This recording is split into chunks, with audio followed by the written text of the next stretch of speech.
Who speaks of destiny as preordained? Yi Guan cleaved through the river of fate with a single stroke of his sword and the ink of divine blood from the heavens. The frenzied answer of invincible destiny echoed throughout. On the summit of Qingluan Peak, the tempest of swordsmanship surged. Anew, here, no predetermined path exists, only the deranged protagonist severing the 3,000 heavenly laws with a mortal sword, piling the heads of gods into a sanguine staircase to ascend. From being a discarded child of the southern domain to the sword master who shattered the eternal realm with a single strike, the lexicon of Yi Guan's swordsmanship has never contained the term resignation. Stripped of fortune? He wields my fate is mine as his blade, compelling the imperial clans of the celestial dynasty to kneel as his mundane iron sword pierces through the essence of a ninth rank. Supreme, pursued by the heavenly edicts, countless mad swords accompany him as he bloodies the myriad realms. Even the river of fate is cleaved into fuel for enlightenment. When Yi Guan invoked the god-slaying sword array in chapter 490, all realms awakened to the truth. The so-called destiny is merely a lamb awaiting slaughter. Beneath this madman's sword, killing for show? No. When I draw my sword, all ancient gods and demons become mere embellishments in the starlit scabbard. Like and follow to witness how Yi Guan, with the most unadorned of strikes, cleaves through the absurd lies of destiny cannot be defied. Chapter 1, Destiny. Qingzhou Yi family. 800. A youth of 16 or 17 gazed calmly at Zhao Xiu, the steward of the immortal treasure pavilion, and remarked, Steward Zhao, the young master Yang Jia has devised a demolition plan for the new city. My Yi family is most willing to cooperate with the demolition, however. Based on the surrounding market conditions, our ancestral land is worth at least 50,000 spirit crystals, yet you only offer 800. As he spoke, he paused momentarily and continued, Zhao Shuzhu, back in the day your Zhao family was on the brink of annihilation by the Qin family, and it was our Yi family that intervened to ensure your survival. Do you now disregard that old bond seems rather excessive, does it not? Zhao Xiu chuckled, Yi Tianming, let us not beat around the bush. I have heard that you have secured a special admission slot at the Guanyuan Academy, and my Zhao family desires that very opportunity. How about you assist us once more?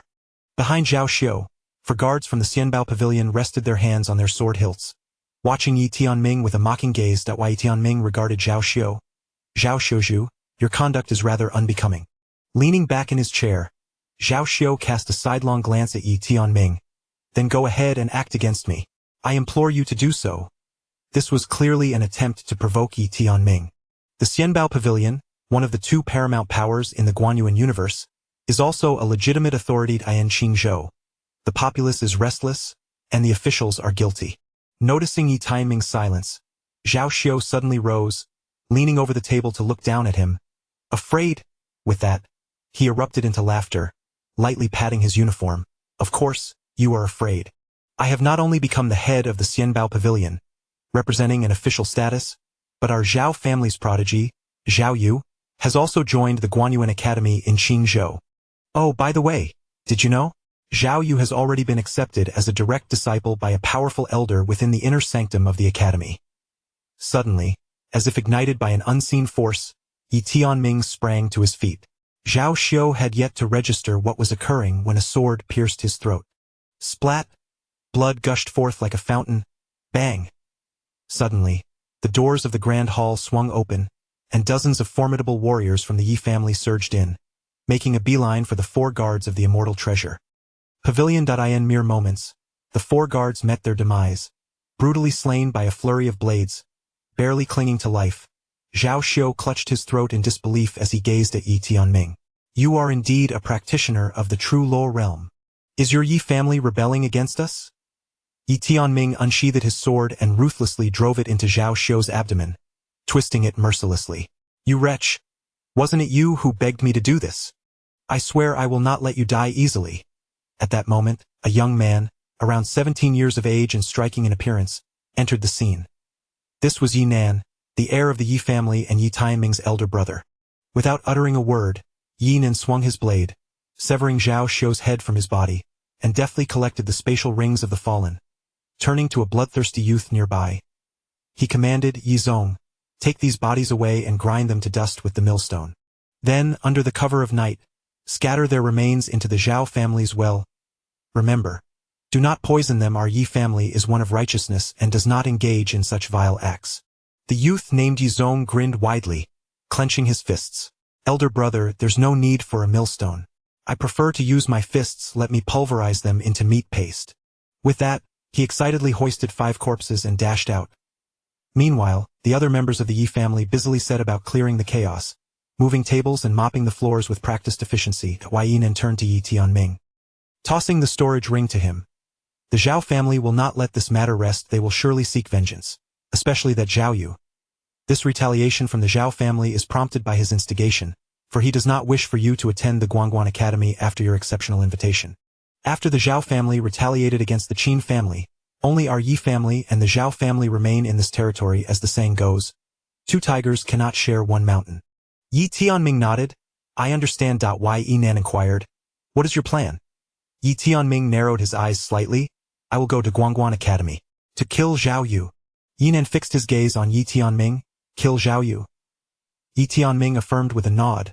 The Zhao family's audacity to openly oppress our Yi family stems solely from Zhao Ye's position as a direct disciple of an elder at Guangguan Academy. The stewards of the immortal treasure pavilion side with the Zhao family for this very reason. Therefore, as he spoke, a glint of cold determination flashed in his eyes. To eradicate the roots, one must eliminate the entire family, ensuring no future threats. Yinan asked, do you have confidence? Yi Tianming replied, not at all. But we shall act and see what unfolds. Wai Yinan remained silent for a moment before asking, when will you depart? Yi Tianming answered, tomorrow. Wai Yinan nodded slightly and added, the Yin family has sent someone to request your presence. Wai Tianming sheathed his sword. I will go there now. Tianming. Yinan called out to Yi Tianming, saying, regarding your relationship with Miss Qi, my elder brother has never interfered. However, one thing you must understand is this. Although you once saved Qi and owe her a debt of gratitude, our Yi family and the Yin family are worlds apart. Oftentimes, a great favor can become a great grievance. You must comprehend this. And the realm of Guanchuan, noble families and sects are categorized into 9 ranks, with Qi being Yi Tianming's childhood friend. The Yin family, though merely a branch of the esteemed Yin clan, a first-tier martial family in Qingzhou, is still a 4th-tier family, far beyond the reach of the Yi family. The Yi family belongs to the lowest tier, an unranked family, lacking distinction. Yi Tianming chuckled. It's merely the age-old narrative of the upper class looking down upon the lower class. If they truly disdain me, let them cast me aside like refuse. With that, he turned and walked away. After departing from the Yi family, Yi Tianming paused in front of a bookstore, his gaze drawn upward. There, hovering several feet above him, was a stream of golden energy. Upon seeing the golden energy, Yi Tianming was momentarily stunned, then filled with joy. The fortune of the Dao. Just a day prior, the young master of Guanchuan, Yang Jia, had returned to the realm, moved by the struggles of the common people. He scattered tens of thousands of strands of Dao fortune across Wanzhou, offering them to those under 20 who possess the affinity to receive it. 1 strand of Dao fortune guarantees an ordinary person the potential to reach the realm of a sage and, moreover, provides an opportunity to enroll in the prestigious Guanchuan Academy. As the strand of the great Dao's fortune encountered Yi Tianming, it seemed to have stumbled upon a treasure. It excitedly descended towards him, yet halted as if obstructed by an unseen force, unable to close the distance between them. Yi Tianming, taken aback by this encounter, instinctively reached out to grasp it. However, despite his efforts, he could not seize it, and the strand of fortune likewise struggled to approach him, with neither able to make contact. After several fruitless attempts, Yi Tianming ultimately relinquished his pursuit, casting a lingering gaze upon the elusive strand of fortune, without further contemplation. He turned and strode away, embracing the notion that fortune gained is a blessing, while that lost is merely fate, refusing to force the matter. Within a nearby bookstore, a man clad in a Taoist robe reeking of alcohol had witnessed the entire scene. He took a hearty swig from his flask and murmured, truly worthy of being the second natural mortal body in the history of the cosmos, such a trivial strand of fortune scarcely merits proximity. In a secluded corner outside the bookstore stood a young woman, approximately 16 or 17 years of age, graceful and striking, with features that could captivate any beholder. This young lady was Qi. Observing the vanishing figure of Yi Tianming and recalling how he was unable to grasp the elusive strand of fortune, a flicker of complexity crossed her eyes. With a soft sigh, she murmured, his frail form cannot bear great fortune, he is a man devoid of blessings. Ultimately, we are inhabitants of two disparate worlds. With that, the complexity in her gaze transformed into a resolute determination. She turned and swiftly disappeared into the distance. When a severance is warranted, one must act decisively. A man who cannot even endure the weight of the great Dao's fortune holds no value. Women must be pragmatic and cannot afford to be altruistic to the point of self-sacrifice. Upon entering the inn residence, Yi Tianming was escorted by a steward to the main hall, where a cup of exquisite tea was presented before the steward withdrew. Yi Tianming refrained from sipping the tea and patiently awaited the arrival of An Shao, who entered approximately 15 minutes later. Yi Tianming rose and respectfully greeted, "Uncle An." And Shao, with a warm demeanor, replied with a smile, "Do not be so formal as a friend of Shao Qi and Shao Yan. Consider this place your home." While Yi Tianming recognized the sentiment as mere politeness, he chose not to respond. Once seated, An Shao unexpectedly produced a box and placed it before Yi Tianming. Upon opening it, Yi Tianming discovered 3 precious qi-inducing pills, each valued at 1,000 spirit crystals. A sense of bewilderment washed over him. An Shao continued with a smile, "Years ago, you saved Shao Qi, and I have yet to express my gratitude properly. Soon, we shall embark on a journey to the Guanyuan realm, and I believe this debt of gratitude must be settled from this day forward. Shao Qi shall owe you nothing." Yi Tianming was not overly surprised and turned his gaze towards the right, where, behind a screen, he could faintly discern a graceful silhouette. He fixated on that familiar and enchanting figure. After a moment, a voice emerged from behind the screen, "Brother Tianming, you are a good person, but we are not suited for each other." Yi Tianming immediately stood, saying, "Miss An, rest assured, should anyone inquire about our relationship in the future, I shall assert that I am but a stranger to you." With that, he turned and departed without a backward glance, behind the screen, and Qi gazed through the window at the swiftly vanishing figure of Yi Tianming in the courtyard. A complex mix of emotions and reluctance flickered in her eyes, but gradually, that complexity and reluctance transformed into determination and indifference. When one hesitates to sever ties, chaos ensues. He possesses no future, why linger on? Would it not lead to mutual suffering in the days to come? With this thought, a powerful aura suddenly surged from her being. The realm of all laws. She was somewhat taken aback. She had not anticipated that by relinquishing this sentiment, she would directly ascend. Had she known earlier, she would have severed it long ago. Turning away, her eyes reflected no trace of longing that I end this lifetime, and Qi's heart harbored only the path of the great Dao, and a family of lowly status, along with a man devoid of a future, could not possibly contribute to her destiny. A woman, endowed with strength and excellence, can aspire to any man she desires in the future. Upon witnessing An Qi's breakthrough, An Shao was filled with immense joy. Splendid! I had not anticipated that by severing this karmic bond, such rewards would follow. Truly, a double delight. No, a triple delight, considering that the Nanling family has consented to the marriage of our little Qi with Nanling. Yuan as he spoke. A smile illuminated his face. Their family, merely a remote branch of the An clan, could barely be classified as a 4th-tier family, whereas the Nanli family stood as a 2nd-tier lineage. Furthermore, the Nanli family had historical ties with the sword master of Xuan, making this truly a stroke of serendipity for them. "Father, sister, I believe this course of action is misguided." A voice suddenly interjected from a shadowy corner, where a youth was engrossed in a book. The youth, An Yan, was An Qi's younger brother. An Shao gazed at An Yan, who slowly rose and solemnly remarked, "Tianming has been my sister's childhood companion and has even saved her life. While I do not propose to repay this kindness with my own life, it is at the very least something that should be cherished and remembered eternally. Yet now, out of fear of misunderstandings with the Nanli family, we have summoned him and compelled him to sever ties with my sister. Such actions are truly unprincipled." And Shao's expression darkened. "Do you not understand that your sister is now betrothed to the Nanli family?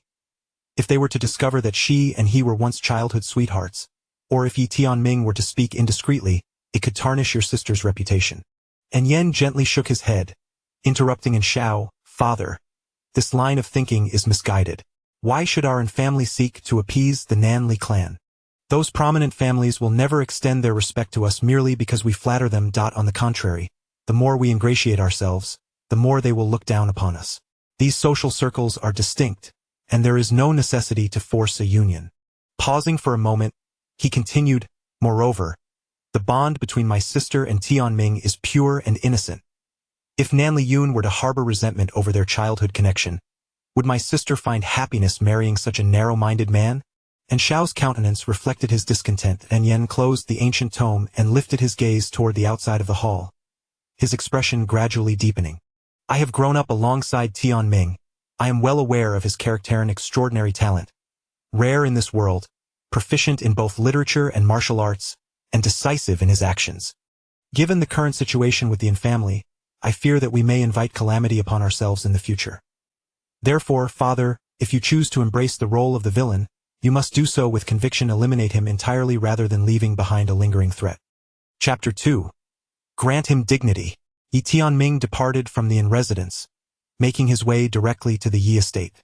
The events concerning the Yin family bore no impact on him. Women.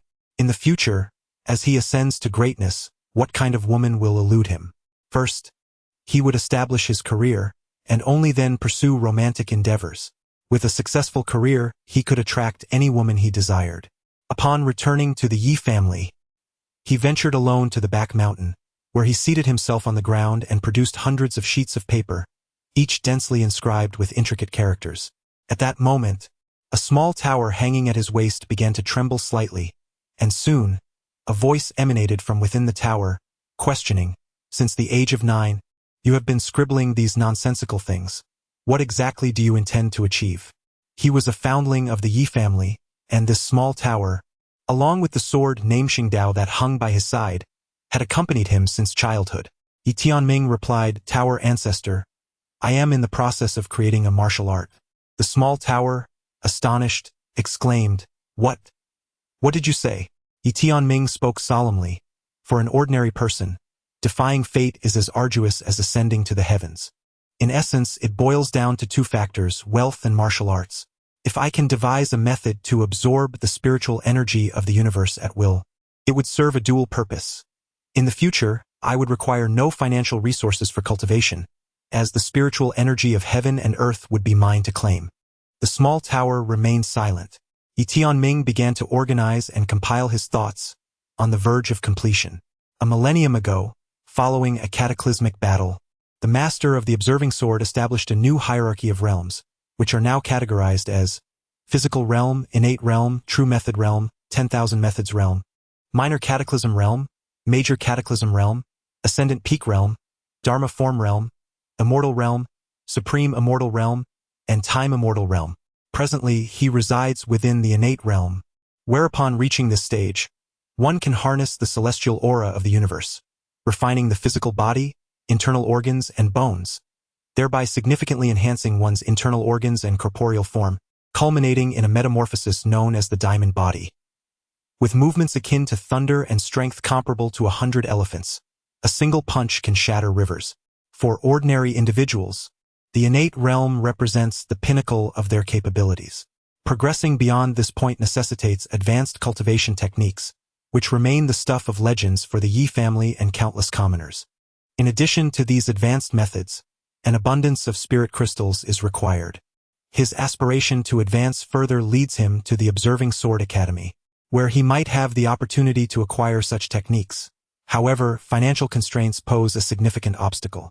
Thus, he yearns to devise a method of cultivation that demands no monetary investment. The celestial aura of the universe is at his disposal. Initially, he was not in a rush, deliberately suppressing his own realm to elevate each stage to its utmost potential, allowing for an eventual overflow. However, after eliminating members of the Immortal Treasure Pavilion, a sense of urgency has arisen, as he is acutely aware that the Zhao family and the Immortal Treasure Pavilion will not rest easily. As dawn's light began to break, Yi Tianming sat cross-legged upon the ground, his hands forming seals before his chest. Abruptly, a plethora of palpable, pearly spiritual energy surged forth from the cosmos, enveloping him and permeating his very core, granting him a sensation akin to a vernal zephyr caressing his vital organs, resulting in enhanced clarity and perception. "Alas," he exclaimed, his voice trembling, "Tower ancestor, a predicament has arisen." The diminutive tower queried with perplexity, "But have you not achieved success?" With a sense of urgency, he lamented, I am at a loss as to how to cease this influx. Alas, I fear I shall explode. The diminutive tower responded with taciturnity. His aura burgeoned exponentially, yet simultaneously, due to the sheer volume of spiritual energy coursing through him. His nascent dantian and corporeal form were incapable of withstanding such an inundation. Consequently, his viscera and entire being teetered on the precipice of implosion. Unable to endure the strain any longer, he succumbed to unconsciousness, his eyes fluttering shut. However, in that fleeting instant of oblivion, his aura transcended from the true law realm to the myriad law realm. Yet, an inexhaustible torrent of spiritual energy persisted in its ingress. Though his physique appeared on the verge of disintegration, in actuality, it remained unscathed. Indeed, it gradually assimilated the surplus energy. The diminutive tower murmured softly, such paltry spiritual energy could scarcely overwhelm the legendary innate mortal body. Nevertheless, it behooves us to subject this stripling to some hardship, that he may conduct himself with greater prudence in the future. On the subsequent morn, he awoke to the realization that he had attained the myriad law realm, eliciting unbridled elation. Success! He exclaimed, a grin spreading across his countenance. An hour later, he returned to his chamber, commencing the task of packing his belongings in preparation for his journey to the Qingzhou Guanyuan Academy. Rather than waiting for retribution, it was far more prudent to take the initiative. The Zhao family's formidable reputation stemmed from Zhao Yu. It was time for him to eliminate that threat. After a brief period of organizing, Yi Nan was unexpectedly joined by his elder sister-in-law, Li Yi. Approaching Yi Tianming, Li Yi presented him with a ring. Yi Tianming was taken aback. Was it a spatial ring? For affluent families, such items were commonplace, yet for the Yi family it was undeniably a treasure. Clearly, it belonged to his sister-in-law, as the Li family was more prosperous than the Yi family. Within the ring, alongside the clothing and daily necessities Li Yi had gathered for him, lay 900 spirit crystals. The Yi family's annual expenses amounted to a mere 300 spirit crystals, thus 900 represented an extraordinary fortune for him at present. Upon seeing the spirit crystals, Yi Guan immediately declined, saying, "Sister-in-law, I cannot accept these." He understood that the majority of these crystals constituted Li Yi's dowry, for the Yi family could scarcely afford such a sum at this time. Li Yi gently replied, "Without money for the academy, how will you manage? Moreover, once there, tuition fees and various cultivation expenses will accumulate significantly." A warm current flowed through Yi Tianming's heart, yet he continued to refuse, "Sister-in-law." Li Yi placed the spatial ring into his hands, stating, "Tianming, we are all family here. There is no need for such formality. Outside, do not be overly frugal. Spend as necessary. If funds are insufficient, we shall find a way, my elder brother and I." Yi Tianming tightly clutched the ring, his gaze slightly moist. "Brother, sister-in-law, I am departing." With that, he turned and walked towards the exit. Yi Nan and Li Yi watched as Yi Tianming faded into the distance of the courtyard. Moments later, an elderly man approached Yi Nan and whispered, "Your Highness, while safeguarding young Master Tianming, I discovered he has attained the realm of 10,000 laws." He hesitated briefly before continuing, "Young Master, he is exceedingly remarkable. In the future, he may pose a threat to your position. Perhaps." Yi Nan abruptly turned and delivered a resounding slap. Smack! The elder was sent to his knees. Yi Nan glared down at him, declaring, as the heir, "If I cannot bear to see my brothers excel beyond me, then unworthy am I of this title. The more exceptional Tianming becomes, the happier I am, for this is not only my fortune as an elder brother, but a boon for the entire Yi family." With that, he struck the elder on the crown, exclaiming, "To sow discord and sever the bonds of our brotherhood is a grave offense. Guards, take him away and feed him to the dogs." The elder remained silent. Within the courtyard, Yi Zong gathered the younger generation of the Yi family. He surveyed the youthful boys and girls, all still somewhat naive. "My elder brother is occupied, and brother Tianming is attending to matters. Henceforth, I shall assume the role of the eldest. You are all to heed my words. From tomorrow, do not exhaust yourselves with relentless training. Take time to rest as needed." A youth brandished his fists, declaring, "Yi Zonga, we fear neither fatigue nor hardship. We shall train for the rise of the Yi family." Yi Zong, with a mere flick of his hand, dismissed the notion of effort as insignificant in the face of innate talent. The crowd fell silent. Yizong continued to swing his fists, proclaiming, "Do not toil. For once I ascend to the status of an emperor, I shall elevate our entire lineage, allowing you to soar effortlessly." The crowd remained speechless. Chapter 3. No fewer than 10 women. After departing from the Yi family, Yi Tianming hastened towards the outskirts of the city. Upon leaving the city, he drove his horse-drawn carriage towards the Qingzhou Guanyuan Academy, which was not located within Qingzhou City but rather several hundred miles away on Qingzhou Mountain. Although one could reach the academy in less than half an hour via the teleportation array, he opted for the carriage instead, as a single teleportation required 90 spirit crystals, whereas the carriage ride cost less than 10. Every bit saved was a gain.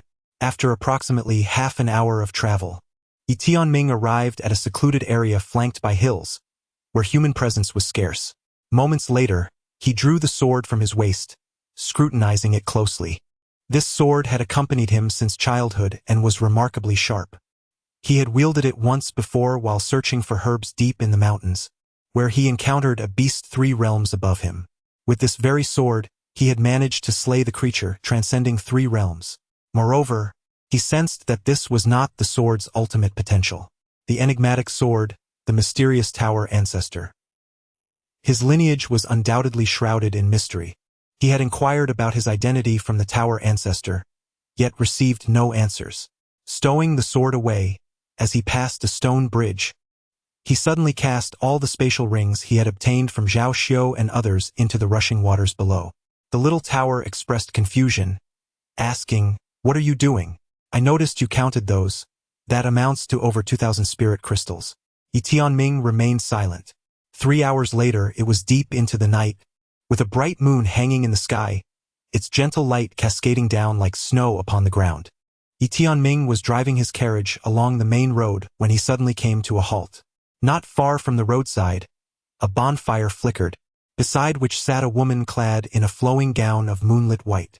Her long hair cascaded over her shoulders, and her beauty was striking. Her eyes sparkled with vitality and confidence, exuding an air of astute competence. At that moment, she was roasting a fish, which had turned a golden hue, indicating it had been cooking for some time. The woman turned to Yi Tianming and smiled, inviting him to sit with her. Under the moonlight, her exquisite face appeared even more enchanting, leaving an indelible impression. Yi Tianming's gaze did not linger on her remarkable features. He dismounted from the carriage and took a seat before her. The woman skillfully turned the fish over and spoke calmly. Yesterday, Zhao Xiu from the Zhao family disappeared along with people from the Immortal Treasure Pavilion. Upon investigation, it was revealed that they have met their demise. Yi Tianming picked up a twig and gently stirred the fire, remaining silent. The woman glanced at him and continued, "I looked into Zhao Xiu. Due to the relocation matters, he had many enemies. However, the ones with the most significant conflict with him are from your Yi family."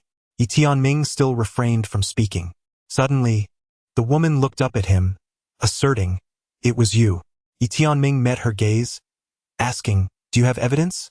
The woman smiled and replied, "I believe the spatial rings belonging to Zhao Xiu and the others are now in your possession. Am I correct?" Yi Tianming stated, "No. If you wish to conduct a search, you must possess a legitimate search warrant." Suddenly, the woman produced a substantial stack of paper along with a pen, swiftly inscribing something on a sheet. Moments later, she affixed a small seal to it and presented the paper to Yi Tianming, declaring, "Here is the search warrant you requested. If it is insufficient, I can draft another. Throughout Qingzhou, I can search anyone I desire." Yi Tianming gazed at the seal, astonished. A patrol officer, a legendary and fearsome entity, representing the cabinet to oversee the realm, possessing authority superior to local officials, with the power to execute first and report later. He never anticipated encountering a patrol officer here, especially one so youthful. Her apparent youth implied she had a formidable family backing her. Yi Tianming accepted the search warrant, remaining silent, his left hand gripping the sword at his waist. The woman glanced at the sword, a slight smirk playing at the corners of her mouth, yet she chose not to speak. Yi Tianming suddenly lifted his gaze to her, but she preempted him, saying, "If you confess now, I might consider it a self-surrender, granting you a slight chance to avoid the death penalty. Of course, you could draw your sword and silence me, but I sincerely advise against such an action. However, Yi Tianming replied, you may search. With that, he handed over his spatial ring and the small tower to the woman. She did not take the ring or the tower but instead scrutinized Yi Tianming for a moment before stating, it seems I have somewhat underestimated you. Yi Tianming looked at her and inquired, may I leave now? The woman fixed her gaze upon Yi Tianming, her eyes seemingly capable of penetrating the depths of one's soul. Zhao Xiu wielded his power to suppress the Yi family. You possess both motive and justification to eliminate him. Yi Tianming, unfazed, responded, evidence? The woman slowly rose, leaning closer to him. I could easily apprehend every member of your clan. Do you believe their resolve surpasses the tortures of the imperial prison? Yi Tianming narrowed his eyes, gripping the sword in his left hand tightly. Suddenly, the woman laughed. I indeed lack evidence. You may leave now. Yi Tianming furrowed his brow, unable to discern her intentions. The woman waved her hand, go on. He cast one last glance at her before turning and driving away in his carriage. The woman called out, Yi Tianming, remember this. I am Nanling Zhao, and I have set my sights on you. Exercise caution. Yi Tianming looked back at her once more before swiftly vanishing into the night. After Yi Tianming's departure, an elderly man appeared behind Nanling Zhao. With a grave tone, he inquired, my lady, why let him go? Nanling Zhao narrowed her eyes, pondering. Why would the Yi family resort to murder? This matter requires thorough investigation. Let us proceed. In the streets of Qingzhou City, Nanling Zhao sat by a small brazier, two fish sizzling above the flames, their golden skin releasing a fragrant aroma. Her eyes fixated on the fish, occasionally turning them gently. Her exquisite presence inevitably drew the gaze of those around her, yet none dared approach, for behind her stood 12 guards, each at least of the realm of a myriad of laws. Moreover, the vice-mayor of Qingzhou City was personally accompanying her. The vice-mayor appeared to be in his 40s or 50s, clad in a modest robe, standing beside Nanling Zhao with an expression of utmost reverence. Suddenly, Nanling Zhao leaned closer to two fish, gently inhaling their fragrance, and a captivating smile graced her face. At that moment, a figure clad in black hurried to her side, poised to speak, but Nanling Zhao interjected, wait until I finish. The black-clad individual bowed respectfully and stepped aside. Nanling Zhao delicately picked up a fish and began to nibble at it with elegance. She had a particular fondness for fish, often consuming the flesh while leaving the skeleton intact, resembling a work of art. The onlookers held their breath, not daring to make a sound. After some time, 2 complete fish bones lay before Nanling Zhao. She slowly turned to regard the vice-mayor of Qingzhou, who, upon meeting her gaze, promptly bowed slightly, a smile of ingratiation on his face. Nanling Zhao remarked, Vice-Mayor Zhou Yuan, to my knowledge, the land surrounding the Yi family is undergoing expropriation, and their ancestral hall is valued at no less than 50,000 spirit crystals. Yet, the Xianbao Pavilion is willing to offer only 800. Is this not akin to blatant robbery? Ah! Zhou Yuan responded, his face a mask of confusion. Is that true? Nanling Zhao remained silent, merely casting him a sidelong glance. Zhou Yuan realized he could not conceal the truth from the other party. He immediately turned to an elderly man standing respectfully nearby, inquiring about who was responsible for the matter. The elder promptly stepped forward and respectfully replied, My lord, this matter is spearheaded by the Immortal Treasure Pavilion. Our academy is merely assisting, thus I am not fully informed of the specifics. The Immortal Treasure Pavilion. Zhou Yuan turned to Nanling Zhao, feeling somewhat troubled. Although the pavilion also fell under the academy's jurisdiction, the situation was not as straightforward. Nanling Zhao wore a cryptic smile. Are you unable to manage this? Zhou Yuan dared not be evasive, promptly stating, Of course I can manage it, my lord. Please allow me a moment. I shall summon the manager of the Immortal Treasure Pavilion at once. With that, he exchanged a knowing glance with the elder. The elder understood and promptly withdrew. Zhou Yuan respectfully said, My lord, please wait a moment. In truth, as the deputy city lord, he was well aware of the underlying matters, but he had no intention of taking responsibility. He intended to defer it to the Immortal Treasure Pavilion. Moments later, a manager from the Immortal Treasure Pavilion appeared. This manager was a man in his 40s or 50s, quite corpulent, with his flesh jiggling as he walked. The stout manager hastened to stand before Nanling Zhao. Bowing respectfully, "Greetings, my lord." Nanling Zhao inquired, "What is the situation?" The corpulent manager wiped the sweat from his brow. "My lord, the demolition project is indeed led by our Immortal Treasure Pavilion. However, we have outsourced all these matters to the Anfan Chamber of Commerce." Nanling Zhao asked, "Anfan Chamber of Commerce?" The rotund steward nodded solemnly, murmuring, "It is indeed the Chamber of Commerce established by the clan of Qingzhou." Upon hearing this, Nanling Zhao's brows furrowed deeply. The An family was a prestigious lineage, having produced 3 martial deities in its illustrious history. The steward continued, "As far as my subordinates are aware, Anfan's Chamber of Commerce has delegated these matters to various smaller clans, including the Zhao family, which oversees the Yi family's territory. My lord, we at the Xianbao Pavilion are providing them with market prices, yet after being passed down through layers of outsourcing, the amount has dwindled from over 10,000 to merely 800, not to mention the personal vendettas involved." Beside them, Zhou Yuan remained silent, his head bowed. Nanling Zhao too fell into silence. At that moment, she realized the complexity of the situation. It entangled a multitude of forces far beyond her capacity to influence. Even if she desired to instigate change, her family would not permit it. Should she attempt to do so, she would likely be perceived as engaging in factional strife, which could spell calamity not only for her but also for the Nanling clan. With a sigh within her heart, she turned to Zhou Yuan and the rotund steward, both of whom kept their heads down, unwilling to speak. They would never dare to involve themselves in a matter concerning the Yi family, with whom they had no ties, lest they offend numerous powerful families, including the clan of Qingzhou.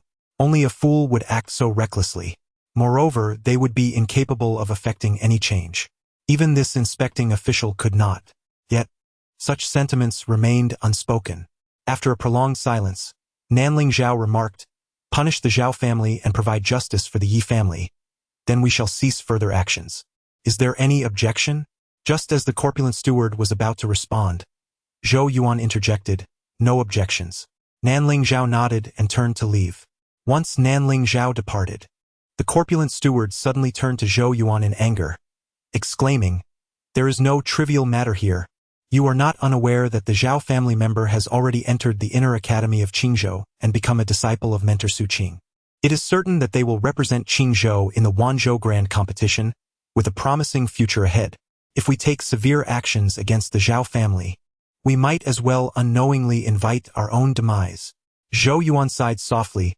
"Old Emo, did you not notice that this official was already furious? Should we express our dissent? It would only serve to embarrass her further. If she insists on pursuing this matter." Old Mo's expression hardened. "If she insists on pursuing it, let her create her own turmoil." "Create turmoil?" Zhou Yuan retorted angrily. "She is backed by the Nanling clan, and the cabinet has its own support. If she clings to this issue, even if she ultimately cannot prevail against the An family, she will emerge unscathed, facing no more than a dismissal. But what about you and me? Who will be scapegoated in the end? Think carefully about who will bear the blame." Old Mo's countenance instantly turned pale, cold sweat beading on his forehead. It was evident that they would be the ones to shoulder the blame.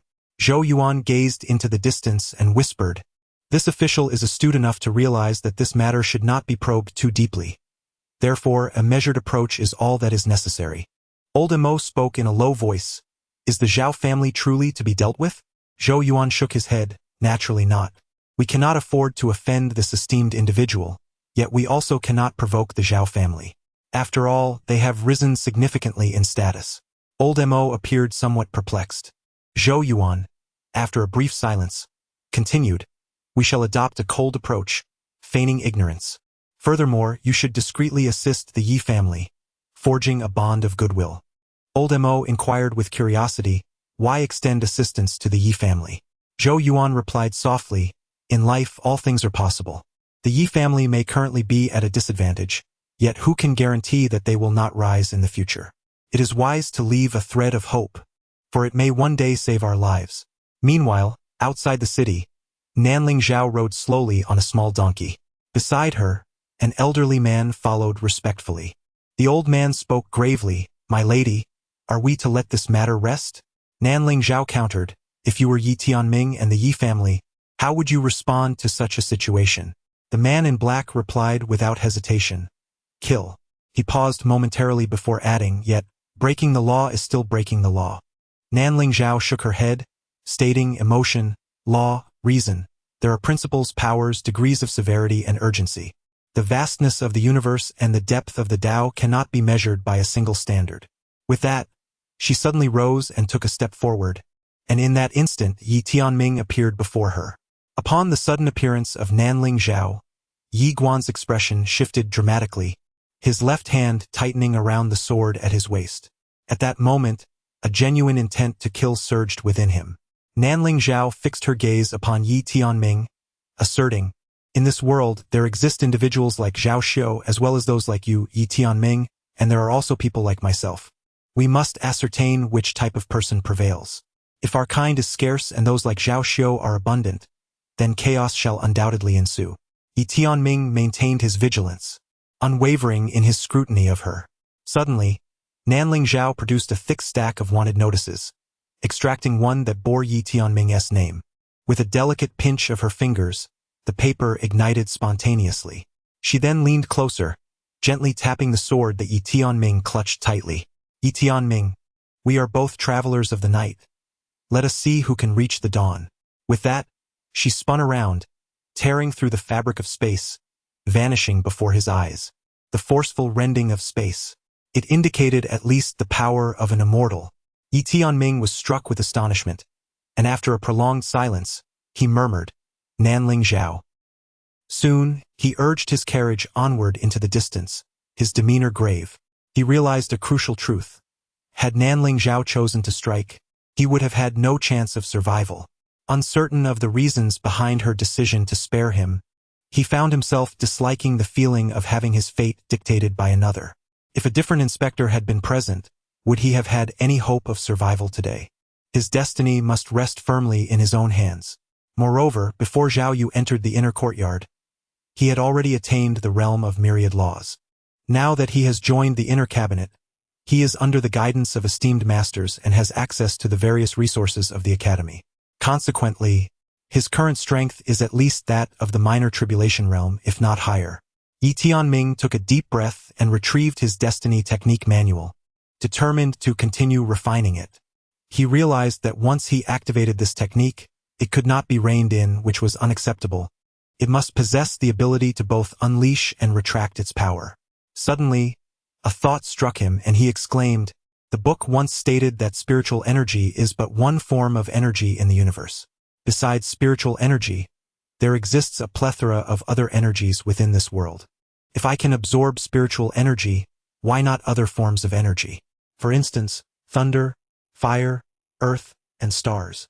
I must give it a try." Little Tower. Chapter 4. The Path of Observation. 10 days later, Yi Tianming arrived at the Qingzhou Guanyuan Academy. The Qingzhou Mountains stretched for thousands of miles, with peaks embracing one another, often shrouded in mist, resembling a celestial paradise. Within the entire Qingzhou region, home to over 100 million inhabitants, the Qingzhou Guanyuan Academy stood as a coveted institution for countless young aspirants. For many ordinary individuals, joining the Guanyuan Academy was perceived as the sole means to alter their destinies. However, gaining admission to the Qingzhou Guanyuan Academy was, without question, an arduous endeavor, akin to finding a needle in a haystack. Yi Tianming had initially qualified through a specialized written examination, thus securing a special admission status. Had it been a conventional examination, he would have had no chance, as all available slots were preordained.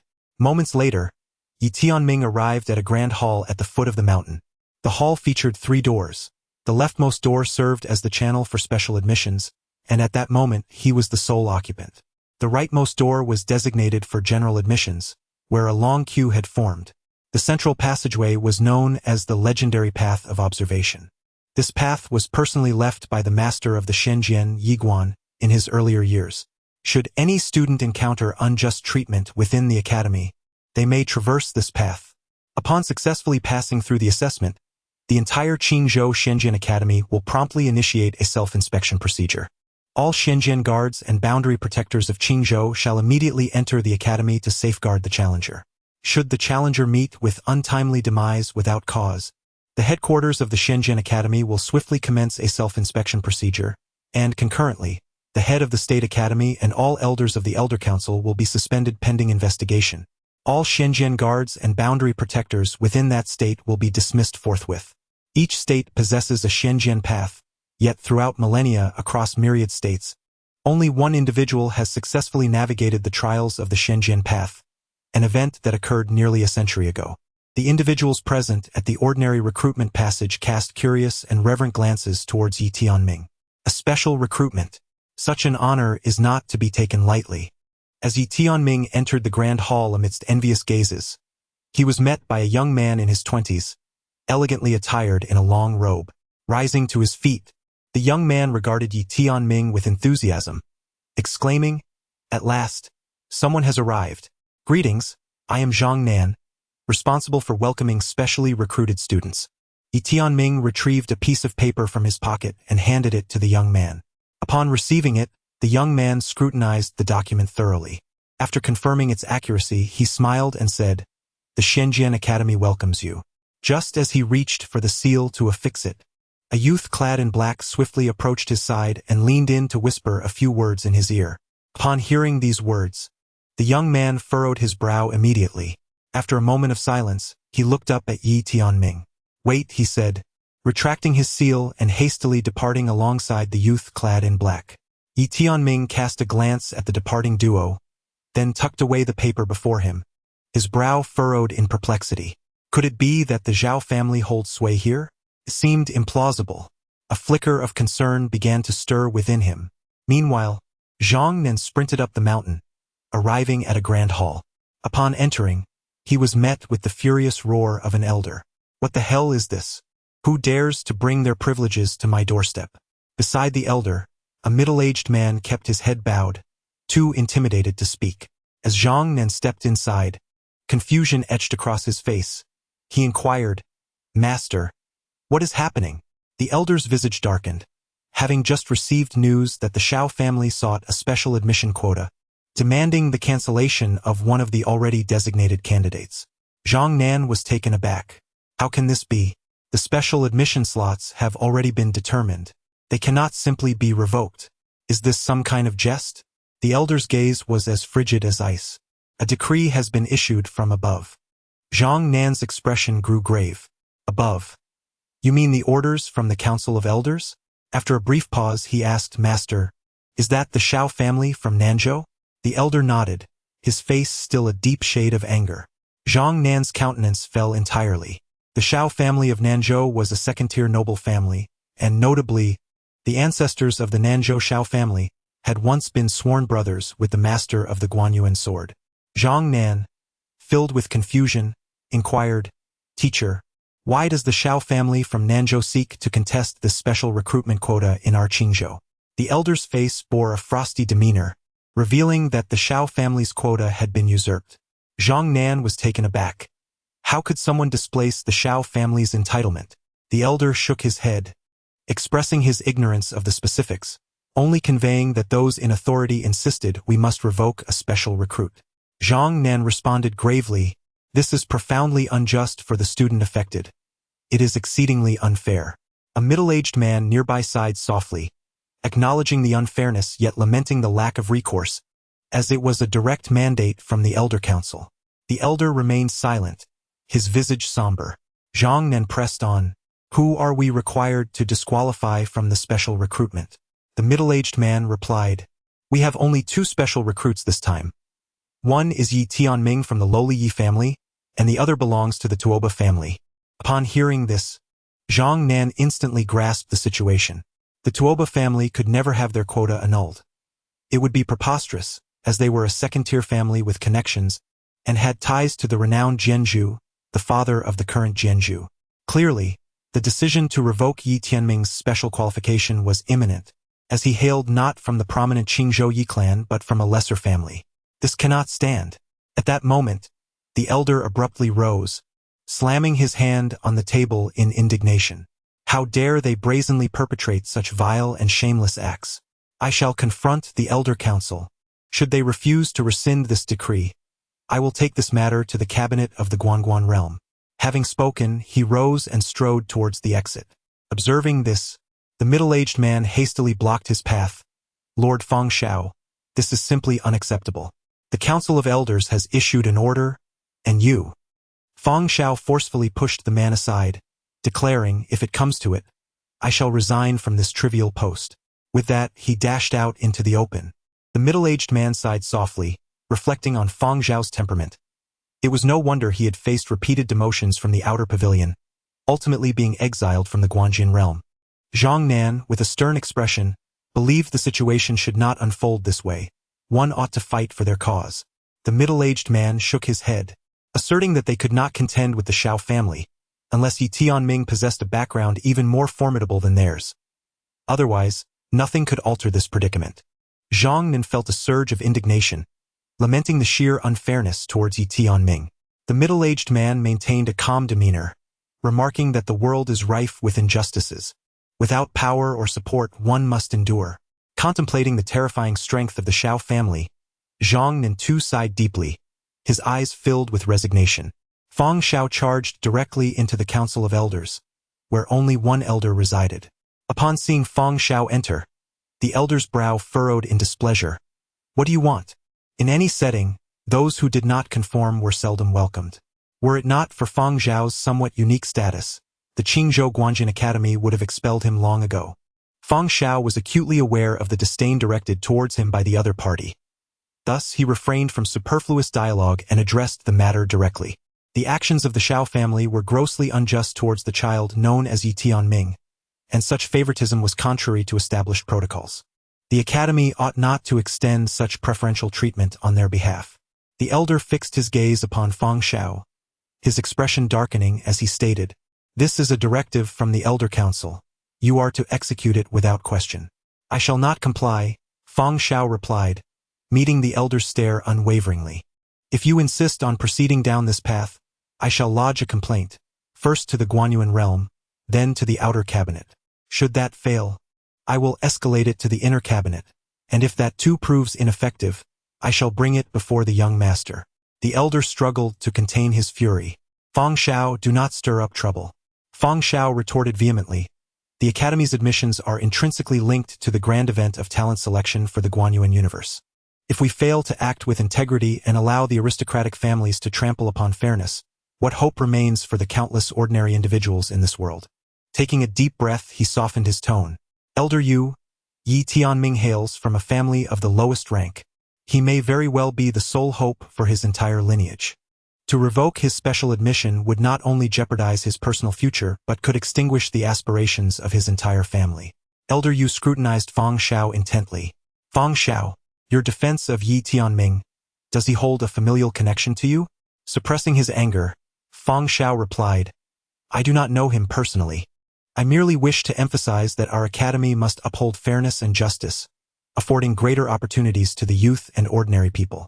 This was the very essence of the founding principles established by the master of the Guanyuan sword."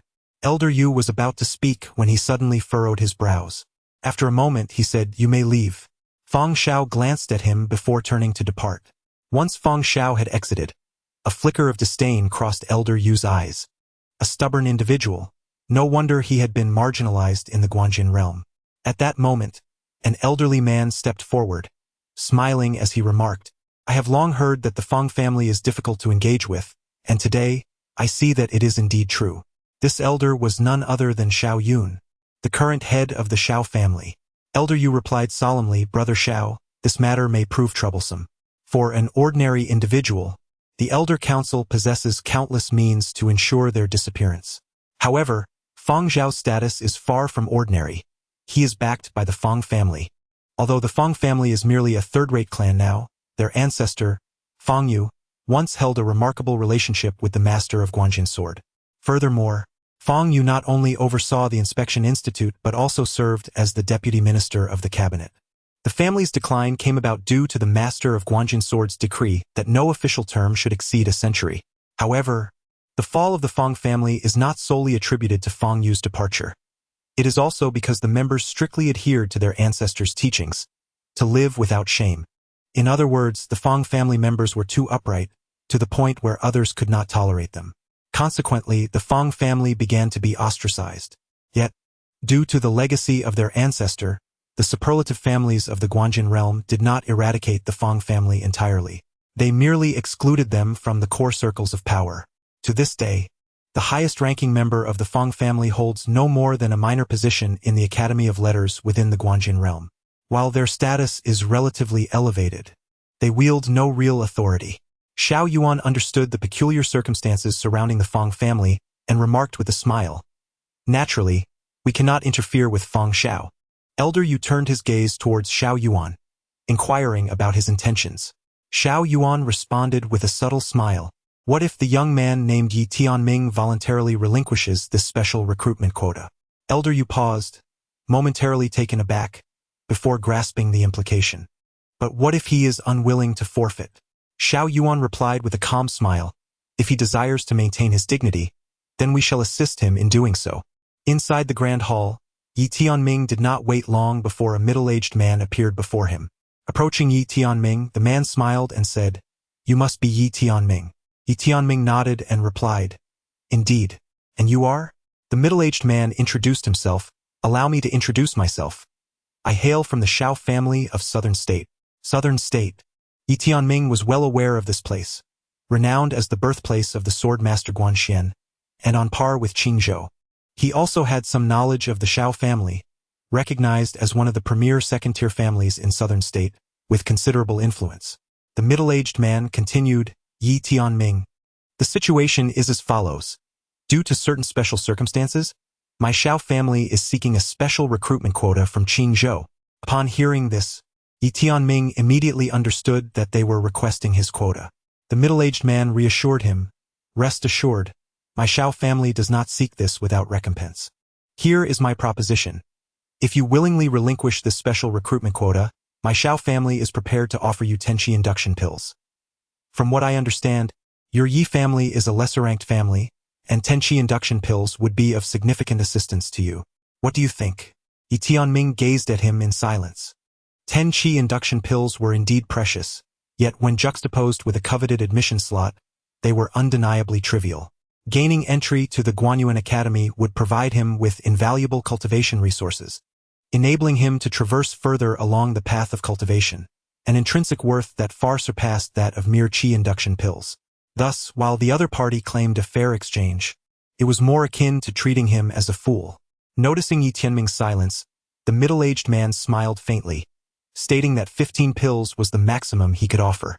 Though spoken with a smile, his tone conveyed an unmistakable air of authority. Yi Tianming pondered for a moment and resolved not to confront the man directly. He replied, "The admission slot is determined by the Guanyuan Academy. If you desire it, you could simply have the Academy revoke my position, could you not?" The middle-aged man regarded Yi Tianming with a steely gaze. "We may not be able to manipulate the Academy, but we can certainly influence you." He felt it necessary to lay his cards on the table, as he had no desire to maintain pretense of politeness towards such a lowly family, for they were no more significant than ants in the eyes of the Shao family. Having decided to drop the facade, the middle-aged man continued, "You may refuse, but I must inform you that such a decision would be exceedingly foolish. After all, you ought to consider not only your own welfare but also that of your family. Wouldn't you agree?" A blatant threat. In an instant, Yi Tianming stepped forward, locking eyes with the middle-aged man. "How dare you? My family is my bottom line." The middle-aged man was momentarily stunned, as if he had misheard. However, he swiftly regained his composure, and a terrifying intent to kill surged forth from within him. "Insolent cur." He spat, "What did you say?" Yi Tianming fixed him with a resolute gaze, enunciating each word with deliberate clarity. "I defile your mother. To endure? To yield? Nay, for the more one endures, the greater the indignity. The more one yields, the more one is oppressed." He had already contemplated his recourse. Audacity! The middle-aged man erupted in fury, poised to strike. Almost simultaneously, Yi Tianming prepared to unsheath his Dao sword. Yet, at that very moment, an elderly figure burst into the scene. It was none other than Fong Xiao. Fong Xiao glared at the middle-aged man, his voice laced with indignation. Xiao Nu, this is the academy. How dare you act violently within these hallowed grounds? Xiao Nu pointed an accusing finger at Yi Tianming. This lowly individual has dared to insult me. Fang Xiao turned his attention to Yi Tianming, who offered a profound bow, suppressing his seething anger. Esteemed sir, he began, my special admission was granted by the academy itself. Now, the Xiao family, abusing its influence, seeks to forcibly acquire my place with a mere 15 Qi induction pills, and further threatens my Yi family. I beseech you, sir, is this his individual transgression, or does the academy condone such actions? Upon hearing Yi Tianming's words, Fang Zhao's countenance darkened with displeasure. He turned towards Xiao Nu, exclaiming, I defile your mother. Yi Tianming. Xiao Nu. Guards. Fang Xiao roared suddenly. As his voice reverberated, several guards materialized within the hall. Fang Xiao furiously pointed at Xiao Nu, declaring, this individual has violated the law and is openly threatening the academy students. Seize him at once. Xiao Nu, enraged, retorted, I hail from the Xiao family. The Xiao family? Fang Xiao interjected abruptly, I care not for your family. Take him down immediately. Several guards rushed towards Fang Xiao, preparing to apprehend him. However, at that moment, a voice rang out from the side. Halt! An elderly man entered the scene. It was Elder Yu. His countenance was grim as he commanded, stand down. The guards promptly withdrew. Fang Xiao turned to Elder Yu, who fixed him with a piercing gaze. Fang Xiao, what crime has Xiao Nu committed that you wish to apprehend him? Fang Xiao replied, he openly threatened the disciples of the academy. Elder Yu interrupted him, do you have any evidence? Fang Xiao was momentarily taken aback. Elder Yu continued to scrutinize him without evidence. On what grounds do you intend to seize him? I have evidence. At that moment, Yi Tianming stepped forward, revealing a cloud recording device in his palm. This device has just recorded everything. Suddenly, Elder Yu waved his sleeve, and with a thunderous sound, Yi Tianming's recording device was instantly reduced to ashes. Yi Tianming looked at Elder Yu in silence. Remarkably, Fang Xiao did not erupt in anger this time. Instead, he stared at Elder Yu and stated, we shall meet in the Xuanguan realm. With that, he turned to Yi Tianming and commanded, you will accompany me. He understood that, at this juncture, engaging in further debate here was utterly futile, for the adversaries had revealed their intentions.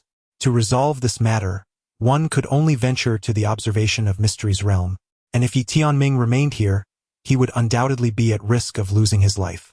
As Yi Tianming prepared to depart alongside Lord Fang Xiao, Elder Yu suddenly interjected, there is no need to go to the observation of Mystery's realm. Saying this, he opened his palm, and a piece of yellow paper floated gently before Fang Xiao. This was the latest directive. From this moment forth, you shall no longer serve as the deputy head of the Supervisory Institute at the Observation of Mysteries Academy, but rather assume the position of deputy head of the Cultural Institute at the Two-Province Observation of Mysteries Academy, effective immediately. Upon hearing these words, Yi Tianming's expression shifted drastically. The esteemed Lord Fang Xiao beside him was currently the deputy head of the Supervisory Institute, a position of considerable power, whereas the deputy head of the Cultural Institute at Two-Province, while equivalent in title, carried a weight of authority that was as disparate as heaven and earth, a chasm of immeasurable distance. Moreover, Two-Province was among the lowest ranks in the 10 provinces and could not possibly be compared to Qing Province, which ranked among the top 3 in the 10 provinces. Yi Tianming felt an overwhelming sense of guilt, believing he had implicated Lord Fang Xiao in this predicament. Fang Xiao fixed his gaze on Elder Yu, a mocking smile playing on his lips.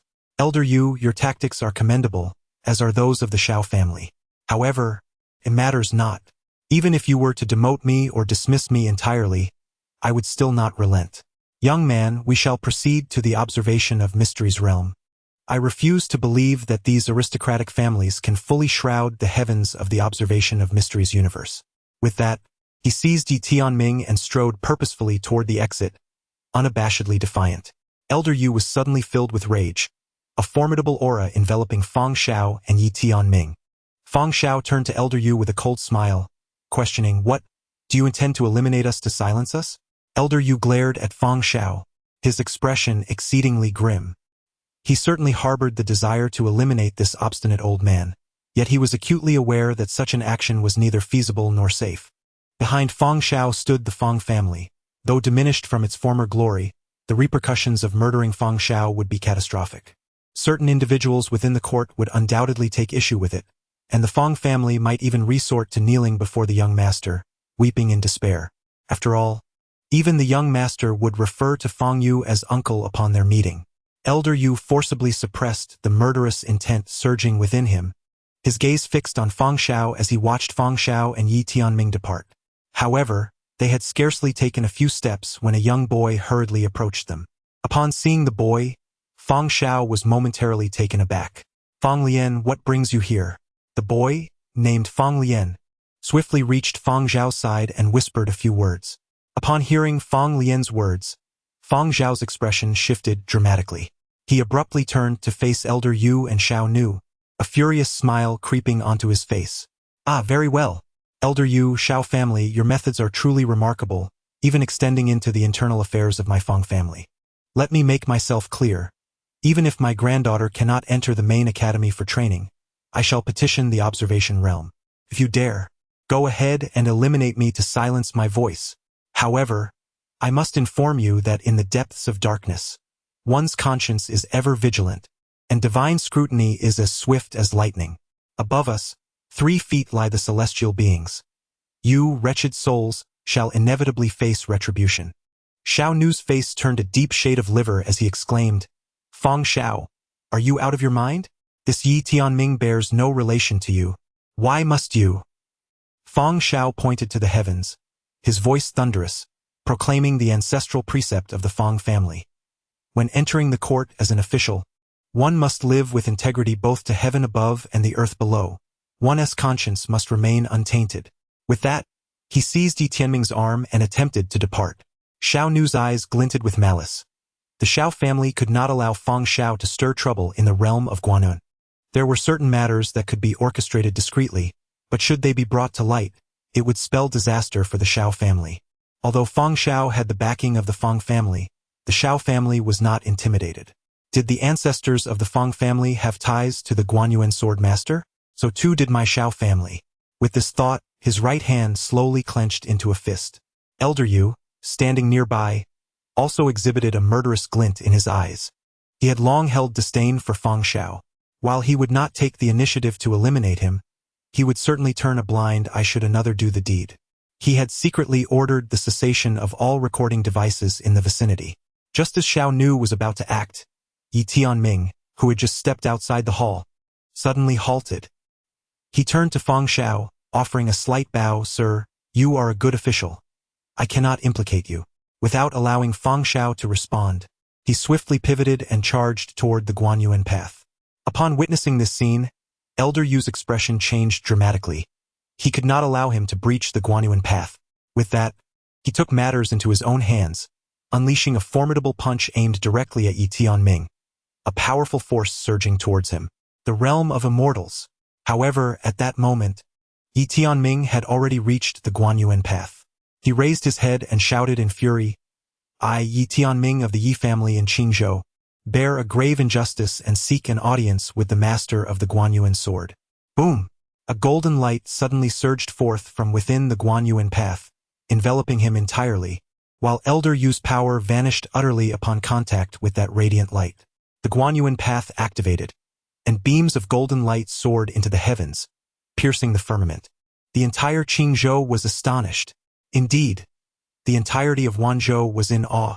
After a century, the Guanyuan path was once again reawakened. Chapter 10. The Initiation of the Guanyuan Path. Upon witnessing Yi Tianming enveloped in golden light from a distance, Elder Yu's expression instantly transformed into one of profound dismay. He had never anticipated that Yi Tianming would dare to confront the Guanyuan path. Regardless of whether Yi Tianming could successfully traverse the Guanyuan path, the very activation of this trial signified that someone within the academy had faced injustice, which would undoubtedly cast a substantial shadow over the institution's reputation and severely impact their political prospects. Should the challenger succeed in overcoming the Guanyuan path, it would spell disaster, as Qingzhou would immediately initiate an introspection process, prompting the external faction from the Guanyuan realm to intervene in Qingzhou's affairs.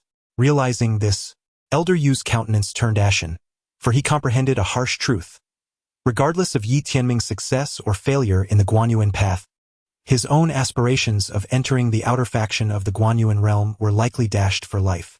His political future lay in ruins. With this thought, a surge of murderous intent welled up within him, his eyes gleaming with a palpable malice. Beside him, Xiao Nu was equally astonished that Yi Tianming would challenge the Guanyuan path, but soon, a derisive smile crept across his face. For the Guanyuan path was not a trial one could undertake lightly. It encompassed 3 rigorous assessments personally established by the Guanyuan sword master: combat, political discourse, and self-reflection. When the Guanyuan sword master first devised the Guanyuan path, countless challengers emerged, all eager to etch their names into history. However, in the very first trial of combat, a staggering 99% of participants were eliminated.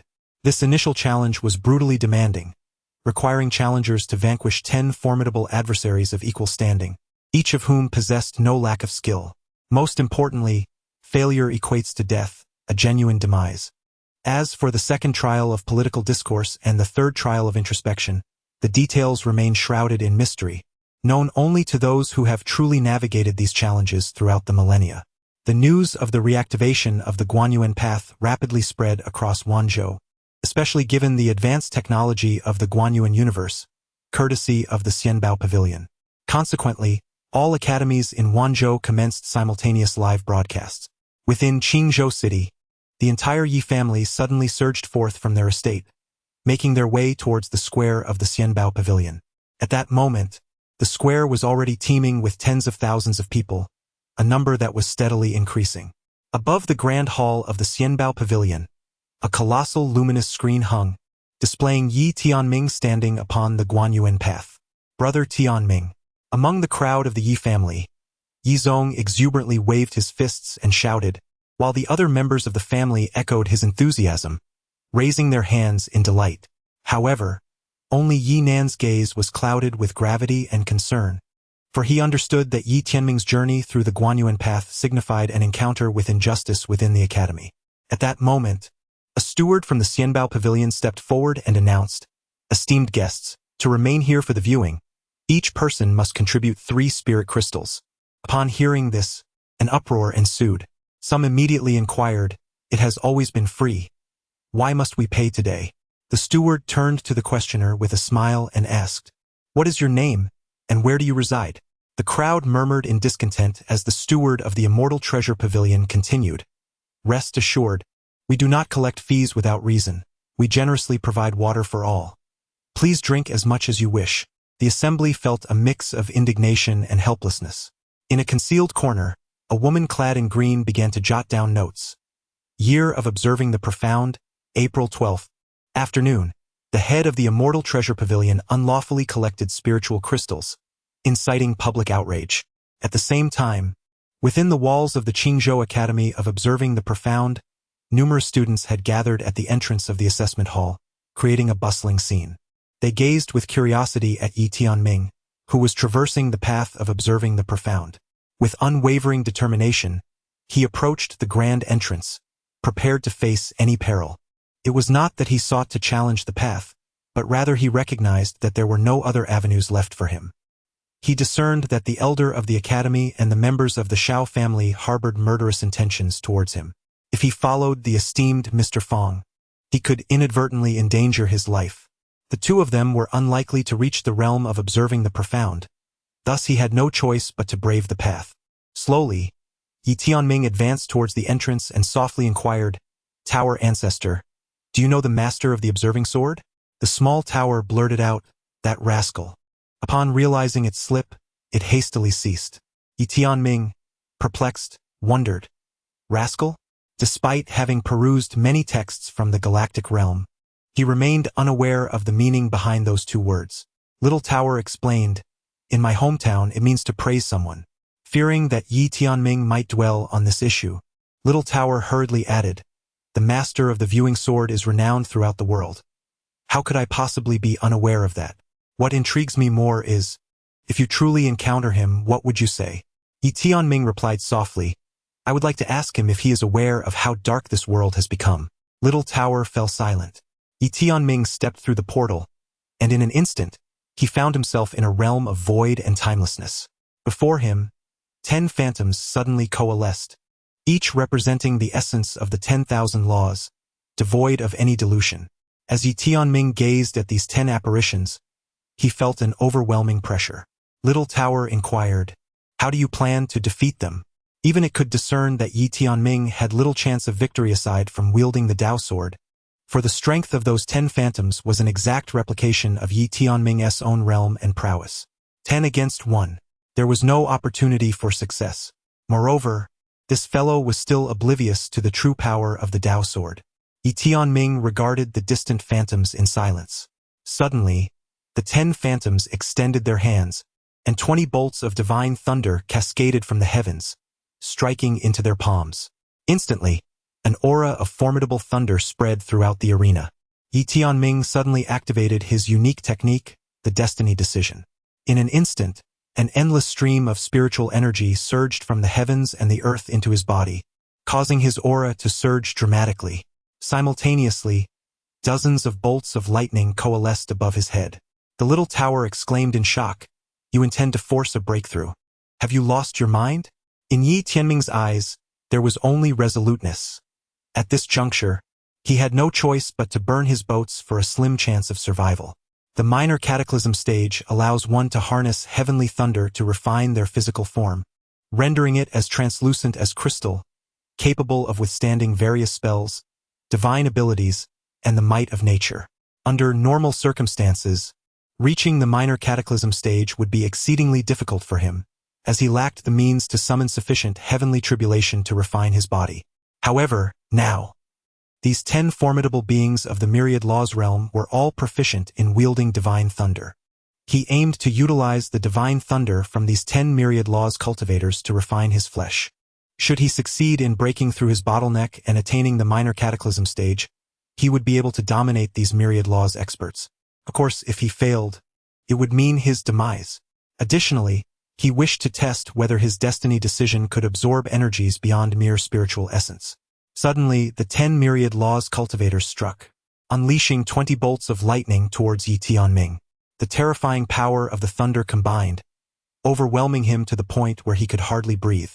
Yi Tianming once again invoked his mental technique, and at the same time, streams of spiritual energy enveloped his physical form. In a fleeting moment, he was engulfed by countless bolts of lightning. The atmosphere crackled with thunder as the area surrounding Yi Tianming transformed into a tempest of lightning. Soon, however, the bolts began to dissipate, consumed by an unseen force. Yi Tianming erupted into laughter, for he realized that his destiny decision truly possessed the ability to devour this electrifying energy. Though the process was slow and he could only absorb 50% of the energy, while the remaining energy posed a threat to his physical form, this revelation brought him immense joy. Due to the nature of his cultivation technique, the divine lightning striking him was split. Half was absorbed while the other half tempered his body. Under the refining influence of the divine lightning, his physical form began to undergo a remarkable transformation, and his aura intensified. In the distance, the 10 ethereal figures seemed to have noticed this phenomenon. Although they were mere replicas, devoid of true intelligence, they possessed a combat instinct. Realizing something was amiss, they surged toward Yi Tianming, lightning flashing in their wake. As a formidable practitioner of the myriad laws, capable of wielding magical techniques and drawing upon the natural forces of the universe, including heavenly thunder, they were nonetheless mere imitations of Yi Tianming's abilities. He, in truth, had only mastered a single technique to control the thunder. When he saw the 10 figures charging toward him, Yi Tianming chose not to confront them head-on.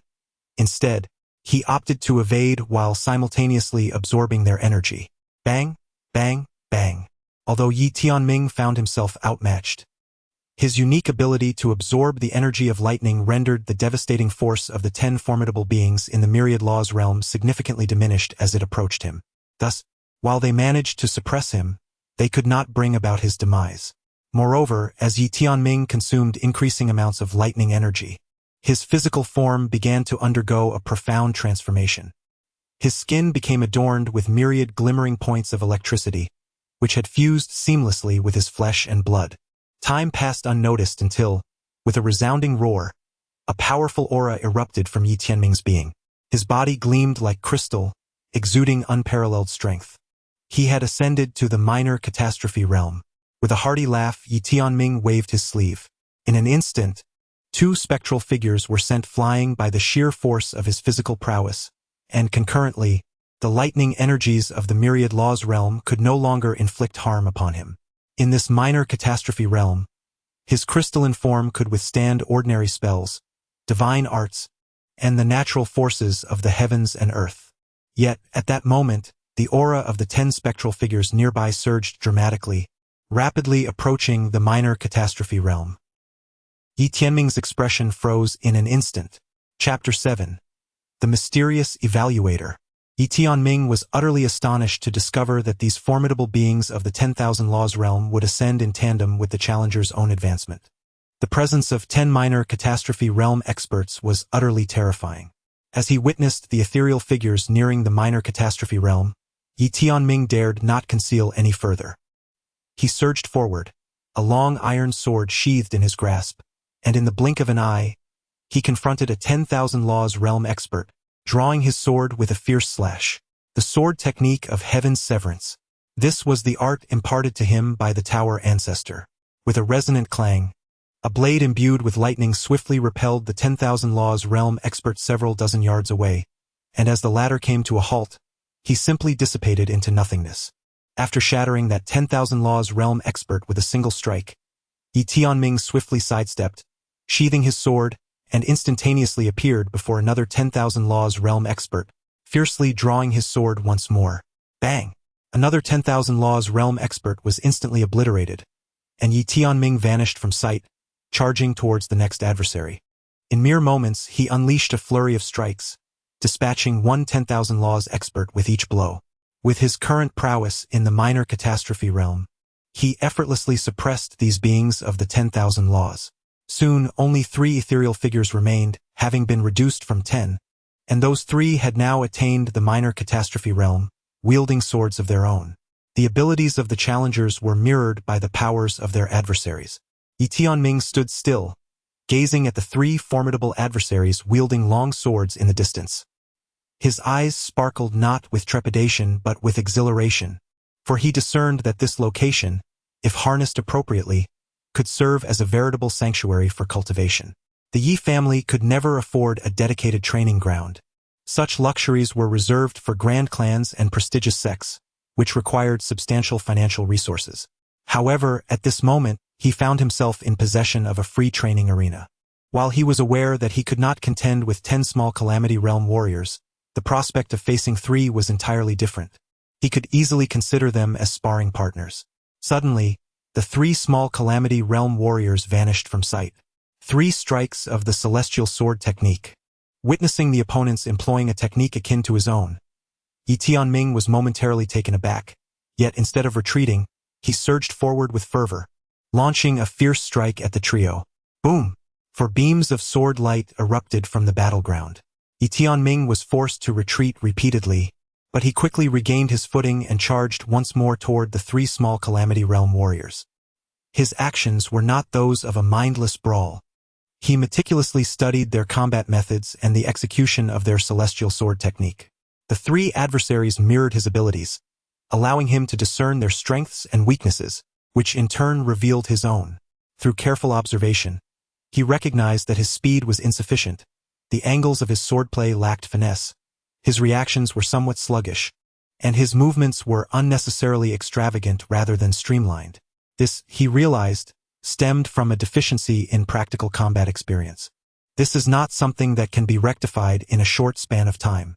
However, upon observing the 3 minor realm powerhouses executing the Heavenly Sword technique, a sudden thought struck him. The essence of the technique lies in the explosive force at the moment of drawing the sword. Could that force be compounded? What if I draw the sword twice in succession? As long as the speed is sufficiently swift, those 2 surges of explosive power could converge, amplifying the might. With this thought in mind, he immediately took action. As the 3 minor realm powerhouses charged toward him, he slowly closed his eyes, gripping the hilt of his sword tightly. In the next instant, he drew the sword with a fierce slash, and at the very moment of the draw, he forcefully sheathed the sword again, only to draw it once more for another slash. Boom! A brilliant flash of sword light erupted, instantly obliterating the three minor realm powerhouses. Along with them, his sword and sheath were also shattered, unable to withstand the combined force of the heavenly slash-sword technique. Moreover, his entire right arm was torn open, blood spraying forth, revealing the stark white of bone. In shock, the small tower exclaimed, "What the hell? I never taught you that technique of compounding. How did you learn it?" In response, Yi Tianming gazed at his bloodied hand and began to laugh, his laughter growing louder. If 2 could be compounded, then surely 3, 4, 5, or even 10,000 could be. This sword technique knows no limits. The small tower hurriedly inquired, "What made you think of compounding?" Yi Tianming retorted, "Has anyone ever compounded before?" The young tower spoke in a low voice. "There is." Yi Tianming smiled and replied, "The predecessor who created this sword technique is quite remarkable. I had previously underestimated it. This technique is at least of imperial quality, perhaps even higher, am I right, tower ancestor?" The young tower responded, "I am uncertain. I merely obtained it by chance in a secret realm many years ago." Yi Tianming nodded, indicating his understanding. The young tower continued. Yi Tianming then took out a piece of white cloth to bandage himself and remarked, "I wonder what the second challenge entails." As he spoke, he had already vanished, reappearing outside, where the second door materialized before him. A wave of astonishment swept through the crowd. The appearance of the second door signified that he had successfully passed the first trial. Everyone present stared at Yi Tianming in disbelief. Elder Yu and Xiao Nu's faces turned pale. In that moment, they felt a twinge of panic. They had initially believed that Yi Tianming would surely fail, yet they were taken aback to discover he had overcome the first challenge. Xiao Nu fixed his gaze intensely on Yi Tianming on the path of observation, thinking to himself, "He cannot be allowed to live. He must be eliminated." A surge of murderous intent enveloped him. "Have you lost your mind?" Elder Yu suddenly glared at Xiao Nu, admonishing him with a fierce tone. "If you act now, not even the full strength of your Xiao family can save you." Xiao Nu jolted back to reality. At present, Yi Tianming is navigating the Guangguando, with countless eyes from Wanzhou upon him. Should he be slain under such scrutiny, it would undoubtedly incite a public outcry. Not even the Xiao family, let alone a first-rate clan, could safeguard him. Elder Yu suppressed the murderous intent within, gazing at Yi Tianming in the distance. He had only just passed the first trial, with 2 more to go. What was there to fear? Upon hearing Elder Yu's words, Xiao Nu felt a wave of relief wash over him, eagerly nodding in agreement, affirming that Yi Tianming had merely crossed the first threshold. Yet, despite these reassurances, a flicker of unease stirred within both of them. On the Guangguando, Yi Tianming had now stepped through the second gate. As he entered, a brilliant white light enveloped him, rendering his eyes momentarily blind. After an indeterminate span of time, he finally opened his eyes to find himself standing in a quaint vegetable garden. Yi Tianming felt a twinge of confusion. It had been ages since anyone had visited this place.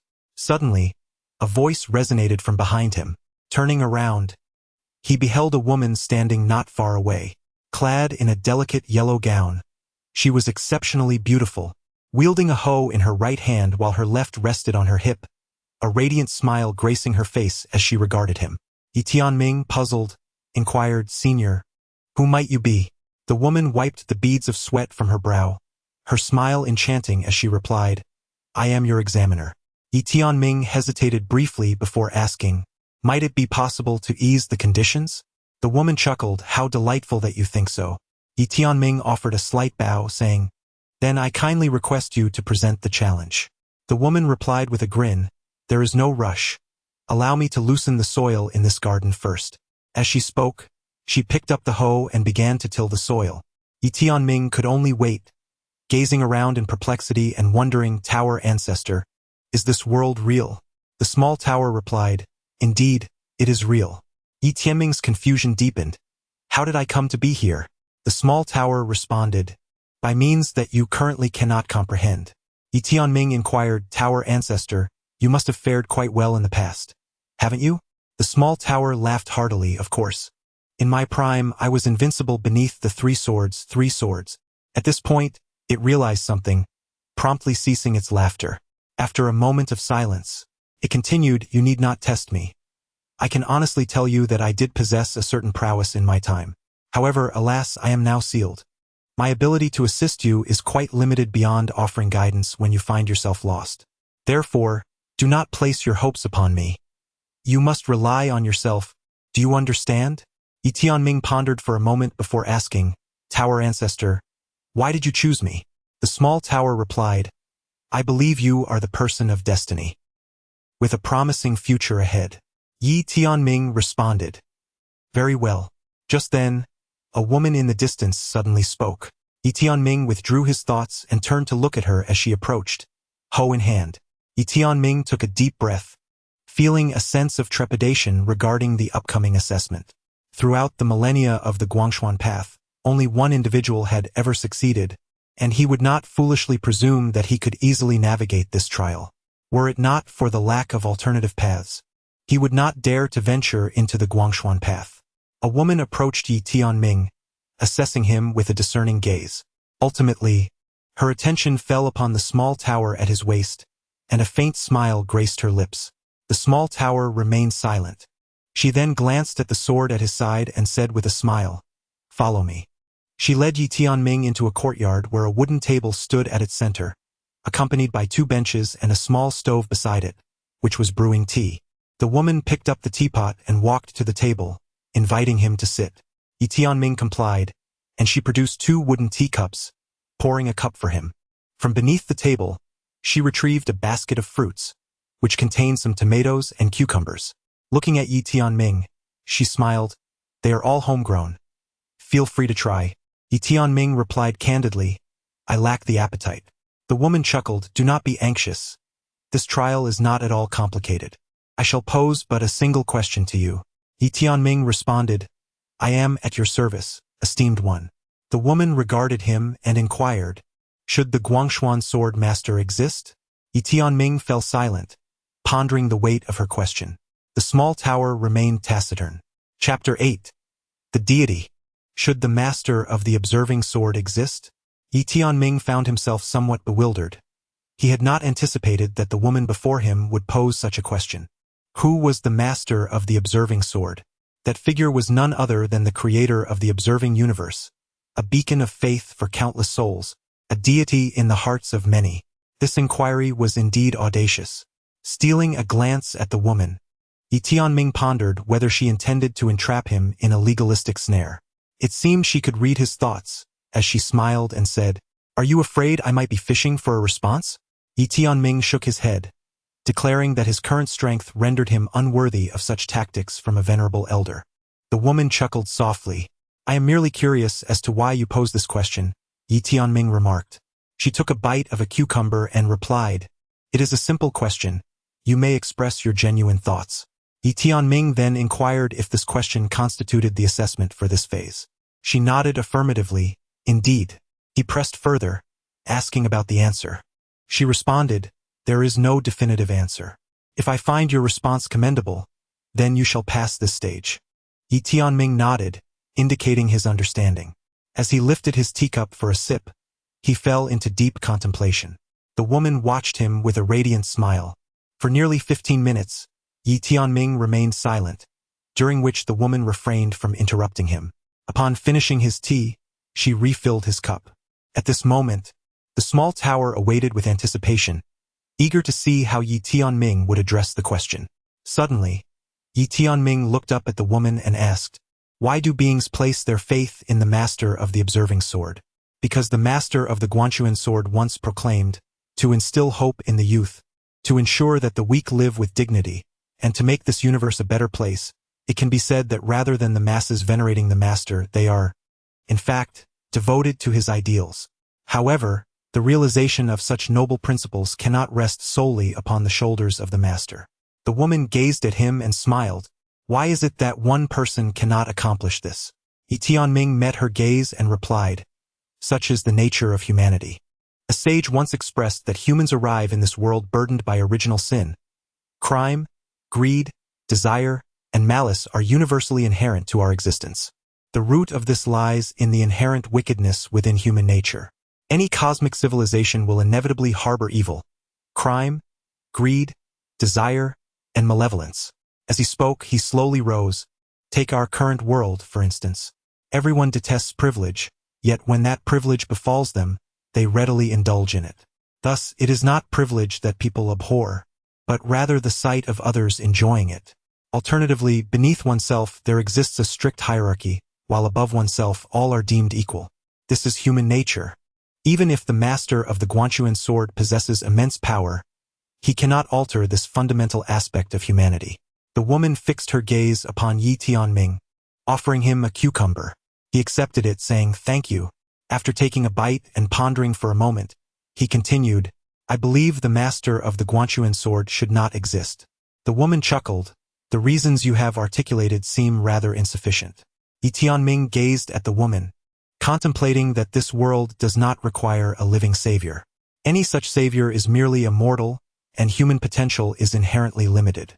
Nothing can rival the enduring belief in the eternal.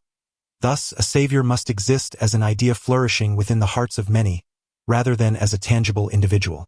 Only by inspiring a greater number to embrace and follow this ideal can the universe hope to attain the world envisioned by the master of the Guanyuan sword. However, should the master of the Guanyuan sword manifest in this realm, all hopes would be placed solely upon him, which is an impossible burden for any single person to bear. Therefore, he ought to fade into obscurity. "Well said," exclaimed Xiaota, her excitement palpable. Yi Tianming remained silent. The smile had vanished from the woman's face as she regarded him intently. Although Yi Tianming had spoken passionately, a wave of apprehension washed over him. His words were undeniably audacious. In the Guanyuan universe, the master of the Guanyuan sword is akin to a deity, and questioning him is utterly forbidden. It struck him that perhaps he was simply too feeble. Taking a deep breath, Yi Tianming found himself disliking the sensation of fate resting in the hands of others. The woman suddenly smiled radiantly, posing one final question. "Do you believe that the ideals of the master of the Guanyuan sword can be realized?" After a prolonged silence, Yi Tianming replied, "Faith can sometimes be a form of deception. Yet if this faith represents a beautiful illusion, I find it acceptable. However, we must remain vigilant at all times, for the harshness of reality is undeniable. Do not allow others to use such faith to enslave you." The woman chuckled, "You little rascal. Quite rare indeed." Upon hearing this, Yi Tianming felt a wave of relief wash over him. This challenge should pose no problem. The woman rose, stating, "I shall prepare dinner. Let us share a meal before you depart." Yi Tianming hastily replied, "Senior, I still have another challenge ahead." He was genuinely taken aback. Why would this esteemed individual wish for him to stay for dinner? The woman glanced at him and smiled. "I shall also assess you for the third challenge of introspection." Yi Tianming was stunned. Could this truly be permitted? The woman nodded affirmatively. Yi Tianming's expression became somewhat peculiar, yet the woman had already begun to prepare the meal. He found it difficult to fathom the intentions of this senior. Glancing around, he realized that this world was undeniably real, and perhaps it was no longer in Qingzhou. He remained in awe, contemplating the existence of such formidable abilities that could forcibly transport a person to another realm. It seemed he had witnessed far too little in his life. Suddenly, the small tower remarked, "Do you know why she insisted on having you for dinner?" Yi Tianming, intrigued, inquired, "Why is that?" The small tower chuckled. "Isn't it simply due to my esteemed presence?" Yi Tianming's eyes widened in astonishment. Before long, the woman had prepared a modest meal of 3 dishes and a soup, the dining table still being the same one as before. The woman served Yi Tianming a bowl of rice and remarked with a smile, "Do not overthink it. It is merely mealtime, and there is no other special significance." Yi Tianming glanced at her and nodded. "All right." With that, he lifted the bowl and began to eat. He understood that, in the presence of such formidable individuals, it was best not to ponder too deeply. Since she had permitted him to eat, he would do so, especially as he was quite hungry. Having traveled from Qingzhou to the academy, he had subsisted solely on steamed buns, never having enjoyed a proper meal. The spread before him was undeniably appealing. Regardless of the outcome, he resolved to indulge himself fully. Seeing Yi Tianming devour his food with such fervor, the woman chuckled and began to eat as well. When Yi Tianming finished his first bowl, she said, "Allow me to serve you another." He hurriedly shook his head, insisting, "I can do it myself." Yet, The bowl had already found its way into her hands. She smiled and replied, "You are the guest." With that, she rose and filled a bowl to the brim. Upon receiving the bowl from her, Yi Tianming expressed his gratitude. "Thank you." The woman casually inquired, "What are your thoughts on the current state of the myriad sects and families in the Guangguan universe?" After taking a few more bites, Yi Tianming responded, "Senior, is this the third round of the assessment?" The woman chuckled. "You could say that." After a prolonged silence, Yi Tianming spoke. "The inevitability of historical development indicates that in any cosmic civilization, there will inevitably exist a segment of individuals endowed with unique privileges and prestige, and their advantages and reputation are predicated upon." He glanced at the woman, refraining from continuing. The woman smiled and encouraged, "Please, feel free to express yourself." Yet, Yi Tianming remained taciturn. The woman chuckled, "You may inquire about your tower ancestor. I assure you, I mean you no harm." Yi Tianming exclaimed in astonishment, "Do you truly know my tower ancestor? I had always presumed it to be mere boasting." The little tower interjected. The woman winked knowingly. "Your tower ancestor was once an extraordinarily remarkable scholar, indeed a great sage." The little tower added.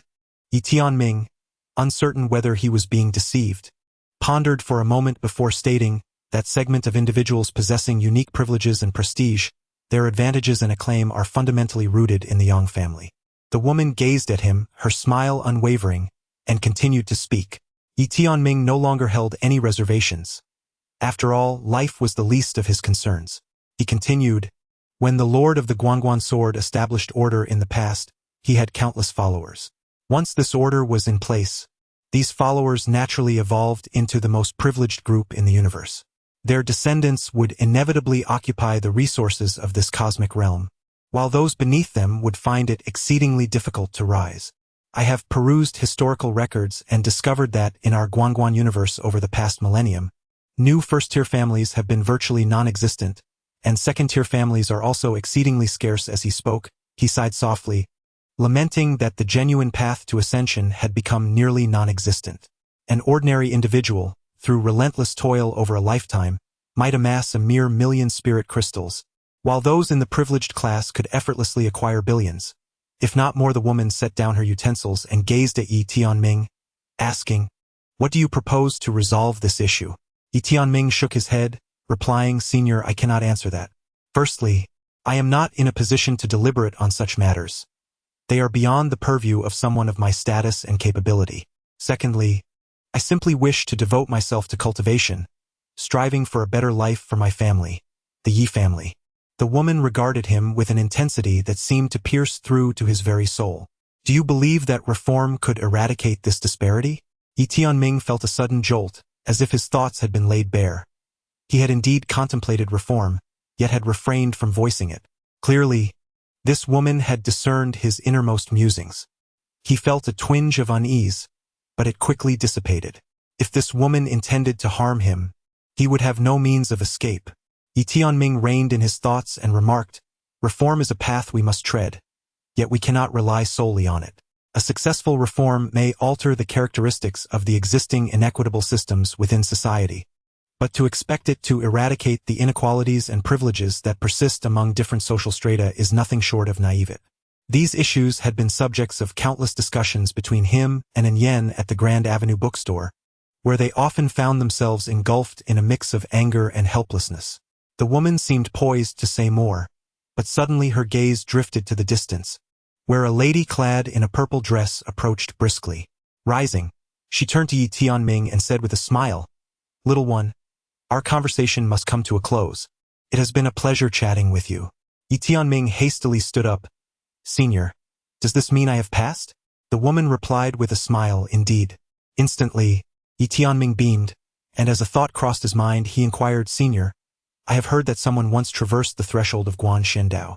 The woman smiled softly. "The examiner at that time was not I, yet I have heard of that young man. He bears a resemblance to you in certain respects, yet he has embarked on a path that is entirely different from yours. Both of you are exceptional." As she spoke, she opened her palm, and a golden seal gently floated before Yi Tianming. "This little token is for you. It will serve you well in the future." Yi Tianming gazed upon the golden seal, inscribed with the two grand characters, Divine Being. A sense of curiosity enveloped him. At that moment, the woman in the purple skirt entered the courtyard, casting a glance at Yi Tianming, and playfully remarked, "Sister Sang, you have a guest." Chapter 9. Self-examination in Qingzhou. The woman cast a glance at Yi Tianming, smiling gently, a commendable young man indeed. Suddenly, Yi Tianming rose and asked, "Senior, may I pose a question to you?" The woman replied with a smile, "Of course." Yi Tianming fixed his gaze upon her and inquired, "Senior, a sovereign of the universe, a wise ruler, surrounded by numerous factions. Yet these factions are exceedingly greedy, controlling a vast array of societal resources. Does this sovereign truly remain oblivious to their avarice?" The woman responded with a smile. "Naturally, he is aware." Yi Tianming, perplexed, questioned, "Then why do they?"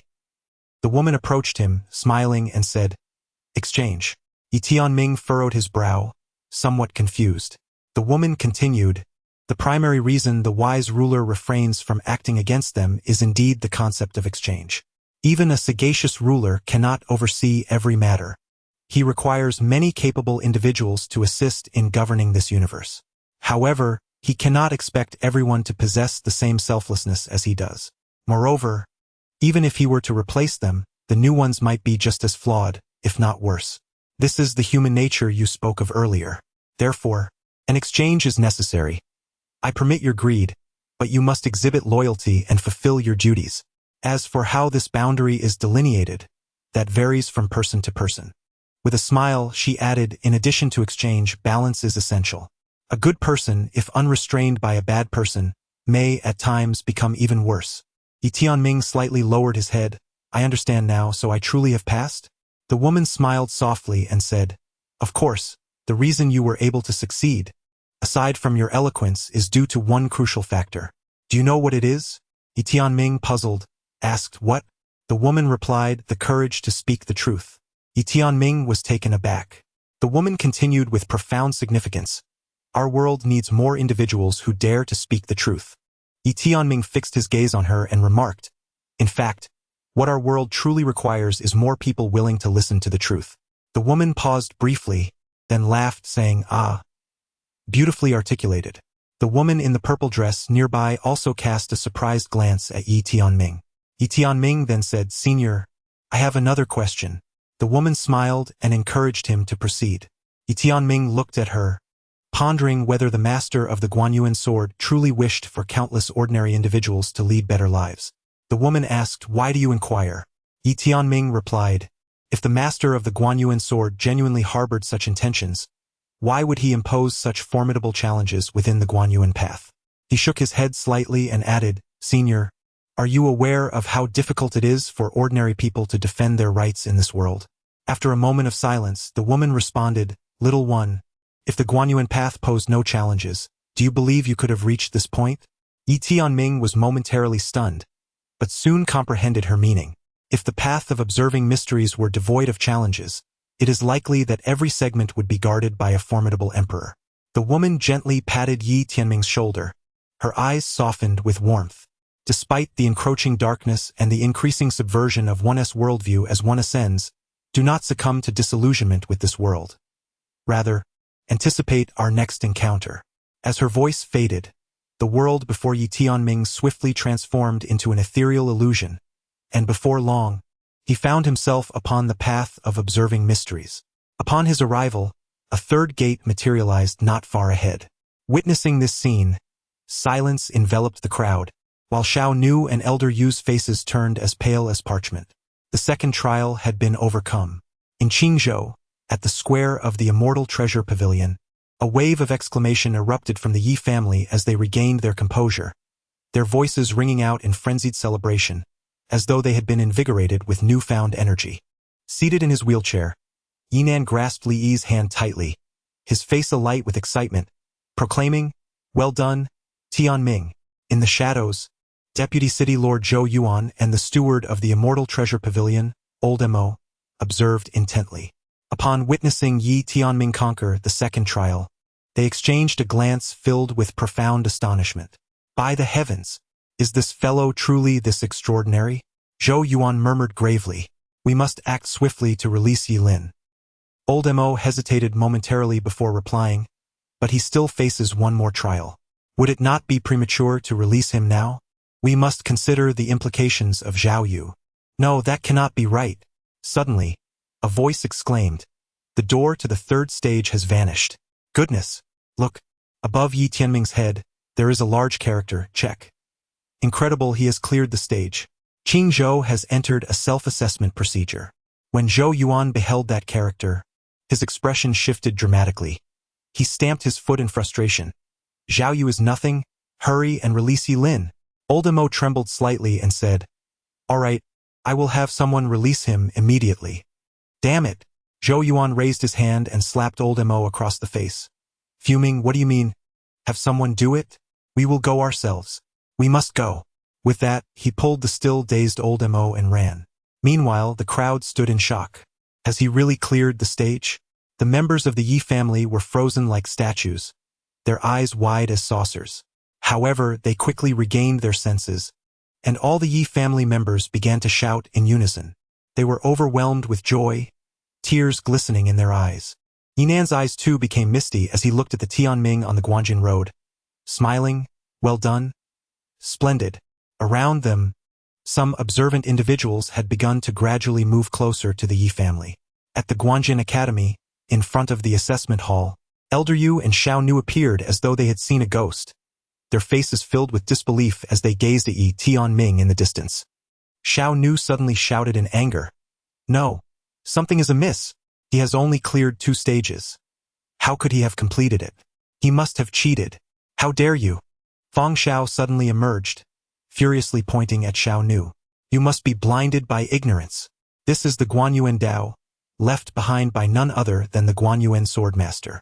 Do you truly believe anyone could cheat? Before Xiao Nu could respond, a voice resonated from the heavens above, proclaiming, Qing Zhou self-investigation. Qing Zhou self-investigation. As this declaration echoed, countless elite Guanyuan guards throughout Qingzhou received an urgent command to immediately proceed to the Qingzhou Guanyuan Academy and safeguard the challengers. Simultaneously, all boundary defenders of Qingzhou appeared above the Guanyuan Academy. Elder Yu fixed his gaze intently on Yi Tianming. Xiao Nu, quickly inform your clan leader. Xiao Nu, grasping the gravity of the situation, promptly shattered a communication talisman. Elder Yu followed suit, breaking his own talisman as well. They were not the type to remain passive in the face of danger. Before long, a multitude of formidable figures materialized in the realm, numbering over 10,000 Guanyuan guards. The entirety of Qingzhou's Guanyuan guards had assembled. A middle-aged man stepped forward, approaching Yi Tianming. Young Master Yi, he said, locking eyes with him, I am Zhou Qing, the leader of the Qingzhou Guanyuan guards. From this moment forth, we vow to protect you with our lives. Please, follow me. Yet Yi Tianming replied, esteemed elder, I implore you to ensure the safety of my family.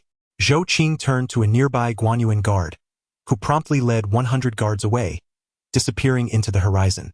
Zhou Qing cast a glance at Yi Tianming and said, young Master Yi, please accompany us to the observation pavilion, where the formation has already been activated. We shall await the directives from the outer court there. Yi Tianming nodded in acknowledgement and turned his gaze towards Fang Xiao, who smiled reassuringly. Rest assured, they dare not act against me at present, nor against you. Should you perish here, a thorough purge would ensue throughout the entire cabinet. Yi Tianming responded, Senior, I have many areas of ignorance and wish to seek your guidance. Fang Xiao contemplated for a moment and then agreed very well. He then looked towards Zhou Qing who, understanding the importance of the moment, readily consented, follow me. Thus, accompanied by nearly 10,000 Qingzhou observation guards, Yi Tianming and Fang Xiao vanished into the distance. Simultaneously, the head of the Qingzhou Supervisory Institute and all elders, along with the head of the Supervisory Court and all its elders, immediately set forth towards the observation pavilion. Moreover, all elders in seclusion at the academy emerged from their retreats, and all instructors of notable rank outside promptly abandoned their tasks to return to the academy. Even Qi Shi, the head of the Qingzhou Observation Academy, who was originally in the observation realm, hastened back to the observation academy. At that moment, All high-ranking officials in Qingzhou felt as though they were facing a formidable enemy. Meanwhile, the Xiao family was equally on edge. The family head, Xiao Feng, summoned all the elders and top-tier experts of the Xiao clan. Within the grand hall of the Xiao family, Xiao Feng suddenly exclaimed in anger, "What is that scoundrel Xiao Nu doing?" An elder of the Xiao family spoke solemnly. "As far as I know, he consumed 20 divine calamity pills and 200,000 spirit crystals, only bestowing 10 qi-inducing pills upon that individual named Yi Tianming." Scoundrel! Xiao Feng's fury erupted, his anger palpable. The elder's countenance darkened as he remarked. He underestimated Yi Tianming, believing him to be a mere pawn, yet he did not anticipate that he could traverse the observation path. Xiao Feng's expression was ominously grim. The other powerful members of the Xiao family wore equally troubled visages, utterly astonished that a member of a lowly clan could surpass the observation path. Who could have foreseen this? With the adversary now having crossed the observation path, it would undoubtedly bring calamity upon the Xiao family. Xiao Feng suddenly declared, "We cannot remain idle. Moreover, this incident may impact Xiao Tian's prospects at the headquarters. Elders 2 and 3, you must immediately travel to Qingzhou to engage with the Qingzhou Yi clan and ensure they assist us in the outer pavilion. Elders 4 and 7, dispatch emissaries to the Togu clan, Nanling clan, Shenj clan, Nanli clan, the Undying Emperor clan, the Dongli family, the Divine clan's Jian family, and the Li clan. Make certain they advocate on our behalf, preventing the self-examination process from advancing to the final review." An elder hesitated momentarily before voicing, "Patriarch, might this be an exaggeration? Even if Qingzhou enters the self-examination process, given our connections in the observation realm, the officials from the supervisory and prosecutorial offices would surely extend us some courtesy. If we now resort to seeking their favor, it would be tantamount to incurring a debt of gratitude." "Foolish!" Xiao Feng exclaimed in anger. "Under normal circumstances, the supervisory and inspection departments would certainly give us face. But what is the current situation? This is the Guanyuan Dao, a legacy of the Guanyuan Swordmaster, established specifically to prevent injustice within the academy. Even if the supervisory and inspection departments were inclined to support us, would the patrol and shadow departments do the same?" Upon hearing this, the expressions of the Xiao family's elite within the hall immediately darkened. The patrol and shadow departments are the most fearsome entities, known for their lack of compassion. Over the years, the Xiao family has spared no effort in hopes of placing someone in these two departments and the cabinet. Regrettably, after all this time, only one talent, Xiao Tiantian, has emerged from the Xiao family. Although his potential is limitless, he has yet to fully mature. Xiao Feng continued, "Such a significant matter cannot have escaped the notice of the patrol and shadow departments, nor the inspectors, who are surely monitoring the situation at Qingzhou Academy. Therefore, we of the Xiao family must not underestimate this. This time we must be prepared for substantial sacrifice." As he spoke, his expression turned increasingly grim, realizing the blood that would need to be shed to resolve this issue once and for all. An elder of the Xiao family growled, "It is all because of that scoundrel Yi Tianming. Truly, our Xiao family is experiencing a stroke of bad luck this time." Within the hall, the others immediately set to work, mobilizing their efforts.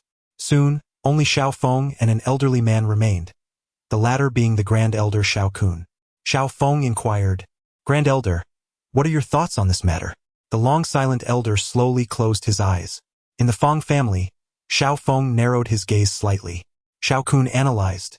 That individual named Yi Tianming, despite his exceptional talent, is merely a scion of a low-ranking family. Lacking any powerful backing, he poses no threat to our Xiao family, at least for the time being. The real challenge lies with the Feng family. If Feng Xiao continues to support him and escalates this matter, it could become exceedingly difficult to manage. Therefore, we must address the Feng family. As long as they refrain from intervening, a person from a low-ranking family cannot stir the waters. Once this matter is behind us, dealing with him will be a trivial task. Xiao Feng replied solemnly, "You should be aware of Feng Xiao. He is quite the simpleton, fixated solely on the ancestral teachings of the Feng family. Convincing him to withdraw his support for Yi Tianming will be a challenge." Xiao Kun calmly stated, "If we cannot resolve him, we shall target the younger members of the Feng family." Xiao Feng's brow furrowed with concern. Elder, to move against the Feng family, this. Xiao Kun turned to Xiao Feng, I will parley first. If the Feng family insists on antagonizing our Xiao family without cause, then we shall obliterate them. Over the years, the Feng family has offended more than just us. There are countless individuals who secretly desire their demise. Should we take the lead, many will undoubtedly rally in support. A flash of ruthlessness flickered in his eyes as he continued. That base-born Yi Tianming was able to intrude into the Guanshuan path because of the Feng family. We might as well go all the way and extinguish them. Feng Yu? He is inconsequential. Our Xiao family's ancestor was brethren with the sword master of Guanshuan. Chapter 10. Your greatest support is yourself. The destruction of the Feng family. Xiao Feng hurriedly shook his head. Elder, this matter cannot be approached recklessly. Although the Feng family has fallen into decline over the years, they still possess some connections. Furthermore, the higher authorities surely remember the contributions made by the Feng family's ancestor, Feng Yu, to the Guanyuan universe. Thus, they have allowed the Feng family to slowly wither away, even actively marginalizing them. However, should we truly seek to eradicate them, it may lead to. Xiao Kun, with a somber expression, interjected, but what if the Feng family insists on supporting that vile offspring? Xiao Feng narrowed his eyes, responding, then they would be courting their own demise. Xiao Kun nodded in agreement. In any case, we must prepare for the worst. I will initiate discussions, and if we cannot reach an agreement, we shall resort to force.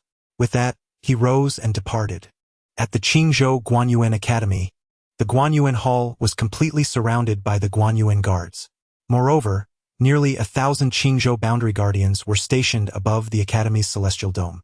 For them, regardless of the grievances between Yi Tianming and any family, it was imperative that he remain alive. The moment Yi Tianming perished, they would all be immediately dismissed and held accountable for life. They could not bear such a burden. Inside the Guanyuan Hall, Yi Tianming sat opposite Feng Xiao, who regarded him with curiosity, having not anticipated that this young lad could navigate through the Guanyuan path. Yi Tianming inquired, Senior Feng, how will this matter ultimately be resolved? Feng Xiao remarked, I understand your concerns, but do not overthink it. Qingzhou has initiated a self-examination process. None who have violated the rules will escape. Yet, Yi Tianming harbored some unease. Noticing the apprehension in Yi Tianming's eyes, Feng Xiao's smile gradually faded. Little one, are you implying? Yi Tianming inquired, Senior, could you enlighten me about the Xiao family? His greatest challenge lay in his scant knowledge of the prominent families and sects above him, as a lack of information would inevitably cloud his judgment. Feng Xiao spoke solemnly. The ancestors of the Xiao family once had a romantic connection with the sword master of Guanyuan. Following the establishment of the Guanyuan universe, the Xiao family reaped numerous hidden benefits due to this relationship. Naturally, the ancestors of the Xiao family were commendable figures, contributing significantly during the early days of the Guanyuan universe. However, as the older generation faded away and a new one rose to prominence, the dynamics of this world began to shift. Curiosity piqued, Yi Tianming asked, Senior, given their connections, why has the Xiao family not ascended to the rank of a first-class family? Feng Xiao chuckled, becoming a first-class family is no simple feat. You must understand that during the time of my ancestors, while they wielded considerable power, our family was still not classified as a first-class family. Perplexed, Yi Tianming questioned, but why is that? Feng Xiao elucidated, to attain the status of a first-class family, one must possess formidable strength. For instance, does the family have any top-tier breaking circle realm experts? However, throughout the Guanyuan universe, it is exceedingly rare to find even those who have reached the breaking circle realm. Alternatively, it is possible that someone from this family wields immense power within the Guanyuan universe, such as the Prime Minister, the head of the Academy, or the Elder of the Xianbao Pavilion. Yi Tianming spoke softly, I understand. Feng Xiao continued, though the Xiao family is a second-tier clan, their connections are extensive, and they are related by marriage to many families within the Guanyuan realm. At this point, his brow furrowed deeply. Yi Tianming remarked, the Xiao family will certainly not sit idly by. They will undoubtedly leverage all their relationships and connections to resolve this matter. Impossible. Feng Xiao interjected. This is an issue they cannot resolve. The Guanyuan Dao was established by the Guanyuan Swordmaster precisely to prevent egregious injustices within the academies. Neither the outer nor the inner cabinet would dare to take this matter lightly. Yi Tianming replied, "Indeed, they would not dare to confront the outer and inner cabinets. They cannot resolve those issues. However, they can eliminate me."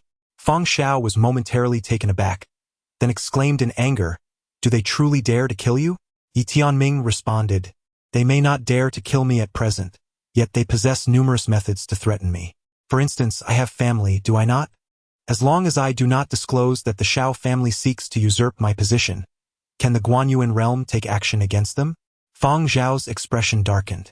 Yi Tianming continued, "They not only wish to eliminate me, but they must also deal with you, my esteemed senior." Feng Xiao looked at Yi Tianming, asking, "Is it because I have aided you?" Yi Tianming nodded, acknowledging that their most pressing issue was not himself, but rather the senior before him. As long as the Feng family ceased their support for him, they could manipulate him at will. However, if the Feng family were to stand firmly by his side in this matter, it would be impossible to bring it to a conclusion. Therefore, their foremost task was to deal with the senior and even the Feng family itself.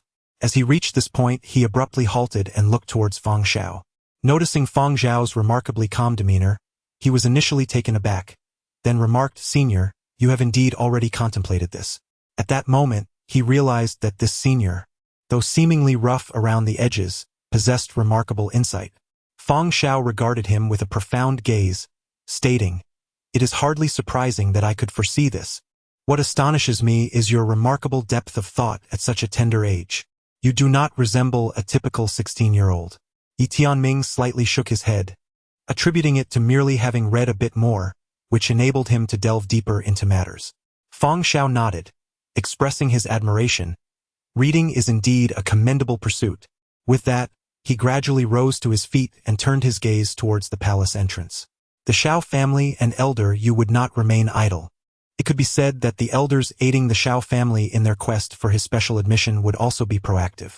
They would undoubtedly band together to devise strategies against him, or more accurately, against the Feng family. Yi Tianming fell into silence. Feng Xiao then turned to Yi Tianming and inquired, "Young one, what do you believe their next course of action should be?"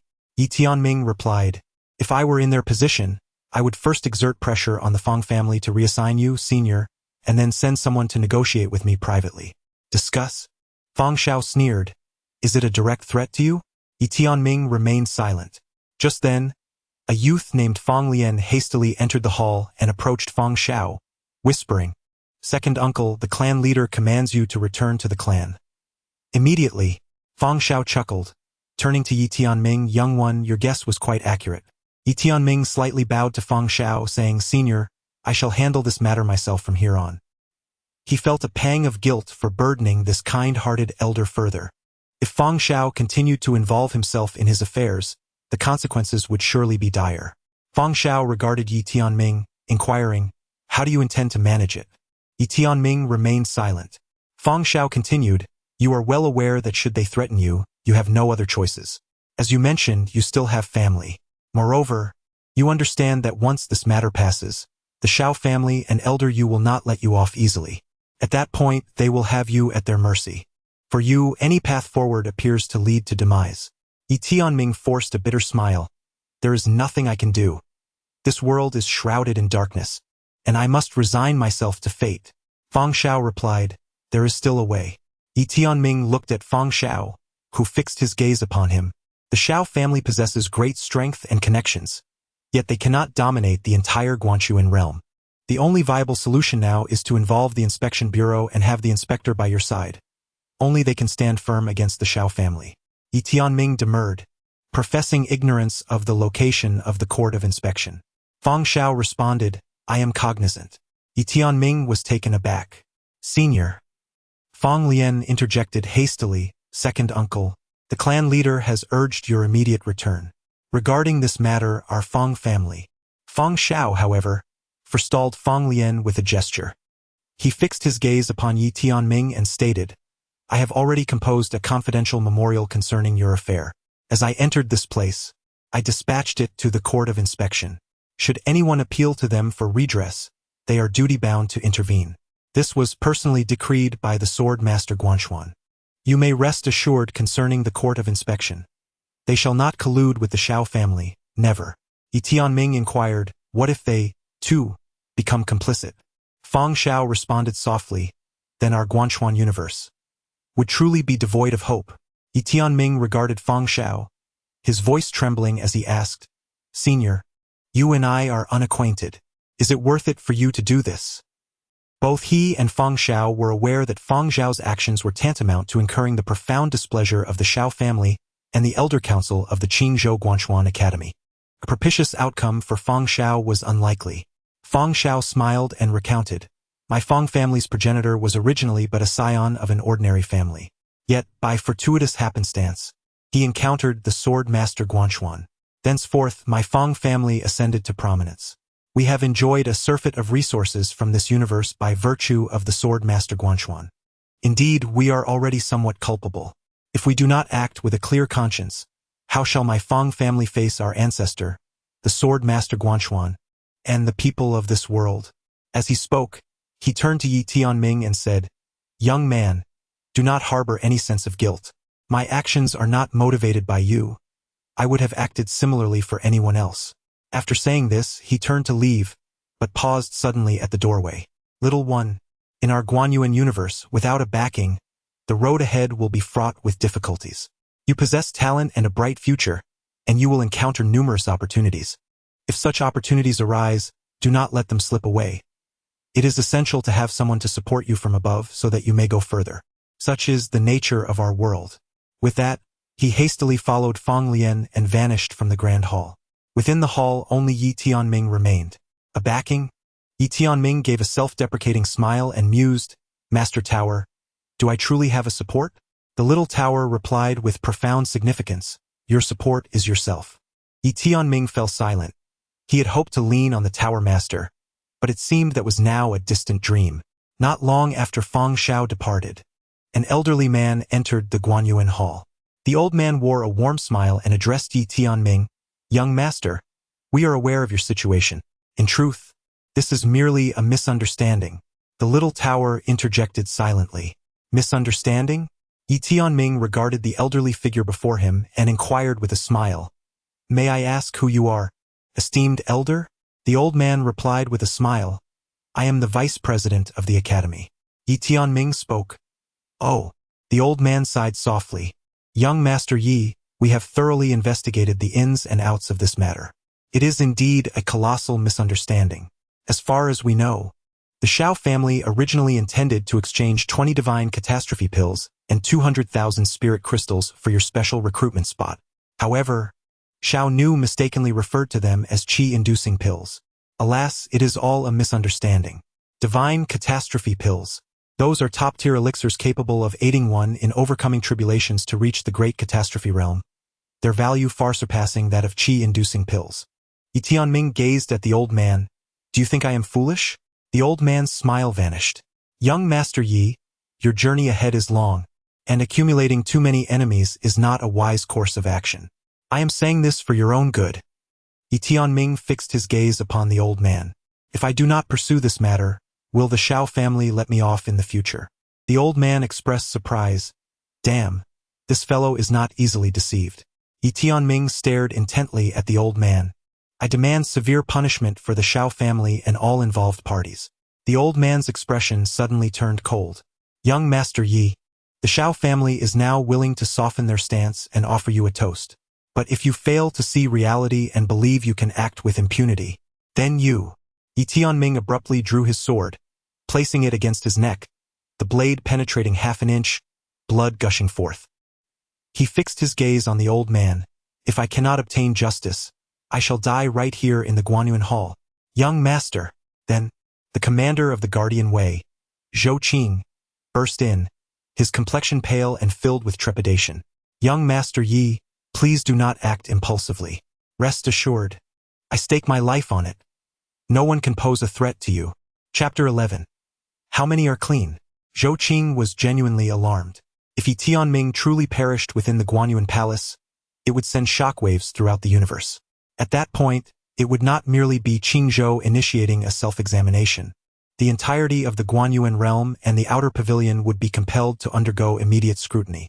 For the Guanyuan guards of Qingzhou, it would not simply entail resignation.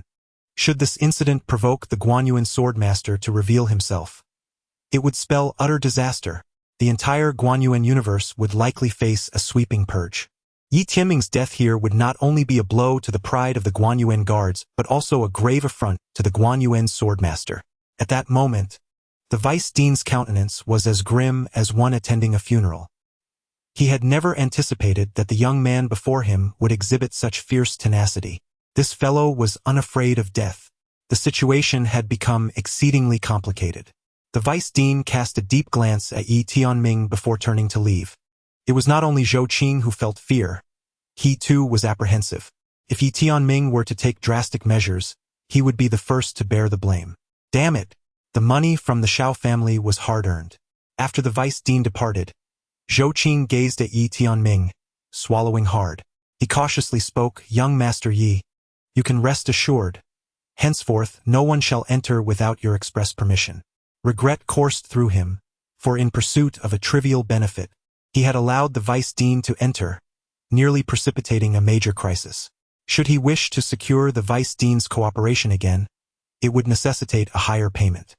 Yi Tianming sheathed his sword, seated on the ground, enveloped in silence. Zhou Qing let out a sigh of relief, hesitating for a moment before speaking. "Young Master Yi, you are still in the bloom of youth with a promising future ahead. Do not, under any circumstances, act foolishly." Yi Tianming shook his head. "The Shao family will not spare me. Even if I survive now, my fate is sealed for the future. In that case, it is better to perish now and take the Shao family down with me." Zhou Qing felt a chill run down his spine. "Your fate is of no concern to me, but if you were to die now, we would all have to accompany you in death." After a moment of contemplation, he continued, "Young Master Yi, while the Shao family is indeed formidable, they are unlikely to openly target you at this juncture. Therefore," Yi Tianming gazed into the distance, silent, yet the resolve to die flickered fiercely in his eyes. Zhou Qing, fearing he might take a drastic step, hurriedly implored, "Young Master Yi, dying now may seem like an end to your troubles, but it is truly not worth it.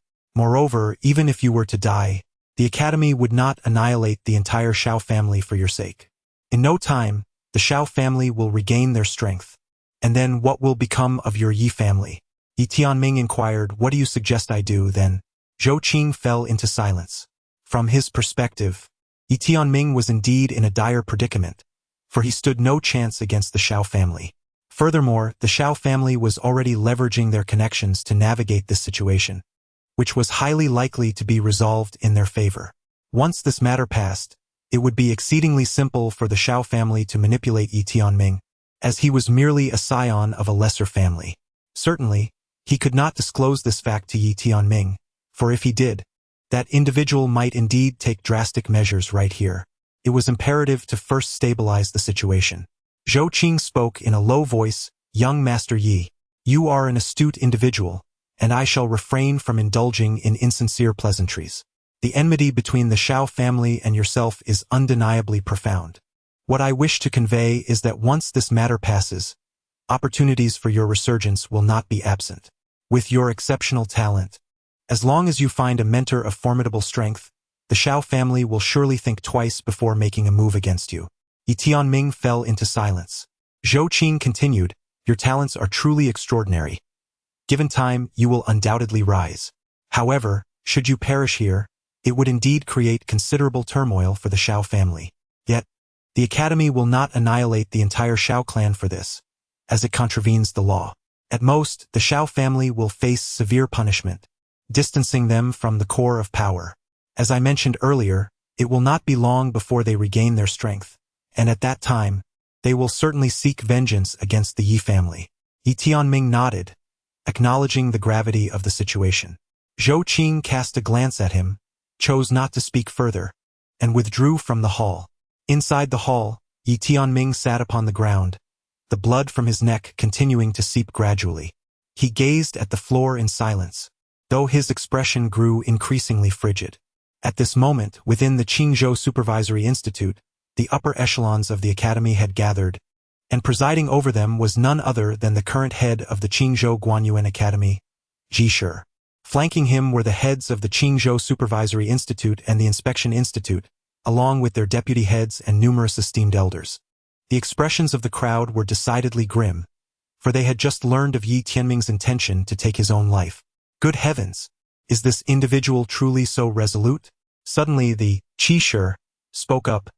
What are your thoughts on this matter? A profound silence enveloped the assembly.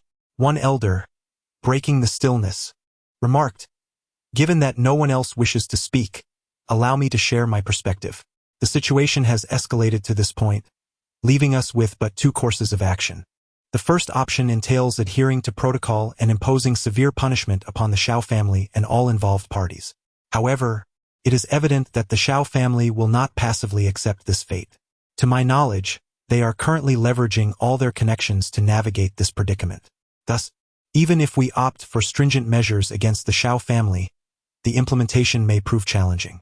Moreover, if we proceed through the usual channels, many of the esteemed elders present here may find themselves implicated as well." As he spoke, he cast a glance at several elders seated nearby. Their faces immediately darkened, for, in their exalted positions, how many could truly claim to be blameless? It is fair to say that for those in high office, a thorough investigation would spell their doom. The elder continued, "If we do not adhere to the established procedures, we cannot provide an explanation to the Guangguan realm. However, as the has pointed out, following the protocol will first harm our own brethren, and second, we will confront the Shao family directly. Everyone is well aware of the Shao family's strength and connections, not to mention their ancestral bond with the Guangguan swordmaster." He paused momentarily, for it was clear to all that our academy could not punish the Shao family. To do so would require uniting forces to present our grievances to the Guangguan realm, yet evidently, no one is inclined to take such action for a lowly family. Moreover, this matter would have dire repercussions for the esteemed elders. Should it undergo thorough investigation, it might implicate previous elder councils as well. The gathered assembly was not merely grim-faced but rather gripped by a sense of dread. If this matter were to be thoroughly investigated, it would inevitably involve those elder councils of yore. After all, those elder councils were not without their own blemishes. Presently, many of those elders occupy high positions in the outer and inner cabinets. It can be said that this matter cannot be investigated. Should it be, it would unravel far too much, revealing that very few in Wanzhou are untainted. A particularly hot-tempered elder rose abruptly, scoffing, "That man named Yi Tianming is utterly oblivious. He even contemplates suicide. By heavens, he is openly threatening us. In my view, let him take his own life. I wish to see if he truly fears death. Since we cannot resolve the issue, let us eliminate the one who has caused it." The elders remained silent, and their silence implied consent. At that moment, another elder suddenly spoke. "Elder Ling, we cannot think in such a manner. He is but a worthless life. If he dies, he dies. However, you must understand that if he truly perishes here, even if the Guanyuan realm does not take our lives, our positions will undoubtedly be revoked, and we may even face imprisonment." Elder Ling's expression darkened. Could he truly be threatened in such a way? The elder did not respond but instead turned his gaze toward the Qi Shi. Qi Shi calmly stated, "Old Yuan, speak your mind." Old Yuan, whose real name was Yuan Qi, served as the vice president of the academy. Yuan Qi slowly articulated, "This matter cannot be investigated. If it were to be, not only would the Shao family be implicated, but our Qingzhou Guanyuan Academy would also find itself entangled. The ramifications are far too severe. Hence, the best course of action is to persuade Yi Tianming to voluntarily abandon his pursuit." Elder Ling replied sternly, "But he has no intention of negotiating." Yuan Qi interjected, "It is not that he does not wish to negotiate. Rather, he is exceedingly clever. He understands that once this matter passes, it will be trivial for either our academy or the Shao family to deal with him. Therefore, what he seeks is a promise, along with more favorable terms." Elder Ling inquired, "What if he truly does not wish to negotiate?" The assembly turned their gazes toward the, yet Qi Shi gradually closed his eyes, remaining silent. Beside him, Vice Dean Yuan Qi had already grasped the dean's intent. He promptly said, "Then let us convey to him that if he is unwilling to negotiate, we shall be prepared to face the dire consequences. However, prior to that, we possess myriad methods to ensure that each member of the Yi family meets a tragic end before his very eyes. This individual is profoundly loyal. His kin are his Achilles heel. By manipulating his loved ones, we can easily manipulate him. He paused for a moment before continuing, of course. Such nefarious deeds are beneath us and do not necessitate our involvement. Presently, the Shao family is more desperate than we are. They can undertake this vile act. As for us, we merely need to provide minor assistance from the sidelines. Within the Hall of Observing Mysteries, Yi Tianming sat cross-legged upon the ground, his hands resting gently upon his thighs as he silently practiced the destiny decision. This newly conceived technique still bore numerous imperfections, and his current endeavor was to refine it. For, according to his estimations, the upper tier of the destiny decision could only elevate him to the realm of great calamity. To ascend further, it was imperative to perfect the destiny decision. His greatest frustration lay in the fact that he had never encountered other advanced cultivation methods, leaving him without a point of reference. He had initially hoped that his arrival at the Observing Mysteries Academy would afford him the opportunity to witness other cultivation techniques. Yet unexpected events had thwarted this aspiration. The small tower did not disturb Yi Tianming, fully supportive of his quest to create a new technique. If this little fellow were to truly develop an unparalleled method, the credit would undoubtedly belong to its master. At least half of it would be rightfully claimed by it. If this fellow were to rename Destiny Decision to Destiny Tower Decision, it would be even more perfect. Upon contemplating this, he felt a surge of excitement. Naturally, he understood that to persuade this individual to willingly change the name, he needed to exert some effort. Thus, he began to offer guidance at critical moments. When the little tower assisted in refining a detail of the technique, Yi Tianming was utterly astonished. Tower Ancestor, you possess such profound knowledge in the path of cultivation. The little tower chuckled, I am just like you. Although my strength is exceedingly weak, I have read extensively, hence I grasp a little of the cultivation path. Yi Tianming replied, Tower Ancestor, let us create this technique together. If we succeed in the future, we shall name it after you and me, calling it Destiny Tower Ancestor Decision. How does that sound? The little tower's heart leaped with joy, exclaiming that this lad was quite astute. Yet he feigned modesty, saying, Young one, your tower ancestor is indifferent to fame and wealth. I have never cared for such empty titles, however.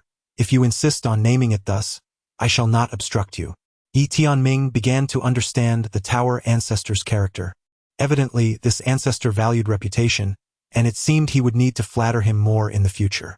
Thus, with the tower ancestor's assistance and guidance, the progress of his technique accelerated rapidly.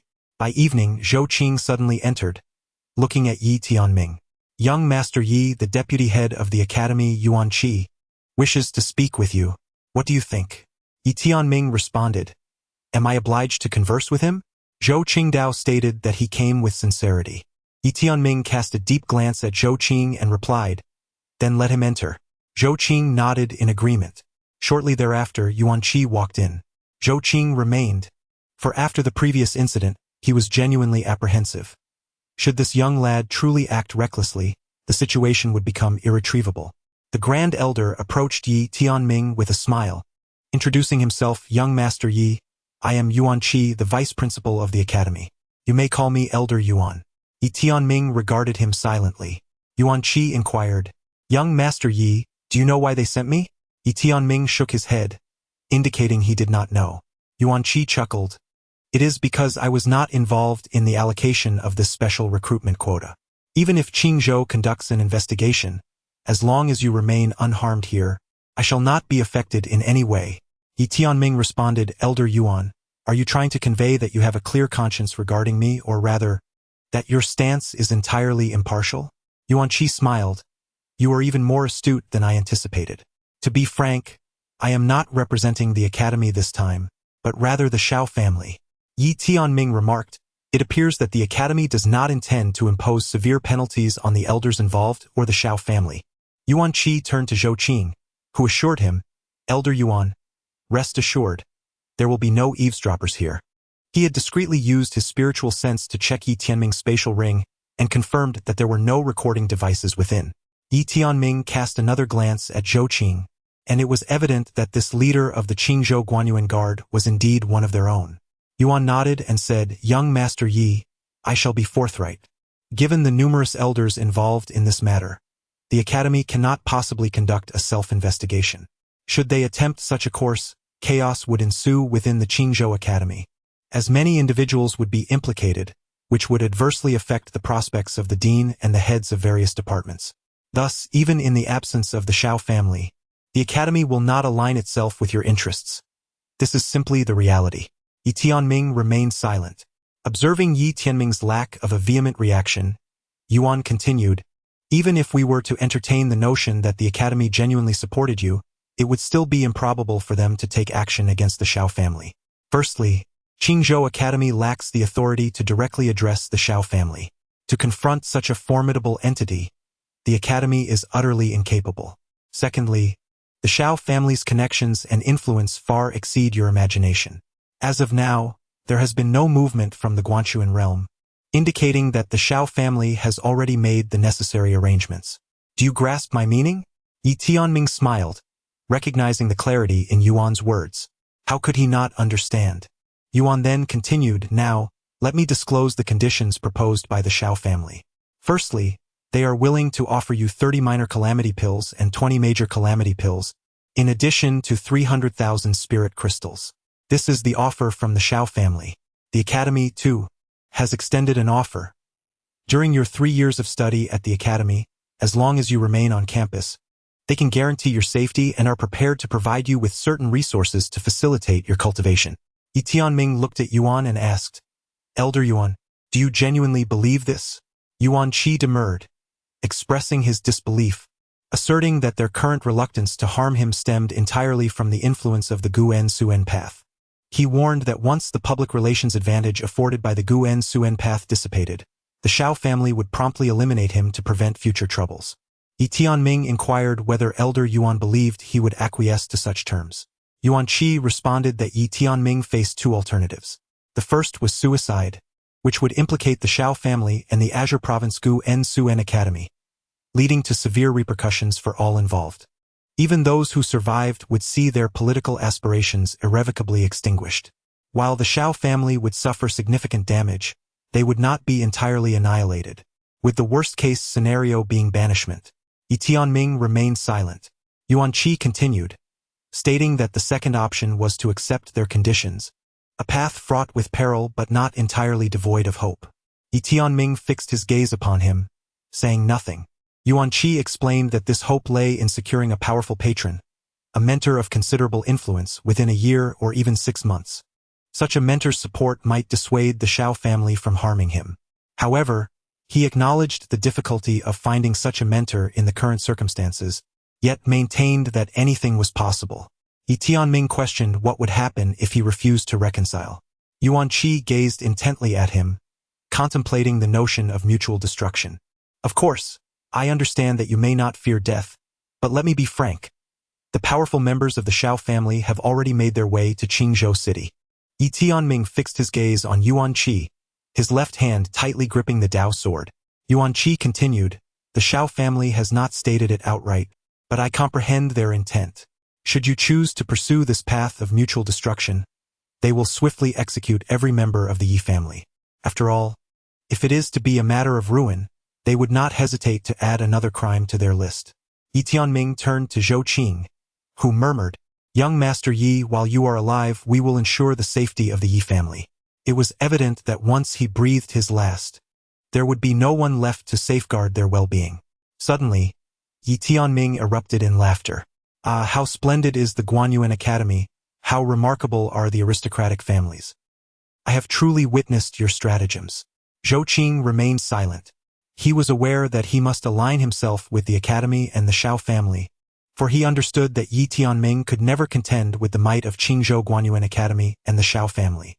Furthermore, Yi Tianming posed no threat to him, yet the Academy and the Shao family held the power to shape his future. It was clear to anyone with a modicum of sense which side to choose between the Academy, the Shao family, and a lowly clan. Yuan Qi fixed his stare on Yi Tianming. "Young Master Yi, you must make a choice." Yi Tianming slowly closed his eyes, his left hand gripping the path sword tightly. He had read countless books, Yet at this moment, he realized that no amount of reading could aid him in confronting the darkness of this world. Disappointment, despair. Ordinary individuals like him could only succumb to profound hopelessness when faced with the powerful elite.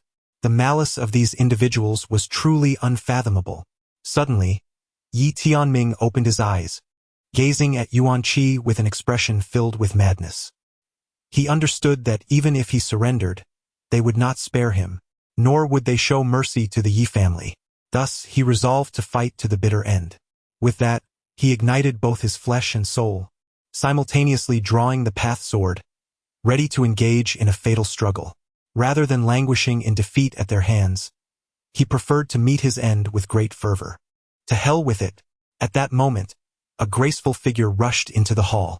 Just as Yi Tianming was about to strike, a delicate white hand seized his.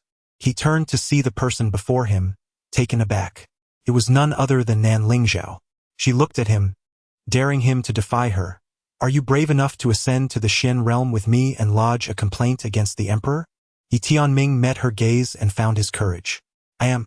With a radiant smile, Nan Lingzhao took his hand and said, "Come, I will take you to the Xian realm to lodge your complaint." With that, she led Yi Tianming out into the world beyond. Upon hearing this, Yuan Qi's expression shifted once more. He swiftly exchanged a glance with Zhou Qing, who immediately stepped forward. "This young lady." Nan Lingzhao cast him a sidelong glance and commanded, "Leave."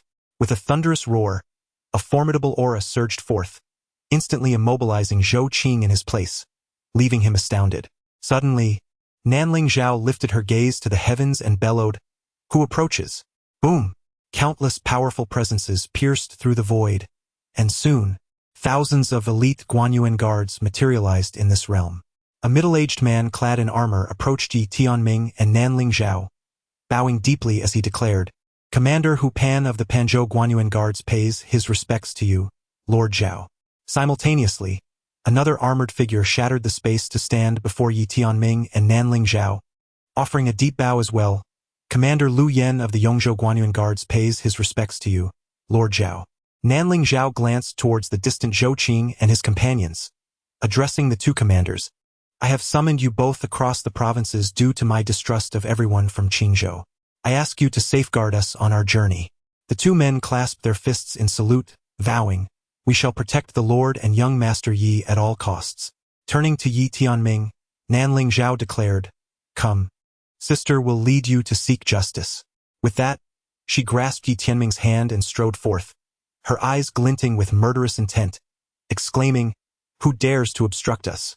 I shall annihilate their entire family." Gratitude to Lang Guli Gulang, Yen Yi Yin, Tan Chi Tu Shi, Guachan 007, and the 4 esteemed leaders for their generous support.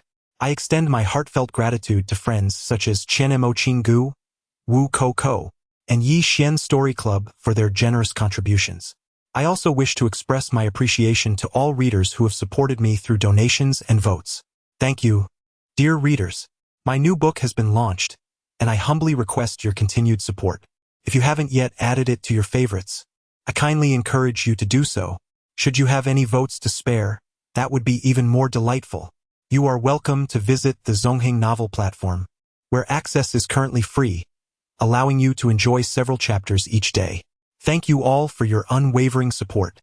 Chapter 13. One hand covers the sky. Surrounded by the imposing aura of Nan Lingzhao, the members of the Qingzhou Guanyuan were momentarily paralyzed with fear, unwilling to make a move. Nan Lingzhao, accompanied by Yi Tianming, ventured forth, her delicate, jade-like hand grasping his, causing his cheeks to flush slightly before he quickly regained his composure. Although he instinctively wished to withdraw his hand, Nan Lingzhao held on tightly, compelling him to acquiesce. As the two emerged from the Guanyuan hall, they were confronted by Qi Shi, the head of the Qingzhou Guanyuan, along with a group of elders from the academy. Qi Shi fixed his gaze upon Nan Lingzhao and inquired, "Lady Zhao, what is your intention?" With a smile, Nan Lingzhao replied, "I am taking young Master Yi to the Guanyuan realm to lodge a complaint." Her response was refreshingly straightforward. Qi Shi narrowed his eyes and retorted, "Lady Zhao, you have overstepped your bounds. Young Master Yi has traversed the Guanyuan path, and Qingzhou is currently undergoing a self-investigation process. This matter falls under the jurisdiction of our Qingzhou Guanyuan. Turning to Yi Tianming, Nanling Zhao noticed the scars on his neck and asked, "Has anyone from Qingzhou threatened you?" Yi Tianming promptly nodded, affirming, "Yes." Nanling Zhao then directed her attention back to Qi Shi, stating, "The master of the Guanyuan sword has proclaimed that anyone who traverses the Guanyuan path will initiate an immediate self-investigation in their respective state. However, it appears that Qingzhou has not only failed to commence such an investigation but has instead conspired against the aggrieved party. Headmaster Qi, it seems to me that Qingzhou is utterly corrupt." Jishir calmly stated, "Nangling Zhao, the fate of Qingzhou is not for you to dictate. This young Master Yi has stirred up the Guanyuan Dao in Qingzhou, which has now initiated an internal investigation. His matters pertain to our Guanyuan Academy in Qingzhou, and we possess the right to safeguard his safety."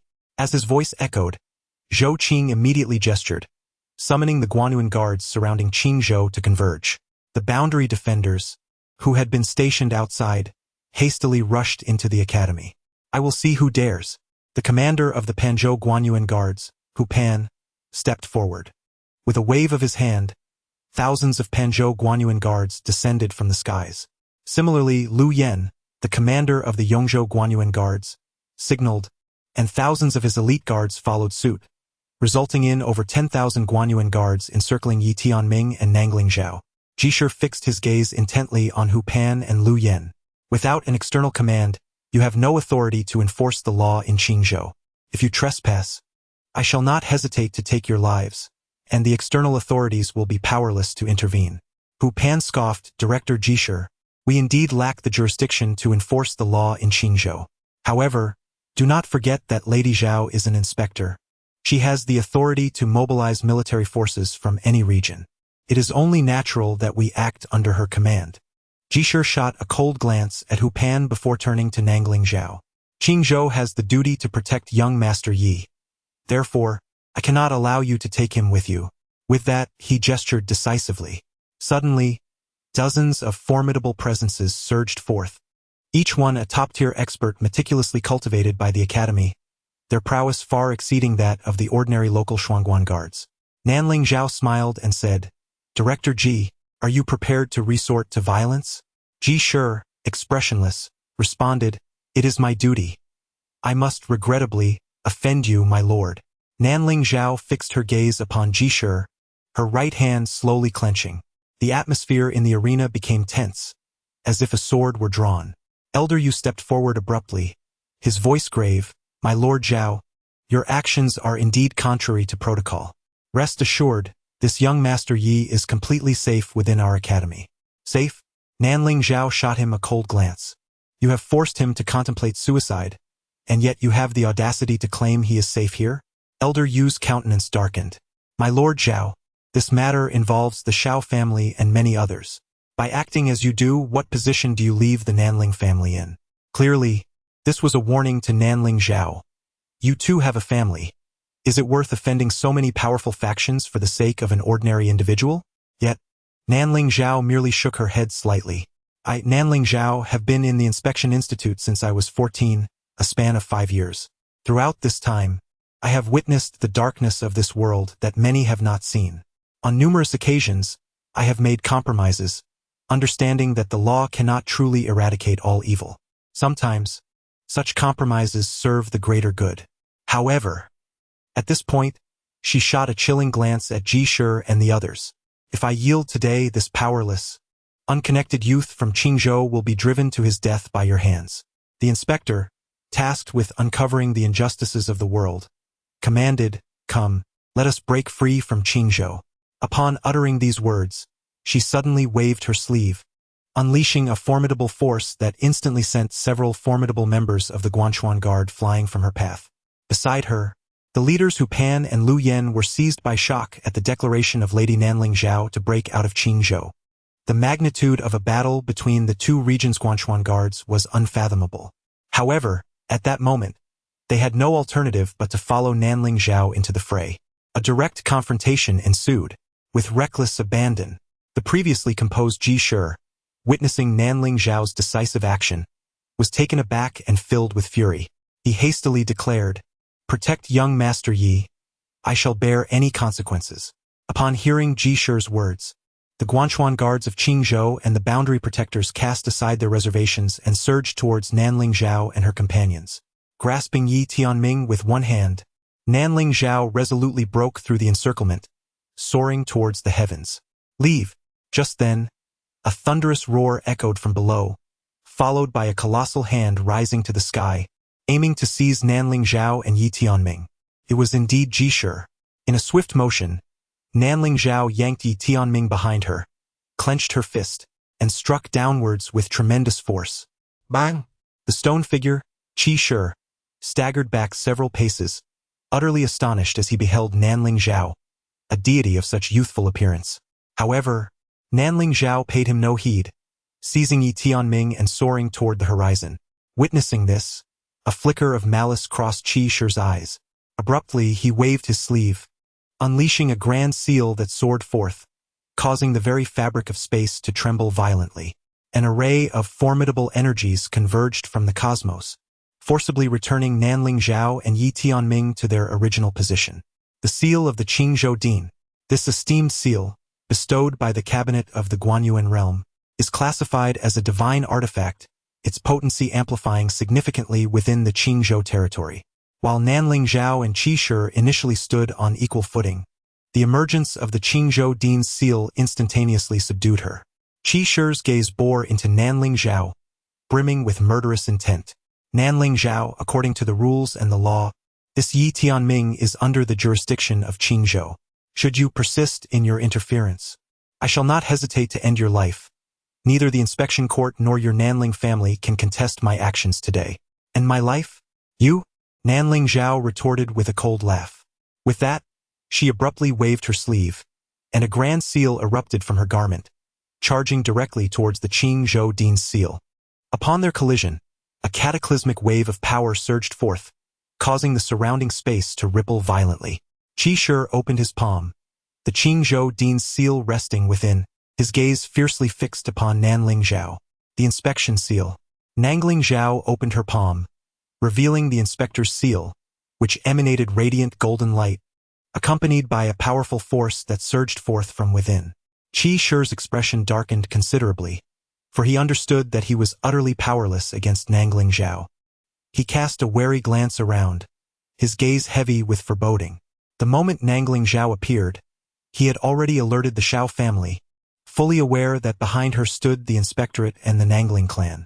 As the head of the Qingzhou Academy, he could not hope to subdue her.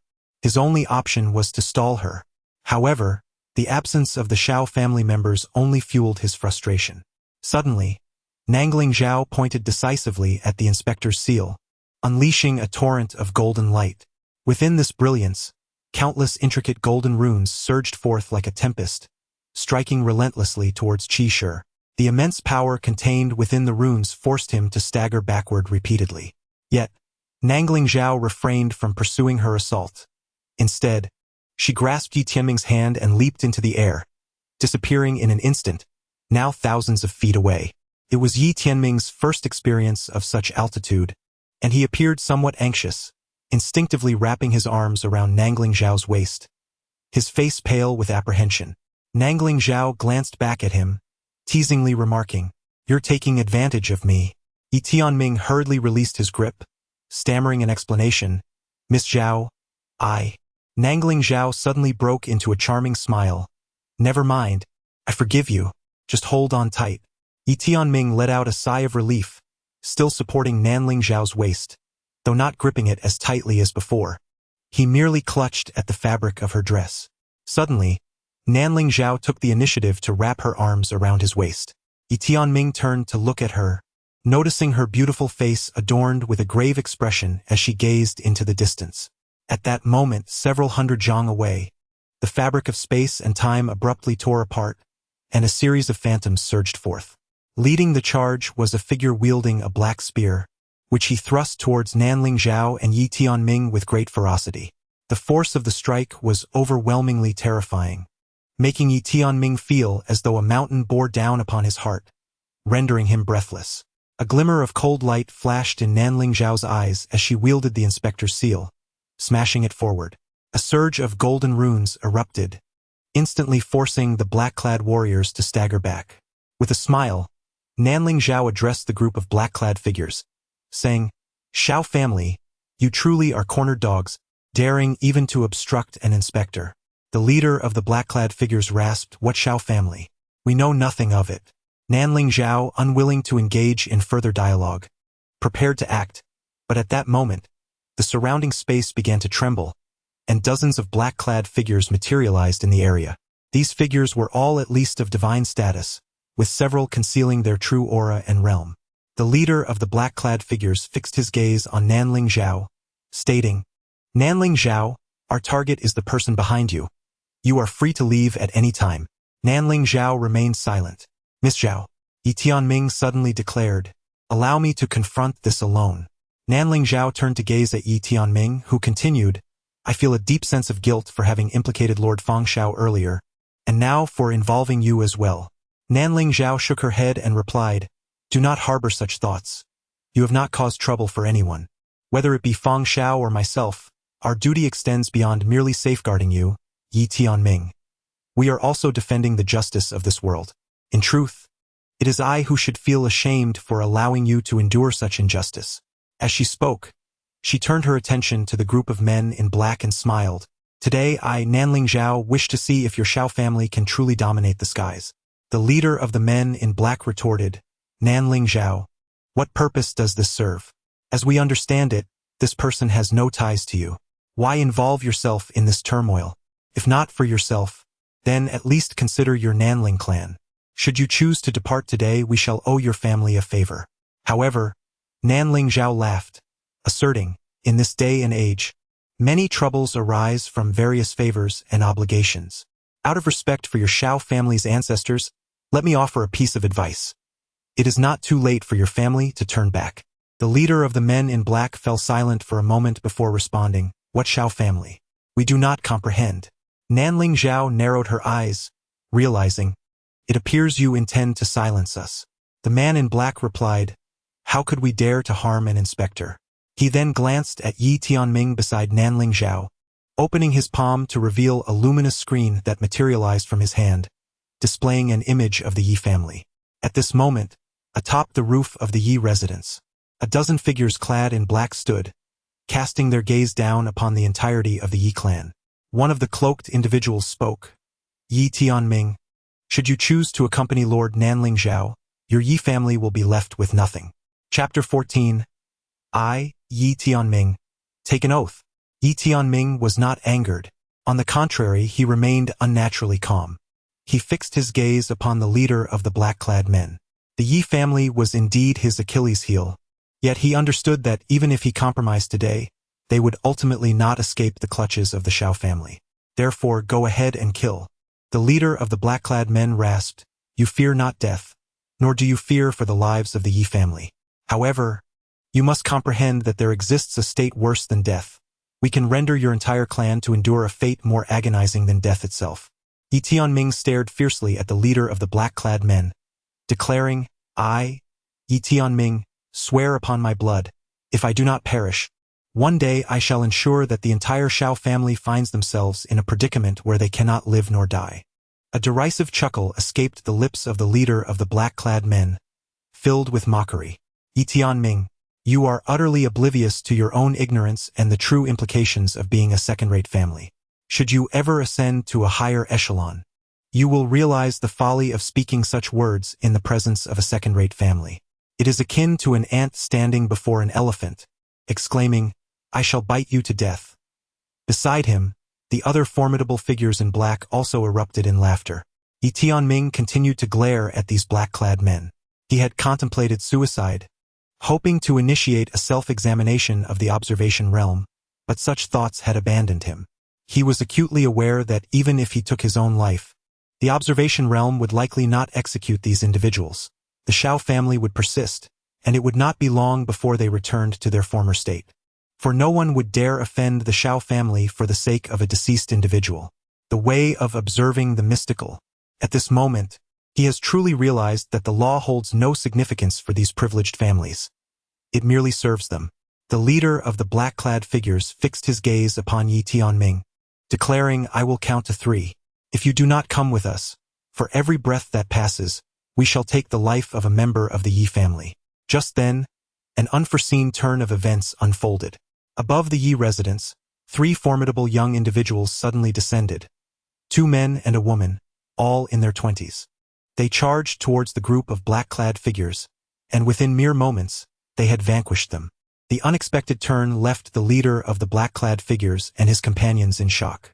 Beside Yi Tianming, Nan Lingzhao turned to him with a reassuring smile, saying, "Do not worry.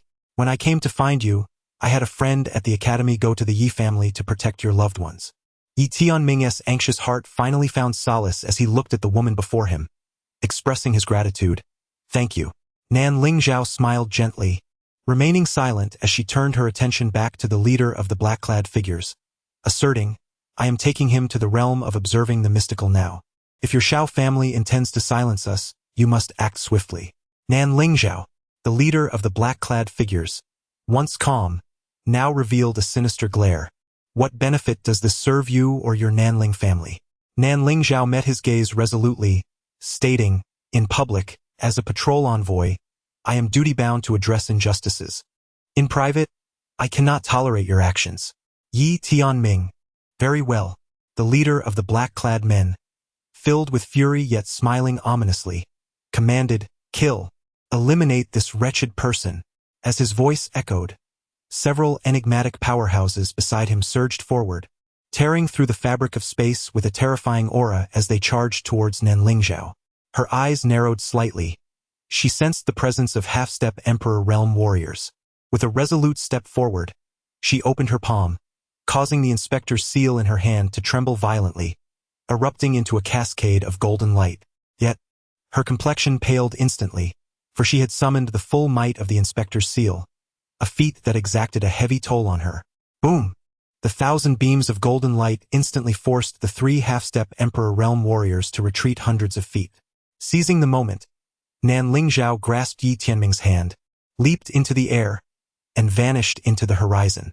However, at that moment, the leader of the black-clad men lunged forward, causing the space before him to explode.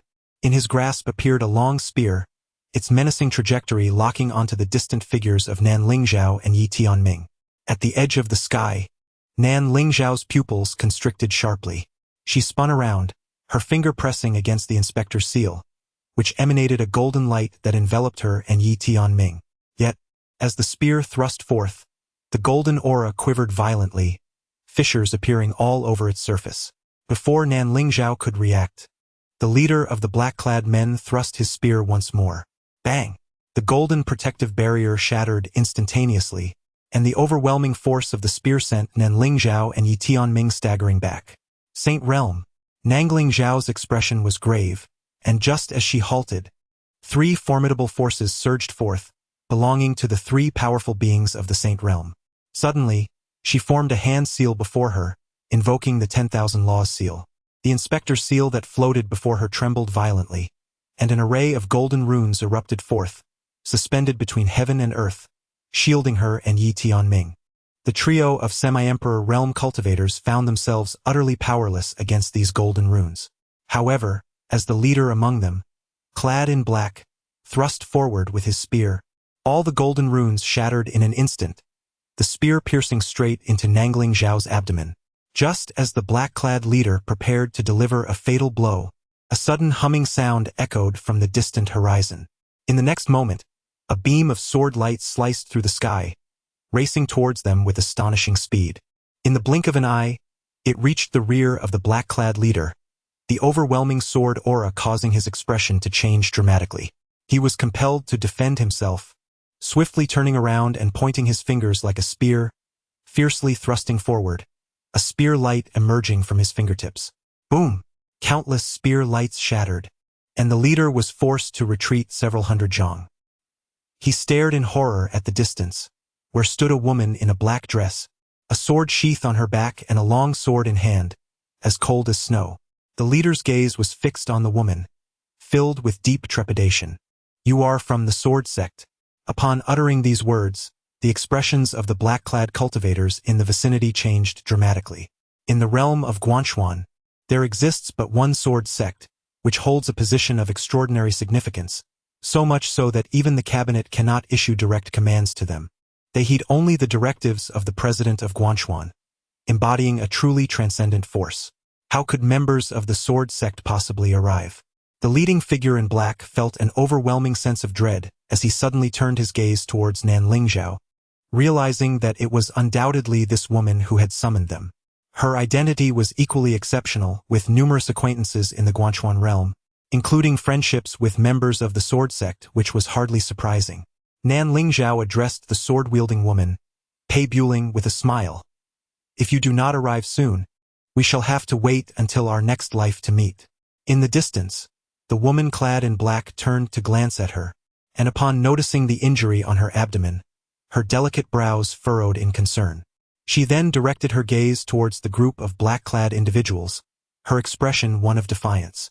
Nan Lingzhao continued, Buling, the Xiao family will not let this matter rest easily. Please assist me in holding them off, and I implore you to summon additional friends from the sword sect to lend their support, just in case. Pei Buling fixed her cold stare upon the black-clad men and ordered, You may leave. With a sudden tremor, Nan Lingzhao, accompanied by Yi Tianming, vanished into the horizon. In the distance, the leader of the black-clad men spoke in a hushed tone, Sir, we. Pei Buling interrupted with a fierce retort, Get the hell out. With that, she surged forward, sword in hand, launching an assault. Meanwhile, not long after Nan Lingzhao had fled with Yi Tianming, her body grew weak, and she began to fall straight down. Fortunately, just before they hit the ground, she managed to draw in a breath, allowing the two of them to land safely. At this moment, they found themselves amidst an unfamiliar mountain range, an expanse of towering peaks stretching endlessly before them. Yi Tianming swiftly removed his long robe and laid it upon the ground, gently assisting Nan Lingzhao to recline on its fabric. Gazing at the wound on her abdomen, his complexion paled slightly. My Lady Zhao, do you possess any healing elixirs? Nan Lingzhao raised her right hand, and with a subtle tremor of her spatial ring, a medicinal pill emerged. Yi Tianming hurriedly caught it and administered it to her, yet blood continued to seep from her injury. Observing this, he exclaimed, My Lady Zhao, it appears to have no effect. Nan Lingzhao cast him a sidelong glance, a faint smile gracing her pallid features. Do you believe this pill to be the legendary holy elixir that restores one instantaneously upon consumption? Yi Tianming, feeling a surge of anxiety, stammered. Then, Nan Lingzhao instructed, Please cleanse the wound and apply a bandage. Regaining his composure, Yi Tianming replied, Understood. As he spoke, he gently tore open the fabric of her garment, revealing a gaping wound that was alarmingly large, akin to a child's fist. The edges of the wound were charred black, with an eerie energy continually eroding the surrounding flesh. Within the wound, the flesh was visibly decaying and spreading. Nan Lingzhao murmured, Truly formidable, the realm of the saints. Had I not possessed the insignia of the inspector, I would have been utterly powerless against him. Yi Tianming produced some water and delicately began to cleanse her injury. Suddenly, Nan Lingzhao said softly, I am sorry. Yi Tianming turned to Nan Lingzhao and found her gazing at him, her words seemingly directed at him. A look of confusion crossed Yi Tianming's face as he inquired, Lady Zhao, are you apologizing to me? Nan Lingzhao nodded. Yi Tianming, perplexed, asked, Why? In a gentle tone, Nan Lingzhao replied, If I had not compromised that day in Qingzhou City and had pursued the matter to its conclusion, perhaps you would not have faced these circumstances later. Yi Tianming shook his head, saying, Even if you had pursued it to the end, I would still be implicated. After all, I too have taken a life. Nan Lingzhao chuckled, You dare to admit to murder. Are you not afraid I shall bring you to justice? Yi Tianming responded, If you had wished to capture me, you could have done so earlier, as capturing me would surely compel me to confess. After a moment of contemplation, Nan Lingzhao asked, When you killed them in Qingzhou City, you must have been at the realm of all laws, correct? Yi Tianming nodded. Nan Lingzhao then stated, Under normal circumstances, you could not have attained the realm of all laws, for your Yi family could not possess the elixir of all laws or advanced cultivation techniques. Yi Tianming remained silent. Nan Lingzhao added with a smile, I may have overstepped. Yi Tianming replied, I created my own technique. Nan Lingzhao's eyes widened in astonishment as she sat up, Fixing her gaze upon Yi Tianming, you developed your own technique? Yi Tianming nodded. Nanling Zhao continued to stare at him in silence. Yi Tianming laid out all his papers for her to see. As Nanling Zhao examined each sheet, her expression gradually grew solemn. After a moment, she turned to Yi Tianming and remarked, "This is at least equivalent to a celestial grade technique. You began creating it at the age of 12 and completed a celestial grade technique in merely 4 years." Yi Tianming replied, "This is just the upper section. The lower section has yet to be completed, and time is running short." Nanling Zhao fixed her gaze upon him, as if attempting to peer into his very soul. Yi Tianming remained silent, cautiously tending to her abdominal wound. Suddenly, Nanling Zhao inquired, "How did you traverse the Guanyuan path?" Yi Tianming looked at her, and she continued, "I am simply curious, for we both attempted it in the past." Yi Tianming was taken aback. "You both attempted it?" Nanling Zhao nodded. "Many prodigies have ventured through, albeit in secrecy. After all, who wouldn't desire the recognition of the Guanyuan swordmaster? Yet, regrettably, for a millennium aside from the two of you, not a single genius from Wanzhou or even the Guanyuan realm has succeeded." Yi Tianming expressed his curiosity. "Lady Zhao, you are so formidable. How is it that you did not succeed?" He paused, realizing the implications of his words. Nanling Zhao merely smiled. "I failed at the second trial. Not just I, but at least 99% of those who attempted also faltered at that stage. Thus, I am quite intrigued by how you managed to pass. Of course, if it is inconvenient for you to share, you need not disclose." Yi Tianming shook his head, indicating that there was nothing more to say. He then meticulously recounted the events of the second and third trials. After listening, Nanling Zhao fixed his gaze upon Yi Tianming, remarking, "What you have said is truly extraordinary and rebellious. You possess a heart of a traitor." Yi Tianming. Chapter 15. Ignoring Boundaries. Nanling Zhao reclined, her eyes slowly closing as her mind wandered back to the words spoken by Yi Tianming moments ago. Yi Tianming observed the wound on her abdomen beginning to heal gradually, a smile blossoming on his face. Evidently, the pill she had ingested earlier was indeed effective. He retrieved a clean cloth and commenced bandaging her injury. In truth, her primary affliction was her frailty.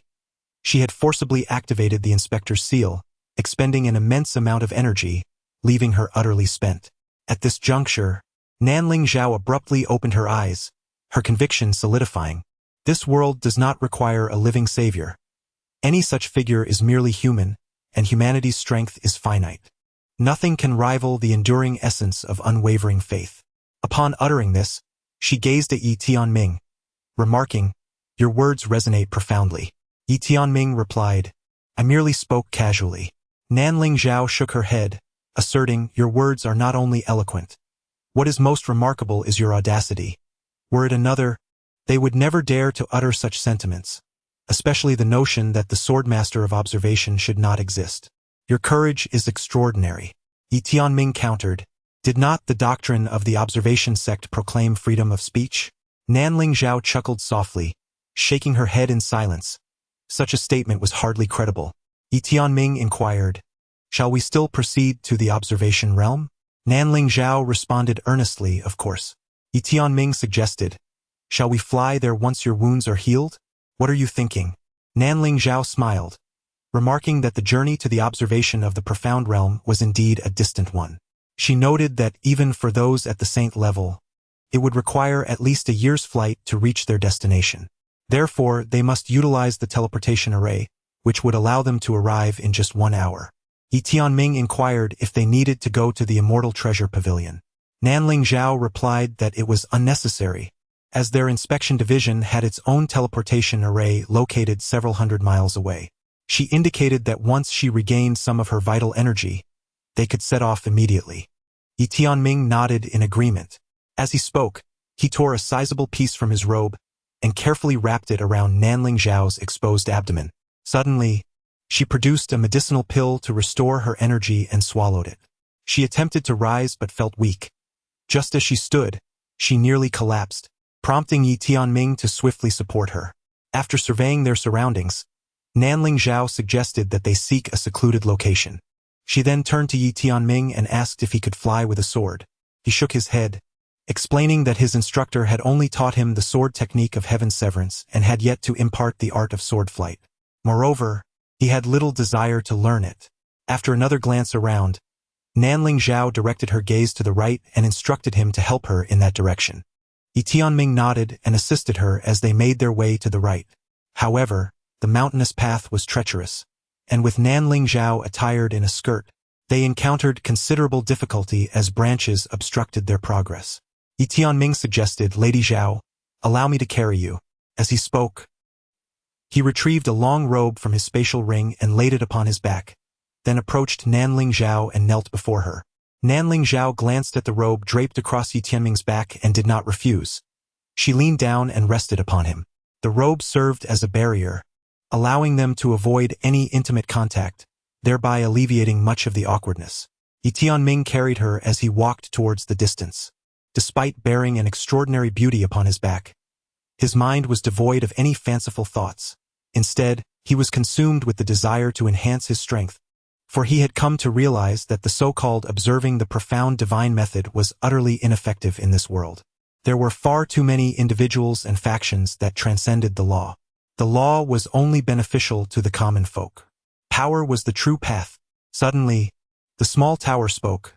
"Little one, it seems this young lady's strength has likely been restored to some degree." Yi Tianming replied, "I am aware." The small tower exclaimed in surprise, "You know?" Yi Tianming remained silent. The small tower continued, "She is deliberately staying here." Yi Tianming affirmed, "I am aware." The small tower, puzzled, asked, "Why would she do that?" Yi Tianming explained, "Because if we were to proceed to the Inspection Institute's teleportation array now, we would undoubtedly be besieged by the Shao family in a frenzy. The Shao family is now like a cornered dog, capable of any desperate act. Thus, remaining here is, in fact, the safest option, and moreover, this young lady possesses remarkable intellect. She has surely summoned reinforcements." After a moment of silence, the small tower remarked, "In truth, I have long known this. I merely wished to test you. You have indeed not disappointed me." Yi Tianming remarked, "As long as you are happy, Tower Ancestor." Little Tower responded with silence. Before long, Yi Tianming carried Nanling Zhao to a natural cave, which was shallow and pleasantly cool. He spread his robe over a stone and gently laid Nanling Zhao upon it. She found a comfortable position against the stone wall and gazed at Yi Tianming, saying, "You ought to visit the Martial Pavilion at the Immortal Treasure Hall." Yi Tianming remained silent, merely retrieving a bun from his storage ring and offering it to her. Nanling Zhao did not decline. She accepted the bun, took a bite, and continued, "The technique you have devised possesses immense potential. It is highly likely to attain divine level or even imperial level. Of course, this surely is not your limit." Yi Tianming felt a twinge of curiosity. The Martial Pavilion? Nanling Zhao Dao, the founder of the Immortal Treasure Pavilion, established a unique department, which can be regarded as the pinnacle of martial arts institutions within our Guanyuan universe. The rapid advancement of our martial civilization, catching up with various epochs in such a brief span, owes much to this department. Within its walls reside numerous martial prodigies, dedicating their days to the study of diverse martial techniques and supernatural abilities. They not only innovate but also revolutionize, and their ultimate pursuit is to create the ignorance of realms. Noticing the curiosity in Yi Tianming's eyes, Nanling Zhao elucidated. "In our Guanyuan universe, all martial arts, techniques, and supernatural powers, encompassing various principles, are categorized into 9 realms. Initial, advanced, earth, heaven, immortal, divine, emperor, Dao, touching truth, breaking the circle, and the currently highest realm, ignorance of realms." Yi Tianming felt a spark of intrigue. Ignorance of realms? Nanling Zhao chuckled. The term is quite literal, signifying the ability to disregard any realm. Allow me to provide an example. The technique employed by the Guanyuan sword master, Cosmic Guanyuan method, belongs to the realm of ignorance. Practitioners of this technique face no limitations. They can absorb any cosmic energy, and not only does his practice technique fall under ignorance, but also the sword skill he later crafted, Guanyuan, is classified as ignorance. Once this sword skill is unleashed, it disregards all realms. Furthermore, his Qingxian sword also belongs to the ignorance of realms. Yi Tianming nodded slightly, comprehending the concept. Nangling Zhao softly remarked, for 1,000 years. Apart from the master of the observation sword, no one has emerged who could disregard realms. Should future generations manage to create such extraordinary techniques, be it martial arts, divine powers, or principles, they would undoubtedly be immortalized in history. As she spoke, she cast a glance at Yi Tianming. Yi Tianming shook his head, asserting that to forge such otherworldly skills required immense accumulation and practical experience, conditions he lacked. Nangling Zhao nodded in agreement, acknowledging the truth in his words. However, your ability to conceive such techniques under those circumstances attests to your innate talent. If only you could join the martial pavilion of the Immortal Treasure Guild. At this point, she hesitated, fully aware that Yi Tianming's aspiration to enter the martial pavilion was akin to scaling the heavens. To be part of it meant transcending social strata, leaping over a dozen ranks to become one of the core talents of the observation universe. Not only would he enjoy extraordinarily lavish benefits, but he would also be classified as a key protected individual within the universe. The most daunting aspect was that regardless of past transgressions, once admitted, all would be forgiven. It could be said that if Yi Tianming were to gain entry, not even a prestigious family like the Shao family could pose a threat to him, let alone an esteemed first-rate clan. Yet she was acutely aware that it was nearly impossible for Yi Tianming to join the ranks, for it was not merely a matter of high thresholds. More crucially, every 5 years the martial pavilion would only admit 2 candidates.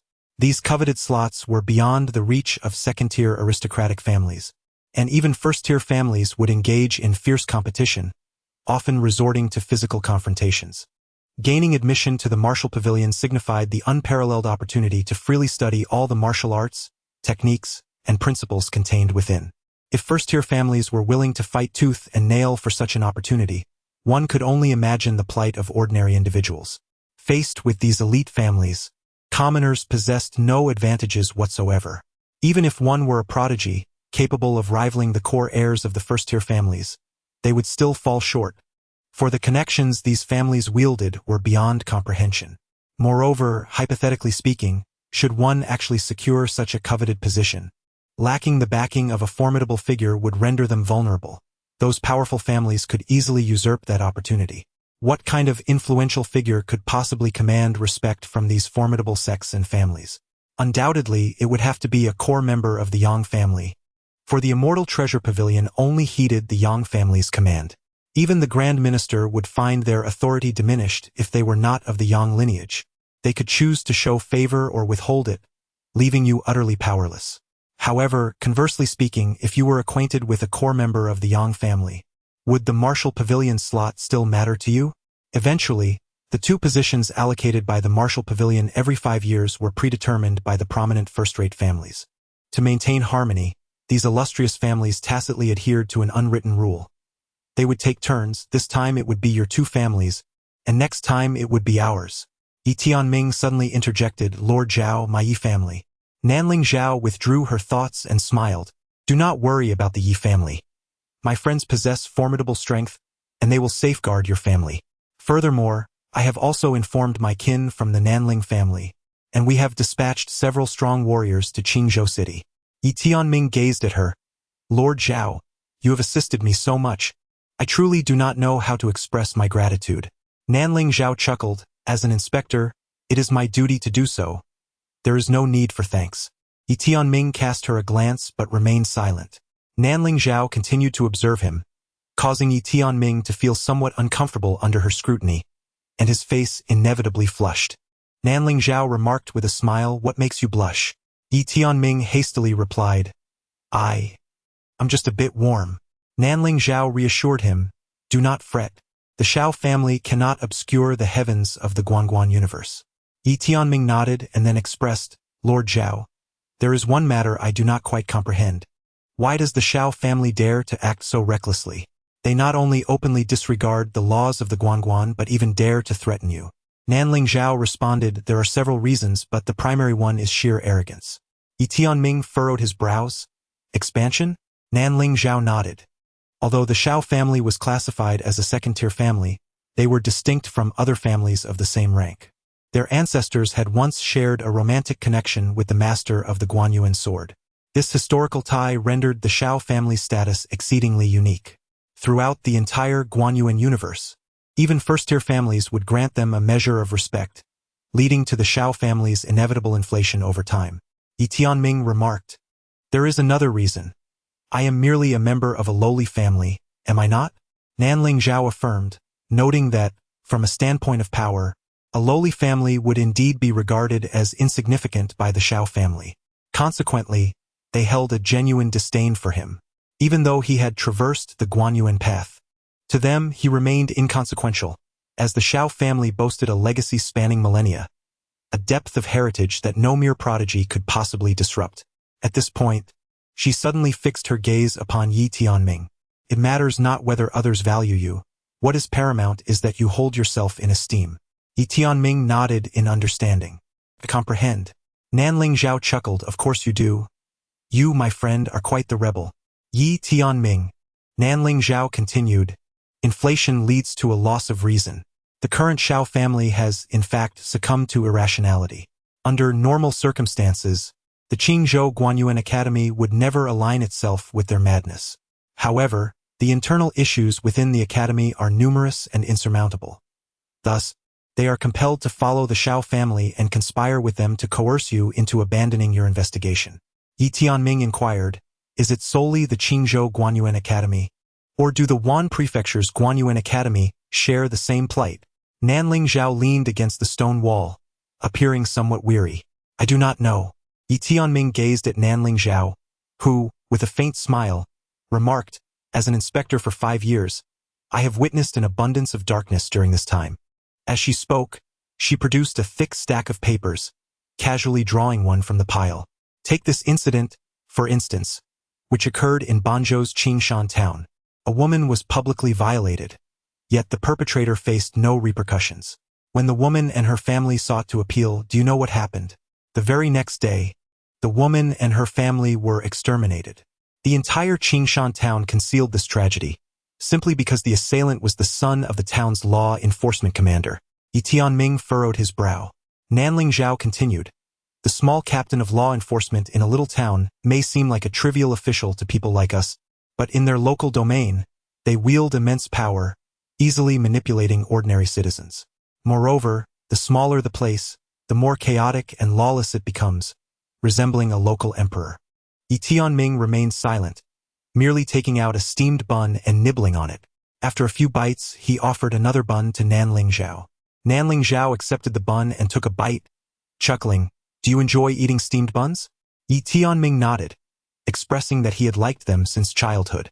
Nanling Zhao glanced down at the paper in his hand and remarked, "You know why I'm discussing these cases with you, right?"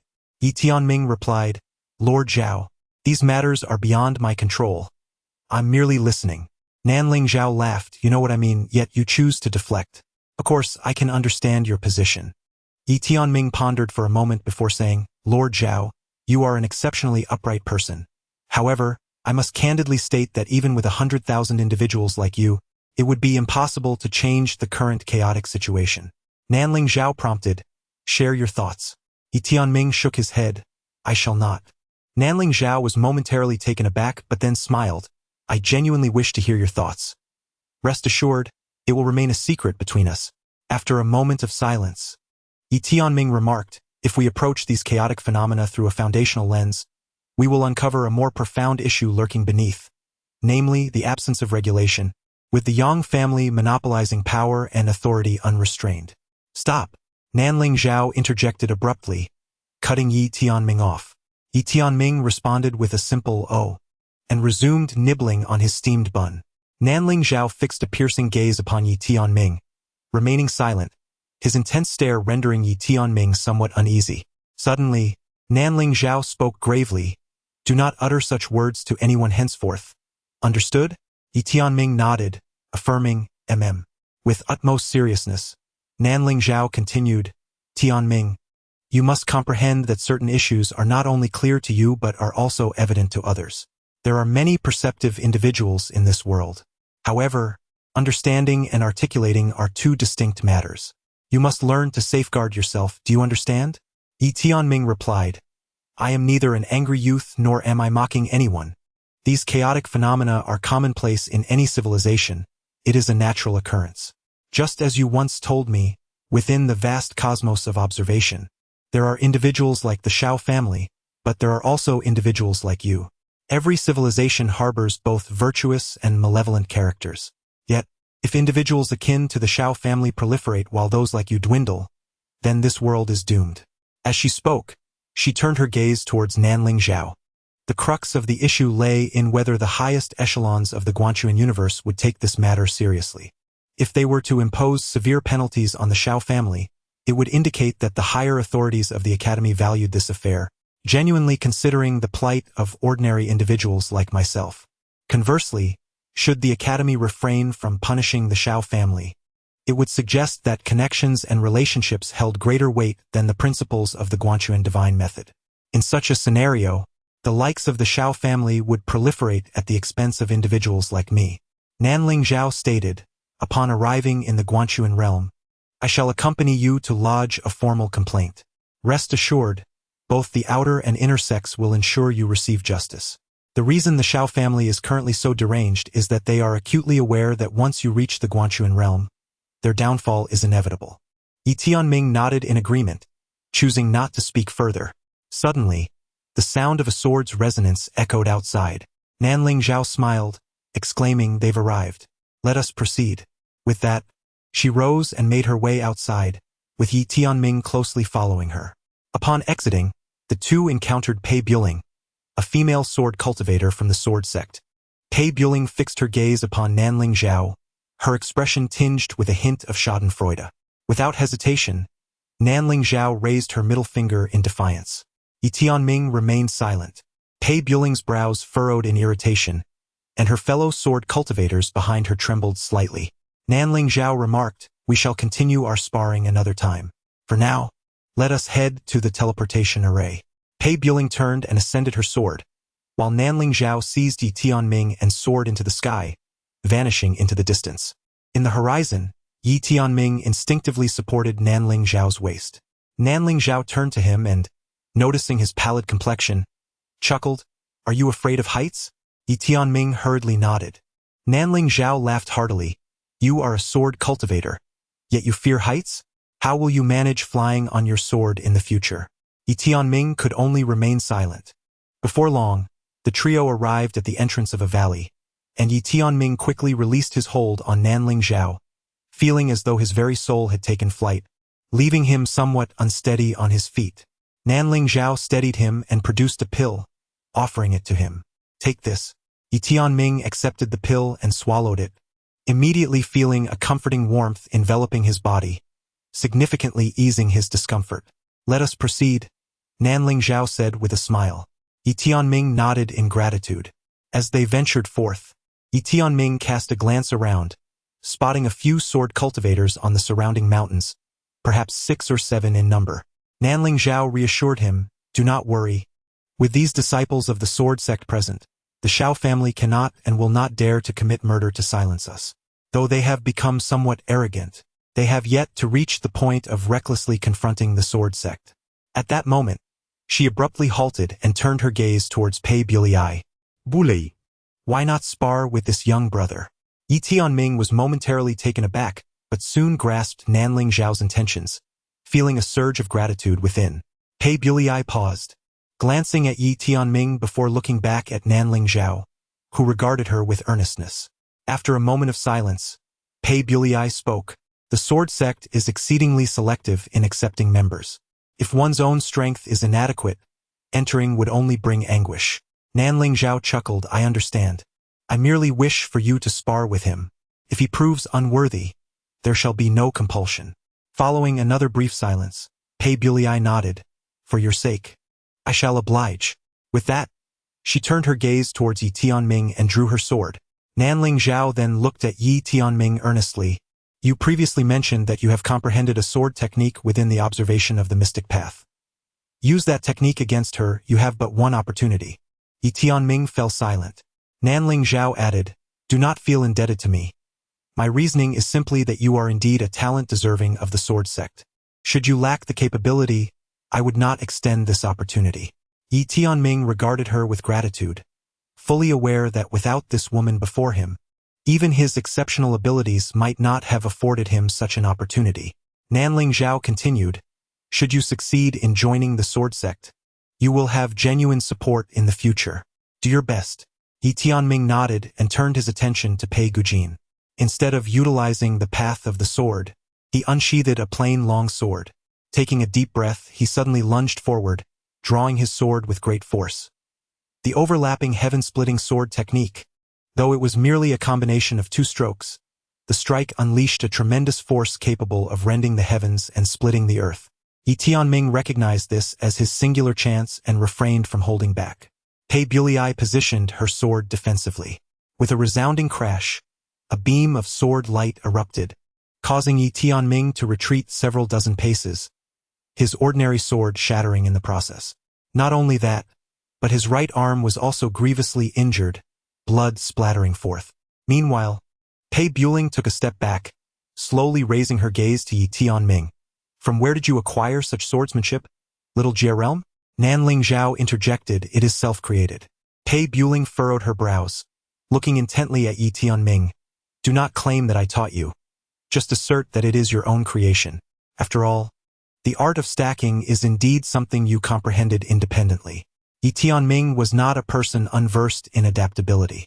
Indeed, suddenly, Pei Bulei tossed a token to Yi Tianming, stating, "From this moment forth, you are a disciple of the outer sect of the sword sect, and the sword sect will protect you henceforth." A disciple of the sword sect.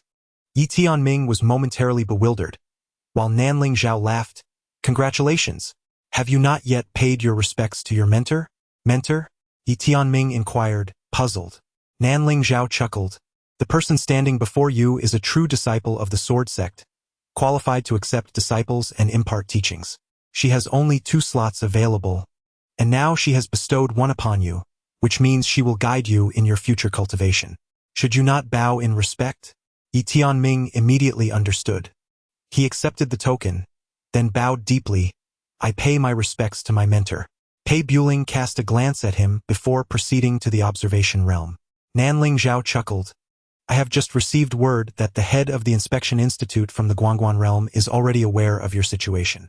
He has dispatched someone to escort us and is currently gathering evidence of the violations committed by the elders of the Shao family and the Qingzhou Academy. Let us be on our way and discuss matters en route." The 3 of them made their way towards the teleportation array nestled within the valley. Upon their arrival at the teleportation array of the Xianbao Pavilion, they were met with a throng of no fewer than several thousand individuals surrounding the area. Upon witnessing the gathering, Nanling Zhao could not help but smile. The law enforcement troops of the Guangguan realm, the supervising guards, the inspection guards, the imperial forest guards, the royal city's elite guards, and the external protective teams were all present. The Shao family was doomed. "Protect young Master Yi and Lord Zhao," someone suddenly exclaimed amidst the crowd. In that instant, all the formidable warriors present swiftly sealed off the area. In the southern province, at the Shao family's stronghold, a multitude of formidable figures had convened within the grand hall, their expressions dark and filled with trepidation. They were acutely aware that the prominent institutions of the Guangguan realm were rallying to protect Yi Tianming and Nanling Zhao. The Shao family was finished. Suddenly, the patriarch, Shao Feng, declared, "I shall meet him." All eyes turned to him as he continued, "My Shao family cannot fall." With that, he departed from the Shao residence and soon arrived at the entrance of a grand estate, the Yi residence. The Yi family of the southern province, once the birthplace of the esteemed Guangguan sword master. At this moment, the vicinity of the Yi family, spanning 100 miles, was devoid of any presence. Yet, concealed in the shadows, there were over 10,000 Xuanguan divine guards and elite covert sentinels on watch. Moreover, the starry sky above South Prefecture had been sealed off, with 9 top-tier experts from the Breakthrough Realm personally overseeing the area, ensuring that no formidable beings approached the South Prefecture. The highest level of vigilance. Before even reaching the Yi family estate, Shao Feng fell to his knees and crawled the entire way to the estate's entrance, prostrating himself upon the ground like a dog. After a considerable time, a young man emerged. He regarded the head of the second-tier family before him with an expression devoid of any emotion. "Enter," he commanded. Shao Feng hastily crawled inside, not daring to rise. He made his way into a courtyard and gazed towards a room ahead. Through the sheer curtains, he faintly discerned an image, and upon recognizing it, his heart raced. It was the portrait of the Xuanguan sword master, Yi Guan. Standing before the portrait was a young man clad in white, approximately 15 or 16 years of age, with striking eyebrows and bright eyes, exuding an air of nobility. The young man bore a remarkable resemblance to the Xuanguan sword master. At his right waist hung a small tower, while on his left side rested a sheathed longsword, named Chu Xuan. Xiao Feng quickly averted his gaze, burying his head deep into the ground, humbled to the utmost degree. Moments later, the voice of the young man resonated from within the room. "What is it?" Xiao Feng cautiously replied, "It pertains to a special recruitment quota." He recounted the matter in brief, revealing everything without daring to conceal any details, for he was far too intimidated to entertain any deceit. Upon finishing his words, he began to convulse, choking back his emotions. The fate of the Xiao family rested solely on the whims of the man before him. After a brief moment, the man in white remarked, "The special recruitment quota. This matter originated from my desire. Had I not claimed one of your slots?" Xiao Feng hastily bowed his head, blood splattering, trembling in fear. "I dare not. I dare not." The man in white continued, "You may leave now." Xiao Feng quavered, "My Xiao family." The man interjected, "This time let it pass." A surge of joy flooded Xiao Feng's heart. He fervently bowed multiple times before crawling out. Once Xiao Feng exited, the man who had been waiting outside entered, respectfully stating, "The actions of the Xiao family this time are indeed somewhat excessive." The man in white replied, "We must show some regard for the legacy of the Xiao family's ancestors. In any case, this matter ends here." The man understood and nodded, "Understood." The man in white inquired, "Is everything arranged?" The other man nodded slightly. "Once you participate in the Wanzhou Grand Competition, your prestige will reach its zenith. Then, it will be even more opportune for you to take the reins." The man in white nodded in agreement, gazing at the portrait of the sword master of the observing profound in the distance. "Father, the order you left unfulfilled. I, from the Yang family, shall unify the entire universe, including the true world." Curious, the man asked, "Young master, what is your current realm?" The man in white remained silent, merely sweeping his sleeve, unleashing a terrifying aura that enveloped the man instantly. The man's pupils constricted in shock. The emperor. At 16, this innate talent, surpassing even that of the sword master of Guanguan and the sword master of the mortal realm in years past. From this moment forth, the man felt no trace of apprehension. The grand competition of Wanzhou would face no further mishaps, for the young master before him was not only an emperor but also possessed the fabled bloodline of the universe's foremost lineage, the frenzied demon bloodline. Moreover, he wielded the unparalleled sword of the Guanguan universe, the Azure Profound, which disregarded all obstacles. When the Azure Profound emerged, who could rival its might? Meanwhile, as Yi Tianming and his companions entered the valley and prepared to activate the teleportation array, an elder suddenly appeared, breaking through the void. Upon seeing the elder, Nanling Zhao's expression shifted drastically. Was it the dean? This elder was none other than Zhang He, the head of the Inspection Academy. He gazed at Nanling Zhao and stated, "There is no need to go to the Guanguan realm. This matter ends here." Nanling Zhao was momentarily taken aback and then exclaimed in astonishment, "Dean, what do you mean?" Zhang He's lips moved, yet no sound emerged. He communicated through mystical energy. Whatever Nanling Zhao heard sent a jolt through her entire being, causing her to stagger back several steps, her face a mask of disbelief. Zhang He fixed his gaze upon her and declared, "The council has issued an order. Nanling Zhao, you are to be suspended from duty for 1 month." With that, he turned and vanished from sight. At that very moment, a sword light suddenly cleaved through the heavens above the three, and an elder clad in white robes soared down upon a sword. Pei Buling was equally astonished. "Master." The white-robed elder remained silent, his eyes fixed on Yi Tianming. He extended his palm, and the sword sect token on Yi Tianming's person flew directly into his hand. The white-robed elder then turned to Pei Buling, instructing, "Return to the sect immediately." Pei Buling spoke in a low voice, "Master, what is the reason for this?" The elder in white, communicating through mysterious energy, conveyed a message that caused Pei Buling's pupils to constrict suddenly, mirroring the disbelief on Nanling Zhao's face. The elder declared, "We must leave." With a swift motion of his sleeve, he vanished along with Pei Buling.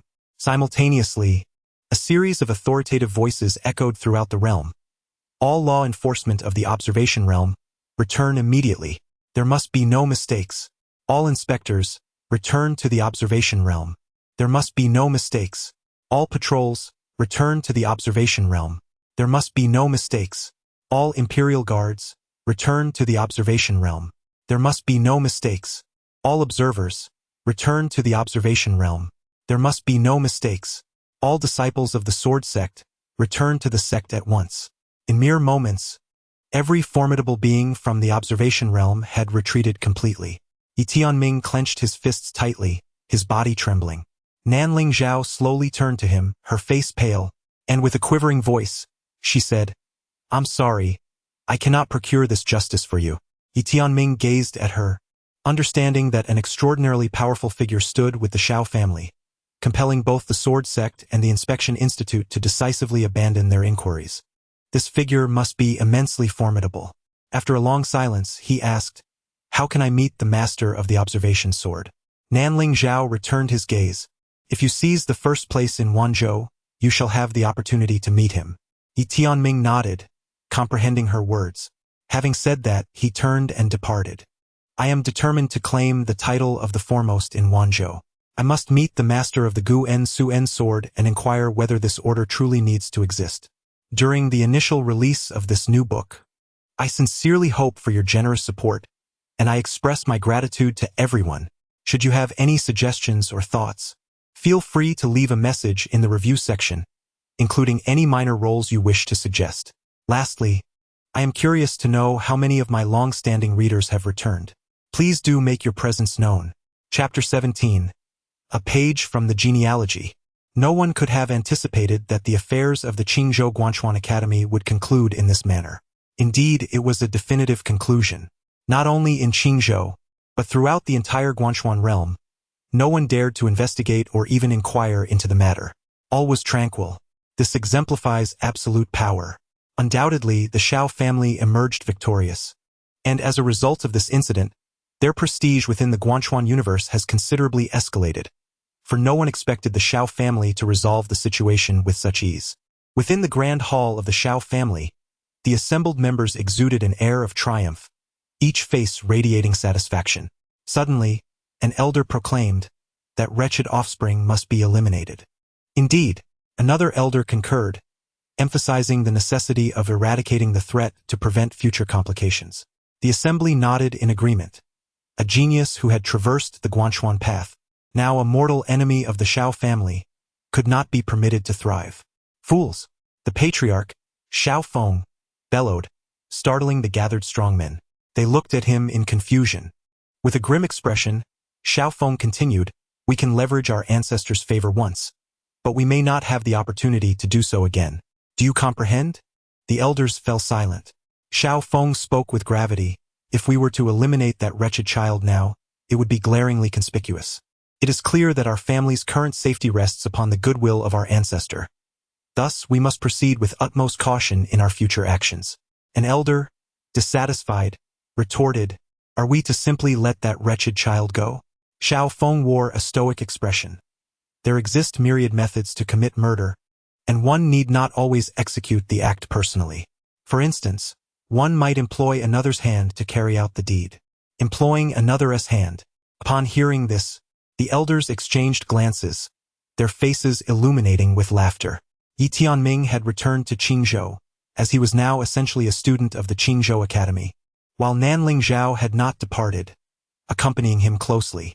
Upon his arrival at the academy, the headmaster of Qingzhou Guanyuan Academy, Qi Shi, appeared before them.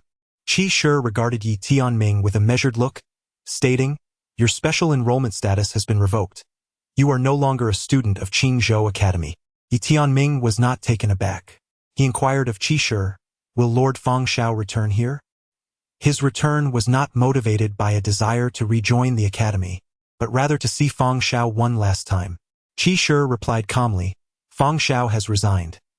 He holds no official position and shall never return here. Yi Tianming fell into silence, a profound sense of guilt enveloping him. Qi Shi continued, you could have chosen a different path, yet you opted for confrontation. Are you satisfied now? Yi Tianming gazed at Qi Shi, asserting, it is not I, Yi Tianming, who is at fault, but this world. With that, he turned to leave. Qi Shi watched the two depart without uttering another word. At that moment, an elder appeared beside him. It was Elder Ling. In a grave tone, Elder Ling remarked, this man cannot be allowed to live. Qi Shi remained expressionless, responding, the Shao family desires his demise even more than we do. With that, he turned and walked away. As Yi Tianming and Nanling Zhao prepared to descend the mountain, a young man observed them from the side. This individual was none other than Zhao Yu of the Zhao family, accompanied by another youth.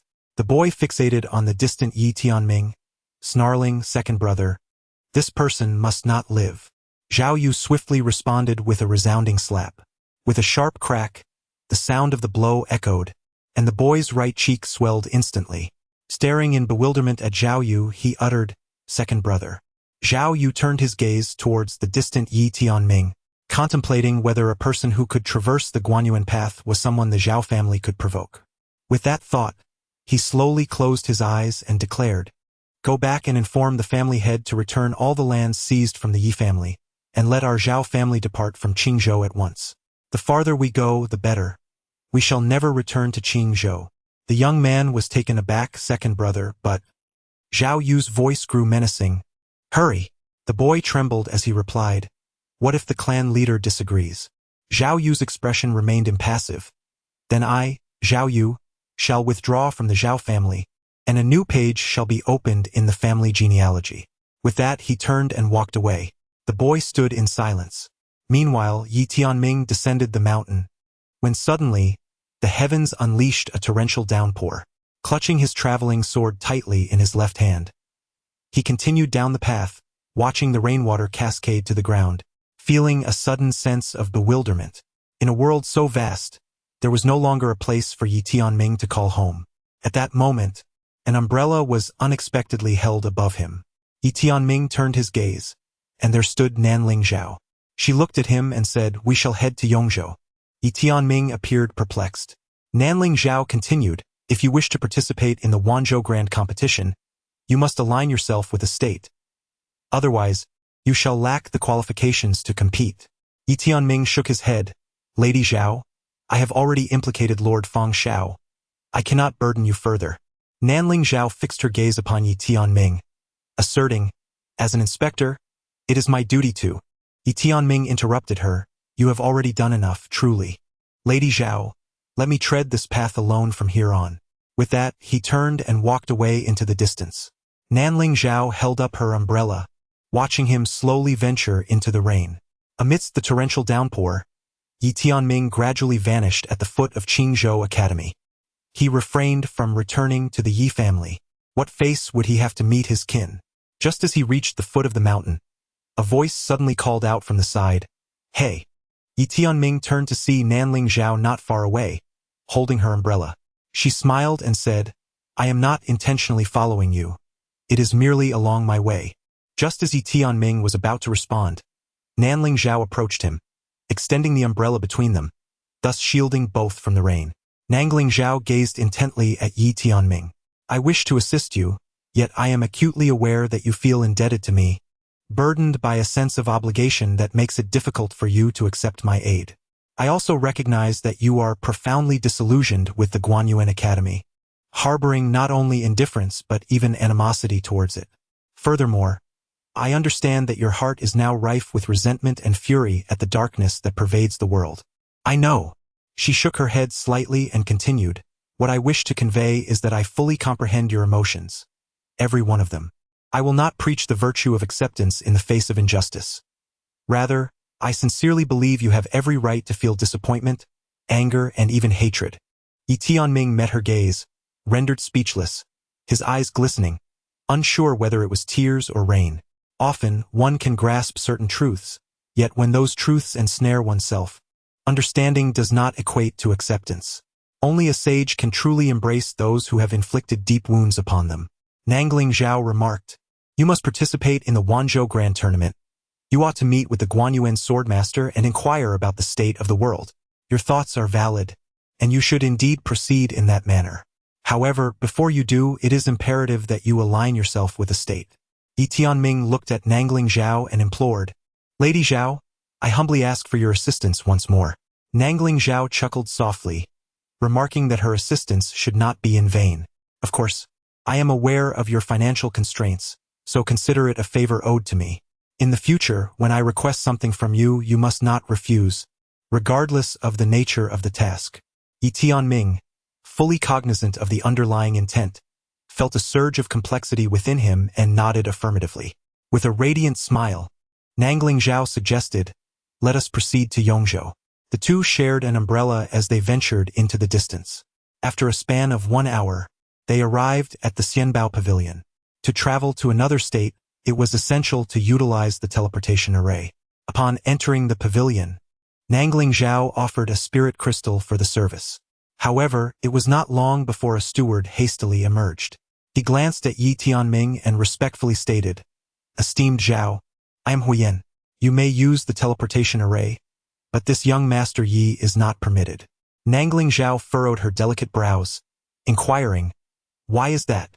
The steward, Huyen, replied cautiously, Esteemed Zhao, this young Master Yi has been placed on our pavilion's blacklist. From this moment forth, he is barred from availing himself of any of our services. A blacklist? Nangling Zhao's gaze turned icy in an instant, while Yi Tianming was equally taken aback. She fixed her eyes on Huyen, demanding, Who was responsible for this? Huyen offered a wry smile. Esteemed Zhao, I truly do not know. In silence, Nangling Zhao discerned the likely culprits without a doubt. It was either the Shao family or the Qingzhou Guangguanshan Academy, or perhaps they had conspired together. Huyen bowed low, visibly anxious. Suddenly, Nangling Zhao declared, Let us depart. Simply state that I compelled you. They will not hold you accountable upon discovering the truth. Huyen nodded hastily. Very well, you two, please.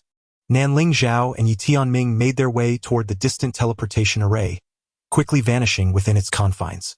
At that moment, a small boy approached. Grandfather, are we really just letting Yi Tianming go? We are breaking the rules. Huyen affectionately ruffled the boy's hair and replied with a smile. Rules can be flexible.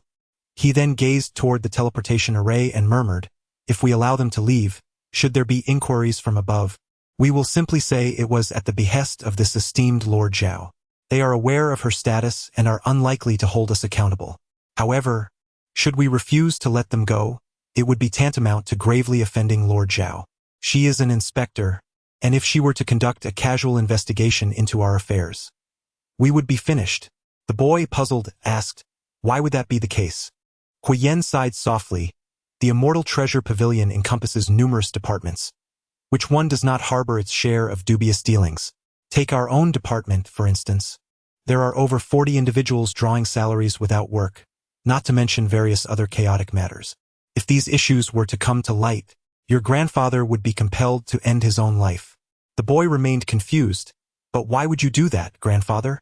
It's not as if you are greedy. Huyen gently tousled the boy's hair again. Some matters, when exposed, require someone to take the blame for those in power. As for why it must be your grandfather, one day you will come to understand. Chapter 18. The Swordmaster of the Mortal Realm. In the realm of Qingzhou, the happenings at the Qingzhou Guanchuan Academy had reached the ears of the local authorities. Within the palace, Deputy City Lord Zhou Yuan and the steward of the Xianbao Pavilion, Lao Mo, wore expressions of profound distress. They had just released the head of the Yi family, Yi Lin, only to be suddenly informed that Yi Tianming had offended the entire Shao family and the Qingzhou Guanchuan Academy. This is utterly ludicrous, Lao Mo exclaimed. Should we imprison Yi Lin again? Zhou Yuan fixed him with a steely gaze. Wouldn't that further provoke Yi Tianming? Lao Mo slammed his thigh in frustration. What shall we do then? Old Yuan, our master has received word that the Shao family is determined to eliminate Yi Tianming. Anyone associated with him will not be spared. Do you think we, as mere pawns, can afford to offend the Shao family? Zhou Yuan replied solemnly. Your ancestor was at least a brother to the sword master of the mortal realm. That is of no consequence. Lao Mo shook his head vehemently. In each new era, new officials rise. Though my family's ancestor once shared a bond with the swordmaster of the mortal realm, you know as well as I do that he has not shown himself for many years. The fact that my family has managed to survive these years is already a commendable outcome. With a quiet sigh he reminisced, in the days of the swordmaster, my family experienced its share of glory, but now, how many remain who even remember the swordmaster? That era has undeniably come to an end. Zhou Yuan fell silent. The name of the swordmaster of the mortal realm had become exceedingly foreign to all. Moments later, he suddenly rose to his feet. Dare you to gamble? Old Mo gazed at Zhou Yuan in confusion, pondering what gamble they were about to undertake. Zhou Yuan fixed his intense gaze upon Old Mo and declared, Old Mo, we have no path of retreat. We must capture Yilin once more and confine him. What have we become? We would be the laughingstock of the entire Qingzhou, forever unable to hold our heads high. Furthermore, we would offend the Yi family once again. If that is the case, why not take a bold risk and confront the Yi family directly? Old Mo trembled as he spoke. But how do we gamble? A sinister glint flashed in Zhou Yuan's eyes. We shall co-sign a letter and report to the outer pavilion of the Guanxuan realm, claiming that the Yi family has been wronged and that the issues surrounding this demolition are far too numerous. We implore the outer pavilion to conduct a thorough investigation. No. Old Mo quickly rose, shaking with trepidation. Old Yuan, this is far too reckless. If we proceed with this, even the ancestors of the Mo family cannot protect me. Zhou Yuan took a deep breath. Old Mo, we truly have no way out. We can either live in humiliation, but I assure you, the Shao family will never let us off the hook. Therefore, it is better to fight fiercely. I am prepared to risk everything. You may decide as you wish. With that, he strode towards the exit. Old Mo remained silent for a long while before clenching his teeth. Damn it! Let's do it. It is either life and death or glory for our family. He looked up at the sky and implored, Ancestors, grant me your blessing just this once. With renewed determination, he marched out as well. In Yongzhou at the Guanxuan Academy, Yi Tianming and Nanling Zhao arrived at the Guanyuan Academy in Yongzhou.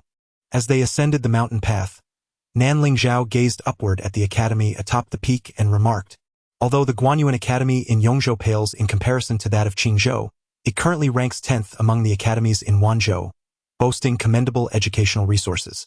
Yi Tianming, intrigued, inquired whether this ranking was determined by prowess. Nanling Zhao nodded, explaining that the Wanzhou Grand Competition serves not only as a means of talent selection for the Guanyuan General Academy, but also as a form of competition among the states. Following each grand competition, Wanzhou is re-ranked, and this ranking holds immense significance, acting as an assessment for the heads of each state and their councils of elders.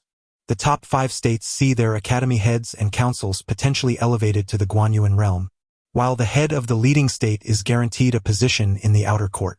As she spoke, she turned to Yi Tianming and continued, the reason the Guanyuan Academy of Qingzhou seeks to have the Shao family replace your special recruitment quota is not merely to extend a courtesy to the Shao family.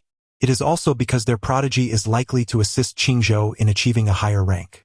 In their estimation, a scion of a lesser family could never hope to compete with one from a second-tier family, thus prompting them to resort to such irregular measures. Yi Tianming fell silent. Nanling Zhao continued, they never anticipated that you could traverse the Guanguan path.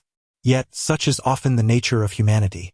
When a mistake arises, rather than acknowledging their error, they strive to erase it. Only when your strength vastly surpasses theirs, instilling fear and trepidation, will they concede their wrongdoings. However, at that moment, their acknowledgement is not born of true belief in their error, but rather a fear of their own demise.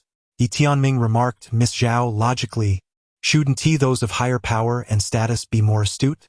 Nanling Zhao replied with a smile, indeed, this is true for some individuals. I have had the fortune of encountering many truly intelligent people within the Guanguan realm, particularly among the youth, such as the scions of prestigious families. They are remarkably astute, akin to the sharpest minds. However, this is contingent upon your identity and strength being on par with theirs, existing within the same circle. Otherwise, their demeanor towards you will be superficially amiable, polite, elegant, and cultured, yet inwardly, they will genuinely regard you with disdain and indifference.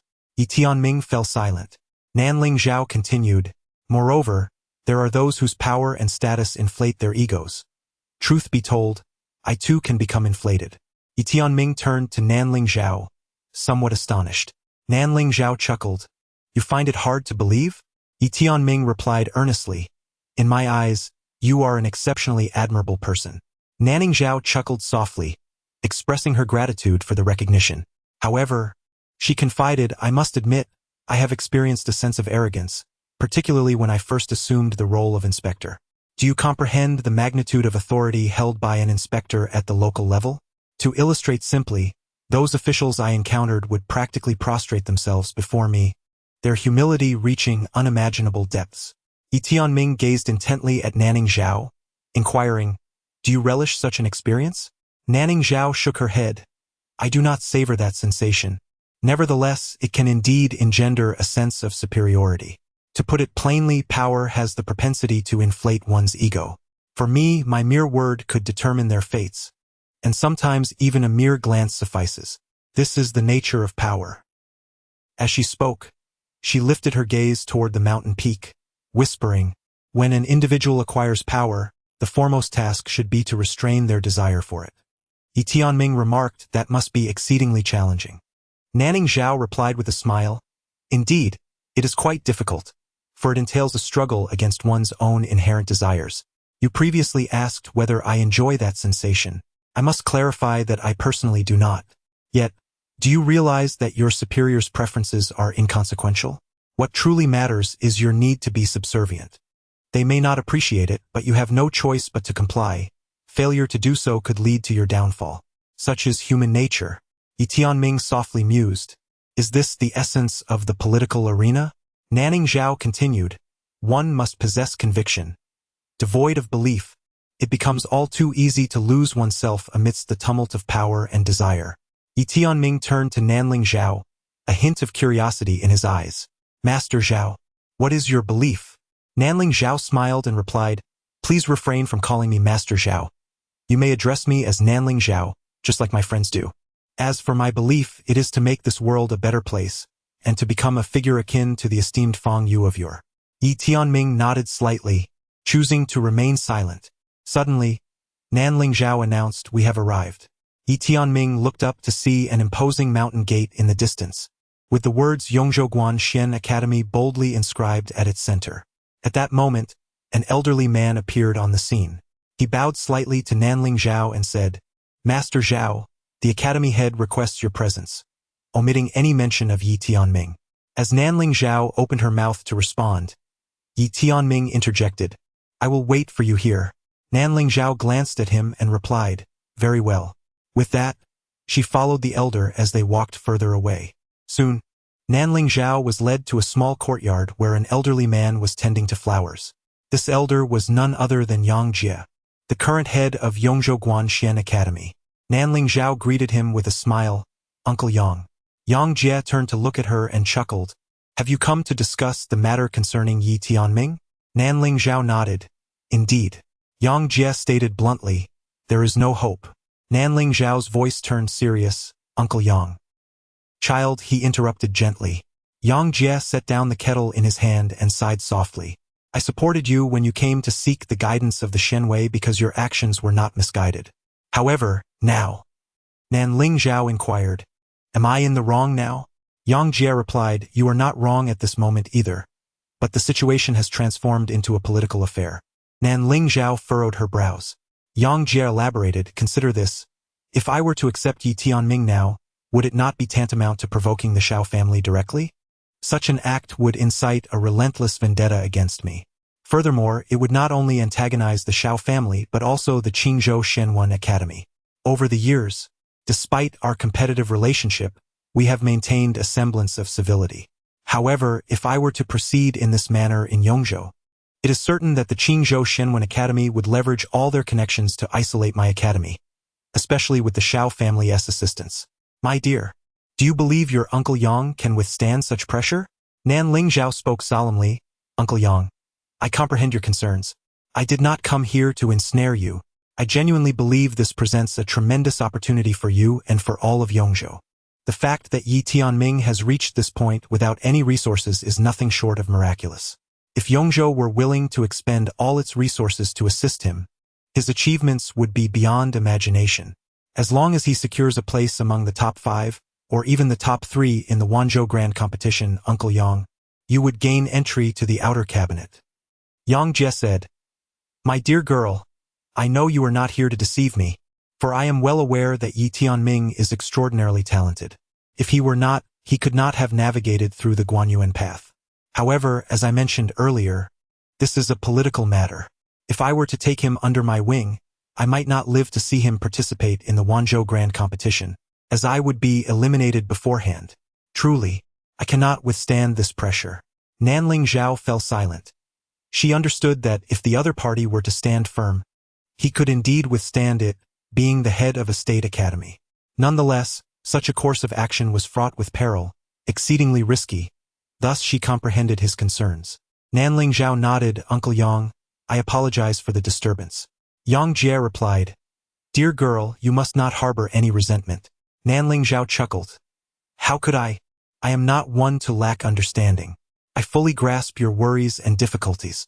Yang Jie regarded Nanling Zhao and said, "My dear, I am a close friend of your father. Thus I consider you as though you were my own daughter. Forgive me for being so forward, but do you have feelings for that young man?" Nanling Zhao paused for a moment, then smiled. "Is it because I assisted him?" Yang Jie replied solemnly, "You have stood up not only against the Qingzhou Guanyuan Academy but also against the Shao family for his sake, which inevitably leads one to such conclusions." Nanling Zhao smiled and said, "Let them think as they will. It is of no concern to me." Yang Jie shook his head and said, "Child, you may disregard the opinions of others, but you cannot overlook the thoughts of your family." Nanling Zhao replied, "My father once told me that my marriage is my own decision." "Nonsense," Yang Jie retorted, casting her a skeptical glance. "Do you truly believe that?" What he meant was that if you were to find someone of equal standing, he would undoubtedly support you unconditionally and would never act in a way that could tarnish the bond between father and daughter. However, I must be frank.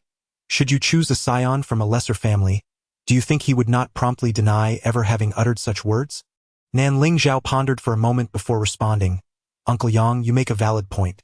Yet, when it comes to matters of the heart, I have never given it much thought, nor do I wish to dwell on it. What puzzles and perplexes me is why everyone seems to doubt Yi Tianming. Is it a given that the offspring of a lesser family have no prospects or future?" Yang Jie shook his head, asserting, "It's not that they doubt him, but rather, dear child, your Nanling clan has thrived for a millennium, and countless prodigious talents have toiled their entire lives to ascend to the status of a second-tier family. What makes you think that Yi Tianming alone can outweigh the efforts of so many generations of the Nanling family?" Nanling Zhao fell silent. While she held no prejudices regarding social status, in this world, the biases harbored in people's hearts resembled an insurmountable mountain, one that she could not hope to dismantle. Yang Jie continued, "This is the reality, and it is the truth. Certainly, Uncle is not inclined to discuss this matter with you. I merely wish to remind you that if you harbor feelings for Yi Tianming, your affection may inadvertently bring him harm. Conversely, if your feelings are indifferent, it would be prudent to distance yourself from him. The closer you grow to him, the more likely the Nanling family will express dissatisfaction towards him. This is a matter of social hierarchy. The upper class may treat the lower class with politeness and grace, yet they will not easily accept them. Such issues are beyond your current ability to alter." Nanling Zhao fell silent. Yang Jie continued, "You are astute. You should be aware of these matters. Additionally, you must comprehend that you are already quite entangled. Due to your unique status, neither the Qingzhou Guanyuan Academy nor the Shao family dares to openly target you. Yet that does not imply they will not conspire against you in the shadows. You are well aware of the depths of the political waters." Suddenly, Nanling Zhao smiled and said, "Thank you for the reminder, Uncle. However, I must assert, does Yi Tianming truly err? Indeed he does. He is gravely mistaken. His lack of strength and connections is his most significant fault." Gratitude is extended to Shaolingxi, Chongqing Hunzi, Yi Xian Story Club, Book Friend 603168884, Yuanho 1998, Wang Xiaopang, The Pearl of Jiangzhu, Qingfeng and Zhou, Book Friend 599426555, and others for their generous support. Everyone is welcome to join the group. 656238-208 for discussions. Lastly, I kindly urge everyone with tickets to lend their support. Thank you, thank you. Chapter 19. Prominent aristocratic families. Weakness and lack of backing are the gravest errors. Nanling Zhao let out a deep sigh, a sense of helplessness swelling within her. Yang Jie also sighed, my dear, I harbor no animosity towards him. In fact, I feel a certain sympathy for his plight. However, I am acutely aware that if I were to indiscriminately embrace him, not only would my family and I face oppression, but the participating students from Yongzhou Academy would undoubtedly suffer the same fate. I must be accountable for both my family and those students. Nanling Zhao nodded, saying, Uncle, I understand your good intentions, yet I will continue to assist him, for this world ought not to be so. With that, she turned and departed. Yang Jie watched her leave, murmuring softly to himself. As Nanling Zhao reached the entrance, Yi Tianming glanced at her, and she beamed, let us head to Panzhou. Yi Tianming instantly comprehended and nodded affirmatively. Very well. Soon, the two arrived at Panzhou Guanchuan Academy, which ranks 9th among the academies in Wanzhou, demonstrating considerable strength. Due to the academy's prohibition on flying, they were compelled to ascend the mountain on foot. Along the way, Yi Tianming suddenly inquired, Miss Zhao, how many first-rate aristocratic families are there in our Guanchuan universe? Nanling Zhao chuckled, curious about that, are you? Yi Tianming nodded. Nanling Zhao pondered for a moment, reflecting on the numerous esteemed families such as the Nalan family of Nanzhou, the Yi family of Nanzhou, the An family of Qingzhou, the immortal imperial clan of the Yang family, the Zhou family of the Great Zhou, the Suegu clan, and the Gu family. As she spoke, she slightly shook her head, acknowledging the considerable number of these families.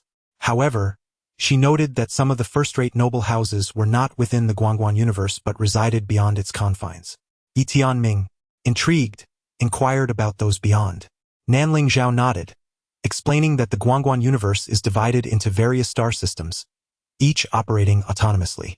For instance, the Zhou family of the Great Zhou inhabits a distant star system far from their own, yet they remain under the jurisdiction of the Guangguan universe, adhering to its divine laws.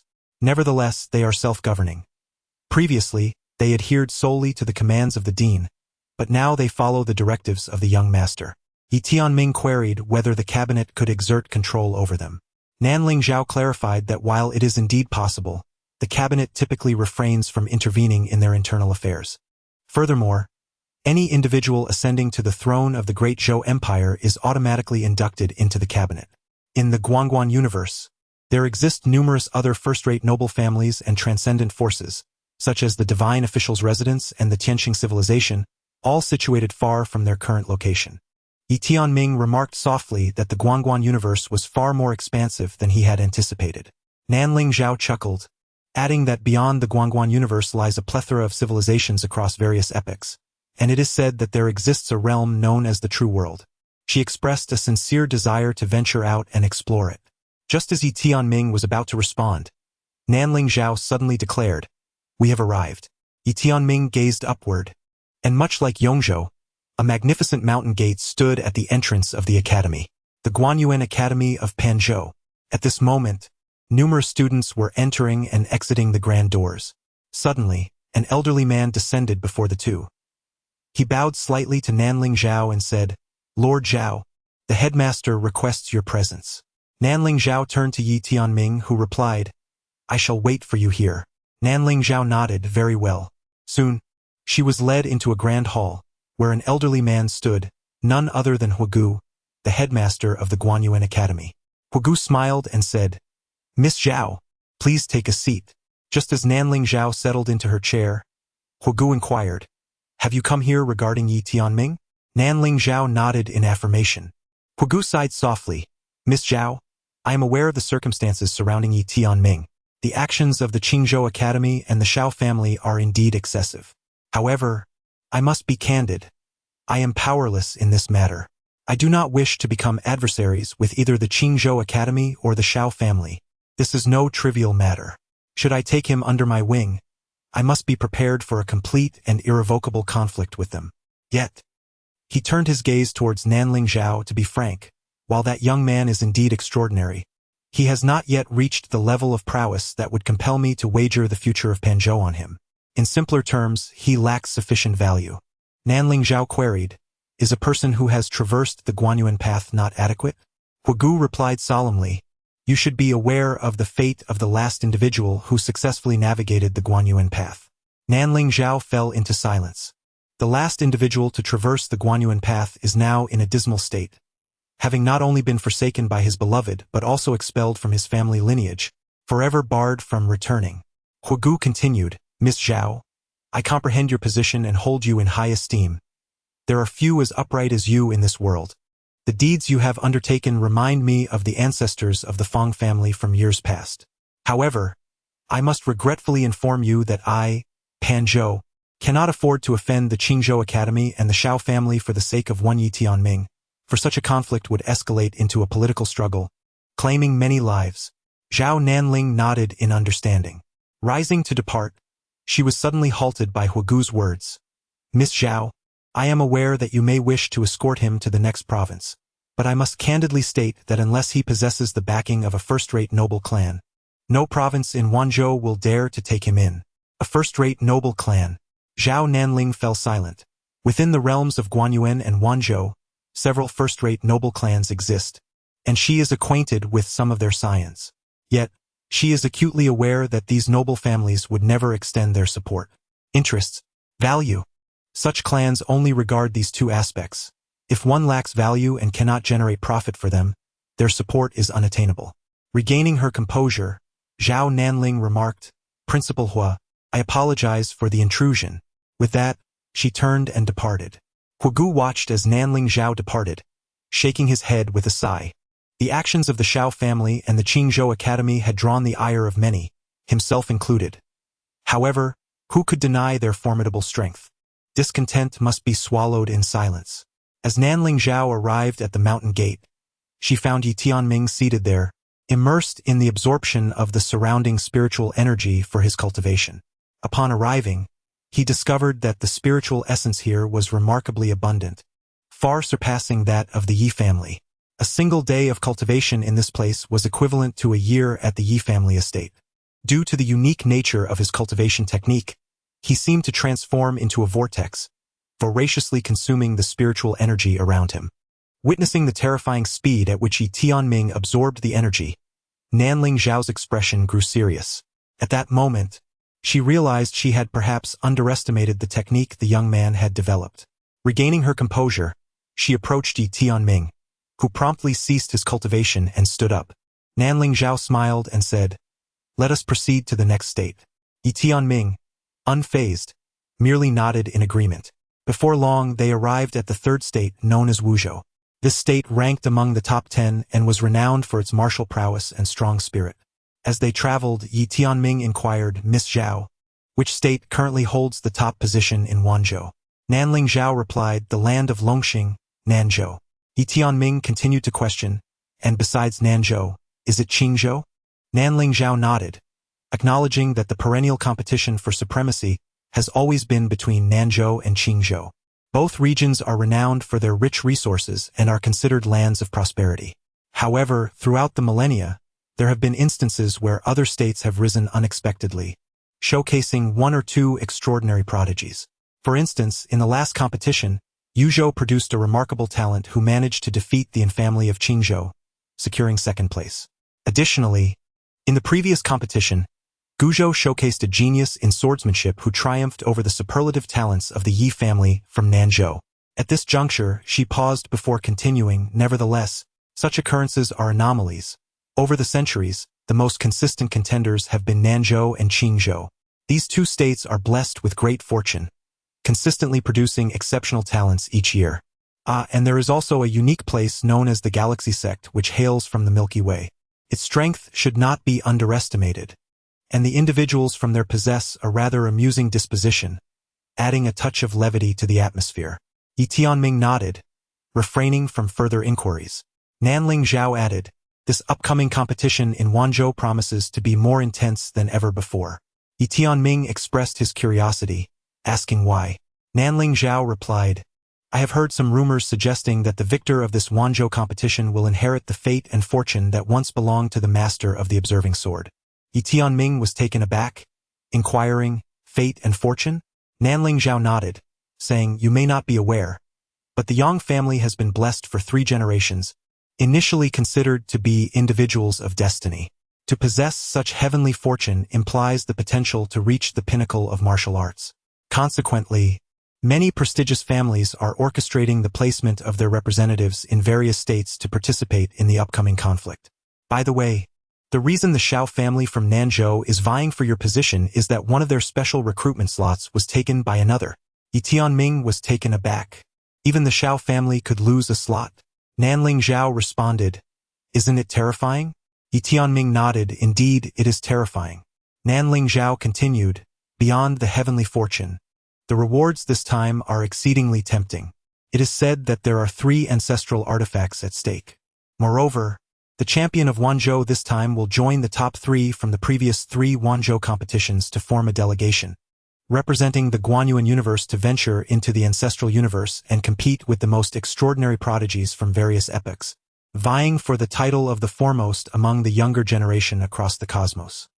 This truly presents an unparalleled opportunity to gain fame throughout the universe and bring glory to one's ancestors. Chapter 20. Have you finally remembered Tazu? Yi Tianming maintained an air of tranquility. For him, survival was of utmost importance. The 2 swiftly arrived at the entrance of the Wuzhou Academy. Along the way, Yi Tianming noticed numerous students arriving for enrollment, each exuding a robust vigor that explained why Nanling Zhao remarked upon the commendable martial spirit of Wuzhou. As they approached the academy's gates, a young man came forth to greet them. Lord Zhao, the youth smiled, welcome. I am Wei Ling, a student of the academy's principal. Nanling Zhao replied, greetings. Please inform the principal that we seek an audience. Wei Ling's expression shifted to one of apology. Regrettably, Lord Zhao, the principal is currently absent from the academy. Nanling Zhao paused, taken aback. Absent from the academy? Wei Ling nodded, indeed. He left to attend to matters and has yet to return. Observing Wei Ling's courteous demeanor, Nanling Zhao quickly discerned the underlying message. He did not wish to meet her. With a slight nod, she said, then I shall return another day. Turning to Yi Tianming, she added, let us depart. As they walked away, Wei Ling watched them until they disappeared from view. Only then did he turn back towards the academy, making his way to a grand hall where an elderly man sat, none other than the governor of Wuzhou, Yan Sui. Have they left? Yan Sui inquired. Wei Ling nodded. They have departed. Yan Sui sighed softly, what a pity. Wei Ling remarked, is it a pity for that young man? Yan Sui replied, those who can navigate through the Guanyuan path are certainly not ordinary individuals. Qingzhou could have included this talent in their ranks, but they refrained due to the Xiao family. Yet one can understand this choice. After all, any academy would opt for the genius of the Xiao family rather than someone from a lesser clan. Wei Ling pondered, is it possible that Nanling Zhao is so invested in this young man? She must not be. Yan Sui interrupted. When did you become so gossipy? Wei Ling smiled faintly, her curiosity piqued. Though she had no familial ties to the young man, her assistance was indeed perplexing. Yan Sui observed Wei Ling and asked, do you believe she should not help? Wei Ling, somewhat bewildered, remained silent. Yan Sui shook his head gently. Wei Ling, our Wu state cannot accept that young man, but you must grasp an essential truth. This incident is indeed the Xiao family abusing their power, while Qingzhou's Guanyuan Academy is complicit in their wrongdoing. The young man bears no fault. The blame lies with the Xiao family, with the Qingzhou Academy, and even with those in the Guanyuan realm. Wei Ling gazed at Yan Sui in shock as he continued. As for Lady Nanling Zhao, she is blameless. As an inspector, her duty is to scrutinize the injustices of the world. Her courageous defiance against authority to aid this young man is commendable. The academy should indeed have more individuals like her. Yet he paused, shaking his head slightly. Engaging in such acts requires immense courage and a readiness for sacrifice. Wei Ling respectfully said, Master, I understand all this. I merely do not comprehend whether her actions are truly worthwhile. Yan Sui smiled and replied, had I been as young as her, I would have indeed taken this youth under my wing today. However, now. As he spoke, a flicker of complexity crossed his eyes, and he chose to say no more before turning to leave.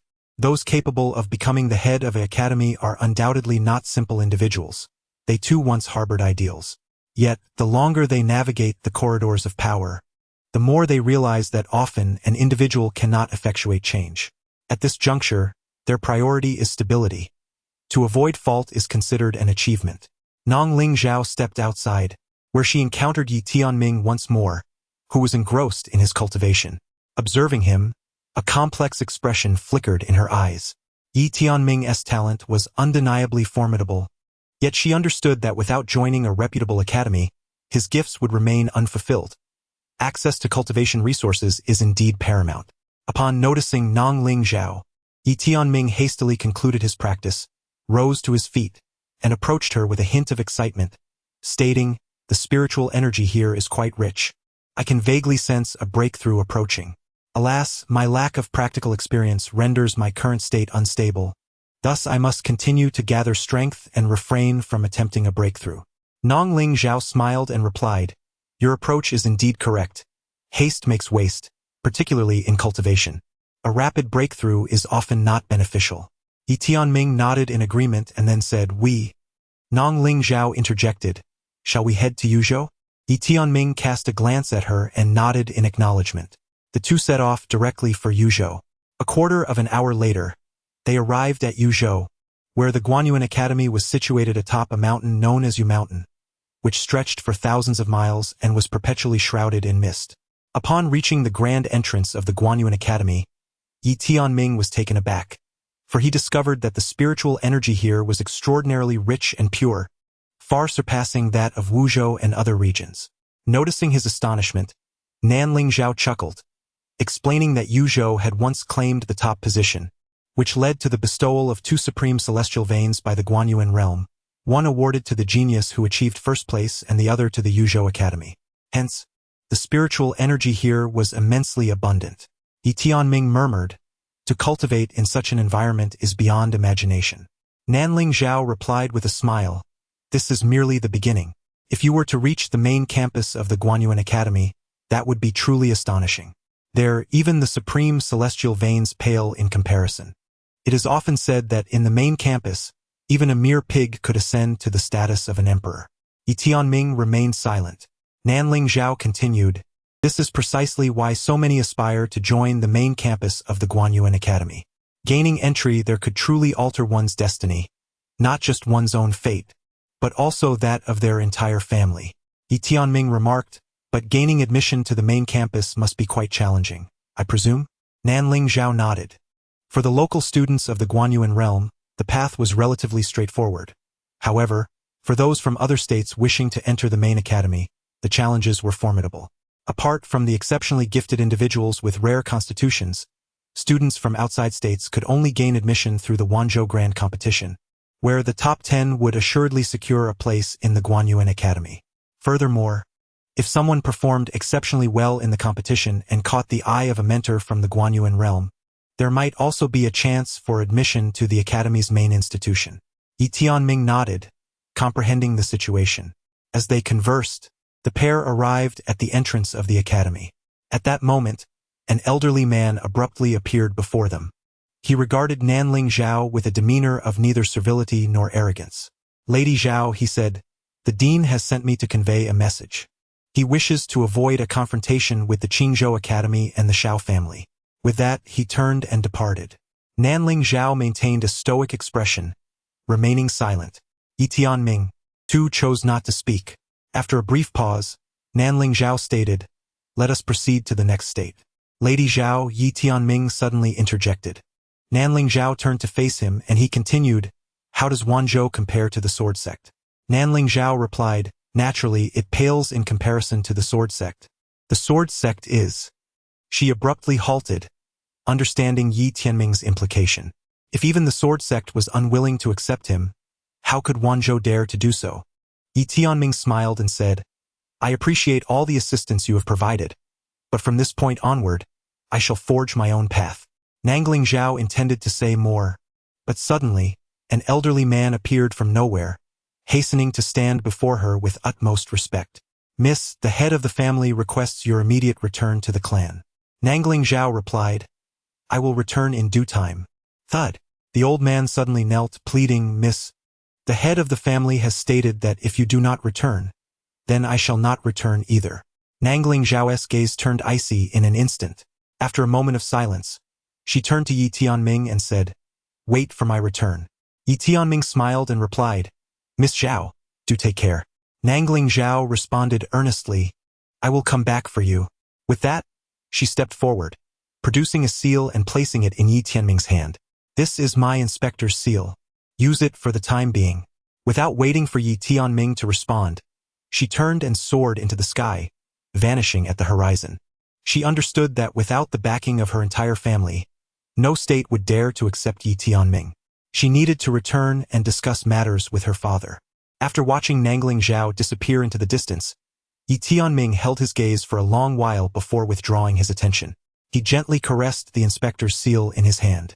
Moments later, he stowed it away and began his descent down the mountain.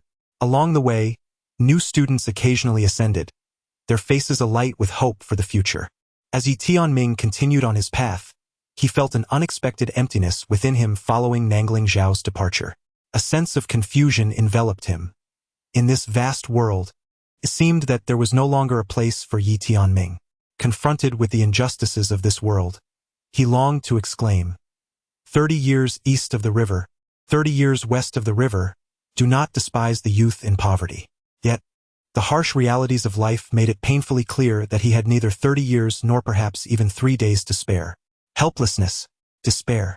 Regardless of how fervently he urged himself from the depths of his soul to remain hopeful and resilient, such negative emotions continued to insidiously take root.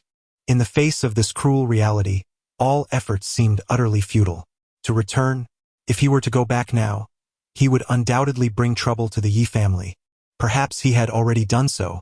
To not return, the world is vast, yet where could he possibly go?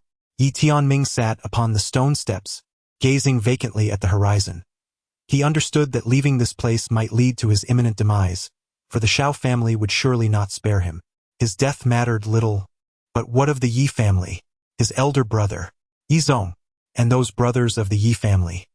It was he who had implicated them. He stared blankly at the sky, becoming increasingly lost in thought, when suddenly, recalling something, he looked down at the small tower at his waist and whispered, Tower Ancestor, you once mentioned that you could be my guide on the journey of life, illuminating the path in my moments of confusion. I find myself quite lost now. What should I do? The small tower replied, Have you finally remembered that you have a tower ancestor? Yi Tianming. The small tower chuckled heartily. Finally, it is my turn to show off. Yi Tianming, during the launch of my new book, I kindly seek your support. If you have not yet added it to your bookshelf, please do so. Additionally, if you have any votes to spare, I would greatly appreciate your contribution. Thank you to all the readers who have shown their support. Chapter 21. The Boundless Club. Tazu. Upon hearing Tazu's words, Yi Tianming felt a surge of anticipation, for he believed that Tazu possessed remarkable insights, especially considering the formidable skill of the heaven-slaying sword technique. Hope ignited within Yi Tianming's heart as he eagerly requested, I humbly ask for your guidance, Tazu. Xiaota chuckled, Go to the Galaxy Sect. Yi Tianming was somewhat puzzled. The Galaxy Sect? Is that the same one that Miss Zhao mentioned earlier? Xiaota affirmed. Indeed, the Galaxy Sect is also qualified to participate in the Wanzhou Grand Competition. Yi Tianming replied, I have not heard of it. Xiaota laughed, It is quite normal that you haven't. This place is somewhat distant. However, there is a teleportation array, and it will take no more than a few hours to reach there. I must tell you, it is a delightful place, especially the boundless foot bath city. Oh no, you cannot go to such places. Come, let us proceed to the Galaxy Sect. Yi Tianming. Soon, Yi Tianming arrived at the Immortal Treasure Pavilion, the same teleportation array base as before, with the steward still being Huiyan. Upon seeing Yi Tianming, Huiyan felt a headache coming on, yet he dared not offend him and could only force a smile. Young Master Yi, how may I assist you? Yi Tianming stated, Senior, I wish to go to the Galaxy Sect. Huiyan appeared somewhat troubled. Young Master Yi, this. As he spoke, he cast a glance over Yi Tianming's shoulder. Yi Tianming reassured him, Senior, Miss Zhao has not accompanied me this time. I am going to the Galaxy sect alone. I wonder if you could facilitate this for me? With a sigh, Xiao Ta reflected on the situation. This honest fellow would certainly not behave so naively if he were dealing with the previous two individuals. Hui Yan fell silent. To extend a favor naturally entails a degree of risk, yet one must ponder why he could not also offer a courtesy in return. As Hui Yan gazed at Yi Tianming before him, an inexplicable feeling washed over him. The conviction that this young man might achieve greatness in the future, particularly since he had traversed the Guanguan Dao. Most importantly, this individual was genuine and did not attempt to intimidate him by invoking Nanling Zhao as a means of exerting pressure. With this thought in mind, Hui Yan resolved to foster a benevolent connection. He addressed Yi Tianming saying, "Young Master Yi, I am the One Guanshi." At the mention of One Guanshi, Yi Tianming immediately grasped the implications of the statement and replied, "I beg your pardon." As he spoke, he unsheathed his sword, positioning it against Hui Yan's throat. A flicker of admiration crossed Hui Yan's eyes. Had the other party failed to comprehend his words, he would have truly been at a loss for assistance.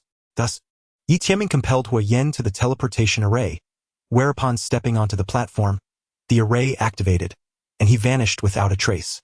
In the Guanguan realm, within the Nanling clan's great hall, Nanling Zhao stood, facing an elderly man seated a short distance away, none other than Nanling Sun, the current clan leader.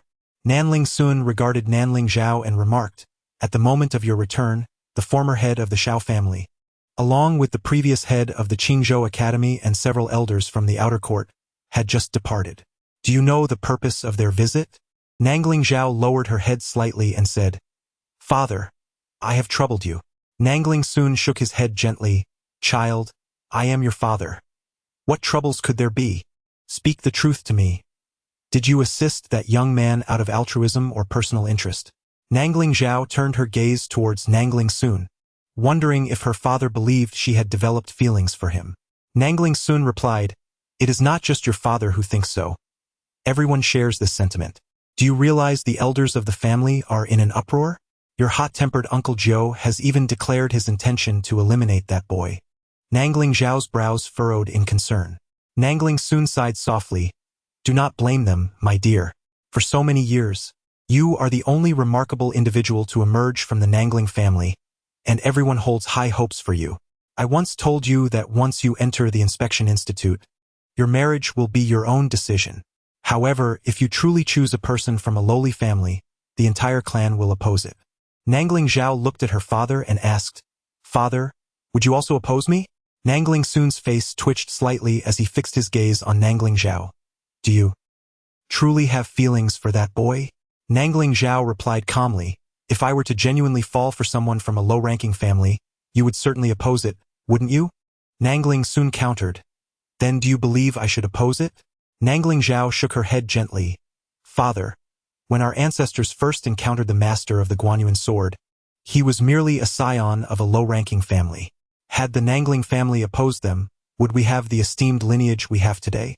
Nanling Sun fixed his gaze upon Nanling Zhao and inquired, "Do you truly believe that Yi Tianming is a figure comparable to the master of the Guanchuan sword?" Nanling Zhao replied, "Father, the reason our Nanling family has attained its current stature is due to the efforts of our ancestors. In other words, were we not once a lowly family ourselves? Now that we have ascended to the status of a second-tier clan, should we look down upon those lesser families?" Nanling Sun shook his head. "My dear, I do not wish to engage in such discussions with you. My sole desire is for you to find a companion befitting your station, one who will bring you happiness, especially in light of the current circumstances. If you insist on being with that young man, his affairs will no longer be merely his own but will entwine with yours, with the entire Nanling family. We all stand to be implicated, do you understand?" Nanling Zhao fell silent. Nanling Sun continued, "Do you think that the young man's adversaries are limited to the Xiao family and the Qingzhou Academy? Are you aware of how many sects and families have covertly usurped other special recruitment quotas? Do you realize how long the dark dealings at the Qingzhou Guanchuan Academy have persisted? If this matter were to be thoroughly investigated, do you comprehend how many individuals and families would be implicated?" With a deep sigh, he lamented, "His enemies encompass all the privileged classes within our Guanchuan universe." Nanling Sun clenched his fists tightly. He added, "Your recent actions have offended far too many people. Were it not for the lingering influence of our Nangling family, my dear, you might not even return from this ordeal." Nongling Zhao lifted her gaze towards Nongling Sun, her voice tinged with anger. "Father, is it truly the case that neither the outer nor the inner cabinet will intervene?"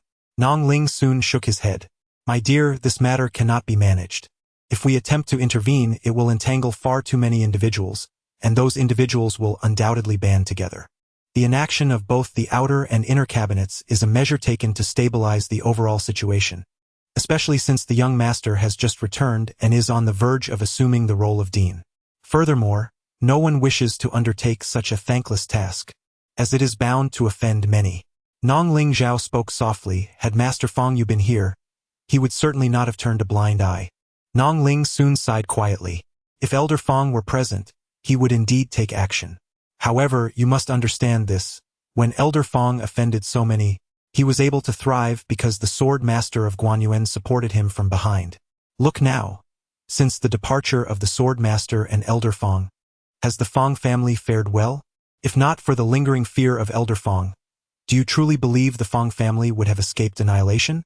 Nongling Zhao took a deep breath, unable to refute his words. Nongling Sun continued, "As I mentioned earlier, should you choose him, our Nongling family will inevitably be dragged into the fray.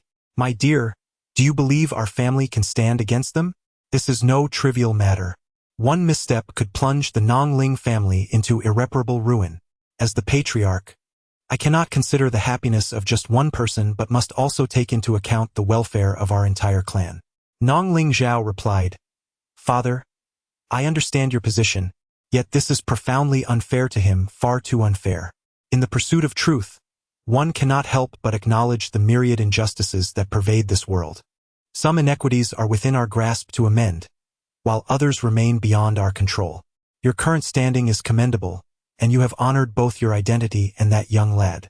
However, it is imperative that you cease your endeavors, for the sake of both yourself and your family." Nanling Zhao, clearly reluctant to concede, approached Nanling Sun. "Father, might we leverage the connections of the Nanling family to secure his admission into a certain state?" Nanling Sun shook his head in disapproval. Yet, Nanling Zhao did not express anger. Instead, she moved behind him to offer a gentle massage, grinning as she spoke.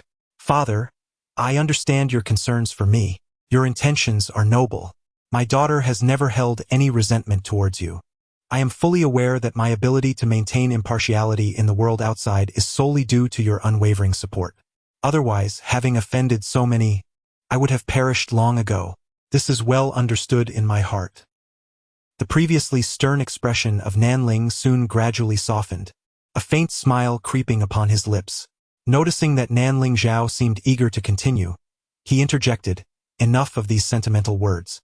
I shall personally journey to the Central Divine Province, though I cannot guarantee success." Nanling Zhao blinked and inquired, "Father, could we consider a more formidable state? The Central Divine Province is currently rather underdeveloped and, moreover, a den of iniquity." Nanling soon shot her a disapproving glance, retorting, "My dear niece, do you presume that the academy was established by your father?" Nanling Zhao smiled brightly, exclaiming, "All right, Father, the central land of the Divine States is indeed the central land of the Divine States. Let us go there now." With that, she eagerly pulled Nanling Sun outside. Nanling Sun, a heartfelt thank you to all readers for your unwavering support. Today, we present 5 chapters. Chapter 22, Yang Lianshuang. In the Milky Way Galaxy, there exists the Milky Way sect, the most powerful faction within the galaxy. Originally, the Milky Way was quite distant from the Guanjin realm, and the two universes seldom intersected. However, the establishment of formidable teleportation arrays by the Immortal Treasure Pavilion significantly bridged the gap between the two realms. Despite this, the Guanjin realm remains largely uninformed about the Milky Way, as its martial civilization is still relatively primitive compared to that of Guanjin. It is only during the Grand Wanzhou tournament that they have the opportunity to encounter individuals from the Milky Way. To the denizens of Guanjin, the inhabitants of the Milky Way appear rather peculiar, or perhaps amusingly eccentric. Suddenly, a teleportation array began to tremble, and soon, a blue light materialized, heralding the arrival of Yi Tianming. As he emerged from the array, he vigorously shook his head. This was the longest journey he had ever undertaken via teleportation, leaving him quite dazed. After a moment, the fog of confusion began to dissipate. Upon surveying his surroundings, he found himself utterly bewildered, for he was amidst a vast expanse of starry sky. He could not fly. How was he to escape this place? Frantically glancing around, he discovered that the teleportation array was entirely deserted. Tianming swallowed hard and called out, "Tower Ancestor?" The small tower responded, "I possess a technique for sword control. Would you care to learn it?" Tianming hesitated momentarily before inquiring, "Shall I learn it now?" The small tower replied, "Is that even a question? If you do not learn it now, how will you depart from here? I am merely a tower. Do not expect too much from me."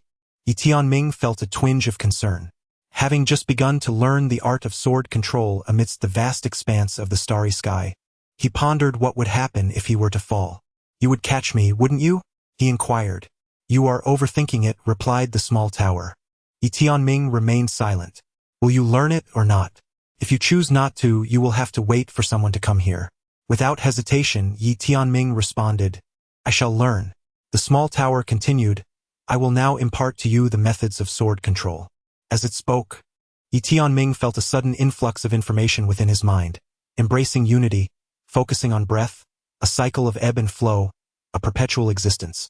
Moments later, he settled into a meditative position, meticulously studying the sword control techniques bestowed upon him by the tower's ancestor. After quite some time, he rose to his feet, silently practicing the sword art in his heart. Suddenly, he brought two fingers together and pointed ahead, exclaiming, "Manifest!" With a resonant clang of a sword ringing through the air, the iron sword at his side transformed into a beam of light, soaring forth to rest before him. Witnessing this spectacle, a smile graced Tianming's face. Previously, he had merely employed manipulation techniques to defeat Zhao Xiu and others. Now he realized that the difference between manipulation and sword control was akin to heaven and earth. Using the sword control technique made him feel as though the sword were an extension of his own body, allowing him to wield it with effortless mastery, without any hindrance. Tianming suddenly asked Tower Ancestor, "Can this sword control only command a single sword?" The small tower chuckled, "What are you scheming this time?" Tianming mused, "If I can control a single sword, surely I should be able to command two or even three, right?" The small tower remained silent for a moment before responding, "You may explore this on your own." Tianming nodded. Both the Heavenly Severance sword technique and the sword control technique revealed to him boundless possibilities. Regrettably, the martial arts and divine abilities available for him to study were exceedingly limited. His foremost desire was to delve into a broader array of martial arts and divine techniques. Regaining his focus, he gazed at the sword hovering before him and leaped onto it, fixing his eyes upon the distant cosmos. He could not deny the anxiety swelling within him, for this was his first encounter with such an endeavor. Moreover, he was inherently acrophobic, and being amidst the starry expanse, where countless voids stretched endlessly beneath him, only intensified his trepidation. Nevertheless, retreat was not an option. Having reached a state of desperation, what was there to fear? He steeled himself to act. Taking a deep breath, he ascended. Whoosh! The sword beneath his feet propelled him into the skies. The speed was so exhilarating that he nearly lost his footing, but he managed to regain his balance just in time. In that instant, he found himself amidst the stars, and upon glancing down, the unfathomable abyss sent chills racing through his spine, rendering his complexion pale. It was utterly terrifying. He hastily closed his eyes and began to soar erratically, unperturbed by the prospect of colliding with anything in this celestial realm. During this tumultuous flight, he dared to open his eyes once more, but the sight of the unfathomable blackness below compelled him to shut them again, his heart racing uncontrollably. Thus, he wandered amidst the starry expanse. Fortunately, it did not last long. He gradually learned to control his speed, and once he mastered this, his fears began to dissipate. He soared through the cosmos on his sword, flying slowly, yet he still dared not look down. So long as he refrained from doing so, all was well. Soon, he found himself dissatisfied with his current pace. Thus, he began to accelerate, his speed increasing exponentially. He estimated that his ultimate velocity could reach 300 kilometers every half hour. After overcoming his trepidation, exhilaration took its place. In this manner, he glided on his sword for a full hour, only returning to the teleportation array when his internal energy was nearly depleted. He then settled down to replenish his spiritual energy. After a while, Yi Tianming exclaimed, "Master of the Tower, this sword technique is truly remarkable. Did you create it yourself?" The little tower replied, "Of course. It was my creation." Yi Tianming gazed at him in admiration. "Master of the Tower, you are formidable. I wish to learn from you." The little tower chuckled heartily. "Indeed, while I may not assist you in combat, I can serve as a beacon on your life's journey, helping you avoid many detours." Yi Tianming nodded eagerly. "Master of the Tower, aside from the sword technique, do you possess any other treasures? May I have a glimpse?" The little tower responded, "Certainly. But first, do not be overly ambitious. Focus on mastering this sword technique and the heavenly slash before pursuing anything else. Understood?" Yi Tianming nodded, "Yes. I shall heed the advice of the Master of the Tower." Upon hearing Yi Tianming's words, Little Tower expressed great satisfaction. This little fellow was far more decent than the previous two, who only sought to ensnare themselves in misfortune. "I must treat this little one with kindness." Moments later, Yi Tianming soared into the air on his sword, heading towards the Galaxy Sect. Along the way, he inquired with curiosity, "Tower Ancestor, are you acquainted with the people of the Galaxy Sect?" Little Tower replied, "The founder of the Galaxy Sect was once guided by me." Yi Tianming's eyes widened in astonishment. "Is that truly the case?" Little Tower chuckled heartily. "Of course. In my day, I mentored quite a number of individuals." Assure-you.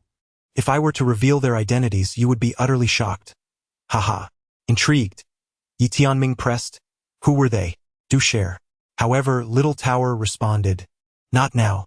In due time you shall find out." Yi Tianming nodded, "Very well. I shall heed your wishes, Tower Ancestor. If you choose not to disclose, I shall refrain from asking." Little Tower was quite pleased. "What I admire most is your sincerity and integrity." Shortly thereafter, Yi Tianming arrived at the Galaxy Sect. The sect was nestled within the Milky Way, surrounded by a dazzling expanse of stars, an exquisite sight to behold. As he entered the Galaxy Sect, Yi Tianming's expression turned peculiar as he observed some of the students around him. "Tower Ancestor," he questioned, "why is it that the people of the Milky Way are not wearing pants?" Tower Ancestor replied solemnly, "My dear friend, are they not wearing pants? Surely, shorts qualify as pants?" Yi Tianming insisted earnestly, "Tower Ancestor, they are far too short. Their backsides are nearly exposed." Little Tower. Yi Tianming inquired, "Master Tower, what should I do now?" Little Tower replied, "Simply seek out the current leader of the Galaxy Sect." Yi Tianming hesitated for a moment and then said, "I fear I may not even gain entry to the gates of the Galaxy Sect." Little Tower insisted, "Find a way to enter and meet their leader." Yi Tianming, with a furrowed brow, questioned, "Master Tower, are you serious? Do you truly believe I can meet their leader?" After a brief silence, Little Tower suggested, "Then attempt to leverage the name of that Miss Nanling Zhao." Yet Yi Tianming shook his head. "That seems inappropriate." Little Tower reassured him she would not mind. Yi Tianming remained somewhat hesitant. Little Tower encouraged, "Young one, I understand that this may not seem right, but as long as it does not transgress moral boundaries, a man must learn to adapt. Moreover, even if Miss Nanling Zhao were to find out, she certainly would not hold it against you." Yi Tianming nodded, "I understand." With that, he approached the entrance of the Galaxy Sect, where an elder blocked his path. "You are not a disciple of our sect." Yi Tianming presented the inspection seal given to him by Nanling Zhao, saying, "Please inform your sect leader that Yi Tianming wishes to seek an audience." The elder's demeanor shifted upon seeing the seal. His previously cold expression softened considerably. "Please wait a moment, young master." With that, he turned and departed. Shortly thereafter, he returned to the entrance. "Young Master Yi, please." Yi Tianming nodded appreciatively. "Thank you." After a brief moment, Yi Tianming followed the elder into a grand hall, where an elderly man sat not far away. This man was none other than Qin Lian, the current leader of the Galaxy Sect. Qin Lian regarded Yi Tianming and inquired, "Are you the one who has traversed the Guangguan path?" Yi Tianming was somewhat taken aback, as he had not anticipated that the other party would be aware of this matter. Without further contemplation, he nodded in acknowledgement. Qin Lian spoke calmly. Do you have business with me? Yi Tianming remained silent, merely producing the small tower. It was now time for the tower ancestor to perform. Qin Lian cast a puzzled glance at the small tower. The tower then declared, Please inform your sect's founder, Yang Lianshuang, that an ancient tower seeks her audience. Qin Lian rose abruptly, his gaze fixated on the small tower. You wish to meet Sect Master Yang? The tower nodded affirmatively. Qin Lian's expression darkened slightly. May I inquire as to how you wish to be addressed? The tower replied, Tower Ancestor. I have not heard of you, Qin Lian stated. The tower responded, I am aware you have not. Just inform Yang Lianshuang, and she will come to meet me. Qin Lian's demeanor grew increasingly frosty. Do you perhaps overestimate your significance? The sect master is not someone you can meet at will. The tower retorted sternly, Let me make this clear. Do not unleash your ire here. You must promptly notify her. Otherwise, the consequences will be beyond your capacity to bear. Suddenly, Qin Lian turned to Yi Tianming, asserting, For the sake of Lord Zhao, I shall not impose difficulties upon you. Depart with your misguided tower at once, or face the repercussions. Xiao Ta. Yi Tianming. Suddenly, Xiao Ta exclaimed in fury, Damn it, you are the one with a problem. Your entire family has issues. Qin Lian's right hand had already clenched tightly, and an overwhelming aura instantly enveloped the grand hall. Yi Tianming hurriedly embraced Xiao Ta and turned to leave. Xiao Ta, feeling exasperated, urged, Don't be afraid of him, damn it. Let's confront them, damn it. Yi Tianming held tightly onto the desperate Xiao Ta and, trembling, implored Tower Ancestor, I am already in a dire predicament. Please do not bring me further trouble. We must depart quickly, or we will soon face a beating. Xiao Ta. Chapter 23. The Celestial Dragon Clan. Yi Tianming cradled the small tower as he departed the grand hall, while Qin Lian refrained from pursuing him. However, his countenance was grim. Had it not been for his concern regarding Nanling Zhao, he would have acted decisively moments ago. Yang Lianshuang? Who is she? Indeed, she was the founder of the Galaxy Sect, an individual of such stature that, barring an imminent threat to the sect's existence, he would not dare to disturb her lightly. Furthermore, the decrepit tower had audaciously called out her name with no trace of reverence, an act of utmost disrespect. Upon leaving the grand hall and noticing that the sect leader had not followed, Yi Tianming breathed a sigh of relief, narrowly escaping a confrontation. The small tower, however, remained irked, lamenting, How infuriating it is to be bullied in a fallen state. Yi Tianming reassured, Tower Ancestor, do not let anger consume you. It is not worth it. The small tower retorted, I am truly incensed. After some time, the small tower regained its composure and spoke gravely, Young one, I did not deceive you. I genuinely know the founder of the Galaxy Sect. Yi Tianming nodded, expressing his faith in the tower's words, for there was no reason for it to jest. The small tower sighed inwardly, relieved that its grandeur and luminous image in the young one's eyes remained intact. Yi Tianming continued, Our approach is flawed. Our hasty desire to meet the founder of the Galaxy Sect will surely be met with resistance from the sect leader. Moreover, even he may not possess the privilege to meet the founder directly. Thus, Tower Ancestor, can you establish direct contact with that esteemed founder? Little Tower felt somewhat helpless and replied negatively. Yi Tianming was suddenly plagued by a headache. However, a question struck him, and he asked Tower Ancestor, Have you been sealed? Little Tower replied, Yes. Yi Tianming was taken aback. Tower Ancestor, you are so powerful. Who could possibly seal you? Little Tower clarified, My strength is not particularly formidable. My true prowess lies in my wisdom. I possess great wisdom. Yi Tianming was left speechless. Little Tower continued, Rest assured, I am acquainted with others. We shall seek them out one by one. Yi Tianming inquired, Tower Ancestor, are the people you know from a different era? Little Tower affirmed. Yi Tianming pondered for a moment and then delicately expressed, It might be somewhat presumptuous of us to seek out the ancestors of others directly. Little Tower remained silent. Just as Yi Tianming was about to speak, The inspector seal in Tower's hand began to tremble slightly, followed by the voice of Nanling Zhao. Where are you? Yi Tianming hurriedly glanced at the inspector seal. Miss Zhao? Nanling Zhao chuckled. This seal has a communication function. Where are you right now? Yi Tianming responded. I am in the Milky Way. Nanling Zhao was astonished. How did you end up in the Milky Way? Yi Tianming replied, It's a long story, Miss Zhao. Do you need something from me? Nanling Zhao said, Hurry to the central land of Zhongzhou. Never mind, you probably don't know the way, so I will come to fetch you. The inspector seal returned to its normal state. Yi Tianming gently caressed the inspector seal in his hand, lost in thought. Before long, Nanling Zhao arrived. Just as Yi Tianming was about to speak, Nanling Zhao grasped his hand and urged him forward, insisting that they immediately venture to the central land of divine states. In no time, the two found themselves in the central land. Nanling Zhao guided him to a mountain, where, not far ahead, stood a stone gate inscribed with the words, Guangshuan Academy. The plaque was heavily corroded, and the characters for Academy were nearly illegible. Behind the stone gate, atop the mountain, loomed a few solitary palaces, their walls weathered and crumbling from years of neglect. Yi Tianming, puzzled, inquired, Miss Zhao, is this the Guangshuan Academy?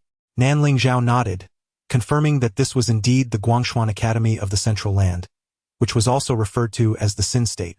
Turning to Nanling Zhao, Yi Tianming asked, Sin State? Why is it called that? As they proceeded into the academy, Nanling Zhao began to explain. This tale traces back 1,000 years, when the Central Land was home to a formidable force, the true Dragon Clan. However, this matter is more closely related to the superpower backing the true Dragon Clan, known as the Celestial Dragon Clan. Celestial Dragon Clan. The little tower interjected suddenly. Yi Tianming thought to himself, Master Tower? The little tower softly replied, It's nothing, merely a memory of an old acquaintance. Yi Tianming pondered. It seems Master Tower must be familiar with the Celestial Dragon Clan. Nanling Zhao continued, As for the Celestial Dragon Clan, my knowledge is rather limited.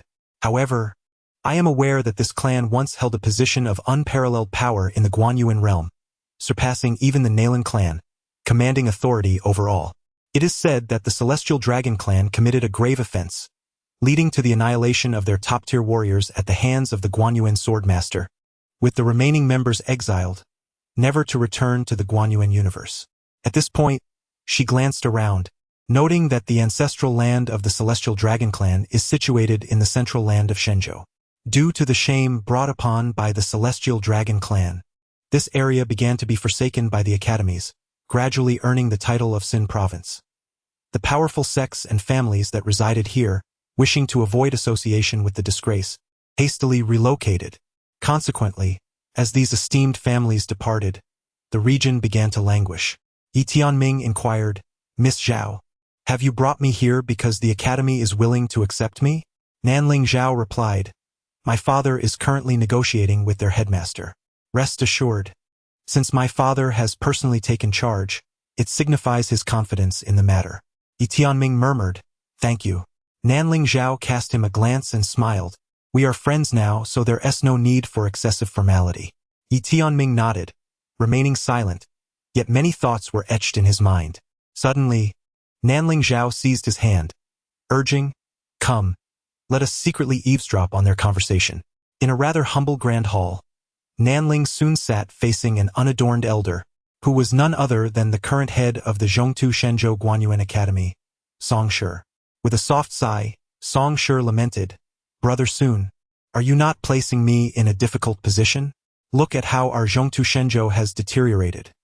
Can we withstand the onslaught from the Shao family and the Qingzhou Academy? Nanling soon replied, Brother Kong, as far as I know, if Zhongtu Shenzhou finishes at the bottom once more this time, our qualification to establish an academy will be revoked. Correct? Song Shi's expression instantly darkened. According to the rules of the Guanyuan universe, academies that rank last in the Wan State Grand Competition for 3 consecutive realms would lose their right to operate. Coincidentally, Zhongtu Shenzhou had already placed last for 9 consecutive realms in the Wan State Grand Competition. It wasn't that the people were incapable, it was simply that there were no participants. Nanling soon calmly stated, Since the situation has deteriorated to this extent, what is there to fear about it worsening? Song Shi's countenance immediately soured. Nanling soon continued, "This young man has already traversed the Guanyuan path." The Guanyuan path. At these words, Song Shi's fury ignited. "Do not mention the Guanyuan path to me." In a gentle tone, Nanling soon inquired, "Is he still the same?" Song Shi's expression remained inscrutable. "What do you think?" Nanling Xuan sighed softly, recognizing that this young man was unlike any other. He was extraordinary. Hailing from a lowly family, he had astonishingly cultivated himself to the minor tribulation realm. This was indeed an incredible feat if nurtured properly. While it may be ambitious to claim a position in the top 10, the top 20 was certainly within reach. Song Shi, however, shook his head. "We cannot withstand the retribution from Qingzhou Academy and the Shao family." Nanling Xuan encountered Old Song. "Why do you remain here? Is it not because you wish to prevent our academy's qualification from being revoked? This young man represents a tremendous opportunity for you." Still, Song Shi shook his head in refusal. Nanling Xuan continued, "The Nanling family will sponsor your academy with 1 million spirit crystals." Instantly, Song Shi replied, "Deal." With a glance at him, Nanling Xuan stood up and made his way outside. Suddenly, Song Shi inquired, "There are rumors that your daughter has taken a liking to him. Is that true?" Nanling Xuan shot him a glare, retorting, "What business is that of yours?" With that, he strode out. Song Shi chuckled to himself. Upon stepping outside, Nanling Xuan spotted Nanling Zhao and Yi Tianming standing near a pillar not far off. Nanling Zhao wore a serious expression, clearly conveying, "I did not eavesdrop." Beside her, Yi Tianming gave a slight bow, expressing gratitude. "Thank you, esteemed elder." As Nanling Xuan approached the pair, his gaze fell upon Yi Tianming, causing Nanling Zhao to feel a twinge of anxiety. Taking a moment to assess Yi Tianming, Nanling Xuan nodded slightly. "Focus on your cultivation here. In this world, without strength, even the fiercest fury can only serve to clear weeds."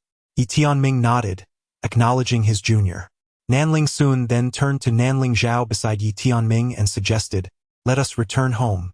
Nanling Zhao glanced at Yi Tianming and remarked, "Though this academy is rather rudimentary, the headmaster and that singular mentor are remarkable figures. Follow them closely, cultivate diligently, and enhance your prowess." Yi Tianming looked at her and replied, "Take care." As he spoke, he handed her the inspector's seal. Nanling Zhao accepted the seal and promptly placed a spatial ring into his hand, smiling as she said, "Take care." With that, she turned and departed with Nanling soon. Yi Tianming tightly grasped the spatial ring in his hand, watching the distant silhouette of Nanling Zhao as she receded from view. Once father and daughter reached the horizon, Nanling Zhao suddenly inquired, "Father, it seems you no longer care whether I have feelings for him." Nanling soon responded calmly, "Do you presume that all my actions are conditional, specifically demanding that you sever all ties with him?" Nanling Zhao immediately retorted, "Father, you are not that kind of person."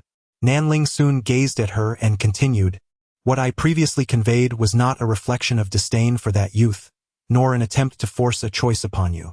As the clan leader, I am compelled to express these concerns, for your actions bear significant implications for the safety and stability of the entire Nanling clan." He paused for a moment before continuing, "As your father, I take immense pride in your actions. In the entirety of the Guangguan realm, from the outer pavilion to the supervisory and inspection institutes and the cabinet, there is no one who can compare to my daughter. They are but a band of decayed souls. Had you existed in the era of the sword master of Guangguan, you would have been the second Feng Yu, and our South Ling clan would flourish because of you." Nanling Zhao's eyes glistened with emotion. "Father."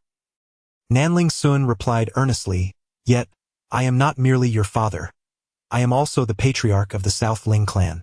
My dear, I wish for you to grasp this truth. You are not solely a commissioner. You are also the future head of our family. In your endeavors, you must not think only of yourself but also consider the clan's welfare. This is your responsibility. Never allow yourself to be adept at national affairs yet inept at personal matters. I hope for your lifelong safety and tranquility." Nanling Zhao nodded. "Father, I understand." Nanling soon expressed his satisfaction with a nod. Nanling Zhao then said, "I have made a grave mistake this time." Nanling soon turned his gaze towards her, and Nanling Zhao coldly stated, "Not all scions of noble families are inherently wicked. If I wish to achieve something significant, I cannot rely solely on myself. I must gather a group of distinguished and like-minded young individuals, uniting them to form a formidable force. We shall eliminate the Shao family and vanquish all unlawful noble sections. Nanling soon nearly fainted. What do you truly comprehend? Was everything I just said in vain? Chapter 24. The shepherd observes the dust after bidding farewell to Nanling Sun and Nanling Zhao. Yi Tianming turned and entered the grand hall, where Song Shi regarded him in silence. Yi Tianming respectfully bowed, acknowledging the. Song Shi inquired, given sufficient resources, what rank do you believe you can achieve in the Wanzhou Grand Competition? Yi Tianming confidently replied, First. The hall fell into a sudden hush. Song Shi scrutinized Yi Tianming, remaining silent. Yi Tianming, with earnest determination, asserted, my goal is first. I shall exert every effort to attain it. Song Shi questioned, do you comprehend the significance of being first? Yi Tianming nodded, affirming his understanding. After a prolonged gaze, Song Shi instructed, unless necessary, do not leave the academy.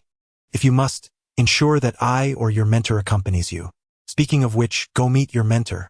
Proceed to the right upon exiting. The last hall at the end is where he resides. Yi Tianming offered a slight bow and turned to depart. After taking a few steps, he abruptly halted, then turned back to Song Shi, asking, does our academy provide meals?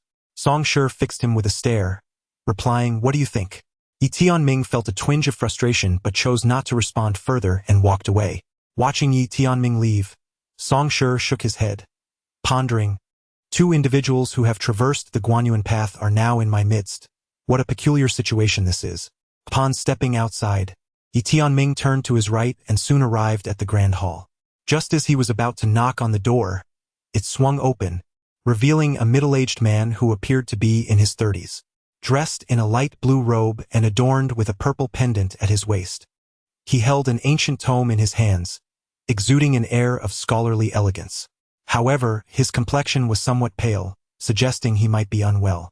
Upon seeing Yi Tianming, the man exhibited a hint of confusion. Yi Tianming respectfully bowed, addressing him as master. The middle-aged man, taken aback, scrutinized Yi Tianming before inquiring, are you a new student? Yi Tianming nodded, replying, yes, my name is Yi Tianming. The man continued, were you coaxed here by old Song? Yi Tianming quickly shook his head, insisting, no, I came of my own accord. The man chuckled, I see. It's a pleasure to meet you. I am Mu Guanqing. Yi Tianming then asked, would you be willing to accept me as your student? Mu Guanqing replied with a smile, currently, I am the only mentor in this academy, and you are my sole student. It appears we have no other options. A smile graced Yi Tianming's face. Mu Guanqing then remarked, you haven't had a meal yet, have you? Come inside and join me for dinner. With that, he led Yi Tianming into the grand hall. Upon entering, Yi Tianming was taken aback. The hall was lined with shelves brimming with an abundance of books. In the center of the grand hall, there stood a large writing desk, laden with an array of ancient tomes, save for a small vacant space. Not far from the desk, a modest bed was positioned. Mu Guanqing approached the nearby fireplace, where a small pot simmered with a medley of wild vegetables. Beside it, another small stove held a pot of rice. Mu Guanqing retrieved 2 bowls and a pair of chopsticks from a basin, rinsed them at the water bucket, and then served a bowl of rice to Yi Tianming. Gratefully, Yi Tianming accepted the offering, expressing his thanks. Mu Guanqing smiled and said, here, there is no need for excessive formality. Please feel free. Yi Tianming glanced at him, nodded in acknowledgement, and they both settled around the fire. Having not eaten in quite some time, Yi Tianming indulged heartily, and upon witnessing his voracious appetite, Mu Guanqing chuckled and joined in the meal. It was not until Yi Tianming had consumed 3 bowls of rice that he felt satiated. After finishing, he took Mu Guanqing's utensils and said, teacher, I will wash the dishes. With that, he turned and headed toward the water bucket. Meanwhile, Mu Guanqing rose and moved to a corner to tidy up a bookshelf. Moments later, he transferred the books from one shelf to another, laid the bookshelf down, and retrieved a blanket to neatly spread over it. He turned to the side and smiled at Yi Tianming, saying, the several grand halls outside have long been neglected and are unsuitable for habitation. For tonight you shall make do here. Tomorrow I will assist you in cleaning one of the halls for your private accommodation." Yi Tianming nodded in agreement. After tidying up everything, night had fallen. He sat at the entrance of the grand hall, gazing into the pitch-black horizon, reflecting on the Yi family. After a moment, he took a deep breath, withdrew his thoughts, and began his cultivation. As he activated his techniques, countless strands of spiritual energy surged towards him from the world around. He was solely focused on fervently enhancing his strength, fully aware that to secure the top position in the Wanzhou Great Competition, he must exert far greater effort than the average person. Otherwise, he would stand no chance against the disciples of the elite clans and sections. Suddenly, within the hall, Mu Guanqing, who had been reading, looked up in surprise at Yi Tianming. He rose and approached him, whispering, "This technique?" Yi Tianming opened his eyes. "Teacher?" Mu Guanqing smiled. "Your technique is rather unique. Where did you learn it?" Yi Tianming hesitated briefly before replying, "I created it myself." For some reason, he felt a strong affinity towards this teacher and was reluctant to deceive him. "Created it yourself?"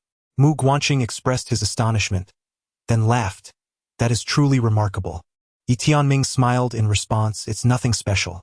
Mu Guanqing pondered for a moment and then remarked, "Your technique is quite unique, but there is an aspect that might benefit from some improvement." Yi Tianming was immediately filled with curiosity, asking, "What place?" Mu Guanqing replied with a smile, "Filtering." Yi Tianming looked puzzled. Mu Guanqing elaborated, "The spiritual energy in this world contains impurities. When this energy enters the body, these impurities also infiltrate, which, over time, can harm the body. Therefore, it is essential to filter the spiritual energy before absorption, much like rinsing rice. The filtered energy becomes purer and more effective. Your cultivation method is commendable with a high potential ceiling. I can see that it can absorb not only spiritual energy but also other forms of energy. However, it lacks this filtering function.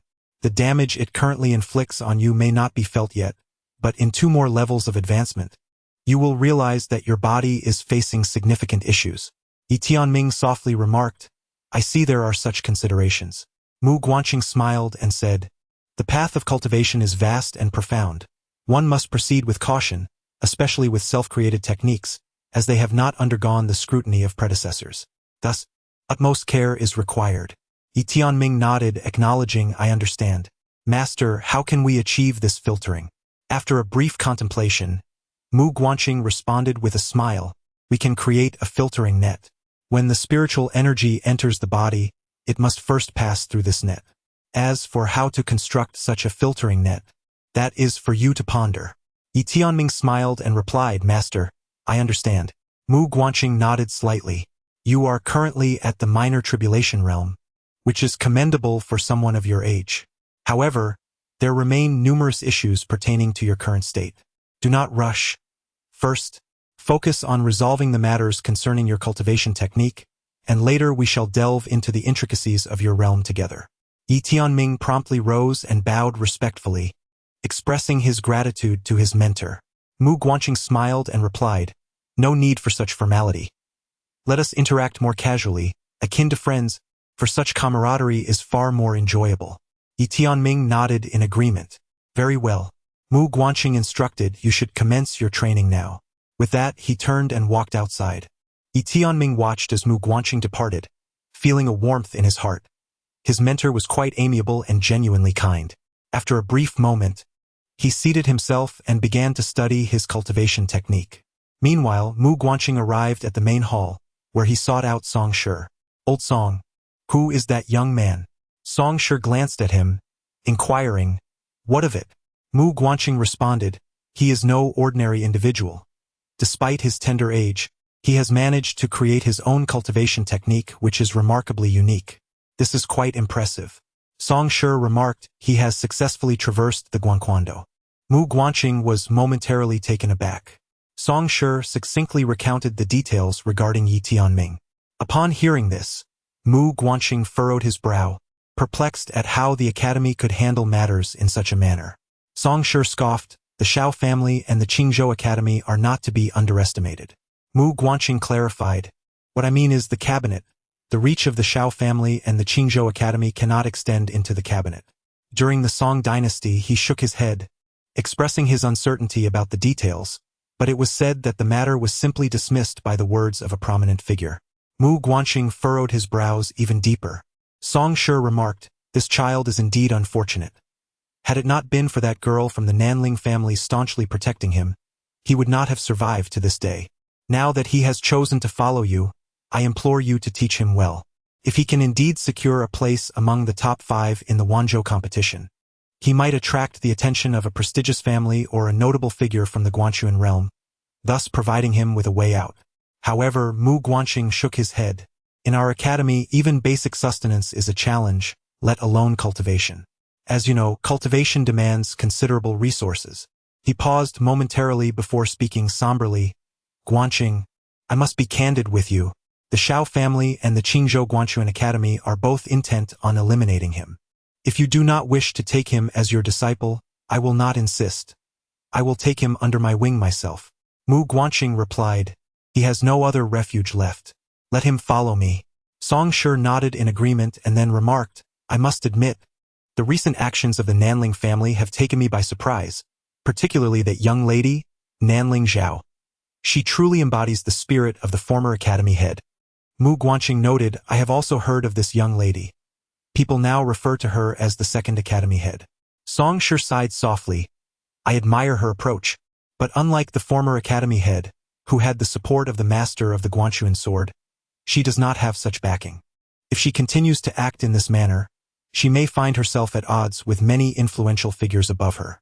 Mu Guanxing remarked, "Those who initially followed the sword master of Guanxuan to establish the Guanxuan order, now their descendants, upon savoring the benefits of power, find their ambitions and desires akin to boulders rolling down a mountain. Once set in motion, they are unstoppable. Such matters cannot be altered by the will of just 1 or 2 individuals." With that, he turned and departed. Chapter 25. A simple gown. Outside the grand hall, Yi Tianming sat cross-legged on the ground, engrossed in the study of his own martial arts. A filter. How does one create such a filter? He found himself perplexed, as he had scarcely encountered other cultivation techniques. Even in creation, it was entirely reliant on his imagination. Imagination! A spark ignited in Yi Tianming's eyes. Why not envision a filter? Resolute in his thought, he suddenly exclaimed, "Tower ancestor, why did you not remind me about the filter in this technique?" The little tower remained silent, fully aware that it had no knowledge of filters. It had always engaged in high-level strategies. How could it possibly comprehend the trivialities of this low-level matter? Naturally, this was not something it could confide in the young man. The little tower chuckled. "I am doing this for your benefit." Yi Tianming was puzzled. The little tower continued, "Some setbacks and challenges must be faced firsthand. Only then can you grow and gain true rewards. Understand?" Yi Tianming said nothing further and began to concentrate on the study of his martial arts. After a considerable time, he suddenly realized that he needed to identify the impurities within the spiritual energy. Otherwise, he would be unable to filter it effectively. Thus, as he absorbed the spiritual energy, he meticulously distinguished between the energy and its impurities. Through careful observation and sensation, he soon discovered the hidden impurities lurking within the spiritual energy. It is a harmful substance that adheres to the vital energy, somewhat akin to the dust found on rice, barely perceptible to the naked eye. However, if absorbed in excess, it accumulates within the body and, over time, may inflict harm. Upon discovering the impurities, it became imperative to devise a means to filter them out. Soon, Yi Tianming conceived a solution, to utilize his own body as a filter, since the vital energy must traverse the body to enter. He commenced a gradual experimentation, using his body to sense the impurities, subsequently enveloping himself in a net of vital energy through his cultivation techniques. Initially, the endeavor proved challenging, yet he persisted through numerous attempts, undeterred by failure. Thus, he practiced from night until dawn. In the morning, Mu Guanxing approached him, offering a bowl of porridge with a smile, saying, "Have a little breakfast first." Yi Tianming promptly rose to accept the porridge with both hands, expressing his gratitude. "Thank you, master." Mu Guanxing gave his shoulder a gentle pat, encouraging, "Sit and eat." He then took a seat beside him. As they sat, Mu Guanxing inquired, "Have you made any progress?" Yi Tianming replied with excitement, "Yes, quite a bit." Mu Guanxing smiled, "That is wonderful news. Since you are now my student, I have a responsibility towards you. Henceforth, you must refrain from practicing in the mornings." Yi Tianming looked puzzled. Mu Guanxing elaborated, "You must dedicate your mornings to studying. From noon until evening, you may practice, but you must also ensure you get a minimum of 4 hours of sleep." Yi Tianming hesitated for a moment before speaking. "Master, I can forego sleep." Mu Guanxing shook his head and replied, "I understand your eagerness to enhance your abilities, but haste makes waste. Your fervent desire to improve has rendered your mindset overly impatient, which will inevitably lead to complications. From now on, I shall accompany you in reading each morning.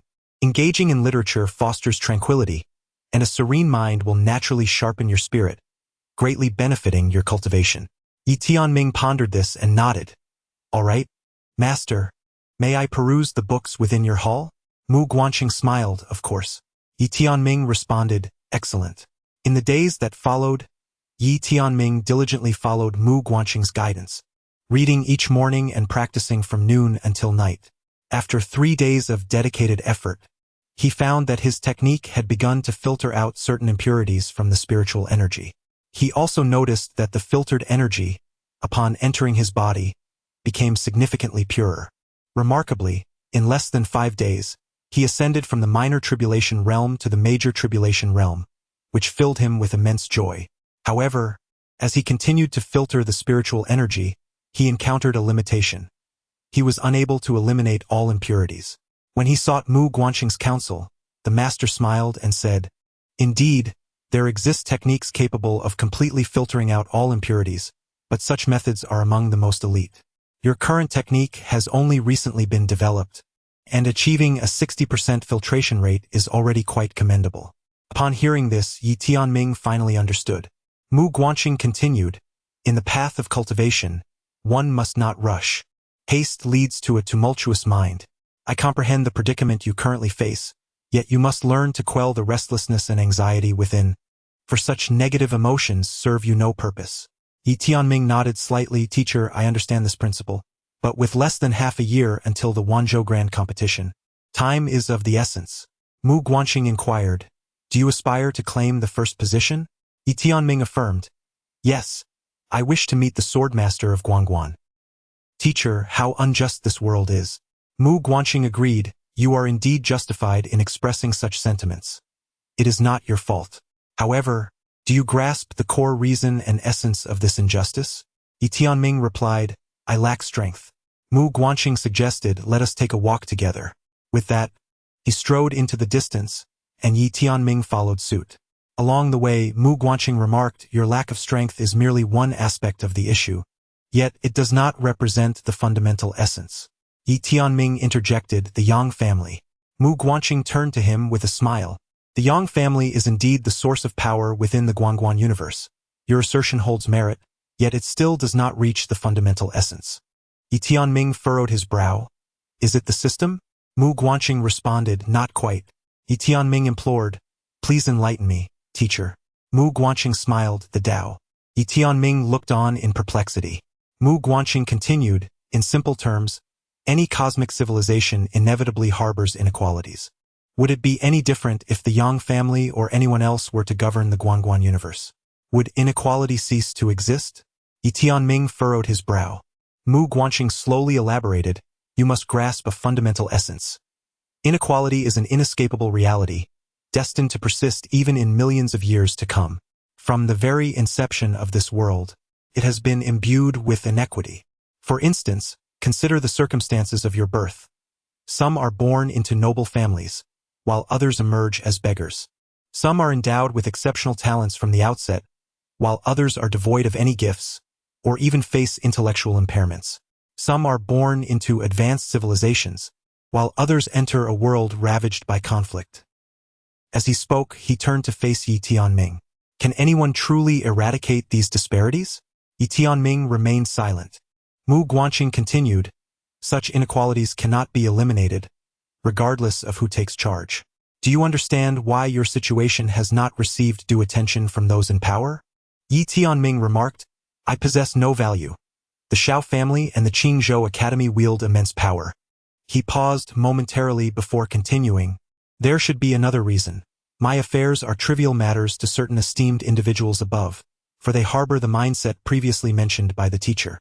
They perceive unfairness as a commonplace occurrence, something not worthy of alarm. They weigh the pros and cons.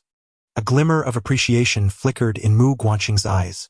Indeed, one must perceive this layer, that your suffering, Yi Tianming, is an exceedingly insignificant matter to those lofty figures. In their realm, whether it be suffering or injustice, such phenomena are deemed inevitable.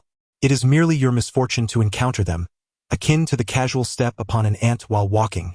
Do we reflect upon our misdeeds? No, we simply conclude that the ant was unfortunate. Yi Tianming clenched his fists, remaining silent. Mu Guanqing continued. No one can entirely eradicate unfairness, not even the master of the Guanchuan sword. What one can endeavor is to mitigate this unfairness. Once you grasp this essence, let us now discuss your situation. Yi Tianming turned his gaze towards Mu Guanqing, who inquired, Do you believe you were in the wrong? Yi Tianming replied with unwavering certainty, I was not. Mu Guanqing remarked, Indeed, every individual, every being in this world possesses the inherent right to pursue fairness. If you have encountered such injustices, it is entirely reasonable for you to harbor thoughts and emotions in response. No one is entitled to urge you to relinquish your hatred. You are justified in your animosity and resistance, for none of this is your fault. Yi Tianming felt a surge of emotion. Teacher. Mu Guanqing continued, Similarly, if the Yang family perceives your plight as unjust, they ought to resist and acknowledge their errors. Only then can our Guanyuan universe find salvation. However, if the Yang family fails to comprehend the suffering and injustices faced by the lower classes.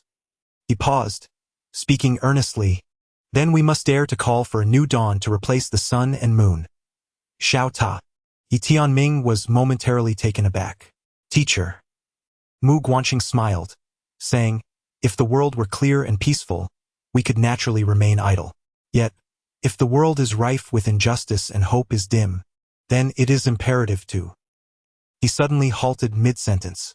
Yi Tianming gazed at him, hands clenched tightly, awaiting further words. Mu Guanqing fixed his gaze upon him, declaring, Revolt. Yi Tianming. Xiao Ta. Mu Guanqing blinked and inquired, Are you afraid? Yi Tianming replied earnestly, Not at all. Mu Guanqing chuckled heartily and remarked, To rebel, one must possess strength. We must first enhance our capabilities. Let us discuss your cultivation technique. It is rather unique, and I believe it can facilitate the early manifestation of the Dharma form. Yi Tianming appeared somewhat puzzled. Dharma form? Mu Guanqing nodded, explaining, The Dharma form realm involves communing with the energies of heaven and earth, allowing the primordial spirit to transform into a towering Dharma manifestation, which can both condense and disperse, wielding immense power capable of contending with any spiritual artifact, even celestial ones. Your technique is special and can indeed precipitate the condensation of the Dharma form ahead of time. Allow me to impart a method to you. Give it a try. After 10 heartbeats, Yi Tianming suddenly rose, his hands weaving through the air as he concentrated. Boom! In an instant, a towering Dharma form materialized behind him. The small tower observed in astonishment. Mu Guanqing, equally surprised, had not anticipated Yi Tianming's immediate success. He chuckled, Well done. Achieving this on your first attempt is commendable, only slightly slower than my own initial effort. The small tower remained perplexed. Yi Tianming, brimming with excitement, exclaimed, Master, so one can indeed commune with heaven and earth to condense the Dharma form. Is it not akin to borrowing strength? Borrowing strength? Mu Guanqing nodded, a smile gracing his lips. You have articulated that quite aptly. Condensing the Dharma form is indeed akin to harnessing the power of the universe. As one ascends in cultivation, the necessity to borrow increases, even to the extent of borrowing the Tao itself. Yi Tianming pondered for a moment before stating, Master, I have a notion. Mu Guanqing encouraged, Do share. Yi Tianming gazed at Mu Guanqing, contemplating, if it is possible to borrow the strength of heaven and earth, might it also be feasible to harness one's own power? Mu Guanqing was somewhat perplexed. Borrowing one's own power? Do you mean? Yi Tianming replied, borrow my future power. Xiao Ta. Mu Guanxing was slightly taken aback, then chuckled. You mean to borrow power from your future self? Yi Tianming nodded. That was my thought, but it seems rather impractical. Quite the contrary. Mu Guanxing laughed. It is indeed very practical. Yi Tianming was puzzled. Mu Guanxing smiled. This is akin to the legendary summoning of the future self. Yi Tianming inquired, Teacher, what is the future self? Mu Guanxing explained. This pertains to certain great principles such as the past, present, and future. Some top-tier cultivators, upon reaching a certain level, can turn back time, flowing against the current of years to return to the past. Furthermore, there are those who defy fate, capable of summoning the future self, which means calling forth their future selves in the present. Undoubtedly, their future selves would be stronger than their current selves. Yi Tianming, Somewhat excited, asked, Has anyone succeeded? Mu Guanxing replied with a smile. I'm not certain, but I believe it is possible, albeit with considerable difficulty. In my estimation, perhaps only the renowned Guanyuan Sword Master of Yer could achieve such a feat in our universe. Guanyuan Sword Master. Yi Tianming fell silent, for that was a figure of divine stature. Suddenly, Mu Guanxing asked, Do you wish to give it a try? Yi Tianming looked up at Mu Guanxing, astonished. Teacher, can I? Mu Guanxing smiled and said, Since you have already contemplated, why not give it a try? Yi Tianming replied, But I am so weak. Mu Guanxing shook his head. Tianming, we are scholars. Scholars not only strive to serve the universe and bring peace to all generations, but also must dare to dream and act. Wait a moment. As he spoke, he produced an ancient tome from his possession and handed it to Yi Tianming. By coincidence, I have been studying the concepts of past, present, and future recently. This book, titled The Book of Time, is one I won from a bookseller at the Great Dao bookstore many years ago. You should study it. Yi Tianming expressed his astonishment. Master, you have also been to the Great Dao bookstore? Mu Guanxing responded with a question. Have you been there too? Yi Tianming nodded. I have been reading there since I was young. Mu Guanxing chuckled. What a wondrous coincidence. That bookseller is indeed an extraordinary individual, likely scheming something grand. But let us not dwell on him. First, take a look at this Book of Time. If you happen to have any insights later, come find me. Do not fear failure. If we fail, we shall simply begin anew. Yi Tianming nodded. All right. In the days that followed, apart from his cultivation, Yi Tianming dedicated himself to the study of the Book of Time. As he delved into its pages, he realized just how superficial his understanding of the path of cultivation in this world had been. It turned out that upon reaching a certain level, one could not only revisit the past but also commune with the future. How astonishing! 10 days swiftly passed. On this day, Yi Tianming sought out Mu Guanxing. The latter, engrossed in his reading, set aside the ancient text and smiled. Have you had any thoughts? Yi Tianming nodded. Master, within the Book of Time there exists a method known as the future technique which allows one to perceive the future. I wish to attempt it. Mu Guanxing replied, It is fortunate that you consulted me. Had you acted recklessly, you might have already met your demise. Yi Tianming, puzzled, inquired, Why is that? Mu Guanxing smiled and explained, There are rules.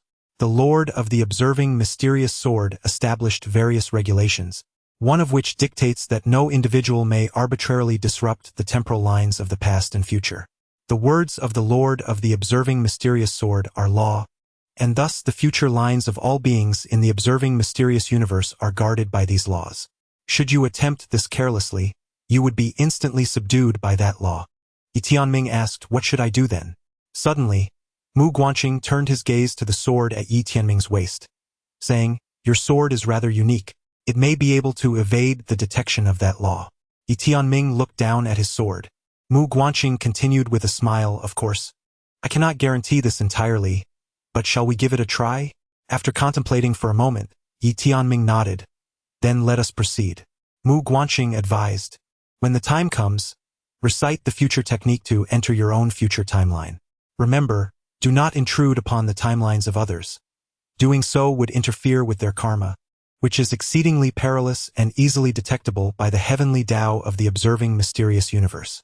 You must perceive within your own future timeline, understand? Yi Tianming nodded. Understood, master. Will I be able to see my future self? Mu Guanqing smiled and said, you should be able to.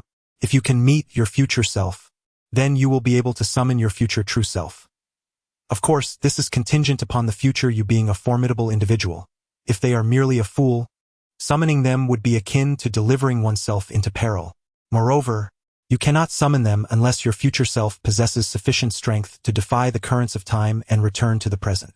He chuckled, adding thus, everything in this world has its cause and effect.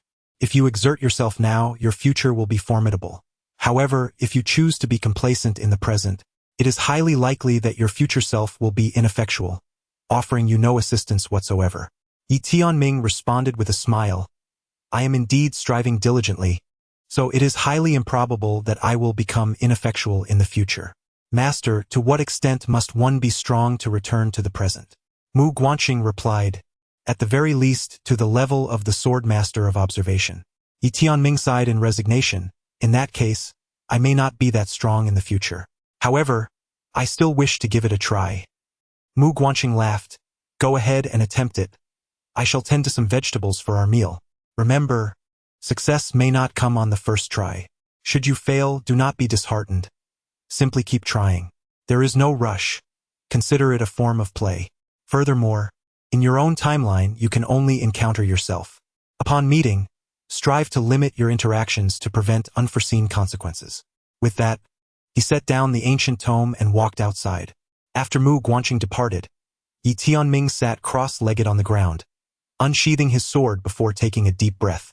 Suddenly, the small tower spoke, perhaps. You should reconsider this trial? Yi Tianming inquired, why is that?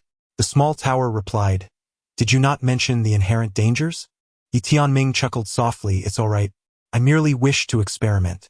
I shall not truly place my hopes in the future. As my teacher remarked, one must possess strength akin to that of the Guanyuan sword master to potentially return to the present. I do not believe I will surpass the Guanyuan sword master in the future. I simply wish to see if I can catch a glimpse of my future self. The small tower hesitated for a moment before responding. Then let us proceed with the trial. Yi Tianming nodded, slowly closing his eyes as he began to activate the future law. Soon, he perceived a transformation in the world around him. He found himself entering a unique passageway. This was no ordinary path, for it was surrounded by walls of time, with peculiar waves of light racing across them.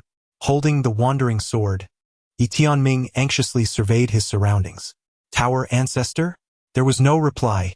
At that moment, he had already stepped into the timeline of his future. Noticing the silence from the tower ancestor, Yi Tianming cautiously advanced. With each step he took, it felt as though he traversed billions of years. Before him lay an expanse of emptiness, devoid of anything. During his journey, mysterious forces of law brushed against him. Yet upon contact with his wandering sword, they vanished without a trace. Yi Tianming took another step. Thus he continued, unaware of how many steps he had taken or how many trillions of years he had crossed. Suddenly, he halted, and at the farthest point of his vision, he faintly discerned a blurred figure. Gazing upon that indistinct silhouette, an overwhelming sense of familiarity washed over him. Yi Tianming's breath suddenly quickened. He sensed that the indistinct shadow before him was none other than his future self.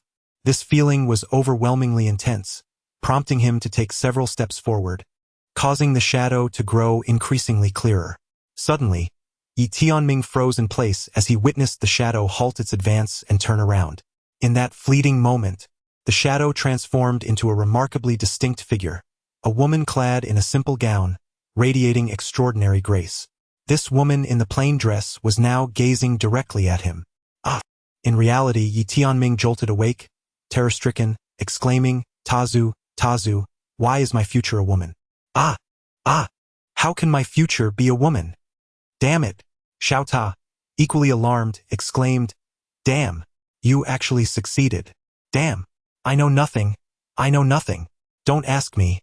I haven't said anything this time. I am just a tower. Yi Tianming stammered, Tazu.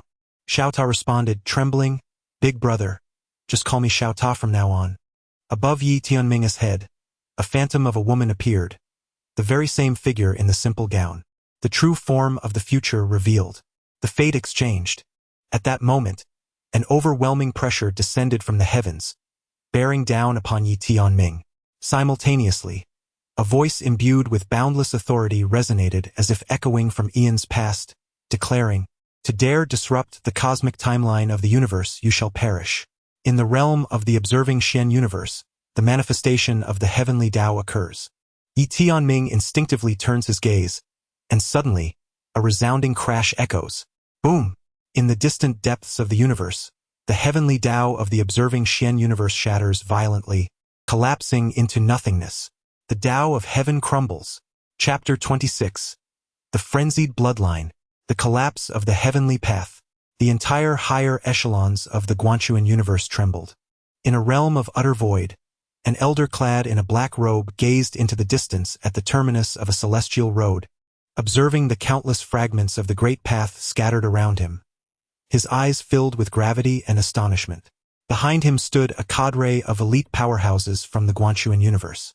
One among them spoke in a somber tone. Why would the heavenly path in its prime suddenly collapse? Could it be that those above are? Another interjected. There has been no sign of disturbance from above. A sense of confusion permeated the group, prompting one to inquire, then why is this so? A formidable figure replied gravely, with the young lord poised to take the reins, the sudden collapse of the heavenly path must portend ill. Silence. The leading elder in the black robe shot a fierce glare at the speaker. Ill omens? The young lord is the destined one of this realm. What ill can befall him? As he spoke, he lifted his gaze toward the vast heavens, his expression tinged with solemnity. Inform the young lord. In the immortal treasure pavilion, the martial pavilion comprises 12 levels, each harboring an inexhaustible array of martial arts and supernatural skills, with the higher tiers containing increasingly advanced techniques. This place is undoubtedly a coveted destination for countless inhabitants of the Guanchuan universe, for within the martial pavilion lies a confluence of nearly all martial arts, ensuring that any fortunate enough to gain entry will experience a significant enhancement in their prowess. At the pinnacle, the 12th level of the martial pavilion, there existed an expansive and boundless crimson realm. Within this sanguine expanse stood a youth clad in white robes, a tower suspended at his waist, and a sword floating beside him. Suddenly, a cataclysm unfolded. An overwhelming surge of blood accompanied by a murderous intent flooded in from the surrounding dimensions, engulfing the distant young man clad in white in an instant. Gradually, he appeared to transform into a vortex, voraciously absorbing the blood and malevolence. Meanwhile, a group of elders observed the scene with growing anxiety. As time elapsed, the sanguine tide receded further. Not enough. The foremost elder declared in a grave tone, "Send word to the Shura realm," instructing them to dispatch more blood and murderous intent at once. Another elder interjected, "The reserves of Supreme Being's blood and malice in the Shura realm have been depleted." The leading elder's expression remained impassive as he contemplated the prisoners of the Shura realm. Upon hearing this, the elder cast a glance at him and comprehended the unspoken implication. His face clouded with concern. "Elder Su, this contravenes the principles of the Observing Mysteries law, and the young master would never consent to such actions."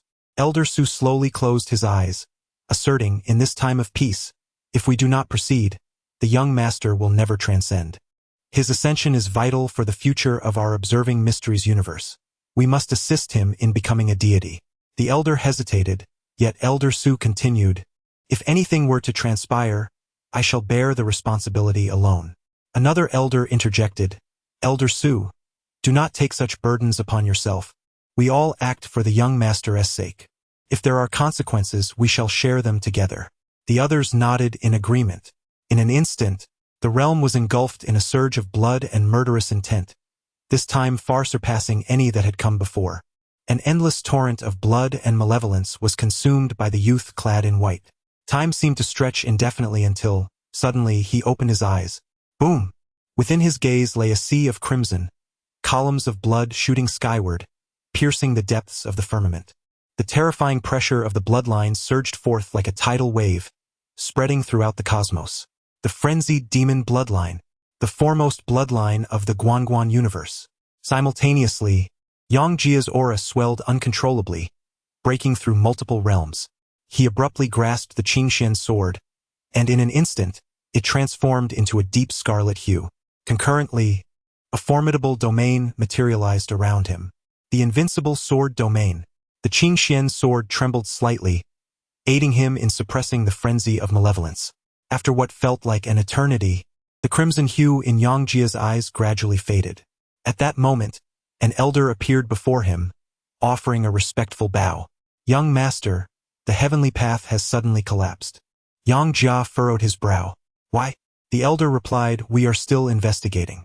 Yang Jia lifted his gaze and, with a single glance, beheld the heavenly road beyond billions of star rivers. Moments later, he averted his eyes, his brow deeply furrowed. The elder hesitated for a moment before speaking. "Young master, the grand competition in Wanzhou is imminent. After this event, you will assume control. However, I have observed the inexplicable collapse of the cosmic Dao, which suggests that someone may be plotting against us." Yang Jia replied calmly, "There is nothing to worry about. In the face of absolute strength, all schemes are mere illusions." The elder quickly added, "With your invincibility, you will undoubtedly surpass the master of the sword of observation." Yet, Yang Jia slowly closed his eyes, declaring to himself, "Not only must I surpass my father, but I must also exceed my grandfather and my great-grandfather." Suddenly, a terrifying aura erupted from within him, causing the starry river to boil in an instant. The presence of invincibility, the essence of order. Everyone around gazed at Yang Jia in disbelief. The elder was equally astonished, unable to fathom that the young master had reached such a level. In the central land, at the Academy of Observation, Yi Tianming collapsed after uttering the word scram. The woman in the plain dress above him gradually vanished, but as she disappeared, she cast a glance at the heavens, where a man clad in a Taoist robe turned and fled. As he ran, the robed man trembled and muttered, "Damn it, is this how we play?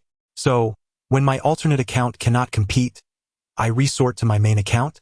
Damn." After Yi Tianming fell, Mu Guanqing rushed over from the side, quickly catching him. At that moment, Yi Tianming's complexion was as pale as paper, his entire body utterly spent, as if all his vitality had been drained away. Mu Guanqing furrowed his brows as he glanced at the small tower, questioning its silence. The small tower, however, dared not utter a word and feigned lifelessness. Not receiving a response, Mu Guanqing refrained from pressing further and promptly carried Yi Tianming back to the Grand Hall. After carefully placing Yi Tianming down, he picked up a seal from the nearby table and turned to leave, seeking out Song Shi. He tossed the seal to Song Shi, instructing him to pawn it at the Xianbao Pavilion and procure an imperial-grade elixir for him. Song Shi, puzzled, inquired, "How so?" Mu Guanqing replied, "That little fellow has encountered some cultivation issues. Both his spirit and mental force have sustained severe damage." Song Shi was taken aback. How could this happen? Mu Guanqing shook his head, urging, "Let us not dwell on that. You must swiftly obtain an imperial-grade elixir." Gazing at the seal in his hands, Song Shi spoke gravely, "This is your family's ancestral seal, a legacy left to you by your parents." "You!" Mu Guanqing interjected, "These are mere external possessions. Saving a life is paramount." After a moment's hesitation, Song Shi suggested, "An imperial-grade elixir costs at least 800,000 spirit crystals. It is exceedingly expensive. Perhaps I should seek assistance from the Nanling family?" Mu Guanqing firmly shook his head. "That little one is now under our care. It is our duty to assume responsibility for him. We cannot trouble others. But this seal is..." Song Shi began. "Of no consequence," Mu Guanqing insisted. "Hurry." With that, he turned and departed. After a brief silence, Song Shi grasped the seal and vanished from sight. A quarter of an hour later, Mu Guanqing administered an elixir to Yi Tianming, and it took about an hour for Yi Tianming's complexion to show signs of recovery. Mu Guanqing approached the bedside, cradling a bowl of kanji, and smiled. "Feeling better?" Yi Tianming gazed at Mu Guanqing, a look of confusion crossing his face. "Teacher, what happened to me?" Mu Guanqing replied, "Do you not remember?" Yi Tianming furrowed his brow, contemplating for a long while before shaking his head. "I don't recall anything. Let us not dwell on it. Have some nourishment," Mu Guanqing suggested. Yi Tianming reached out for the bowl and drained it in one go. He shook his head vigorously but still could not retrieve any memories. Take some time to rest, Mu Guanxing said before rising to leave. As Yi Tianming lay in bed, he pondered, Ta Zhu, what transpired earlier? Xiao Ta responded, you don't remember at all? Yi Tianming nodded, confirming his amnesia. Xiao Ta felt a twinge of curiosity. Could it be that this fellow's memory was? You know what happened, don't you? Yi Tianming inquired. Nothing much, just that you encountered an error during your cultivation and then fainted. Be more cautious next time, Xiao Ta replied. Yi Tianming slightly nodded, understanding now. He lay in repose for a full 3 days and nights before fully regaining his vitality. On a particular day, while practicing swordsmanship on the back mountain, he approached a small hill. Firmly grasping the sword sheath with his left hand, he paused in contemplation for a moment. Suddenly, he drew his sword with a swift motion and struck. The combined technique of the sky-slicing sword art erupted forth. With a resonant clang, a wave of sword energy surged through the air, cleaving the small hill in two, sending countless fragments of earth and stone flying in a chaotic display. The sword in his hand, sheathed yet unable to withstand the force, had shattered completely. Meanwhile, a voice resonated from the side. Yi Tianming turned to see Mu Guanxing approaching, clad in a flowing robe and holding an ancient tome. Yi Tianming sheathed his sword and bowed deeply, addressing him as master. Mu Guanxing smiled and remarked, that sword of yours is quite commendable. Yi Tianming grinned and replied, it was taught to me by my ancestor from the tower. He then inquired, by the way, master, how does my current strength rank among the younger generation in Wanzhou? Mu Guanxing replied, below average. Yi Tianming was taken aback. Just below average? Mu Guanxing chuckled. What did you expect? Yi Tianming fell silent, having thought that his combat prowess would at least be considered superior throughout Wanzhou. Mu Guanxing continued, excluding the second-rate and first-rate families, you indeed rank as above average. However, when factoring in the second-rate and first-rate families, your current strength may not even qualify as second-rate. He paused briefly before adding, you must understand that the resources available to the children of second-rate and first-rate families far surpass what you can access. From a young age, they not only receive guidance from top-tier experts but also train in the most exceptional techniques, divine abilities, and martial skills. As for the first-rate families, I cannot speak for them, but I assure you, the core disciples of second-rate families are trained from childhood in techniques and martial arts that are at least of the imperial grade. Yi Tianming was astounded. He was aware that the resources available to the disciples of those esteemed sects and families were extraordinary. Yet he did not anticipate that the cultivation techniques and martial skills practiced by even a core disciple of a second-tier family would be of imperial rank. What could one expect from a first-tier family? The mind boggled at the thought. Mu Guanxing continued, stating that in addition to these exceptional techniques, there were also specialized training grounds. The training facilities of second-tier and first-tier families were not mere ordinary sites. They were akin to the special training grounds found in the Immortal Treasure Pavilion. Within these unique training environments, 5 years of cultivation equated to merely a day in the outside world. Only core disciples from first-tier families would be eligible to enter such places. Yi Tianming was left in sheer disbelief. 5 years inside equating to a single day outside? This was astonishing. Mu Guanxing remarked, surprised, aren't you? Yi Tianming nodded in affirmation. Mu Guanxing continued with a smile. This is just the tip of the iceberg. It is said that the sword master of Guanchuan once had access to a particularly extraordinary training ground where 10 years inside translated to 1 day outside. Now that is truly beyond comprehension. Yi Tianming shook his head with a wry smile, contemplating the impossibility of cultivating in such an environment. Individuals like us wouldn't even dare to dream of it.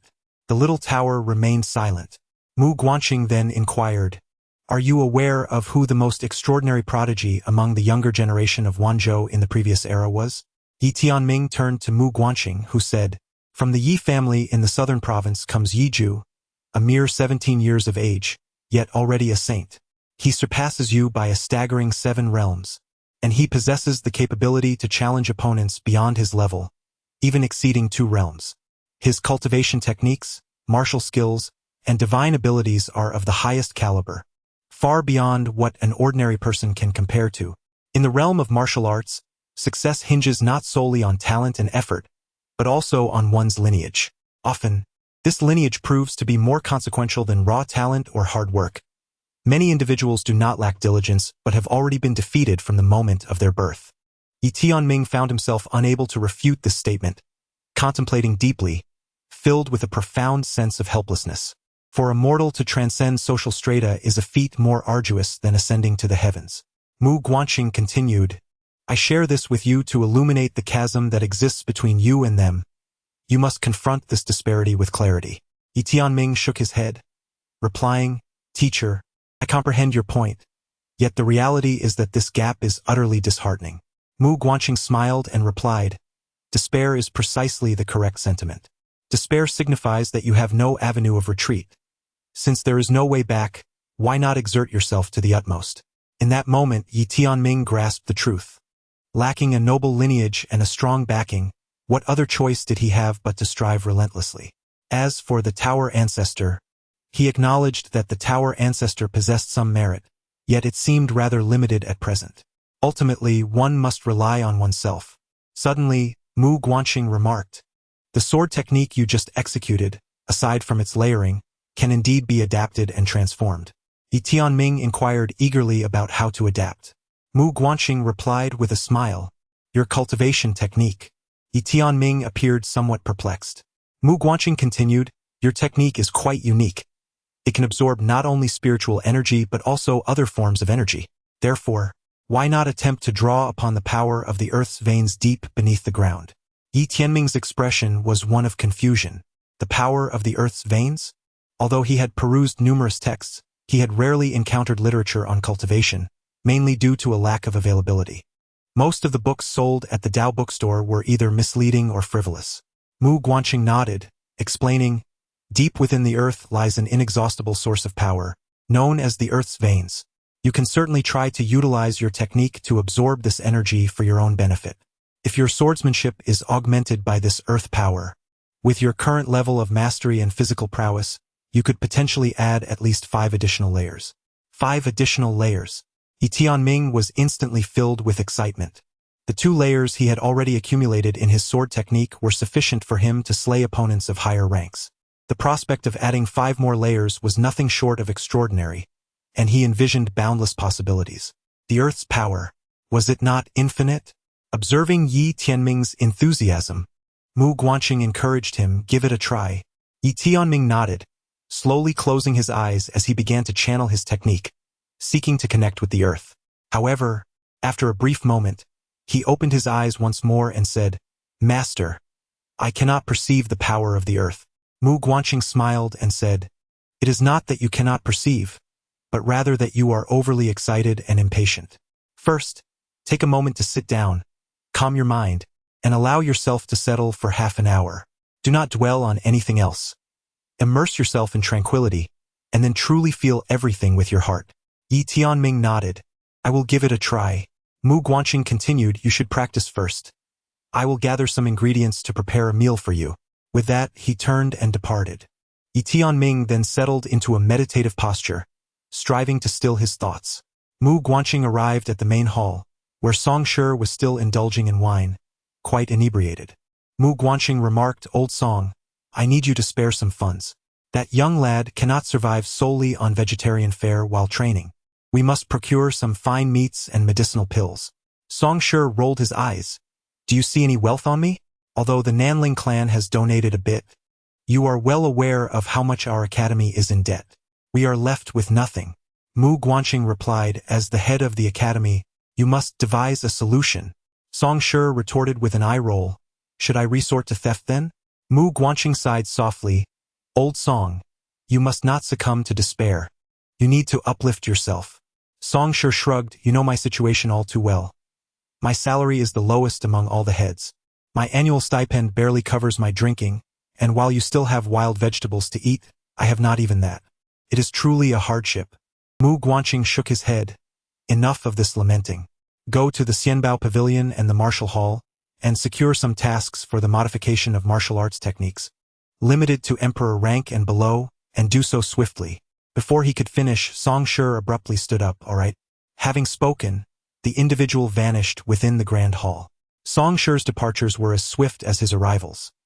He had accepted a total of 10 tasks, all pertaining to the refinement of martial arts and techniques, and notably, all were of the imperial tier. Each enhancement of a martial art or technique, once endorsed by the martial pavilion, would yield no less than 30,000 spirit crystals, while those of imperial rank could garner at least 100,000 spirit crystals, even for the slightest improvement.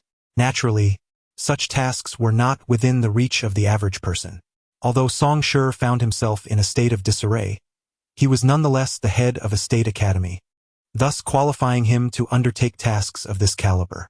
Upon realizing that all 10 tasks were of the imperial tier, Mu Guanqing was momentarily speechless, yet refrained from voicing any objections as he returned to the grand hall with the scrolls of martial arts and techniques. Song Shi hastily followed suit. Mu Guanqing unfurled one of the scrolls. After a mere glance, he furrowed his brow. How could an imperial technique be so rudimentary? Who was its creator? It was inferior even to what that little fellow Tianming could devise. Song Shi was taken aback. Mu Guanqing took up a pen and amended a few characters on the scroll before handing it back to Song Shi. Bewildered, Song Shi wondered if this was sufficient. Mu Guanqing nodded, stating that further modifications would elevate it beyond the imperial tier. In the time of Song, within less than half an hour, Mu Guanqing had completed the revisions of all the martial arts techniques. He handed those techniques to Song, instructing him that after presenting them to the martial pavilion, he must not mention that they were modified by him. Once you receive the payment, please procure a few items for me. 1 great calamity pill, 100 pounds of meat from beasts ranked above the king level, and 5 inner cores from beasts of the immortal rank. If you happen upon an emperor rank, do acquire one as well. Impossible, Song exclaimed hastily. Such a sum of money cannot possibly procure an emperor rank. Even for an immortal rank, I would have to swallow my pride to negotiate. Mu Guanqing nodded, then acquire the immortal rank. Additionally, see if you can procure a vial of divine essence liquid. Song's expression darkened instantly. Brother, the divine essence liquid currently commands a market price starting at 600,000 spirit crystals, and that is merely the base price. Mu Guanqing replied earnestly, his physique is exceedingly frail at present. He requires the nourishment of divine essence liquid. Otherwise, his physical form cannot advance further. Moreover, if a solid foundation is not established now, the disadvantages to his body will only accumulate with time. You are well aware of this. Song retorted, of course I know, but the question remains, where will the money come from?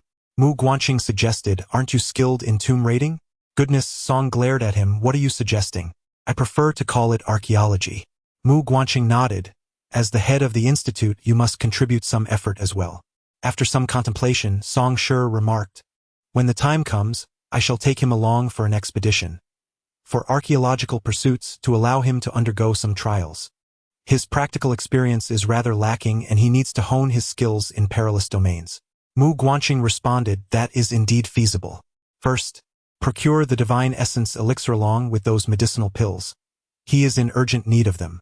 Upon Song Shi's departure, Mu Guanqing returned to his grand hall. He settled behind his writing desk, gazing at the bamboo slips before him, lost in thought for quite some time. Eventually, he began to write but halted after penning only a few characters, shaking his head in discontent. It was not right. Thus, he remained in silence for an extended period. Finally, he rose and approached the hall's entrance, lifting his gaze towards the horizon, softly whispering, equanimity. The rear mountain. At this moment, Yi Tianming resembled a venerable monk in deep meditation, his heart now entirely at peace. After a brief interlude, he began to attune himself to the earth, gradually revealing a look of exhilaration upon his face as he sensed the profound energy of the earth's veins deep beneath. This immense power lay buried within the earth, boundless and infinite.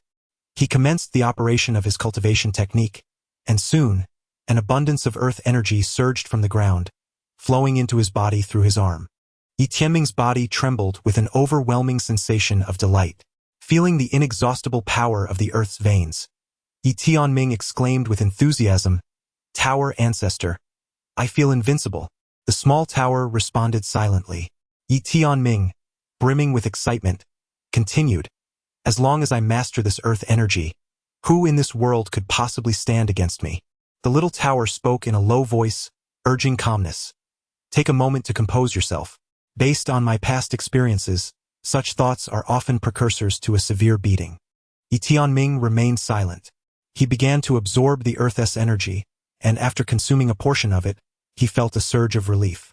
He realized that the impurities within this earth energy were abundant. Had he not modified his cultivation technique, the ingestion of such tainted energy could have led to dire consequences. Fortunately, due to the filtering capabilities of his technique, the energy he absorbed was relatively pure. Soon, a faint golden-brown glow enveloped him, emanating from the Earth's energy he had harnessed. Tianming slowly clenched his right fist, feeling an overwhelming surge of power within his body. In an instant, he delivered a powerful punch to the ground. With a thunderous roar, the earth shattered, creating a vast pit before him. Within this pit, Tianming's expression radiated excitement. Tower Ancestor, is this the power of the earth? It is astonishing. The little tower replied, indeed it is formidable. Tianming sensed a hint of indifference in the tower's tone, but chose not to inquire further. He gazed at his fist, shimmering with a soft golden light, unable to conceal his exhilaration. The prospect of combining the Earth's energy with the sword technique of Heaven Severance was undeniably terrifying. However, there exists a predicament. His body cannot withstand it. Although his form is akin to crystal, it is still insufficient to endure the Earth's formidable force combined with the overwhelming sword of Heaven Severing. Furthermore, even a mundane sword is utterly incapable of bearing such weight. As if struck by a thought, Tianming produced the Xingdao sword, fully aware that this blade could indeed withstand the tremendous power of the earth and the compounded sword of Heaven Severing technique. Nevertheless, he chose to sheathe the Xingdao sword once more. He was not one to act foolishly. For him, this sword was a tool to be wielded solely in moments of dire necessity. To employ it in ordinary circumstances would elevate him to an echelon that did not rightfully belong to him, a circumstance that could yield unfavorable consequences. Moreover, it was evident that this sword was no ordinary artifact. Its frequent exposure could invite calamity. Have you succeeded? At that moment, a voice suddenly emerged from beside him. Tianming turned to find it was Mu Guanxing. He promptly bowed and respectfully addressed, Master. Mu Guanxing replied with a smile, Let us dine. Tianming nodded in agreement. The master and disciple returned to the grand hall, where, as before, they were served a wild vegetable hot pot, yet Tianming found it exceptionally delectable. Mu Guanxing inquired, How does the earth's force feel? Tianming exclaimed with enthusiasm, It is immensely powerful, truly formidable. Mu Guanxing smiled enigmatically, choosing not to elaborate. Tianming continued, Master, if I could harness this earth's force within my swordsmanship, I would undoubtedly become extraordinarily strong. Alas, my current physique cannot endure it, and I am still in need of a suitable sword. Mu Guanxing inquired, Do you not possess a sword? Tianming replied, Teacher, you may not be aware, but that sword is rather unique, and I hesitate to wield it lightly. Mu Guanxing smiled and said, Indeed. May I have a glance at your sword? Tianming nodded and replied, Of course. He then handed the Xingdao sword to Mu Guanxing. After examining the sword, Mu Guanxing turned to Tianming and asked, How did you come by this sword? Tianming responded, This sword has been with me since my childhood, accompanying my ancestor. Mu Guanxing gazed at Tianming and asked, May I speak with your ancestor in private? Though puzzled, Tianming nodded in agreement. He then took out the small tower, placed some dishes into a bowl, and rose to exit. Mu Guanxing observed the small tower and questioned, What intentions do you harbor by following this child? The small tower replied, Are you concerned that I might harm him? Mu Guanxing nodded. Some so-called great figures often enjoy orchestrating schemes, treating ordinary mortals as mere pawns. However, you do not seem to be of that ilk. The small tower asked, Why do you think so? Mu Guanxing smiled faintly. You appear quite innocent. The small tower responded with confusion. Mu Guanxing continued to contemplate the Xingdao sword in silence. The small tower chuckled. Can you comprehend the essence of this sword? Mu Guanxing cast a glance at it and then said, If I am not mistaken, this sword is merely an ordinary blade, yet it harbors an intrinsic Dao within, one that appears to have no limits. This Dao can transcend all worldly realms, divine powers, laws, and grand principles. Correct? Xiao Ta, astonished, pondered, how can you perceive this? I sense that you possess no cultivation. Mu Guanxing regarded Xiao Ta intently. Do you truly harbor no animosity towards him? Xiao Ta replied with a smile, even if I did bear ill will, what could you possibly do to us? Mu Guanxing glanced at the Xingdao sword in his hand. Though I lack any cultivation, I believe I could still contend with you. Xiao Ta fell silent.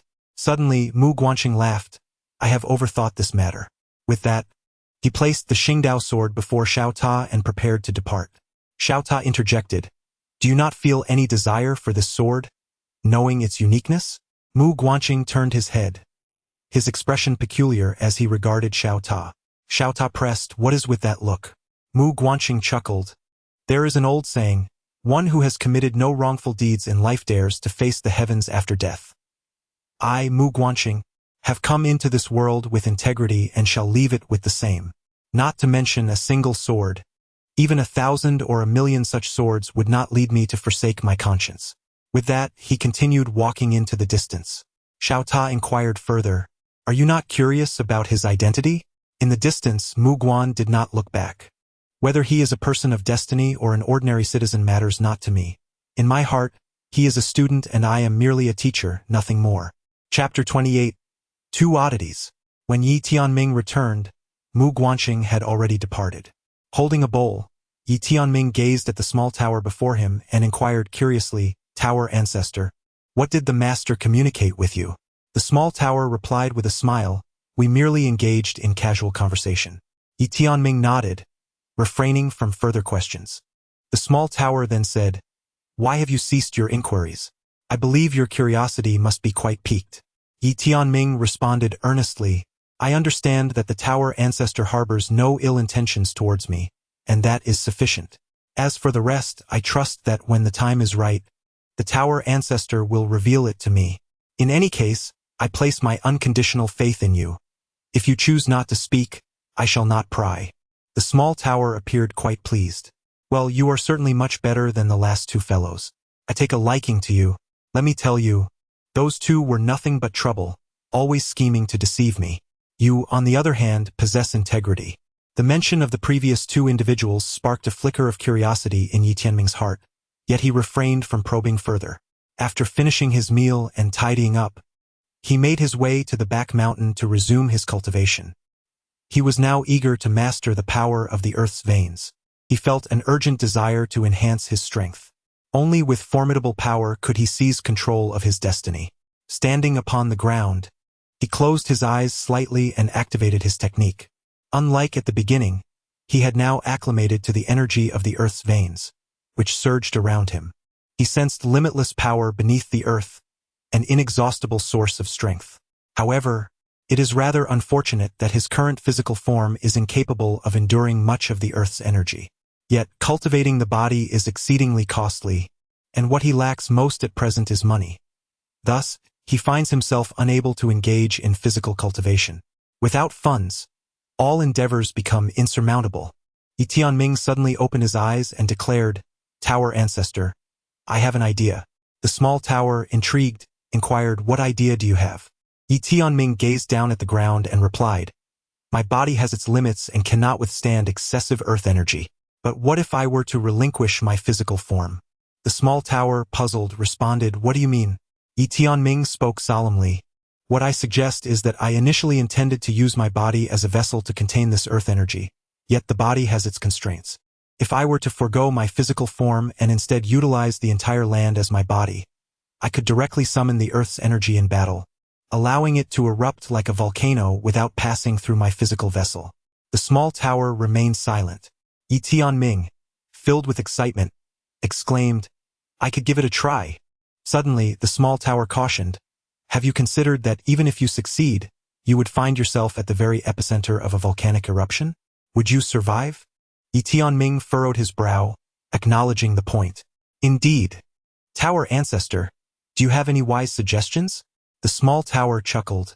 Allow me to offer you a hint. Your cultivation method is rather unique, capable of absorbing the earth's energy. If it can absorb it, then naturally it can also. Yi Tianming's eyes lit up with understanding. I comprehend now. If it can absorb, then it can also manipulate. The small tower laughed heartily. Clever. Yi Tianming was overwhelmed with excitement as he activated his profound technique. He gradually raised his right hand, and in an instant, the earth's ley lines beneath him began to surge, causing the ground to tremble. Indeed, he could manipulate it. Yi Tianming suppressed the exhilaration within him, lifting his right hand slowly. From the depths of the earth, an abundance of ley line energy surged forth, enveloping him in a cascade of pale golden light, akin to a curtain of rain. His complexion began to pale, tinged with anxiety, for he sensed the tremendous power contained within the surrounding ley lines, which posed a significant danger. However, he remained resolute, understanding that in such moments, maintaining composure was paramount. A moment's carelessness could lead to being overwhelmed by the very forces he sought to command. He took a deep breath and pointed with his fingers towards a distant mountain. In that instant, countless golden rays shot forth, striking the mountain with tremendous force. The earth rumbled violently as the mountain erupted, reduced to a flat expanse, with clouds of dust soaring into the sky, shrouding the horizon. Simultaneously, the ground fissured into gaping chasms, resembling a colossal spider's web. Yet, Yi Tianming was unable to witness the spectacle, for after unleashing that single point, he succumbed to unconsciousness. Both he and the tower ancestor overlooked a crucial detail. Although the ley line energy did not pass through his body, manipulating such energy required mental fortitude, and at that moment, his mental capacity was insufficient to harness such a vast quantity of ley line power. As Mu Guanqing arrived in the arena and beheld the distant mountain that had been leveled, he was taken aback. He glanced down at Yi Tianming, who lay on the ground, his complexion as pale as parchment, and softly remarked, "This young lad." With that, he hoisted Yi Tianming onto his back and made his way towards the horizon. Within the grand hall, Song Shi looked at Yi Tianming, who was sprawled on the bed. Was it he who had flattened the mountain in the back? Mu Guanqing, seated at his desk and engrossed in his writing, nodded in affirmation. Song Shi's expression grew complex. "Prodigy," he muttered. Mu Guanqing chuckled. "I too am somewhat astonished. I did not expect him to wield the power of the earth veins in such a manner." Song Shi shook his head in disapproval. "Impulsive, not impulsive," Mu Guanqing countered. "One must possess a spirit of adventure." Song Shi regarded Mu Guanqing with scrutiny. "Just like you, I presume?" Mu Guanqing merely smiled, choosing not to respond. Song Shi shook his head. "Both of you are anomalies." Mu Guanqing inquired, "Have there been any recent developments from the Shao family or the Qingzhou Guangguan Academy?" Song Shi replied, "None." Mu Guanqing's brow furrowed. Song Shi's countenance was grave. The absence of news was indeed unusual, for the Shao family and the Qingzhou Guangguan Academy would undoubtedly not let Yi Tianming slip through their fingers. For forces of such magnitude, they understood the importance of eradicating threats at their roots to prevent future troubles. Suddenly, Mu Guanqing remarked, "You must keep an eye on the Yi family." Song Shi responded, "Miss Nanling Zhao's friend is already looking after them." Mu Guanqing shook his head, asserting that although Nanling Zhao's acquaintances were of notable standing and origins, they would not confront the Yi and Shao families, as well as Qingzhou's Shen Book Academy, directly for the sake of the Yi family. Therefore, he would require your assistance in overseeing matters. Song Shi turned his gaze to the still unconscious Yi Tianming and remarked, "I will seek the help of a few old friends to discreetly keep an eye on the Yi family." Suddenly, Mu Guanqing coughed. Song Shi looked at him with concern, asking, "Are you all right?" Mu Guanqing smiled, "It's nothing serious." He then glanced at the bedridden Yi Guan, acknowledging that the young one's primary issue was his lack of practical combat experience. He mused that a training session at the Xianbao Pavilion's cultivation tower would be immensely beneficial for him. Song Shi replied, "I will find a way. Not every Xianbao Pavilion across the states will show deference to the Shao family." Mu Guanqing nodded in agreement. "That sounds good." Song Shi continued, "I will personally visit the Yi family first, as the Shao family has lost all sense of propriety and is capable of anything." At that moment, Yi Tianming, who was lying in bed, suddenly regained consciousness. Song Shi turned to him as Yi Tianming hurriedly attempted to sit up, but his weakness nearly caused him to collapse once more. Song Shi gently lifted his hand, channeling a soft force to support him. Yi Tianming swiftly retrieved a scroll from his robe and presented it to Song Shi, saying, "Master, please deliver this to my elder brother so that he may begin his training with the Yi sect." Song Shi glanced at the scroll and inquired, "Is this your cultivation technique?" Yi Tianming nodded affirmatively. Previously, his reluctance to share the martial arts techniques with Yi Nan and the Yi clan stemmed from his own uncertainties regarding the newly created methods. How could he dare to present them to his elder brother and the clan for cultivation? However, now that the techniques had been refined and were ready for practice, he felt a change. The reason he chose to allow only Yi Nan and the Yi clan to practice initially was due to the fear that if the entire Yi family engaged in cultivation simultaneously, it could lead to catastrophic consequences. Thus, a gradual approach was necessary. Song Shi regarded Yi Tianming, contemplating the complexity of the techniques before him. "This method is not trivial. Are you truly willing to share it with your elder brother and the others?" Yi Tianming shook his head, declaring, "It is merely an external possession." He believed that not even a scroll of techniques, nor an artifact that transcends realms, could hold a place of significance above his kin in his heart. Observing Yi Tianming, Song Shi's expression became somewhat intricate. With his discerning eye, he could easily discern whether the youth spoke truth or falsehood. He then tucked away the scroll and turned to leave. Mu Guanqing glanced at Yi Tianming, smiling as he remarked, "You are still quite weak. Take some rest." Yi Tianming reclined, watching the industrious Mu Guanqing with curiosity. "Teacher, I see you writing every day. What are you composing?" Mu Guanqing replied with a smile, "A certain law." Yi Tianming felt somewhat perplexed, yet Mu Guanqing chose not to elaborate further, continuing with his own work. As Yi Tianming lay on the bed, his eyes gradually closed. Suddenly, the small tower interjected, "Your elder brother's dantian has been shattered. That technique may hold no value for him." Yi Tianming softly replied, "Ancient tower, do you comprehend why I wish to attempt harnessing the power of the earth veins without relying on my physical form?"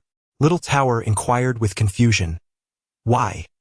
As it spoke, a sudden realization dawned upon it, and with a hint of complexity, it continued, "Because one can cultivate without relying on the dantian." Chapter 29. The one named Yang Yi. In Qingzhou, within the courtyard of the Yi family, Yi Nan stood bare-chested. Through rigorous training over this period, his physique had transformed remarkably, with sinewy muscles and bulging veins resembling steel cables. The path of physical cultivation is undoubtedly arduous, as it requires enduring agonies beyond the comprehension of the ordinary, alongside substantial resources for training. It can be said that the resources demanded for physical cultivation are at least fivefold that of a typical cultivator. As one progresses, the necessity for rare medicinal herbs and elixirs to nurture the body becomes increasingly paramount. It is a bottomless pit. Moreover, as one advances further, the challenges to enhance one's abilities multiply, for humans are inherently at a disadvantage in this realm compared to the beasts of the wild. Yi Nan was not oblivious to these truths. He was well aware of them all. Yet, for him, such knowledge held little significance. What mattered was that as the heir of the Yi clan, as the elder brother of the younger generation, he could not succumb to despair. If there were no path, he would forge one himself. It is acceptable to perish upon the journey, but surrendering to lethargy was not an option. In the courtyard, Yi Nan seized a handful of the dark sand from the iron pot before him and smeared it upon his body. This sand, known as iron sand, comprised crushed iron, coarse sand, and salt grains, an inexpensive method commonly employed by ordinary families for physical cultivation. The flames beneath the pot intensified, and the iron sand grew increasingly heated. Yet Yi Nan remained undaunted, repeatedly grasping the iron sand and vigorously rubbing it onto his skin, soon transforming his body to a crimson hue. This is the first layer of physical cultivation, known as shedding one's skin. As the name suggests, it requires the complete removal of one's original fragile exterior. Many have faltered at this stage, yet Yi Nan gritted his teeth, enduring the excruciating pain coursing through his body without uttering a sound. After an indeterminate period, Li Yi approached Yi Nan with a wooden basin, filled with a verdant liquid. Yi Nan was taken aback. Was this the spirit wood essence? The spirit wood essence, a precious liquid derived from a rare type of wood, possesses nourishing properties for the body. For an ordinary family, this substance is remarkably valuable. Until now, He had relied solely on simple herbal infusions for sustenance. Li Yi nodded slightly, explaining that her father was aware of his physical cultivation and had specifically brought it for her. Yi Nan forced a smile, lamenting his father-in-law's generosity. Li Yi then took a cloth, dipped it into the basin, and after a moment, began to gently wipe Yi Nan's body. As she gazed at his bloodied skin, her heart ached, and tears cascaded down her cheeks. Yi Nan looked at Li Yi, his eyes filled with remorse, softly apologizing. "I'm sorry for making you suffer alongside me." Li Yi tenderly shook her head, responding, "What are you saying? As husband and wife, we are destined to share both joy and hardship." Yi Nan gently embraced her, a hint of worry in his voice. "I wonder how Yi Tianming is faring in the Central Land." His knowledge of Yi Tianming's presence in the Central Land came from Vice City Lord Zhou Yuan, who had been discreetly looking after the Yi family during this time. At that moment, Song Shi suddenly appeared in the courtyard, startling Yi Nan and Li Yi. Song Shi spoke, "Do not be alarmed. I am the headmaster of the Guanyuan Academy in Zhongtu Shenzhou." Yi Nan expressed surprise. "The headmaster?" Song Shi nodded and presented a scroll to Yi Nan, stating, "It is heaven's decree for me to deliver this to you." Yi Nan refrained from accepting it and inquired, "Senior, is heaven faring well?" Song Shi smiled reassuringly, "All is well. Do not worry about him." Yi Nan felt a sense of relief. "That is good to hear." Song Shi continued, "This scroll is a gift from him, containing a unique cultivation method. However, it should not be practiced by too many individuals at once, lest it attracts calamity." Yi Nan accepted the scroll, expressing gratitude. "Thank you, Senior." Song Shi scrutinized Yi Nan and asked, "Are you cultivating your physical body?" Yi Nan nodded. "My dantian has been shattered. Hence, I can only pursue the path of physical cultivation." After a moment of contemplation, Song Shi replied, "That is indeed one way forward. However, the dantian can be repaired, though it requires financial resources." Yi Nan smiled. "If it can be restored in the future, that would be splendid. If not, I shall continue on the path of physical cultivation."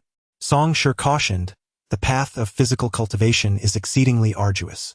Yi Nan responded, "Whether it proves viable or not is of little concern. I shall embark on the journey regardless."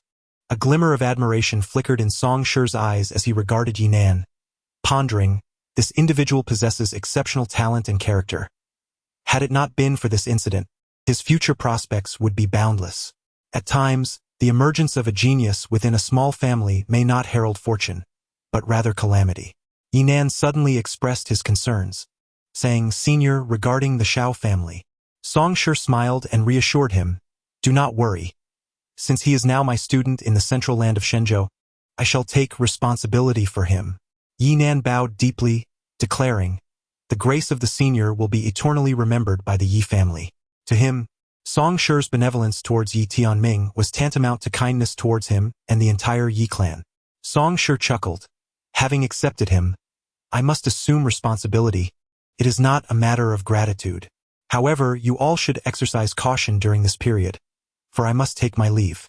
With that, he turned and vanished from sight. Once Song Shi departed, Yi Nan felt an immediate sense of relief. His prior worries concerning Yi Tianming dissipated upon learning the specifics of Yi Tianming's situation. He glanced down at the scroll, and as he unfurled it, his expression grew increasingly grave. Moments later, he abruptly closed the scroll, exclaiming, It seems I may be able to cultivate without relying on my dantian." The heir looked on, puzzled. Yi Nan, brimming with excitement, remarked, "Tianming is indeed a prodigy. His technique is truly unique. If I merely make some adjustments, it could potentially serve my exclusive needs. I must explore this further. Please summon the members of the Yi sect." Li Er, however, appeared somewhat apprehensive. "Adjustments?" Yi Nan shook his head, correcting himself.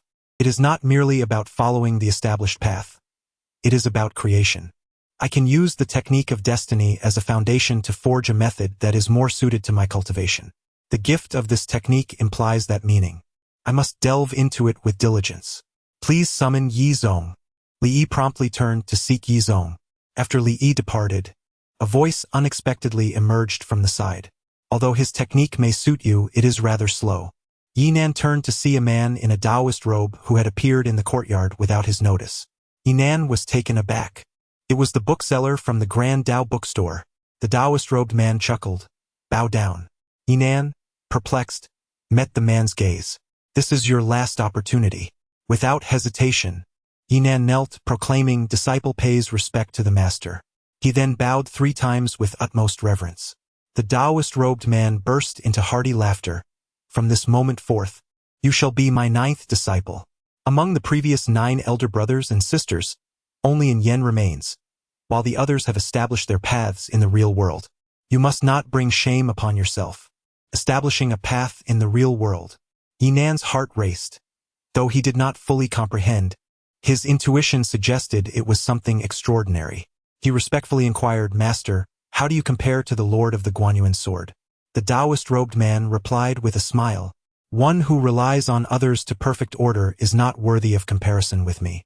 Among the Yang family, only that person named Yang Yi possesses true strength. The rest. He shook his head with a dismissive smile. Yinan remained uncertain of the veracity of the man's statements. Without further contemplation, he reverently kowtowed, Master, my younger brother, Yizong, also possesses exceptional qualities, exhibiting the potential of an emperor. Would you consider taking him as well? The robed man cast a sidelong glance, noting, a man who once shattered epochs with his fists requires no tutelage. In the back mountains, Li Yi observed Yizong assiduously practicing his punches. Each strike generated a terrifying sonic boom.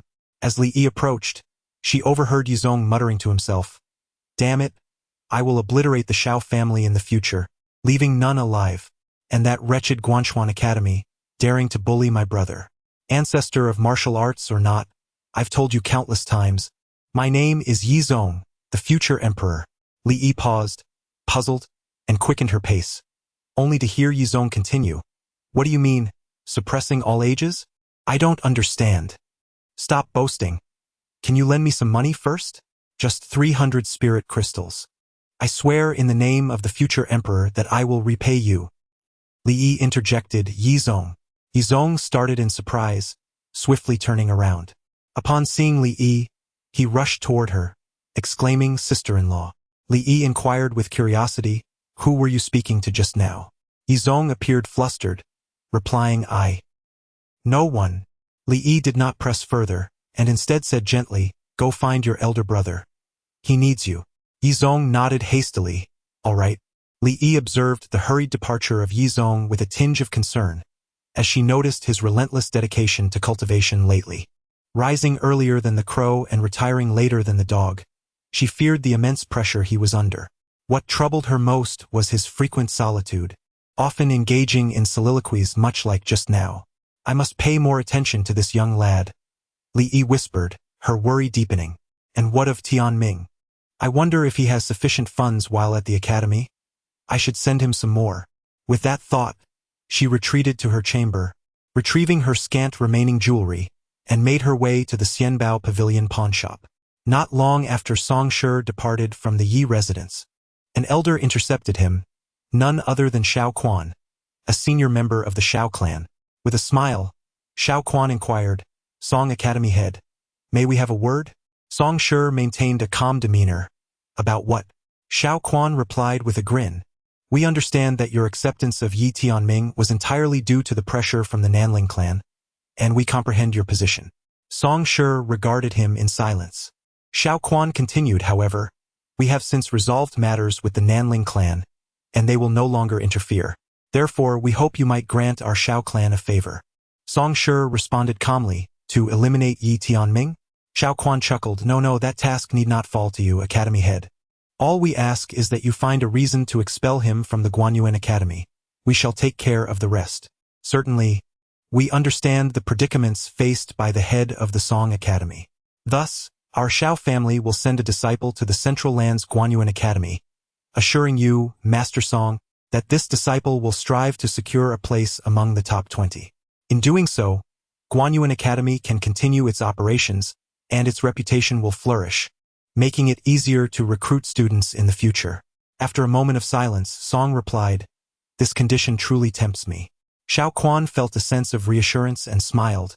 expressing, "Our Shao family is eager to befriend you, Master Song." However, before he could finish his sentence, Song had already vanished from sight. Suddenly, a colossal hand swept towards him with astonishing speed. Slap! Xiao Quan was sent flying several dozen feet, landing heavily on the ground. Initially dazed, he quickly regained his composure, his expression contorted with rage as he glared at Song. "How dare you!" Slap! Another strike followed, propelling him once more, this time landing on his left cheek, causing his face to swell grotesquely. Song coldly regarded Xiao Quan, stating, "I, Song, may be impoverished, yet I possess my principles. While I do not seek out trouble, it does not imply that I am afraid of it. Inform your family head that Yi Tianming is now affiliated with my academy. If your Shao family dares, come and destroy my Guanyuan academy." With that, he spat disdainfully, expressing his contempt. "What do you take me for? I am the academy head, a dignitary with standing. Can I lower myself to the level of your Shao family?" Having spoken, he gestured with his right hand, swiftly seizing Xiao Quan's storage ring, and then vanished into the horizon. Xiao Quan. Chapter 30. The Martial God Clan. At the designated spot, Xiao Quan was seething with rage, nearly reaching the boiling point. This was an outright affront to the Shao family. His gaze was fixed on the horizon, exuding a palpable murderous intent. Yet, he quickly regained his composure, a question surging within him. Why was the other party so fiercely protective of Yi Tianming? Justice? He understood that individuals like Song Shi would never confront the Shao family solely out of a sense of righteousness. Such people possess their own measures of value and would assess the situation accordingly. In other words, Yi Tianming must possess some intrinsic worth that warranted Song Shi's staunch defense. Contemplating this, his expression darkened. Could it be that Yi Tianming had unveiled some terrifying talent? Without delay, he turned and vanished from the spot, needing to report this matter back to the Shao clan immediately. He could not afford to grant Yi Tianming any more time. Delays could lead to unforeseen changes. Qingzhou. On this day, and Shao arrived at the Yin clan with a group of his kin, all brimming with excitement. The Yin clan had granted permission for their branch to return to the ancestral home. To return to the ancestral home. From this moment onward, they could proclaim themselves as members of the Yin clan, a lineage of martial gods. The Martial God Clan, a prestigious family within the Guanyuan universe. Leading the group was An Shao, who could hardly contain his exhilaration. Beside him stood An Qi, who had evidently dressed with intention for the occasion. Donning a flowing pale green gown, her long hair cascading over her shoulders, exuding an enchanting grace that captured the attention of many. At this moment, An Qi's face also radiated with excitement. Their lineage with the Yin clan of the Wushan family has become exceedingly tenuous. Outside, they dare not claim kinship with the Yin clan of the Wushan family, nor have they ever imagined the possibility of returning to their ancestral roots. However, this time, their return to the ancestral clan hinges entirely upon one individual, An Yen.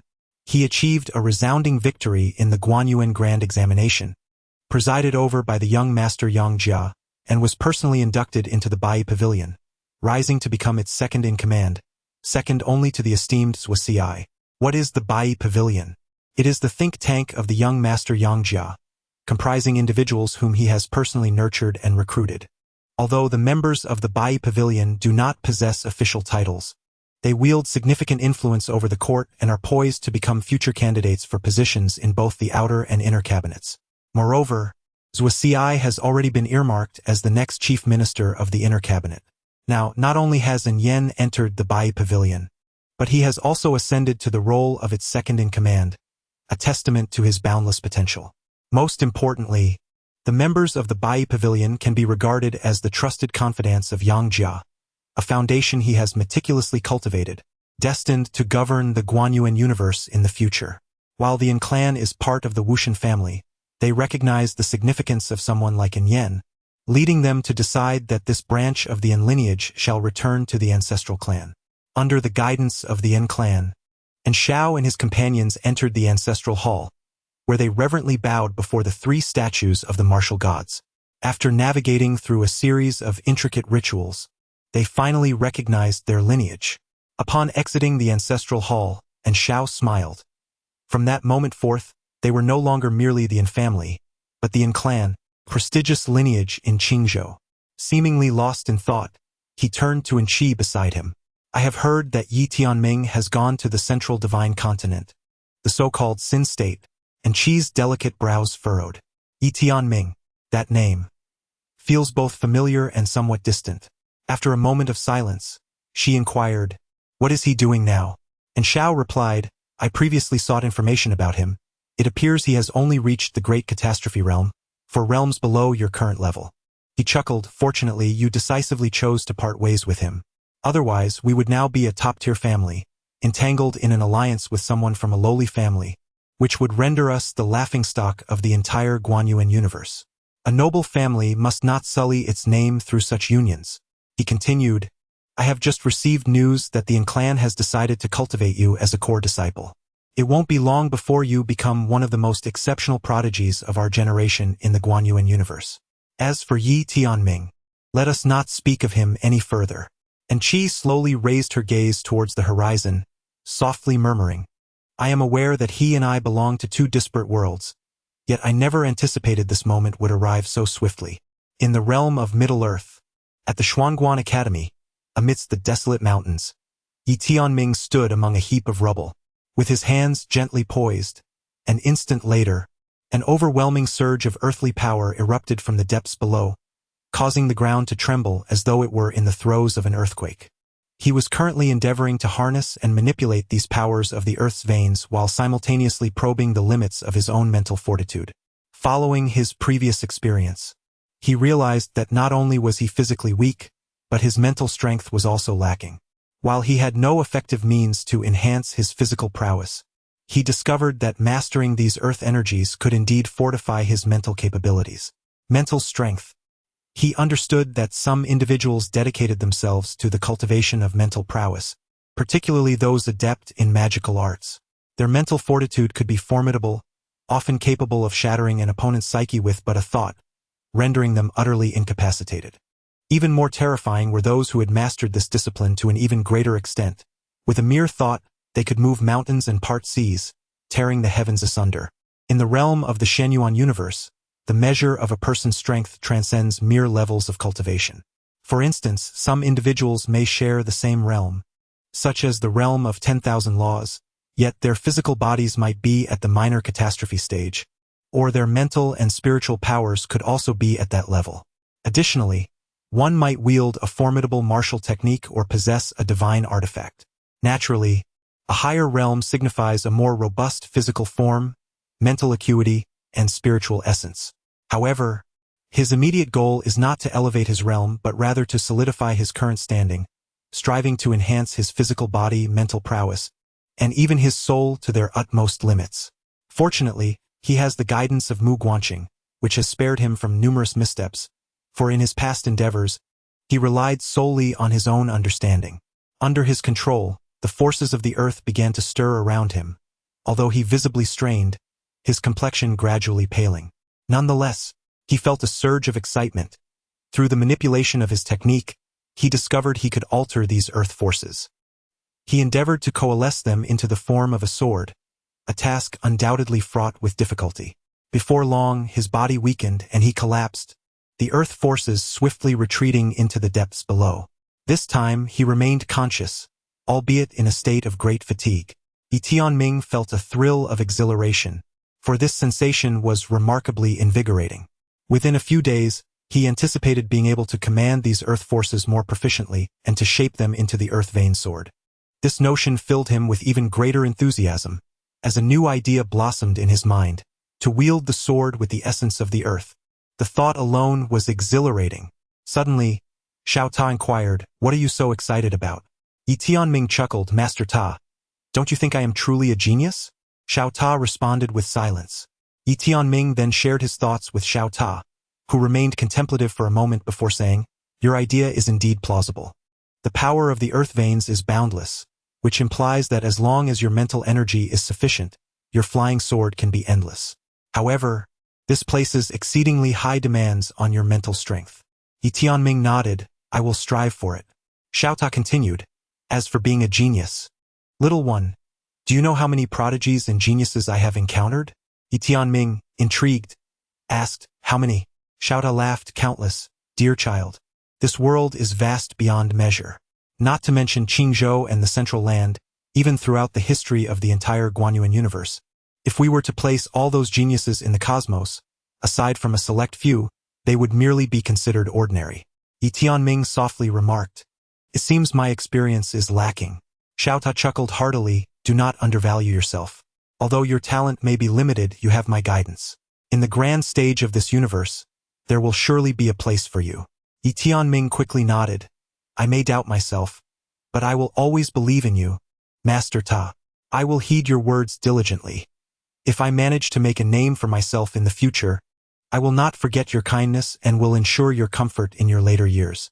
Xiao Ta felt a sense of satisfaction, thinking, "This little one truly possesses a generous heart." He spoke without hesitation. "In fact, I possess a method for cultivating mental strength." Upon hearing the words of the Master Tower, Yi Tianming was instantly filled with exhilaration. "Master Tower, what ingenious approach do you have?" The Master Tower replied with a smile, "Your manipulation of the power of the earth's veins may enhance your mental strength. However, this is akin to toiling away with little effect. You must learn to employ techniques, ideally forming a realm of consciousness." Yi Tianming, somewhat perplexed, inquired, "Master Tower, what exactly is a realm of consciousness?" The Master Tower explained, "It is akin to delineating a territory that solely belongs to you, within which you wield absolute dominion. Of course, establishing such a realm of consciousness is exceedingly challenging." Yi Tianming then asked, "Master Tower, if consciousness can form a realm, might I also create a sword domain through my swordsmanship?" The Master Tower took a moment before responding gravely, "Indeed, that is possible. However, let us first delve into the realm of consciousness. I possess a method you might wish to explore. It involves perception and condensation. We must first become aware of our own mental strength, and then condense it." As he spoke, he imparted a technique to Yi Tianming, which was derived from the text Cosmic Vision mystical method. He refrained from providing the entire treatise, as he desired Yi Tianming to forge his own path. Destiny Decision. This cultivation technique possesses an extraordinarily high ceiling. It encourages Yi Tianming to persist on his own path, drawing inspiration from others and learning from their strengths, yet ultimately emphasizing the importance of forging his own way. Upon receiving the cultivation method from the Tower Ancestor, Yi Tianming was taken aback. He had never anticipated that there could be such an approach to cultivation. At the same time, he became acutely aware of his own shortcomings. Yi Tianming inquired, "Tower Ancestor, who created this method of cultivation?" The small tower replied, "A common genius from the outer universe." Yi Tianming could only manage a bitter smile. It seemed he had indeed been sheltered, for a mere genius from the outer universe was capable of devising such a profound cultivation technique. Meanwhile, he had just achieved a modicum of success and was already feeling self-satisfied. How utterly ignorant he was. Unbeknownst to him, the individual who had conceived that technique was far from an ordinary genius. As time passed, he commenced his cultivation, attempting to sense his own spiritual energy using the method imparted by the Tower Ancestor. Once he made that connection, he began to condense it, quickly managing to transform what was once imperceptible to the naked eye into a tangible form, resembling slender threads, one after another. Witnessing this spectacle, the small tower was quite astonished. The talent of this young lad was indeed somewhat outrageous. It appeared that, at an appropriate moment, he would need to be tempered. Otherwise, he might become overly arrogant, leading to a downfall similar to that of a previous individual. Soon, a web-like network of spiritual energy began to materialize around Yi Tianming, enveloping him in a substantial spider web-like formation. Yi Tianming was filled with exhilaration as he realized that whether in action or cultivation, one must possess a method. With a proper approach, one can achieve remarkable results with minimal effort. Henceforth, he resolved to seek out such methods in his future endeavors of cultivation. After forming his mental web, he made another astonishing discovery. He could distinctly perceive everything within this web, even the tiniest of ants. This was the essence of mental power. Yi Tianming began to experiment with harnessing the Earth's energy through this mental force. Once his mental power materialized, he found it significantly easier to manipulate the ley line energies. Effortlessly, he could condense these energies into swords. However, he could form no more than 9 earth swords at a time, which was his current limit. He initiated a dance of swordplay, commanding these swords with his mental strength and sword techniques. Soon, 9 swords whirled around him, slicing through the air with resounding whooshes. After a considerable time, Yi Tianming collapsed to the ground, utterly exhausted, yet his face radiated excitement. The methods imparted by his master had unveiled an entirely new direction for him, one he could further explore and expand upon. Moments later, after regaining his composure, he turned and made his way toward the academy. As he passed through the academy square, he suddenly turned his gaze toward the mountain gate, where a woman was approaching. She had flowing silver hair and donned a simple black robe, adorned at the waist with a purple ribbon that accentuated her slender figure. Her features were exquisitely crafted, almost ethereal in beauty. With her hands clasped behind her, she walked with an air of calm confidence, exuding a powerful presence that enveloped the surroundings. As she approached, Yi Tianming was about to inquire, yet she completely disregarded him and strode directly towards the distant main hall. Chapter 31. The Hidden Treasure. Under the watchful gaze of Yi Tianming, the silver-haired woman stepped into the distant main hall. Curiosity filled Yi Tianming's eyes. This young lady emanated an extraordinary aura, exuding an intense sense of pressure that was palpable. Despite his intrigue, he chose not to follow her, instead turning towards his own quarters. He needed to prepare a meal, for at this hour, his mentor was typically engrossed in his work, likely busy penning those esoteric laws. The daily sustenance shared between the master and apprentice was quite modest, consisting mostly of wild greens or vegetables cultivated by Mu Guanxing. However, today, as Yi Tianming busied himself in the kitchen, Mu Guanxing approached his side, carrying a sizable chunk of meat. He placed the meat aside and cheerfully announced, "Today, we have a special edition." Yi Tianming's gaze fixated on the meat, curiosity piqued. "Master, what kind of meat is this?" Mu Guanxing replied, "It's the flesh of a demonic beast. Prepare it as you see fit." With that, he turned and departed. A special edition. Yi Tianming chuckled, for it had been quite a while since he had savored meat. He swiftly cleaned the chunk, slicing the demonic beast's flesh into tender pieces, intending to create a boiled meat pot. Before long, he carried a pot into the grand hall of Mu Guanxing, placing it on the stove. He hastily filled a bowl with rice and presented it to his busy mentor. "Master, let us eat first." Mu Guanxing smiled and replied, "Very well." He set down his pen, accepted the bowl with both hands, and moved to the stove. Thus, the master and apprentice commenced their meal. As Yi Tianming consumed a piece of beast meat, he was astounded to discover a mysterious energy within him, a warmth that nourished his internal organs. He gazed up in confusion at Mu Guanxing, who replied with a smile, "Certain beast meats possess the ability to replenish one's vitality and blood. It is entirely normal." Yi Tianming softly inquired, "Teacher, this must be quite expensive, right?" Mu Guanxing reassured him, "The dean is covering the costs, so there is no need for us to worry." Yi Tianming fell silent, understanding the gravity of his situation. Mu Guanxing continued to look at him, smiling, "As a student of the academy, it will spare no effort in providing you with resources. You are deserving of these benefits, so do not harbor any other thoughts. Understood?" Yi Tianming nodded, affirming his understanding. He refrained from elaborating further, knowing that the only way to repay the kindness of his teacher and the dean was through diligent cultivation and noteworthy achievements. Otherwise, mere words of gratitude would be hollow. Suddenly, Mu Guanxing declared, "Tonight we shall practice in the back mountain." Yi Tianming nodded in agreement. At that moment, Songshi entered, accompanied by a woman, the silver-haired maiden from earlier. Songshi wore a smile as radiant as a chrysanthemum and introduced, "Allow me to present Miss Futsong. From today onward, she will also be a student at our academy." Both Mu Guanxing and Yi Tianming were taken aback by this revelation. As Songshi gazed upon the young woman named Futsong, he remarked, "Miss Futsong, from this day forth, these two before you shall be your mentors and your senior brother." Futsong cast a fleeting glance at Mu Guanxing, her sole teacher? Her voice was exceedingly cold, akin to a shard of ice. Songshi nodded fervently, affirming, "Indeed, your only teacher." He deliberately emphasized the word only.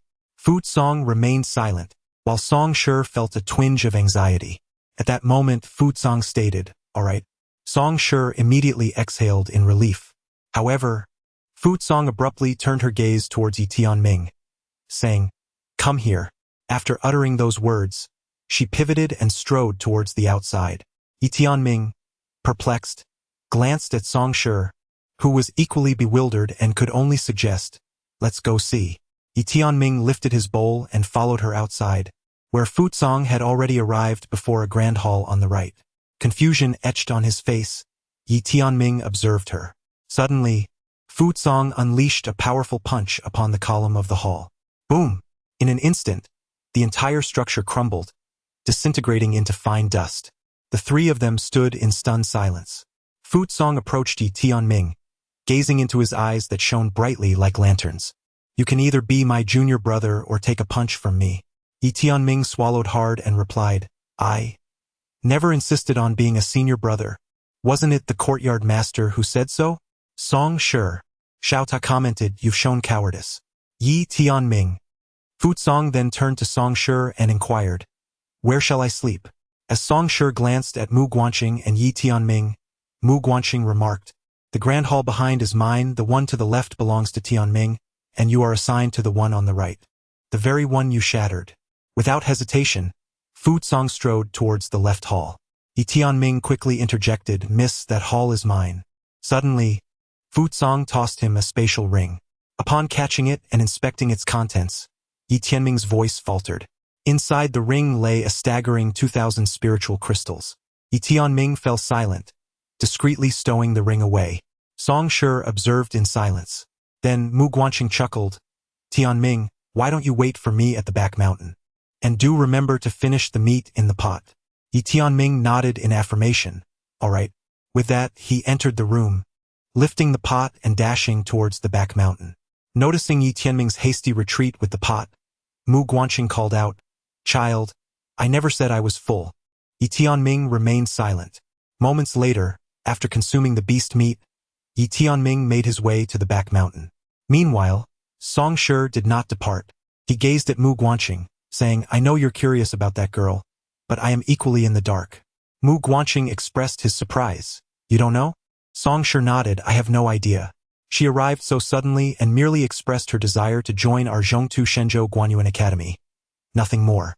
Mu Guanqing softly suggested, "Perhaps she seeks a spot in the upcoming Wanzhou Grand Competition." Song Shi concurred, "That seems likely. In any case, it poses no detriment to us. The girl's strength is beyond my comprehension." Mu Guanqing nodded in agreement. Song Shi suddenly inquired, "Have you finished that law you were working on?" Mu Guanqing replied, "Almost there." Song Shi cast a glance at him and asked, "Is it worth it?" Mu Guanqing smiled and said, "This is my choice. There is no question of worth." Song Shi shook his head with a sigh. "You are quite the eccentric." Having said that, he turned and departed. After Mu Guanqing washed the dishes, he proceeded to the back mountain. At that moment, Yi Tianming was fervently swinging his fists, each strike accompanied by a piercing sound of air being sliced. Having just consumed the flesh of those demonic beasts, he felt an overwhelming heat coursing through him, brimming with boundless energy. Upon seeing Mu Guanqing's arrival, he quickly halted. "Master, what kind of meat was that from the demonic beast?" Mu Guanqing smiled and replied, "It was the flesh of a king-tier demonic beast." King-tier demonic beast. Yi Tianming immediately became agitated, for such a delicacy was exceedingly rare. He had only heard tales of it and had never laid eyes on it. Mu Guanqing continued, "Next, we shall refine your physical body. The process will be excruciating, so you must prepare yourself mentally." Yi Tianming grinned broadly. "I can endure any hardship." Mu Guanqing chuckled softly, then produced a small box from his robes and handed it to Yi Tianming. Yi Tianming, somewhat perplexed, asked, "What is this?" Mu Guanqing explained, "This is a Zhaojidan, capable of summoning a second-tier heavenly thunder." Yi Tianming exclaimed in astonishment, "Zhaojidan?" Mu Guanqing nodded. "This pill can attract second-tier heavenly thunder. Your physical body has some deficiencies and requires further refinement through heavenly thunder." As he spoke, he retrieved another box and handed it to Yi Tianming. "First, consume this." Yi Tianming asked, "Master, what is this?" Mu Guanqing smiled and said, The divine flame essence can safeguard your body, enabling it to better absorb the heavenly thunder. Divine flame essence. Yi Tianming fell into silence. He had never even heard of it, and he was well aware that the so-called resources provided by the academy were nothing but a fade. The academy was so impoverished that it could barely afford meals, let alone possess such treasures. Noticing Yi Tianming's silence, Mu Guanqing understood the reason behind it. He chuckled softly and continued, "You do not wish to owe anyone a favor and feel a sense of guilt. Such sentiments are not misplaced." Yi Tianming turned his gaze towards Mu Guanqing, who added, "However, remember that all things in this world are bound by cause and effect, including human relationships. When fate places you in a position where you must seek assistance, do not let pride or guilt prevent you from accepting help. This may very well be a blessing bestowed upon you. If it is a fortune granted by destiny, embrace it with open arms. Should the opportunity arise in the future to repay this kindness, it will naturally continue the cycle of good fortune. Yet, if circumstances do not allow for reciprocation, do not dwell on it. When you encounter others in need of help in the future, extend your hand and pass on that goodwill." Yi Tianming looked at Mu Guanqing and spoke softly, "Teacher, why do you treat me this way?" This was a question he had longed to ask. Mu Guanqing smiled and replied, "You are my student." Yi Tianming lowered his head slightly, remaining silent. Mu Guanqing approached him, gently brushing the dust from his shoulder, and softly said, "Tianming, your thoughts are understood by me, for this world is inherently fraught with peril. Coupled with your experiences, it is only natural that you harbor skepticism and doubt the existence of absolute goodness. This is not your fault. It is the fault of this world. However, I wish to convey to you that while there are indeed malevolent individuals in this realm, there are also benevolent souls. When confronted with evil, one must respond with justice. Yet when encountering goodness, one ought to reciprocate with kindness." At this juncture, he paused before continuing, "My mentor once imparted a profound statement to me, which I have cherished ever since. Now, I pass this wisdom on to you. Always hold hope for this world. Always hold hope for this world." Yi Tianming nodded solemnly, affirming, "Teacher, I shall remember this." After a moment, he inquired, "Your mentor must have been a remarkable person, correct?" Mu Guanqing smiled, replying, "In due time, you will have the opportunity to meet him." Chapter 32. Everyone like a dragon. Moments later, after Yi Tianming consumed the divine flame essence, his eyes widened in astonishment, and his features began to contort. He felt as though the essence surged through him like magma, threatening to reduce his internal organs to mere blood. Beside him, Mu Guanqing reassured, "Do not fear. This divine flame essence will permeate your blood and limbs, forming a protective membrane on their surfaces, safeguarding your corporeal form. However, this process may be somewhat agonizing. The more alert you remain, the more effective it will be, so you must endure." Yi Tianming gritted his teeth. Initially, the searing pain resided only in his throat and within, but soon it spread throughout his entire being, as if it sought to turn him to ashes. The suffering was unbearable. Yet, he persisted, knowing that this divine essence was exceedingly precious and that he could not afford even the slightest waste. Thus, this agonizing ordeal continued for nearly half an hour, during which Yi Tianming remained silent, resolutely biting down and enduring the torment. Once he withstood it, the intense pain gradually receded, replaced by a warm, comforting sensation within him. A faint, greenish-blue membrane enveloped his body. At that moment, Mu Guanqing approached, saying, "You may now consume the calamity pill, and then summon the second-level heavenly thunder to refine your body." Yi Tianming opened the box and took out the calamity pill. As soon as he ingested it, dark clouds began to gather above him, and lightning danced within, flickering like silver serpents. Mu Guanqing retreated to a distance, at which point a bolt of lightning burst forth from the clouds, striking directly towards Yi Tianming.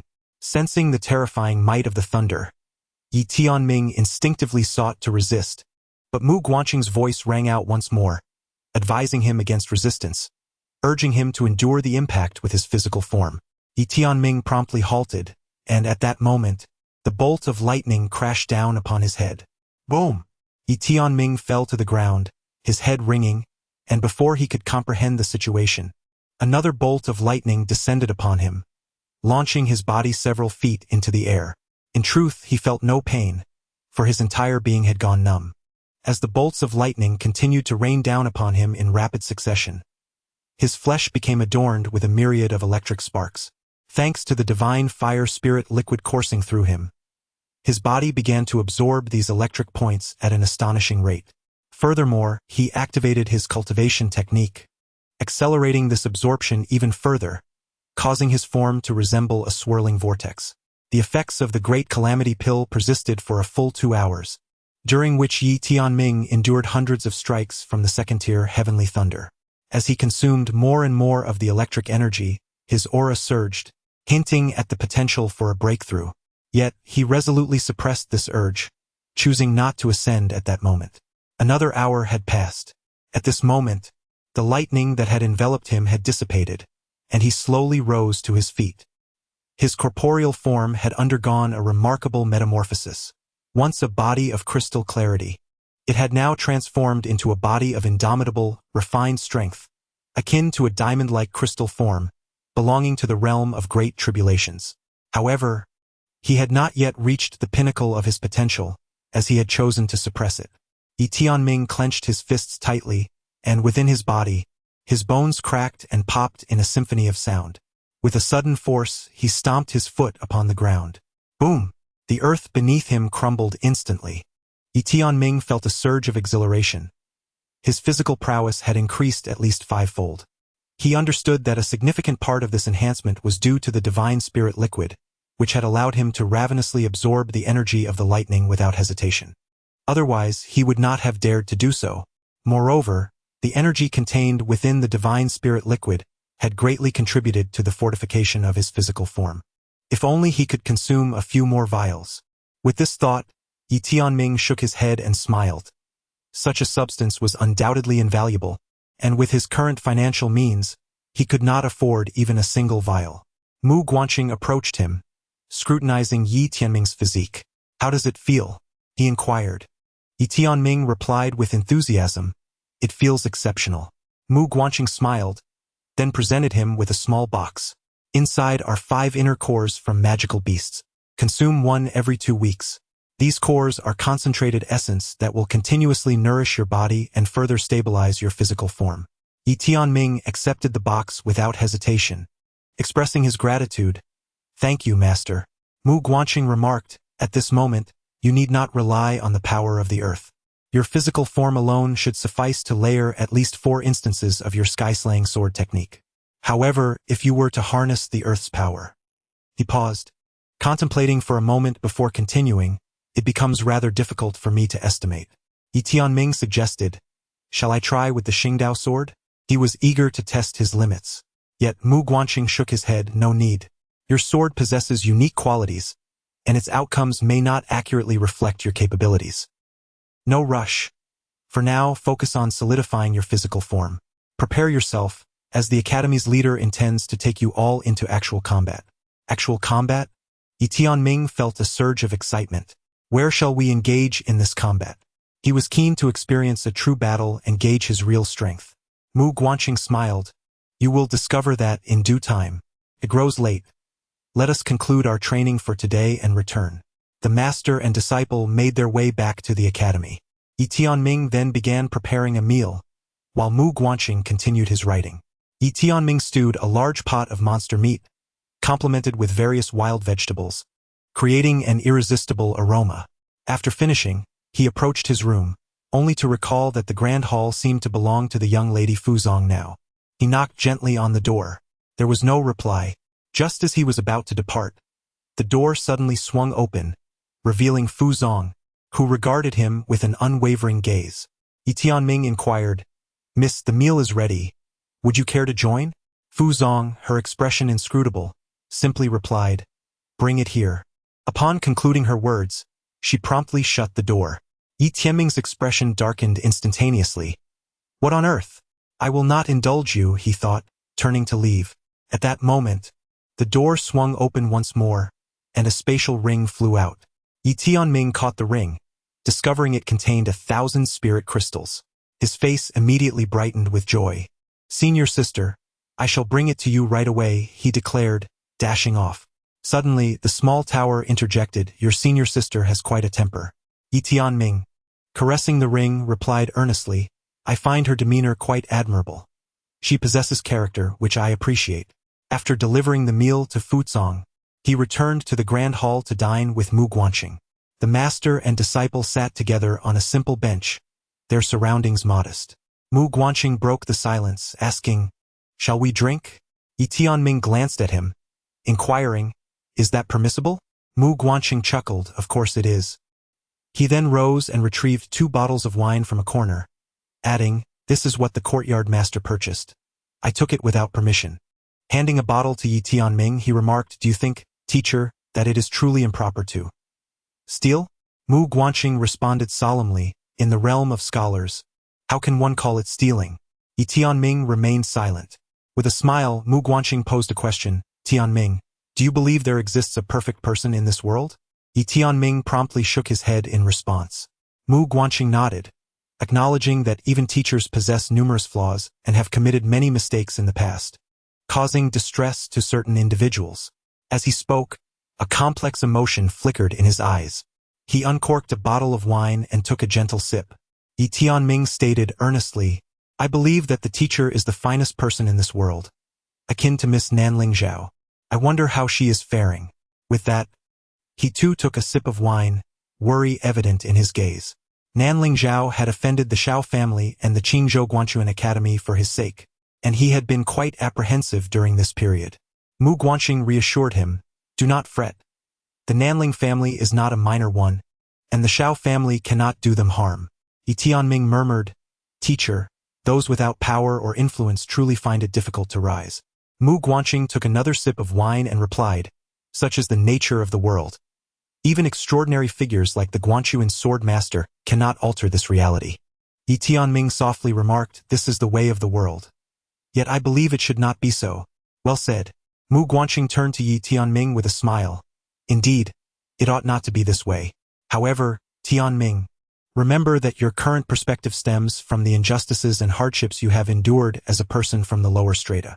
This is understandable. But I wish to ask you, if one day you were to exchange places with those in lofty positions, becoming one of them, would you still hold the same opinion?" Yi Tianming was taken aback. He had never contemplated this matter before. Mu Guanxing remarked, "Once one's position shifts, the thoughts and actions may diverge entirely from their original intent.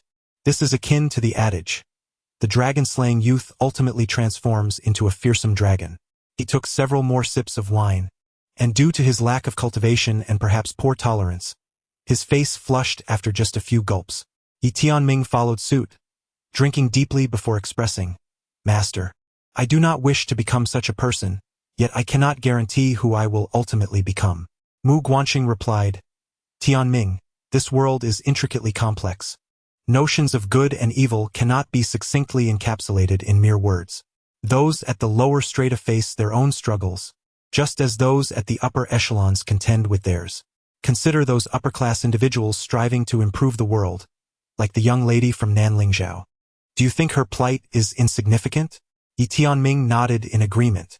Mu Guanxing continued softly, "At the core, it all stems from human nature: greed, the yearning for wealth, the thirst for power, and the cravings of desire. Every human harbors desires, and no system within this universe can entirely eradicate them. In time, Tianming, you too will cultivate your own desires, and under their influence, may engage in actions that conflict with your true self. For now, I can impart one vital truth. Regardless of what the future holds, there are 2 essential things you must never relinquish." Yi Tianming inquired, "What are they?" Mu Guanxing took another sip of wine, smiling as he replied, "Conscience and ideals." After a moment of contemplation, Yi Tianming asked, "Master, what is your ideal?" Mu Guanxing remarked, "May all beings in the world be as dragons." Upon finishing his words, he collapsed, realizing that Old Song's wine was counterfeit. Gratitude is extended to the esteemed patrons: Fengyan Zhanhua, Xian Shiji Tianming, Qingqing Xianxian, Chunyu Runru, and Jiangzhu Xian's Bamboo, as well as Xiao Lingxi and other readers for their generous support. Thank you all.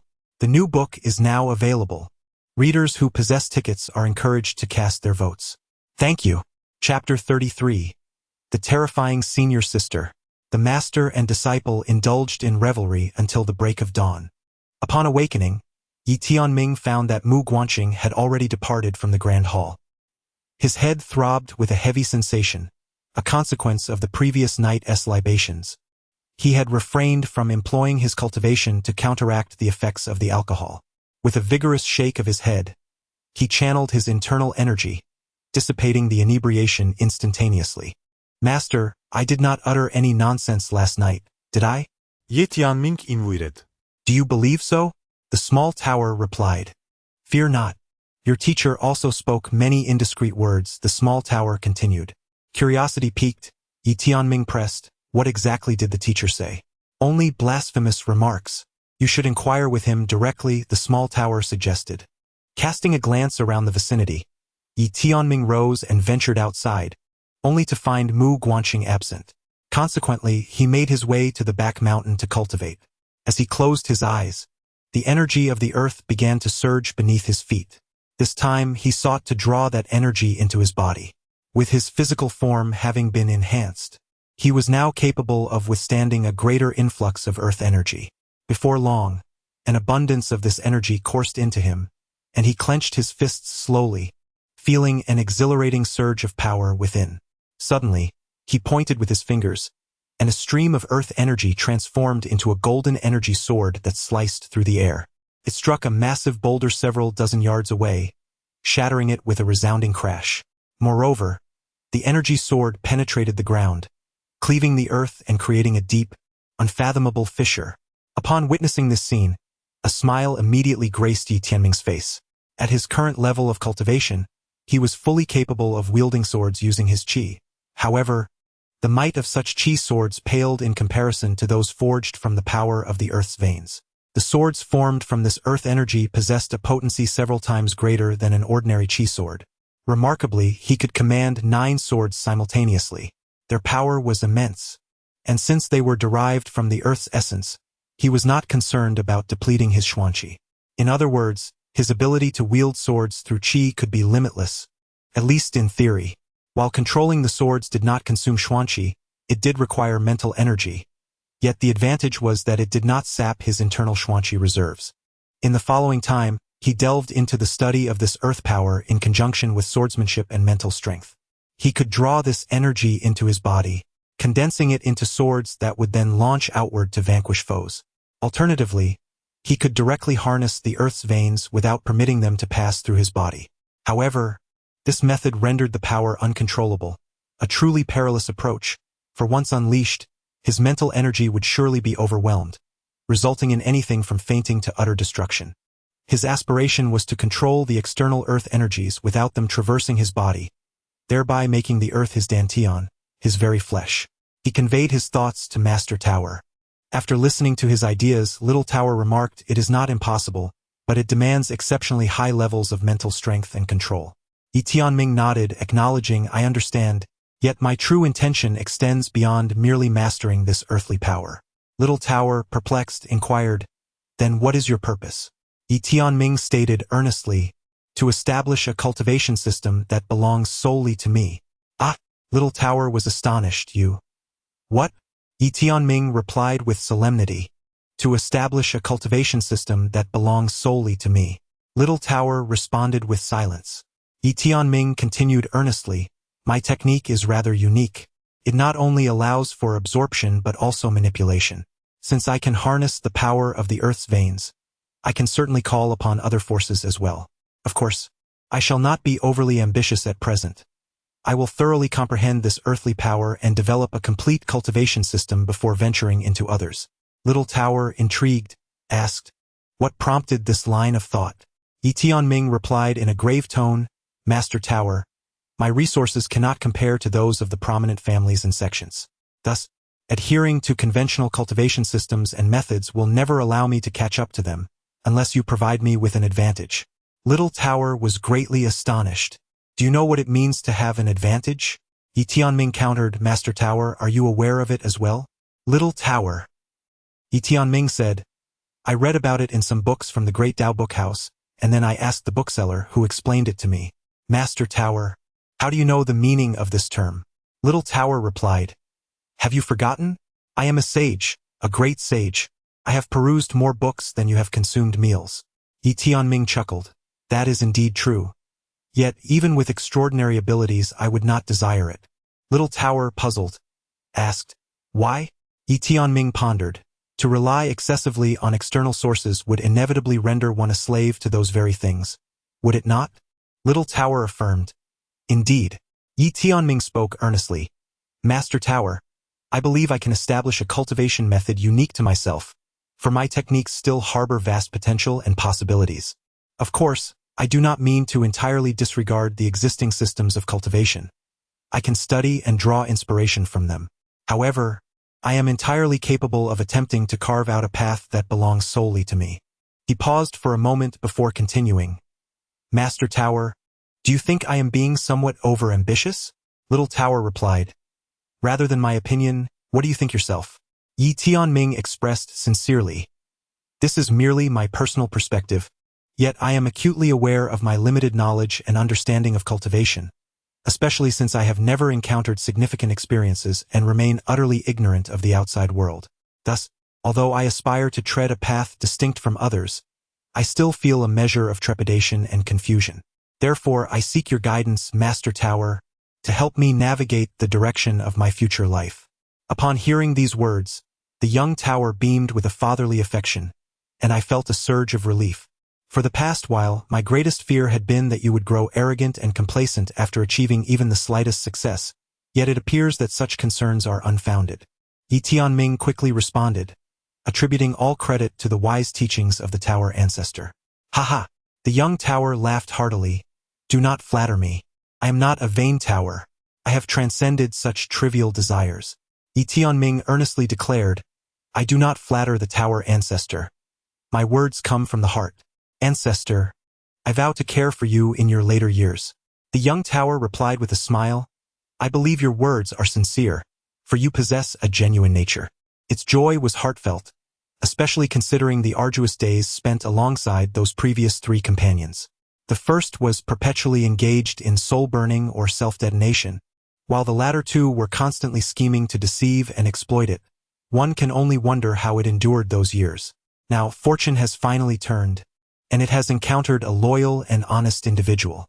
The young Tower continued, "You just mentioned your intention to establish an entirely new cultivation system. I find this idea commendable and entirely feasible. Cast aside your worries. Think boldly and act decisively." Yi Tianming expressed some apprehension. "I am merely concerned about the future." The young Tower interrupted him, "Do not fear. Trust my words. Think boldly and act decisively. With the Tower ancestor by your side, I shall ensure your safety." Yi Tianming smiled broadly, reassured by the Tower ancestor's words. He was neither flattering nor playing any tricks. Every word he spoke was sincere. He had never underestimated Tazu, perceiving him as someone operating on vastly superior levels. Moreover, Tazu had treated him well, which cultivated a genuine respect within him. He understood a fundamental truth. In the presence of such a formidable figure, the only weapon a mere individual like him possessed was sincerity. One must not feign understanding or engage in deceit, for such cunning would be easily discerned by someone of Tazu's stature, leading only to self-inflicted humiliation. In essence, it is crucial to approach both people and matters with honesty. Whether one reaps good fortune or opportunities ultimately lies in the hands of fate. As time passed, he continued to delve into his swordsmanship and the power of the earth, striving to master both disciplines thoroughly. Before he knew it, the afternoon had slipped away in diligent practice. Tidying himself, he returned to the academy, whereupon the academy head, Song Shi, appeared before him, instructing him to accompany him the following morning.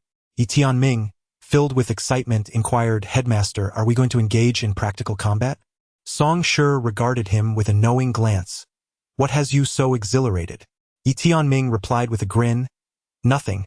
I merely have a strong desire to experience real combat." Song Shi chuckled, cautioning, "Do not celebrate prematurely. Rest early tonight. We shall depart at dawn." Yi Tianming nodded in agreement. After Song Shi departed, he entered the grand hall where Mu Guanqing resided, finding him seated at a desk, engrossed in writing. Upon his arrival, ceased his writing and turned to him with a smile, inquiring, "Has the dean already spoken with you?" Affirmed with a nod. Then suggested, "Then you ought to retire early." Echoed the sentiment, "Indeed, you should also rest early." Having spoken, he proceeded to his bed in the corner, for since ceding his chambers to his elder sister, he had been sharing a room with his mentor. Instead of sleeping, he retrieved the book gifted to him by the vendor at the Great Path bookstore, a tome he perused nightly. As he gazed upon its pages, he silently recited, concerning the matter of social strata, one must not exhibit leniency, but rather overturn all. Remained seated at his desk, alternating between writing and contemplation. As the dawn broke on the subsequent day, having prepared himself, arrived betimes at the mountain gate. There he espied and voiced his surprise. "Elder sister is also attending?" Cast a glance at him, yet remained taciturn. Elucidated with a smile, assuredly, "Now follow me." With these words, he executed a swift turn and vanished into the firmament. Gently stamped her right foot, and a thunderous sound reverberated through the air. In the next instant, she had already materialized at the edge of the heavens, leaving in her wake a long, terrifying chasm. Her sudden burst had rent the very fabric of space. Watched, utterly dumbfounded. Is this elder sister some max-level grandee slumming it in the newbie zone? Chapter 34. Do not die.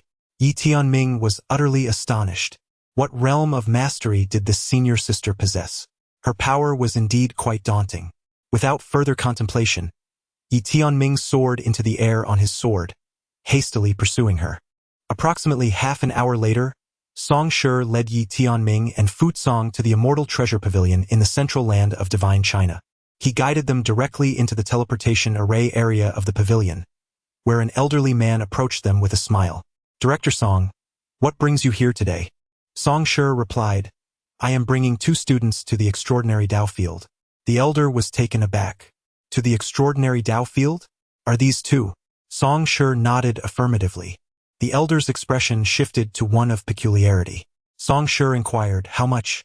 The elder responded solemnly, 90,000 pieces each. "What?"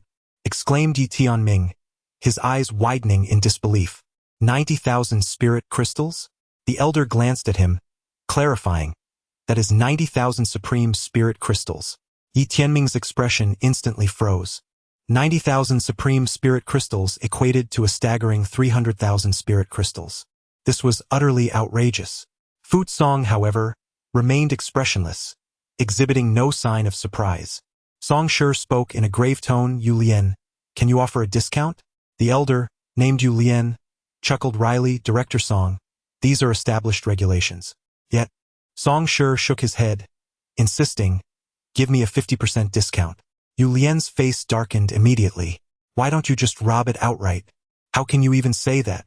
Ultimately, under persistent persuasion from Song Shi, the elder conceded to an 80% discount. After settling the payment, Song Shi led the elder and another individual into the teleportation array, vanishing within its confines. Yu Lian cast a contemplative glance in the direction the 3 had departed.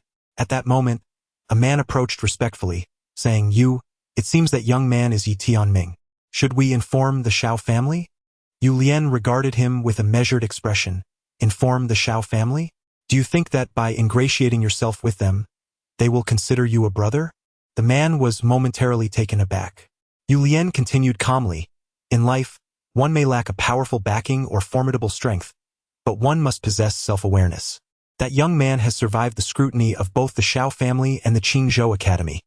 He is not someone we can afford to offend.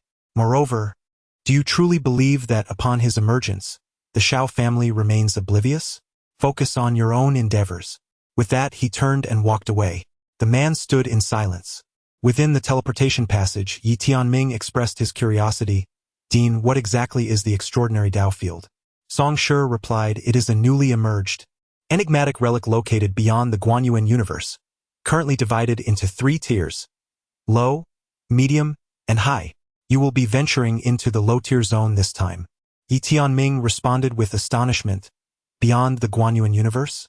Song Shi nodded. "With less than 6 months remaining until the Wanzhou Grand Competition, regular training holds little value for you. Thus, I am directly guiding you into high-level challenges." Yi Tianming inquired, "How high are we talking?"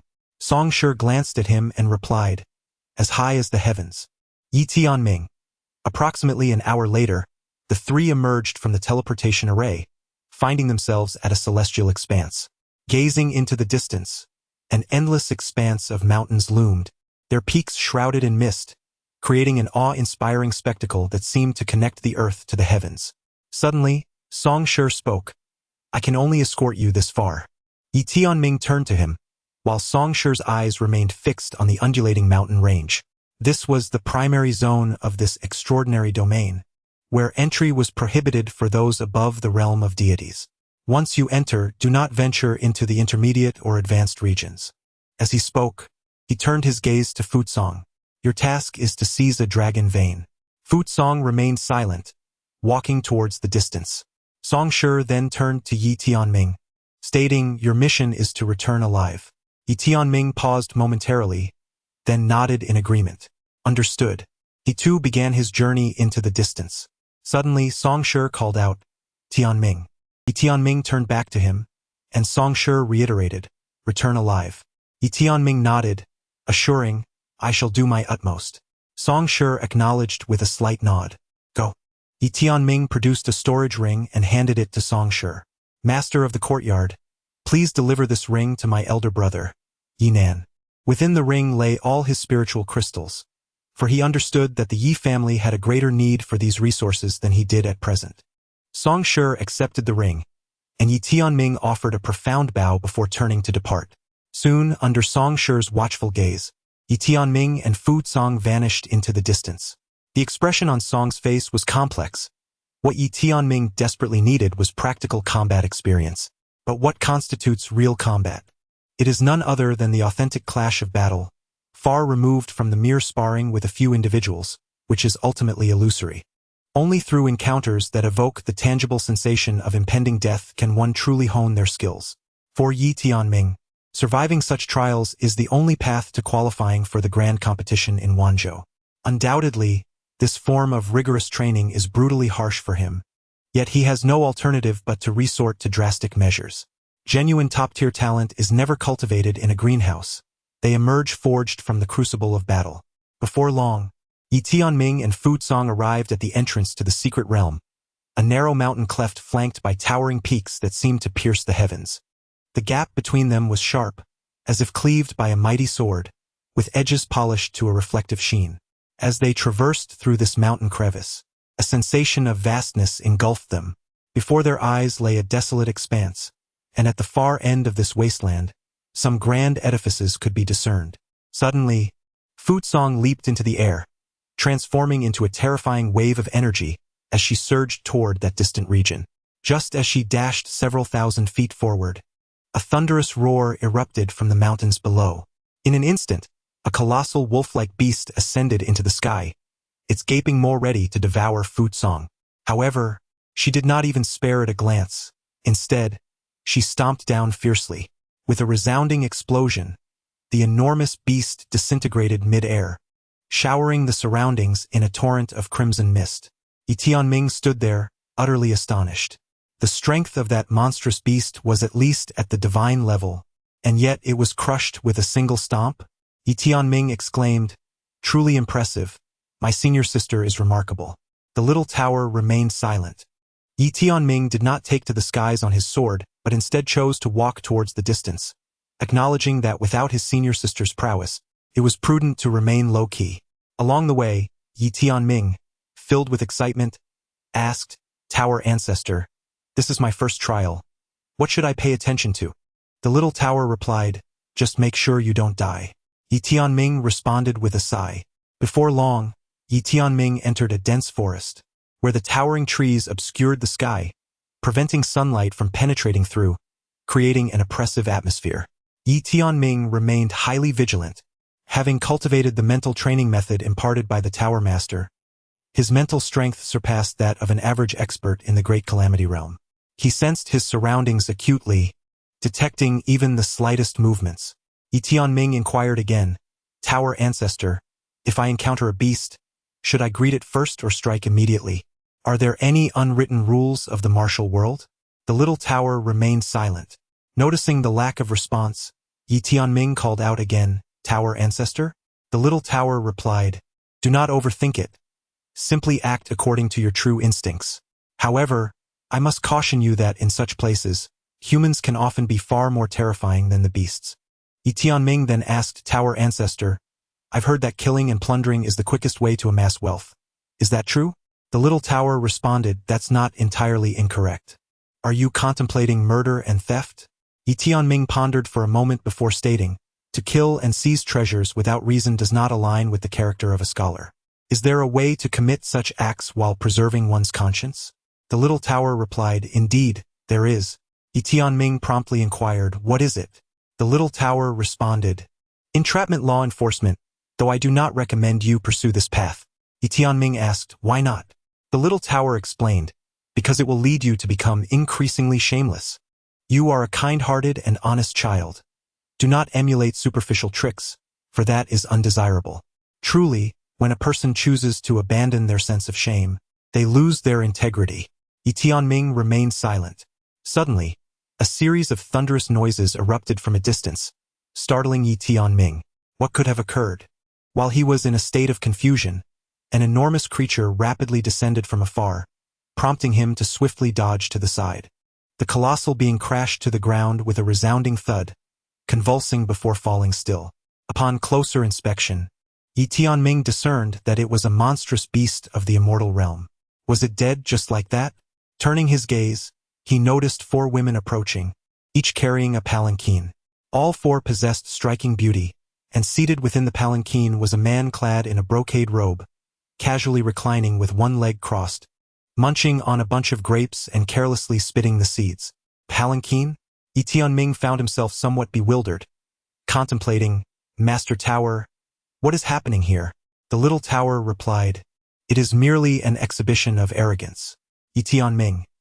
At that moment, the man in the palanquin suddenly turned to Yi Tianming and chuckled. "My good fellow, did I frighten you?" Yi Tianming replied, "Not at all." The man continued to smile. "Are you here for some training?"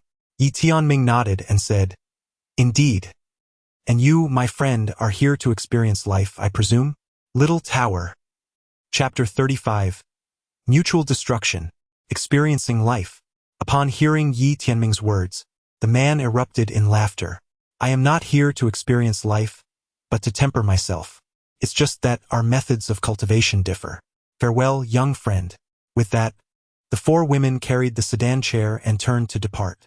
Yi Tianming hastily called out, "Esteemed brother, your demonic beast." From within the sedan chair, the man waved his hand dismissively. "It is yours as a gift." Yi Tianming was taken aback. "A gift? That is a Dharma aspect realm demonic beast." The man did not turn back.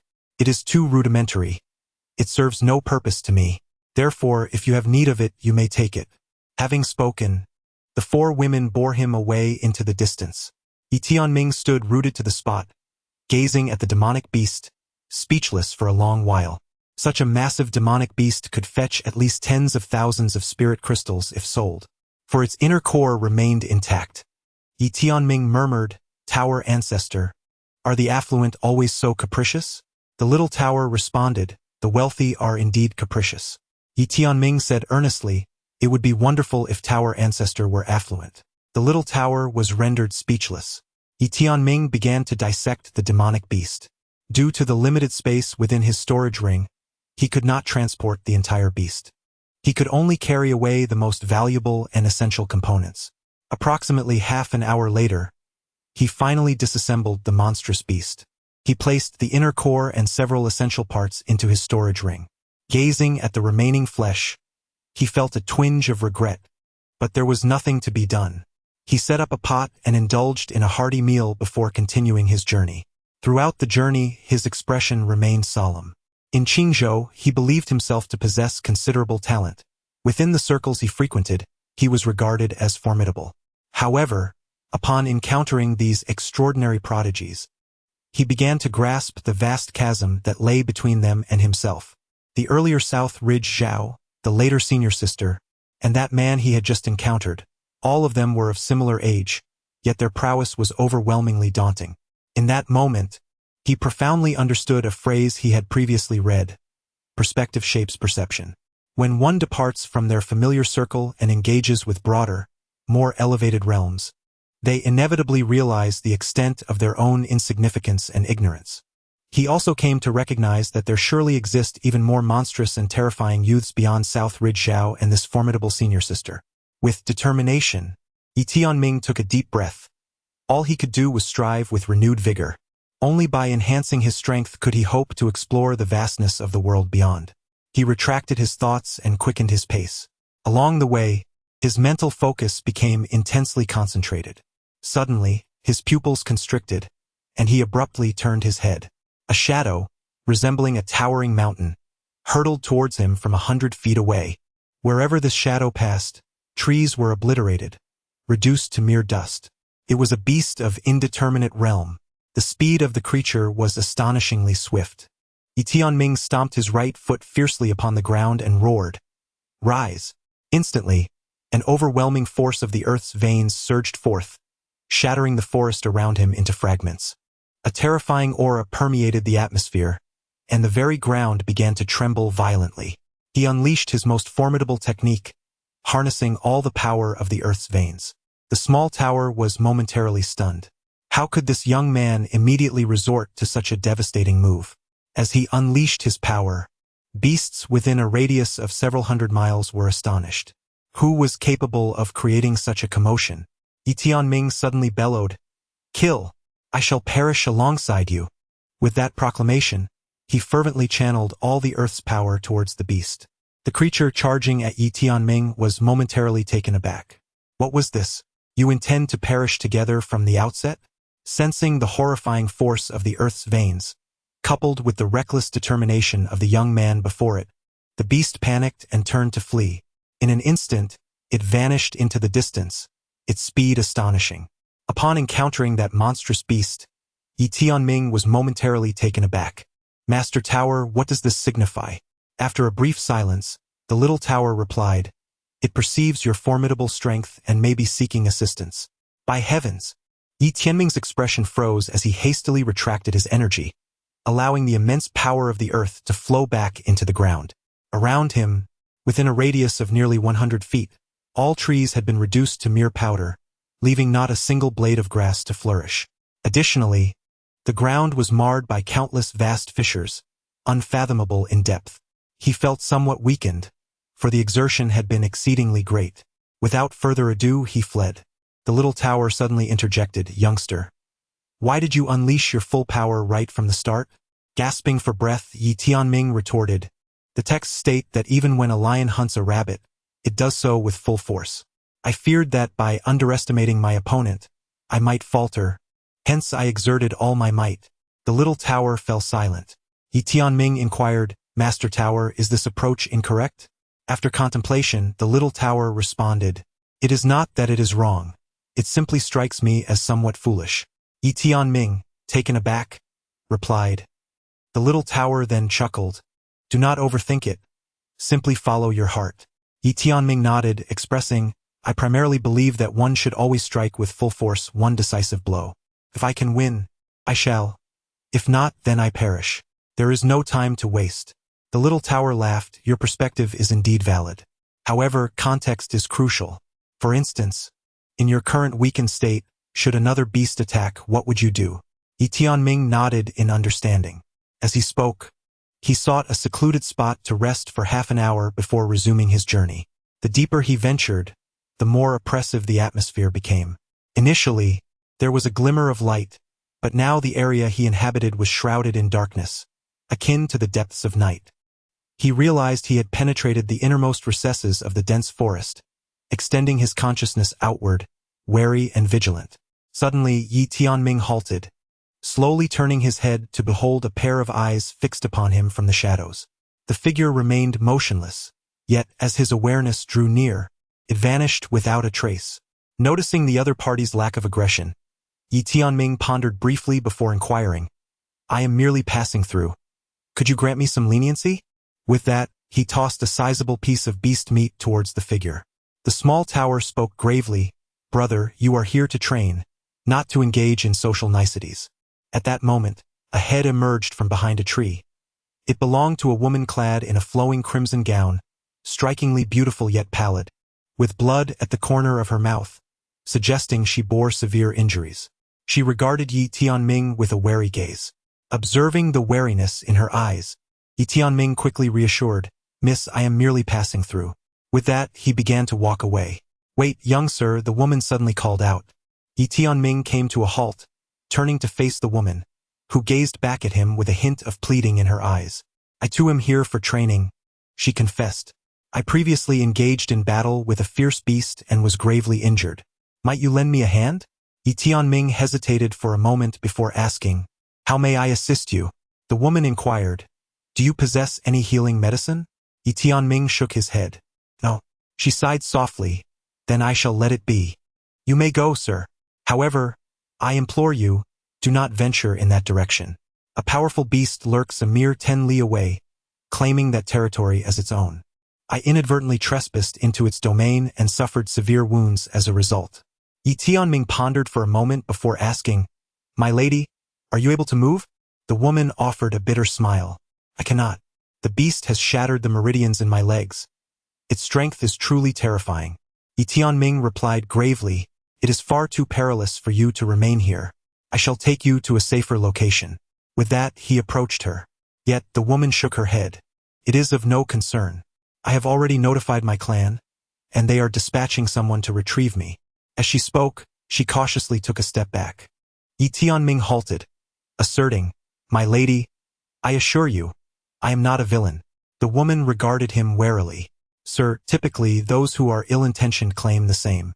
Yi Tianming replied, "I am a student of the Guanchuan Academy." The woman appeared surprised. "You hail from the Guanchuan Academy? Where is that located?" Yi Tianming responded, "In the central land of the divine continent." A smile graced the woman's face. "I am also from the Guangguan Academy, hailing from Beizhou." Yi Tianming replied with a smile, "I am Yi Tianming. And you?" The woman responded, "Zhou Shui." Yi Tianming glanced around before saying, "This place is exceedingly perilous.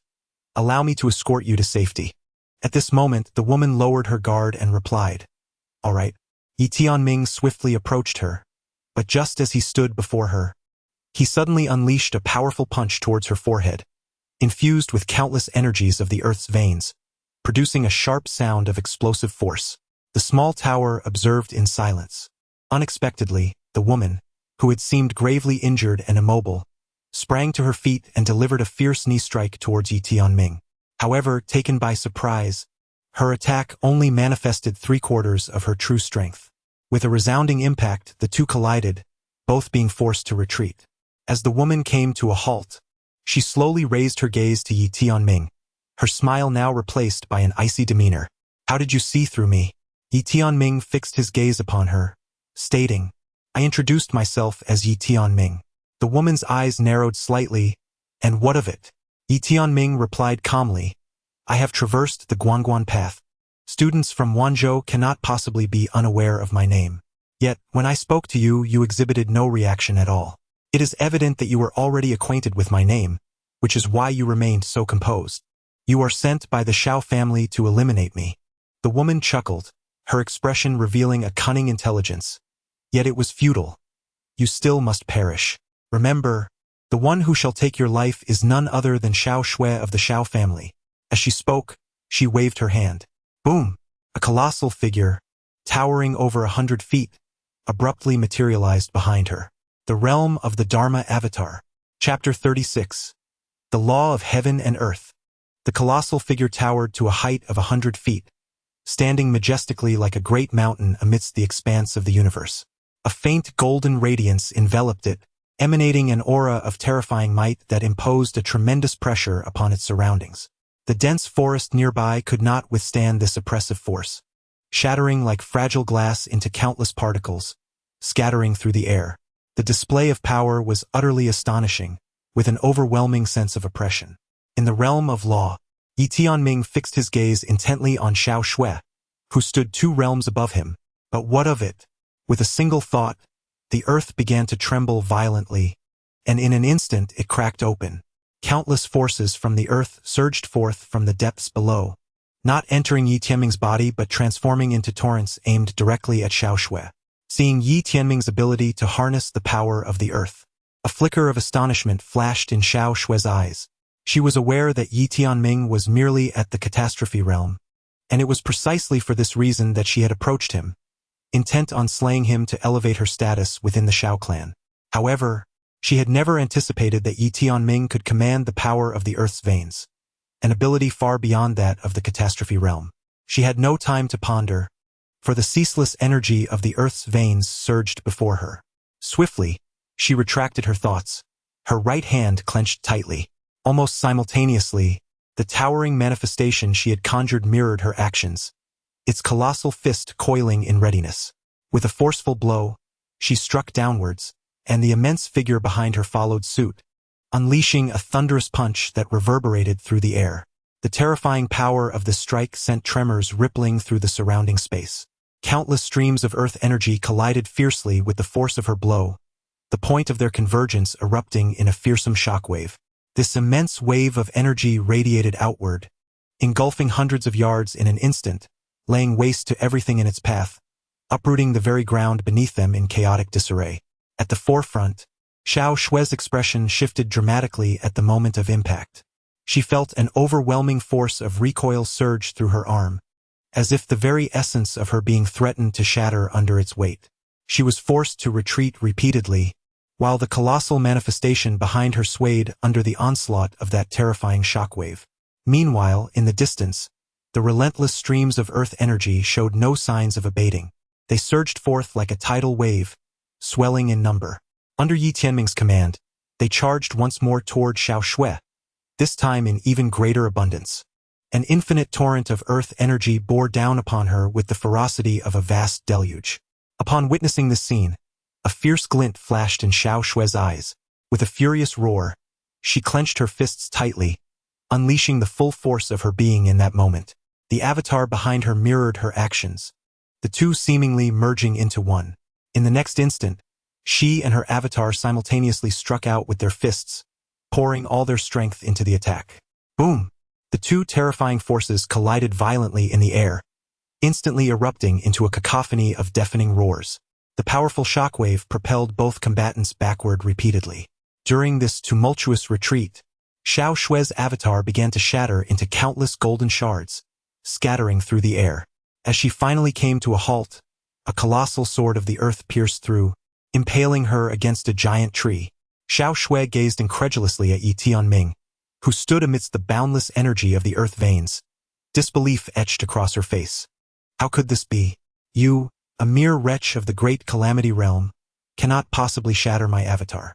At that moment, Yi Tianming surged forward, enveloped by countless earth vein energies, arriving at Xiao Shue's side.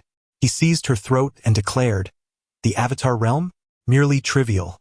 Feeling the killing intent in Yi Tianming's eyes, a wave of fear washed over Xiao Shui, prompting her to plead, "If you spare my life, I can offer you spirit crystals. Everything I have."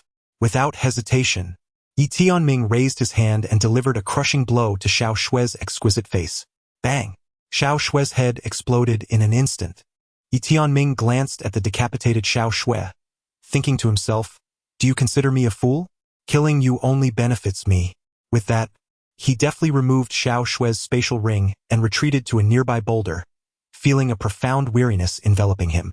The exertion of channeling the ley line's power had drained his mental energy significantly. Nevertheless, he had emerged victorious.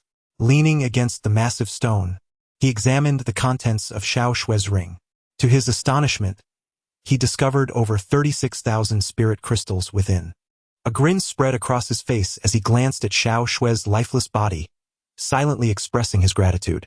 Turning his attention back to the spatial ring, he noticed not only the spirit crystals but also several elixirs.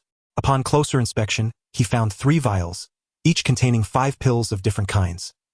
Chi-accumulating pill, spirit nourishing pill, and blood recovery pill. Unfamiliar with their potency, he pondered for a moment before inquiring, "Tower Ancestor, can I consume these?" When faced with uncertainty, he sought the wisdom of the Tower Ancestor. The small tower responded, "Consume the spirit nourishing pill." Yi Tianming nodded in agreement and promptly took one of the spirit nourishing pills. Initially, he felt nothing, but soon his eyes widened in astonishment. The fatigue that had burdened him vanished without a trace. He felt rejuvenated, as if he had been reborn. Tianming was utterly astounded. This was nothing short of a miraculous medicine. Little tower, Tianming murmured. It is unimaginable what kind of celestial lives those aristocratic youths lead. Alongside his astonishment, he felt a twinge of fear. Had he not decisively eliminated that Xiao Shui, and had she consumed the elixir, she would have possessed the strength to fight once more. Yet he himself lacked such potions. In battles of life and death, the availability of elixirs and equipment holds paramount importance. Tianming carefully secured the vials of elixirs and then inquired, "Tower Ancestor, do you know the grade of these divine medicines?" Little Tower replied, "I do not know." Tianming, intrigued, asked, "You do not know?" Little Tower responded, "Their rank is too low. I have not encountered them." Tianming's expression stiffened. After a brief moment, he buried Xiao Shui's corpse, not out of kindness, but to eliminate any traces. Xiao Shui's spatial ring was dozens of times larger than his own, yet he chose not to utilize it, not out of fear of the Xiao family, but to avoid causing trouble for his teacher and the dean. They may suspect him of the murder, but they must present evidence. He understood the necessity of caution in his actions. He could not afford to be reckless, nor could he easily bring trouble upon his teacher and the dean. Once he had tidied everything up, he pressed onward. Now, he was even more vigilant than before and came to comprehend the true meaning behind the dean's earlier words. Tianming's genuine adversary was not this secret realm, but rather the Xiao family. The Xiao family is undoubtedly aware of his arrival here, and they will certainly seize this rare opportunity. In this place, only those below the celestial realm may enter, which implies that the Xiao family will inevitably dispatch formidable warriors from the celestial realm. Surviving the clutches of the Xiao family is the true trial for the courtyard master. The celestial realm stands 3 tiers above his current level, and it is likely that they will send not just one, but several celestial realm experts, which seems decidedly unjust. Yet, he understands that absolute fairness is a mere illusion in this world. If Tianming cannot even contend with the younger generation of the Xiao family, how can he aspire to claim the title of the foremost in Wanzhou? It is worth noting that the Xiao family is merely a second-tier clan, while the grand competition in Wanzhou features prodigies from first-tier families. Tianming retracted his thoughts and began to reflect on the preceding battle. He now possesses a clearer understanding of his true capabilities. His most formidable technique could potentially vanquish those at the law manifestation level, yet he recognizes that his limits may only extend to this stage. Should he employ the Sword of the Path alongside the Celestial Slash technique, he might stand a chance against a Celestial Realm opponent. However, this remains a mere conjecture, as he has scarcely wielded the Sword of the Path and is uncertain of its true power. Even if the Sword of the Path could indeed rival the Celestial Realm, it would still be its strength, not his own Tianming's. Therefore, he refuses to place all his hopes upon the Sword of the Path. He must enhance his own abilities. True strength lies within oneself, and external aids should merely serve as support rather than take precedence. The law manifestation, Tianming suddenly inquired, "Tower Ancestor, do you think I can harness the power of the earth's veins to condense my own Dharma manifestation?" The small tower fell silent for a moment before responding, "You may give it a try." It had discerned that this little fellow's thoughts were somewhat unconventional. Not only did he dare to imagine, but he also possessed the courage to experiment. The tower supported this endeavor, wishing for the young man to carve a path distinct from others. Tianming nodded. The realm of Dharma manifestation involves the communion with the energies of heaven and earth, allowing one's primordial spirit to transform into a towering figure of 100 zhang, capable of both gathering and dispersing, wielding immense power sufficient to confront any spiritual artifact, even magical implements, rendering it exceedingly formidable. If one could condense using the energies of heaven and earth, it stands to reason that the power of the earth's veins could also be employed. Regrettably, he lacked any cultivation method. Cultivation methods. In essence, these are the techniques of practice. To condense a Dharma manifestation is not merely a matter of desire, but necessitates a specific methodology. Such methods reside only within certain unique cultivation techniques. Alas, he had yet to encounter other forms of cultivation. Otherwise, He might have drawn upon them to enhance his own Tianming decision with this capability. He needed to devise a way to familiarize himself with advanced cultivation techniques. While he pondered, an unexpected event unfolded. From the distance, an entire thicket suddenly collapsed, followed by a figure crashing down heavily before him, creating a massive crater in the ground. Upon seeing the individual, Yi Tianming was taken aback. "It is you." Chapter 37. What is my mother's name? Before him lay the man who had previously been carried in a sedan chair, now drenched in blood, with crimson oozing from the corners of his mouth, appearing grievously wounded. As Yi Tianming grappled with his shock, the ground in the distance began to tremble violently, reminiscent of an earthquake. Alarmed, Yi Tianming acted without hesitation, hoisting the man onto his shoulder and fleeing. He immediately employed the sword control technique, sensing a terrifying presence, at least that of a celestial being. Just as he activated his technique, he felt the ominous aura behind him surge forward with alarming speed, drawing ever closer.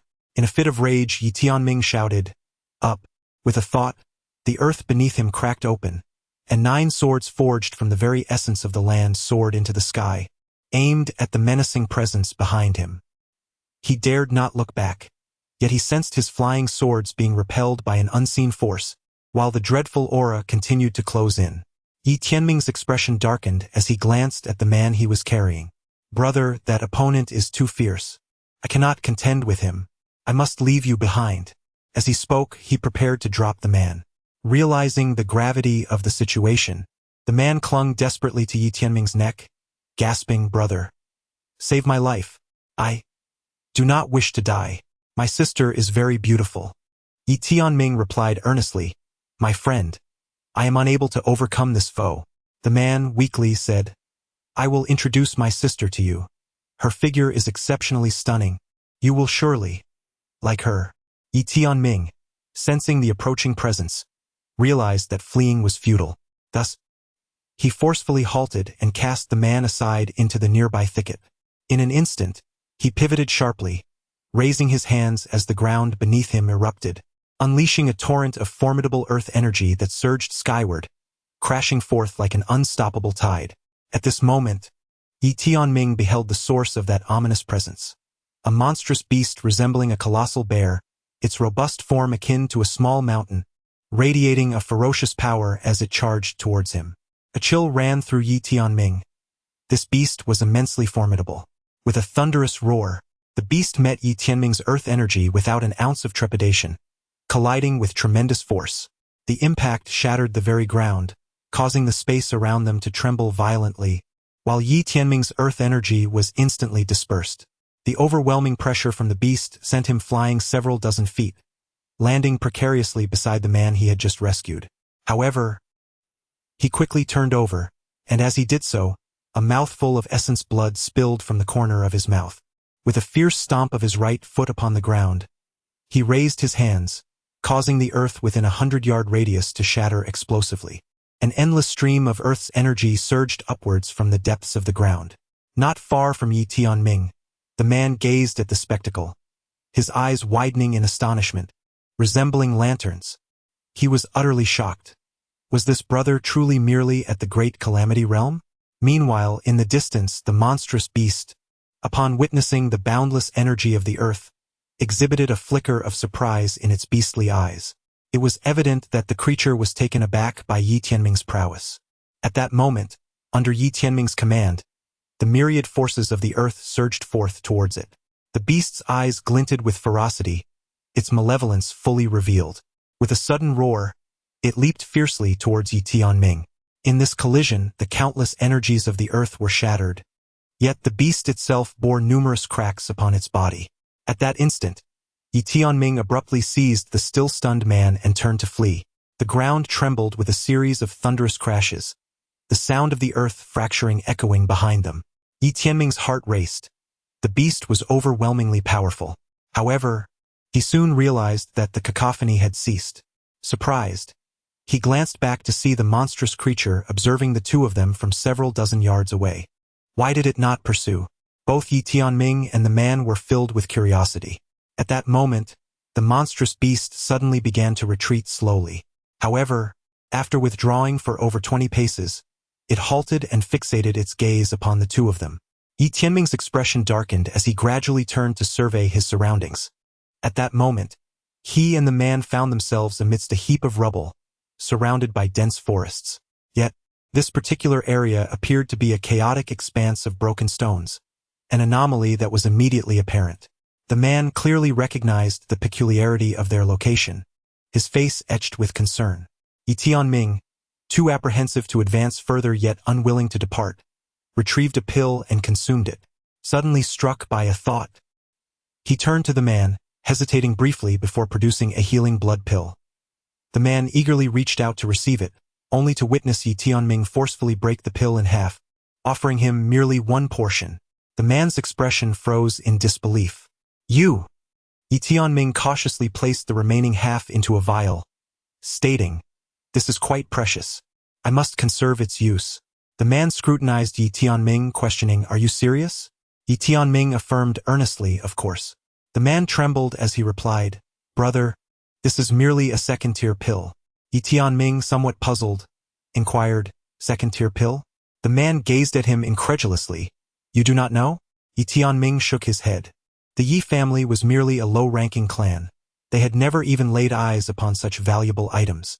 The man spoke in a grave tone, "Do not jest. With your combat prowess, you cannot be an ordinary person, can you?" Yi Tianming replied, "I belong to a low-ranking family." "How can this be?" the man exclaimed, astonished. "Though your realm is low, your combat prowess is undeniably remarkable. How could you possibly belong to a family of such lowly status?" Yi Tianming replied calmly, "What benefit would there be in deceiving you?" The man gazed at him in silence.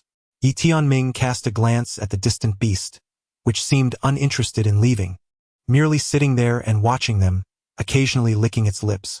He then settled down and inquired, "What is your name?" The man tossed half a pill into his mouth and responded, "Mu Yong." "And you?" Yi Tianming came the reply. Mu Yong stared at Yi Tianming, astonished by the name. "Yi Tianming? Is that truly your name?" Yi Tianming nodded affirmatively. Mu Yong raised his thumb, saying, "Who bestowed upon you such a name? To call oneself destiny. Quite audacious." Yi Tianming replied, "Perhaps it was my mother who named me." Mu Yong chuckled, "Your mother must possess great ambition. This name carries immense significance. I would advise you to consider a change, lest you face undue challenges in the future." Yi Tianming remained silent. Suddenly, Mu Yong asked, "Are you truly from a family of lowly status?" Yi Tianming nodded once more. Mu Yong furrowed his brow in confusion. This shouldn't be. How can someone from a lowly family possess such extraordinary capabilities? Yi Tianming explained, "I have an exceptionally formidable ancestor in the form of a tower, an entity of boundless knowledge and power, a true sage among mortals." "Little tower?" Mu Yong, intrigued, asked, "What exactly does your tower ancestor do?" Yi Tianming was momentarily taken aback, as he truly did not comprehend the role of the tower ancestor. Thus, he inquired, "Tower ancestor, what was your profession in the past?" The small tower replied, "I was a caretaker." Yi Tianming, assuming that the tower ancestor was reluctant to divulge further details, he refrained from pressing the matter. He then turned his gaze towards Mu Yong, who was specifically known for nurturing and instructing emperors, often referred to as the tower ancestor's imperial teacher. The small tower. Mu Yong shook his head, indicating he had never heard of such a figure as the tower ancestor. Yi Tianming remarked earnestly, "It appears your rank is still insufficient." The corners of Mu Yong's mouth twitched. Yi Tianming continued, "Let's take a moment to rest and devise a strategy to escape this place." Suddenly, Mu Yong asked, "Could you spare me a complete elixir?" Yi Tianming responded, "Do you not carry your own elixirs?" Mu Yong replied in a low voice, "My spatial ring was just stolen. It infuriates me to no end. If it weren't for the ambush, would I fear a mere celestial beast? It drives me mad." Yi Tianming regarded him in silence. Mu Yong, puzzled, questioned, "What do you mean by looking at me like that?" Yi Tianming stated, "Are you attempting to deceive me for an elixir?" Mu Yong, incredulous, stared at Yi Tianming. "Brother, do you truly believe I would deceive you for a second-tier elixir? I once consumed heavenly-tier elixirs like they were mere beans. Do you realize that?" Yi Tianming pondered inwardly. "Tower ancestor, are you familiar with heavenly-tier elixirs?" The small tower answered, I have never heard of them. Yi Tianming glanced at Mu Yong and remarked, My tower ancestor claims to be unfamiliar with any celestial-grade elixirs. You, my friend, are not being entirely forthright. Mu Yong, visibly exasperated, replied, Brother, you must listen to me. Your tower ancestor is likely a charlatan. It is best to steer clear of such pretentious nonsense. Little Tower remained silent. Yi Tianming pondered for a moment before responding, Your injury appears quite severe. Consuming a few more elixirs may ultimately be a waste. Mu Yong, feeling utterly bewildered, thought, Goodness, this fellow nearly incurred serious harm to save me, yet he hesitates to part with even a second-tier elixir. Could it be that he is genuinely impoverished? After a brief contemplation, he suggested, Brother, how about this? You grant me 1 elixir now, and when we emerge I shall provide you with 10 celestial-grade elixirs. I assure you my word is my bond. However, Yi Tianming chuckled, That is unnecessary. As he produced an elixir and handed it to Mu Yong, he explained, It is not that I am unwilling. Rather, I believe you will endure. This way I can conserve one for myself. Mu Yong's expression froze. Brother, I am on the brink of death, and you genuinely believe I can endure? Yi Tianming added, The beast you previously gifted me is of considerable value. I owe you my gratitude. After consuming the elixir, Mu Yong inquired, Was your motive for saving me solely because of that? Yi Tianming nodded. Indeed. However, had I known that beast was so formidable, I might have turned and fled. With a hearty laugh, Mu Yong leaned against a rock and said, You truly pique my interest. By the way, since you hail from a lowly family, how do you pursue your cultivation? As far as I know, the inferior family likely lacks any decent cultivation techniques. Yi Tianming replied calmly, I have created my own technique. Mu Yong stared at Yi Tianming in disbelief. You created it yourself? Yi Tianming nodded. Mu Yong inquired, May I see it? Yi Tianming suggested, Shall we exchange our techniques? Mu Yong fell silent. The technique he practiced was certainly not an ordinary one and could not be easily divulged. Yi Tianming smiled, If it's inconvenient, then let it be. Mu Yong chuckled self-deprecatingly. The other had saved his life, a debt of gratitude greater than the heavens, and here he was, quibbling over a technique. What a despicable person he was. With this thought, he turned to Yi Tianming and said, All right. Yi Tianming quickly produced a scroll and handed it to Mu Yong, saying, This is my creation, called the Destiny Technique. You may take a look first. As Mu Yong received it and glanced over, his expression gradually grew serious. He looked up at Yi Tianming. Is this truly your own creation? Yi Tianming nodded. Yes, why? Can't you create your own technique? It's quite simple. Mu Yong's expression froze as he regarded Yi Tianming's innocent and radiant face, unsure if the other was genuinely this naive or merely pretending. After a moment of silence, Mu Yong remarked, No wonder your mother dared to name you Destiny. What is your mother's name? Yi Tianming pondered inwardly. What is my mother's name? Tazu? Xiao Ta instinctively remarked. During the new book's initial phase, we must conduct tests, and updates should be limited, as there is a word count constraint for each test.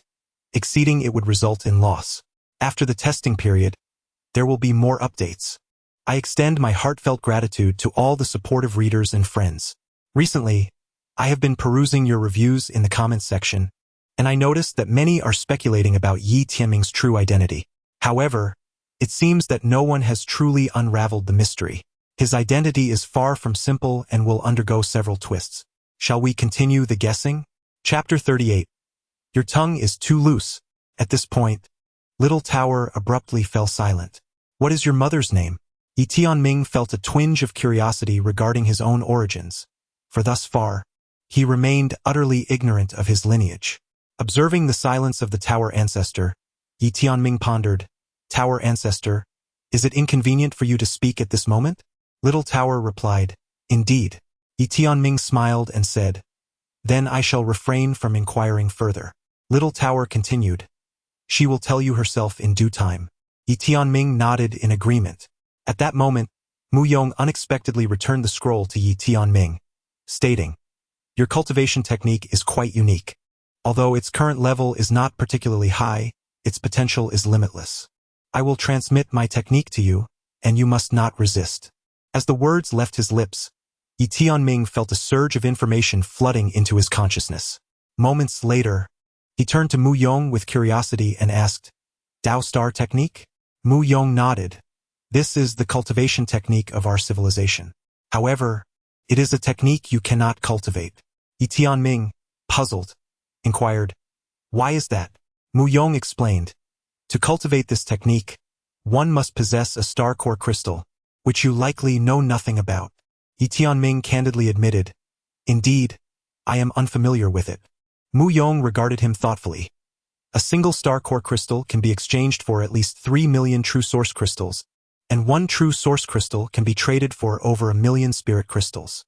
Yi Tianming was left utterly astonished, exclaiming, What on earth? Mu Yong remarked, It is still rather conservative.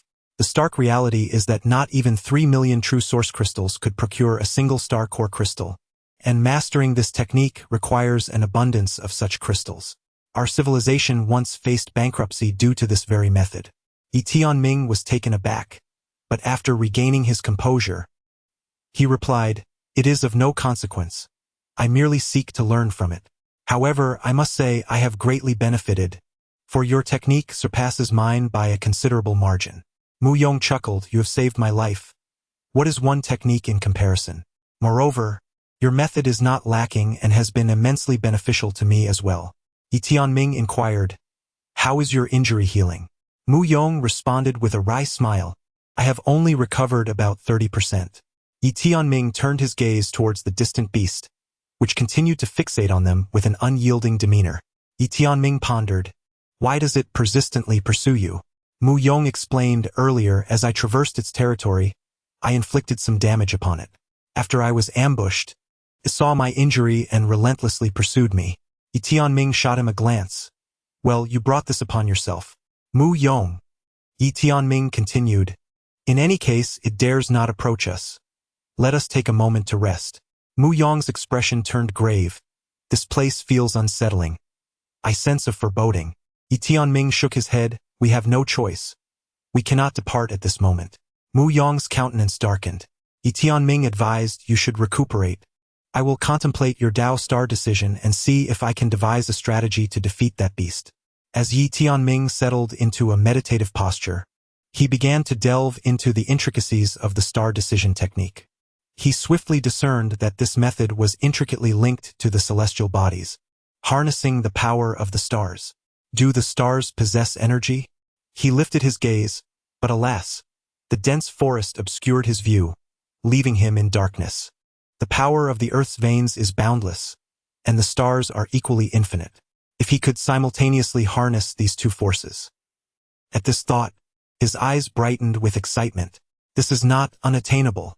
However, he quickly regained his composure, for he had yet to fully master the power of the Earth's veins. To aspire to command the celestial energy at this juncture seemed somewhat unrealistic. Furthermore, even if he were able to grasp the power of the stars, his current mental capacity would not permit him to wield it effectively. It was prudent to first explore the Dharma embodiment. Indeed, he discovered that within the star decision, there were teachings on how to condense the Dharma embodiment.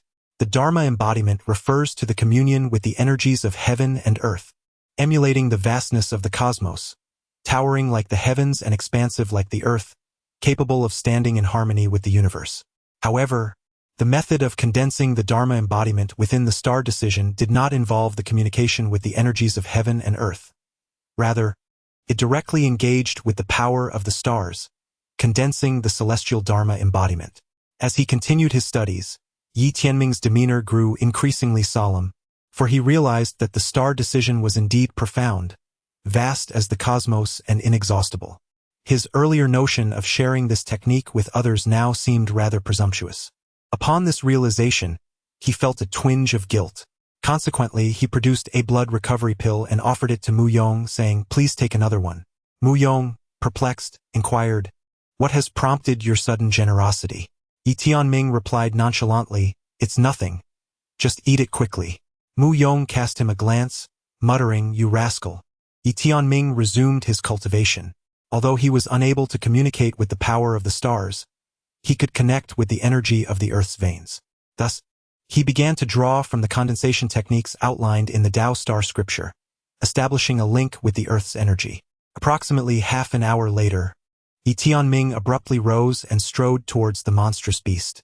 Mu Yong, who was in the midst of recuperation, exclaimed, "What are you doing?" Yi Tianming responded with excitement, "I believe I can do it." Mu Yong could only stare in disbelief. Yi Tianming approached the beast, coming within several dozen feet of it. Upon seeing him advance, the beast immediately stood to attention. At that moment, Yi Tianming suddenly gestured with his hands, invoking a spell. Boom!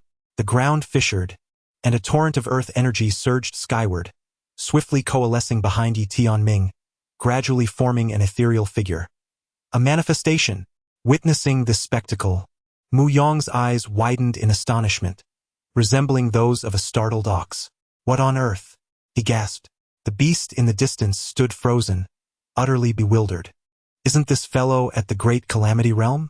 How could he possibly manifest an ethereal form? Moreover, this manifestation appears rather unusual." Upon the manifestation of Yi Tianming's avatar, it soared to a staggering height of 200 zhang, its majestic form surpassing that of ordinary avatars. Uniquely, this entity was forged from the power of the Earth's veins, bestowing it with a radiant, pale golden hue that was both spectacular and dazzling. The Earth Avatar. This formidable presence exuded an overwhelming pressure, reducing the surrounding dense forest within 100 zhang radius to mere dust in an instant, showcasing its immense might. Before Yi Tianming, a ferocious beast fixated upon him, disbelief flickering in its eyes. How could a practitioner of the Great Catastrophe Realm conjure such an extraordinary avatar? What kind of sorcery was this? As Yi Tianming absorbed the vast power emanating from his newly formed avatar, exhilaration surged within him. He had succeeded, truly succeeded. The Earth Avatar. His joy transcended merely manifesting an avatar. It lay in the myriad possibilities unveiled before him. He realized he could harness the power of the Earth's veins through his unique techniques, as well as other forces, which meant he could potentially summon a multitude of distinct avatars. At that moment, the beast in the distance suddenly leaped, hurtling towards him like a cannonball. Yi Tianming clenched his right fist tightly, and the avatar behind him mirrored the action, its colossal fist poised to strike.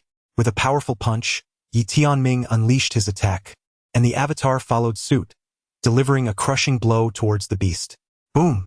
With a resounding explosion, Yi Tianming's avatar forcefully repelled the monstrous beast a considerable distance of several dozen feet. The ground before him bore the terrifying imprint of his fist, which had created a vast crater. The might of a single punch was utterly formidable. However, following that blow, Yi Tianming collapsed, overwhelmed by the immense drain on his mental energy, a profound fatigue washing over him like a relentless tide, nearly causing him to lose consciousness. At that moment, Mu Yong dashed to his side, lifting him and retreating into a pile of rubble.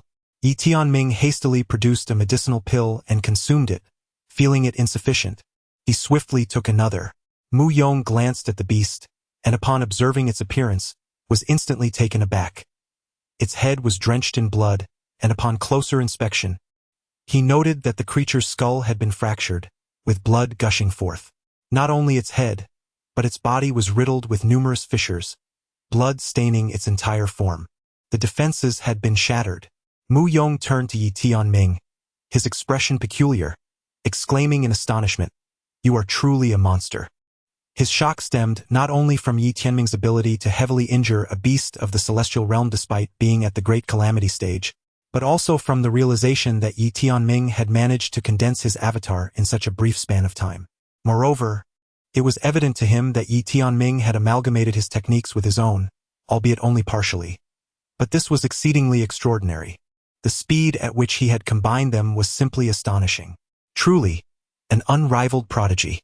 At this moment, Yi Tianming felt exceedingly unwell, as he sensed a severe depletion of his mental energy. If not for the sheer force of his will, he would have already succumbed to unconsciousness. In this place, he was acutely aware that he could not afford to lose consciousness. Although he had succeeded in condensing the Earth Law avatar, the drawbacks were glaringly apparent. His mental energy remained woefully inadequate. Of course, he was oblivious to the fact that at his current level, Attempting to condense an avatar was ill-advised. Suddenly, a distant beast let out a thunderous roar, violently pounding the ground in a frenzied display of rage. It glared at Yi Tianming, bellowing, "Come out!" Yi Tianming was taken aback. Could it speak? Mu Yong's lips twitched slightly. "What you said is amusing. It is a celestial beast capable of not only speech but also transformation." Yi Tianming responded, "I see." Mu Yong inquired, "How do you feel now?" Yi Tianming managed a wry smile, still quite fatigued. Mu Yong noted, "Your mental energy is exhausted." Just then, the beast roared again, "Come out! Come out!" Irritated by the noise, Mu Yong provocatively challenged, "If you have the guts, come over here." Little did he anticipate that the beast would charge directly towards them. Mu Yong's expression froze. Yi Tianming's countenance darkened as he muttered, "You had to provoke it." Chapter 39. Survive. The two individuals were acutely aware that they were no match for the fierce beast before them. In perfect synchrony, they dashed towards the depths of the rocky pile. As the enraged creature charged towards the debris, it suddenly halted, its eyes narrowing in apprehension, and it came to an abrupt stop, crouching down and trembling in sheer terror. Alas, Yi Tianming and his companion were oblivious to this scene. After a brief period of running, they paused. The further they ventured, the scarcer the heaps of rubble became, and an eerie atmosphere enveloped the surroundings. Mu Yong spoke in a hushed tone, "The beast dares not enter here. Evidently, there may be an even more perilous entity lurking within. You should consult your tower ancestor about the dangers present." Yi Tianming shook his head, indicating it was unnecessary to inquire. Mu Yong, perplexed, asked why. Yi Tianming replied, "For my tower ancestor, there exists no perilous place in this world." Mu Yong. Suddenly, the small tower erupted into laughter. Yi Tianming mused within, "Tower ancestor, am I not correct?" The small tower chuckled, "Indeed, you speak the truth. However, do not presume that flattery will earn you my guidance. This is a trial, and all must rely on your own strength. Only then does the trial hold significance. Understood?" Yi Tianming nodded, acknowledging the wisdom of his ancestors' teachings.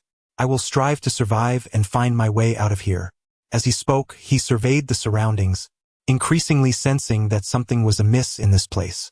"Brother Yong, shall we return and confront that monstrous beast?" Yi Tianming inquired. "What do you think?" Mu Yong promptly nodded. "I concur entirely." The two turned to retreat.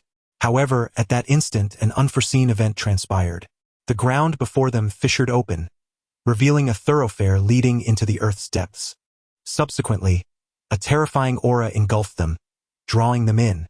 Yi Tianming felt a dizzying disorientation. He attempted to resist, but found himself utterly immobilized. Thus, after an indeterminate duration, he felt his posterior make contact with the ground. At that moment, Mu Yong's voice echoed from the side. "Ouch, that smarts." He had landed face first. Yi Tianming swiftly rose to his feet and surveyed his surroundings. Upon beholding the scene, he was utterly dumbfounded.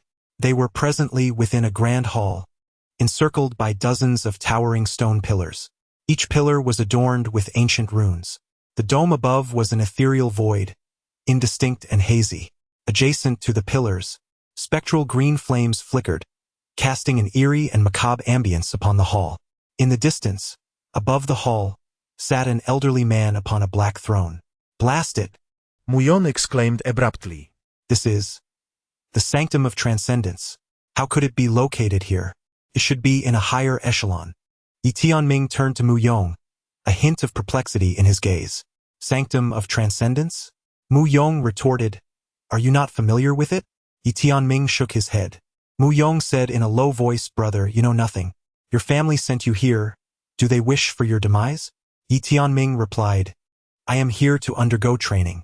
Mu Yong raised his thumb, acknowledging that the ones who sent him here were indeed formidable, and naturally so was he. Yi Tianming remained silent. Mu Yong elaborated, "This relic belongs to the extraordinary Dao field, which is part of the extraordinary civilization, and that civilization is a segment of the super-divine civilization. I am aware that you likely do not comprehend what a super-divine civilization entails, but suffice it to say, it is an immensely powerful civilization.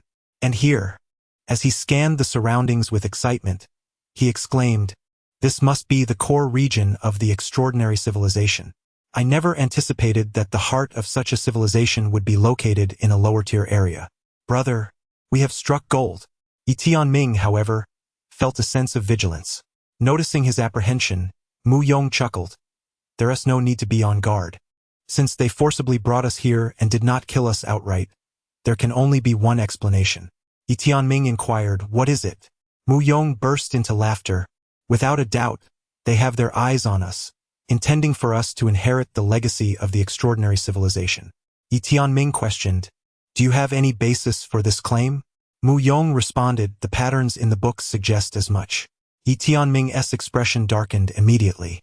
Mu Yong earnestly analyzed, "Brother, think about it. Would they have brought us here for no reason? Moreover, they did not kill us, which clearly indicates they have an interest in us.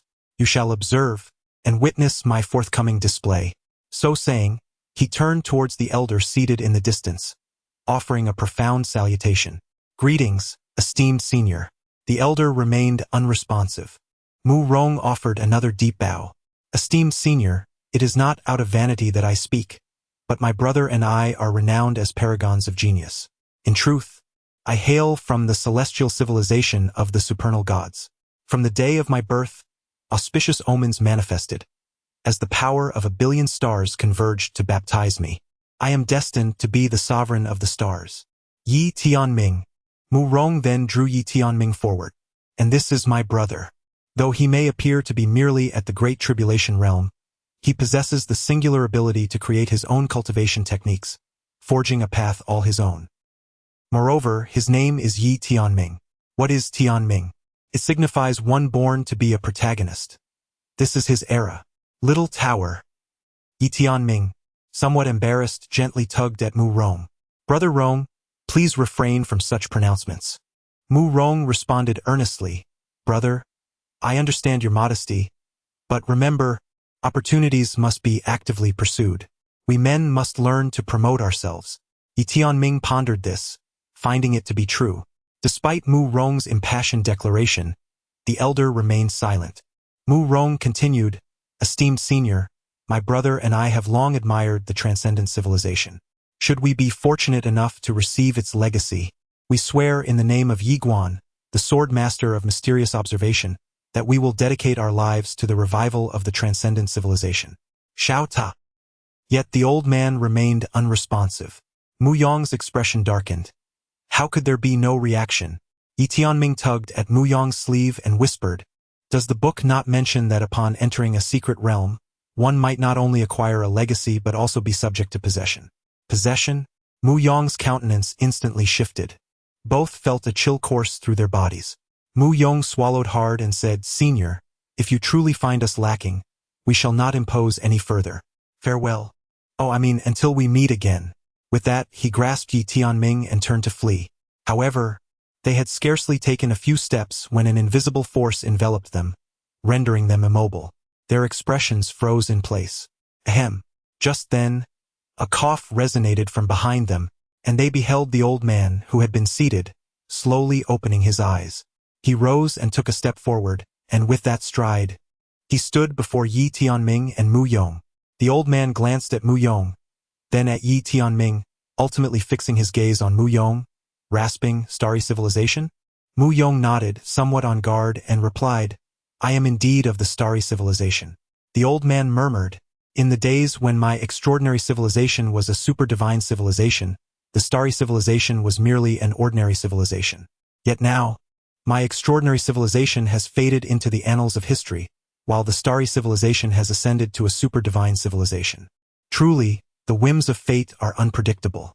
As he spoke, he coughed violently several times and then remarked, "I have heard that the resurgence of the stellar civilization is attributed to the emergence of a prodigious genius among your people, known as Mu Xingchen?" Mu Yong nodded in affirmation. The elder chuckled. "The primary reason, however, lies in the fact that your ancestor shares a romantic connection with that esteemed sword master of the observing profound. Does he not?" Mu Yong discerned the subtle acidity in the elder's tone and responded with composure, "The ability to forge friendships is indeed a form of strength." The elder laughed. "You speak truthfully. The capacity to cultivate friendships is a form of might. I have waited here for so many years, hoping to encounter someone akin to the sword master of the observing profound. I have heard he has a son. Mu Yong replied gravely, esteemed elder, pardon my candor, but I fear that young master will not grace this place with his presence. The implication being that the son of the sword master would hardly deign to acknowledge the extraordinary civilization. The elder sighed softly. Time does not wait for our extraordinary civilization. Suddenly, Yi Tianming interjected, Elder, once a woman asked her father how she could marry a general. Do you know how the general responded? The elder turned to Yi Tianming. Smiling, how did he respond? Yi Tianming replied, he said to marry him while he was still a soldier. Mu Yong cast a surprised glance at Yi Tianming, thinking to himself, scholars are indeed different. They can articulate such profound sentiments with subtlety and elegance, unlike myself who can only boast. The elder paused momentarily, then broke into laughter. Gazing at Yi Tianming, you are called Yi Tianming? Yi Tianming nodded. The elder remarked, to dare name oneself with the term Tianming, is it ignorance or arrogance? Yi Tianming replied, the name was given by my mother. I believe she must have had her reasons, and since she chose to name me Tianming, she must possess considerable insight. The small tower interjected. He is not arrogant. Rather, he perceives that the elder is scrutinizing the two of them. In such moments, one must never be modest or reserved. A gentleman should be composed but not timid. When faced with opportunity, one must rise to seize it. The elder fixed his gaze upon Yi Tianming, and suddenly, he broke into a peculiar smile. I shall not refute your words. However, those destined for greatness do not perish easily. They inevitably surpass their contemporaries. Young lad, I present you with a task. If you can accomplish it, the legacy of extraordinary civilization shall be entrusted to you. Dare you accept? Yi Tianming inquired. Can my brother and I tackle it together? Mu Yong glanced at Yi Tianming but remained silent. The elder chuckled, no problem. Yi Tianming turned to Mu Yong, who smiled and said, then let us proceed. Yi Tianming faced the elder again and asked, we accept, but may I inquire what the task entails? The elder replied, survive. Both were left in a state of perplexity. At that moment, the elder suddenly spread his palm, and an ancient sword transformed into a brilliant beam of light, soaring into the sky before landing on the ground. Immediately, a terrifying aura of swordsmanship began to permeate the surroundings. The entire transcendent sacred land felt this formidable presence. Mu Yong trembled as he spoke. The aura of the ancestral artifact. Just then, the elder's voice resonated throughout the transcendent sacred land. The inheritance of my transcendent civilization is bestowed upon Yi Tianming today, Mu Yong. As he spoke, his voice grew increasingly frail, giving the impression that he was on the verge of vanishing from this world entirely. Yi Tianming, Mu Yong. The elder gazed at the two, whose expressions were far from pleasant, and smiled. Survive, and the legacy of my transcendent civilization shall belong to you. Unable to contain himself, Mu Yong remarked, you old rascal. Chapter 40. Betrayal? Survival? Both Yi Tianming and Mu Yong wore expressions of extreme distress, for the actions of their adversary would undoubtedly render them the targets of collective ire. The influx of prodigious talents was overwhelming, and it was certain that even the top-tier geniuses from the advanced zones would soon seek them out. The legacy of a civilization signifies what, if not a multitude of supreme techniques and various treasures? Moreover, it represents a super-divine civilization, one that could potentially forge a first-rate clan. This prospect would drive them to madness. Within the hall, the elder suddenly chuckled. Are you not going to flee? Mu Yong immediately grasped Yi Tianming, intent on escaping, but Yi Tianming replied, Brother Yong, we cannot evade this. Mu Yong fell silent, realizing the futility of their retreat. Undoubtedly, countless formidable beings were already converging outside. To venture out now would surely result in a brutal onslaught. Suddenly, Yi Tianming said, Brother Mu, follow me. With that, he strode into the distance, and Mu Yong followed suit. The elder observed the departing pair, lost in contemplation. At that moment, a voice emerged beside the elder, Great Elder. Their talents are indeed formidable. The elder replied, I am aware, yet one must not solely assess an individual by their talents and combat prowess. One must also consider their cunning. The revival of our extraordinary civilization relies not merely on individual strength but on profound wisdom as well. Our heritage must never fall into the hands of the inept. The voice responded, then let us await the outcome. Yi Tianming, accompanied by Mu Yong, arrived at the entrance of a distant grand hall. As Yi Tianming swung open the massive doors, a brilliant white light flooded the space, causing both to gaze towards the horizon, where countless powerful beings surged forth, drawn by the allure of the extraordinary civilization's legacy. Observing these formidable figures, Yi Tianming remarked, "Brother Yong, there appears to be no one outside for me, yet you have company." Mu Yong, puzzled, listened intently. Yi Tianming continued, "This predicament is a deadlock. It necessitates the sacrifice of one." Turning to Mu Yong, he inquired, "Do you trust me?" After a moment of hesitation, Mu Yong replied, "To be honest, not entirely, but you must understand, our acquaintance is rather brief." Yi Tianming chuckled, "Then you must place your faith in me this once." "Very well," Mu Yong conceded. Without warning, Yi Tianming unleashed a powerful punch directed at Mu Yong's chest. The latter's expression shifted dramatically, instinctively wanting to resist. Yet, recalling Yi Tianming's words, he hesitated for a fleeting moment before relinquishing his defiance, allowing the blow to land squarely upon him. With a resounding thud, Mu Yong was sent crashing to the ground, a spray of vital blood erupting from his mouth, a grievous injury inflicted in a single strike. Yi Tianming fixed his gaze upon Mu Yong and urged, "Brother Yong, retrieve the legacy, then contact your star civilization comrades for protection. Also, do ensure they come to my aid as well." With that, he abruptly turned, soaring into the air on his sword, laughing heartily. "The inheritance of the extraordinary civilization shall belong solely to me, Yi Tianming." Upon hearing his words, Mu Yong's complexion paled. He comprehended Yi Tianming's true intentions. In such a predicament, one must sacrifice an individual to draw the fire. Otherwise, both would meet their demise. Yi Tianming's actions undeniably led all attention to himself, allowing him the opportunity to escape. Soon, the powerful ones rushed into the arena, and upon seeing the gravely injured Mu Yong, their understanding became clear. It was evident that the two had jointly acquired the legacy of an extraordinary civilization, and Yi Tianming had betrayed him at a critical moment. They decisively abandoned Mu Yong and swiftly pursued Yi Tianming. Suddenly, Mu Yong rose to his feet, shattering a communication talisman before hastily entering the grand hall in search of the elder. He extended his hand towards him. The elder had been observing, taken aback by Yi Tianming's audacity. Nonetheless, he accepted the gamble's outcome. The elder produced a crimson gold seal along with 19 storage rings, presenting them to Mu Yong. Upon receiving the crimson gold seal and the 19 rings, Mu Yong turned and departed, swiftly vanishing through the grand hall's entrance. Beside the elder, that voice inquired, "Is this how it concludes?" The elder chuckled enigmatically, "It has merely begun." The voice pressed on, "Whom do you value more?" The elder replied softly, "Beyond strength and talent, we must also regard another aspect, the most paramount, an individual's morals and principles. Let us await the unfolding."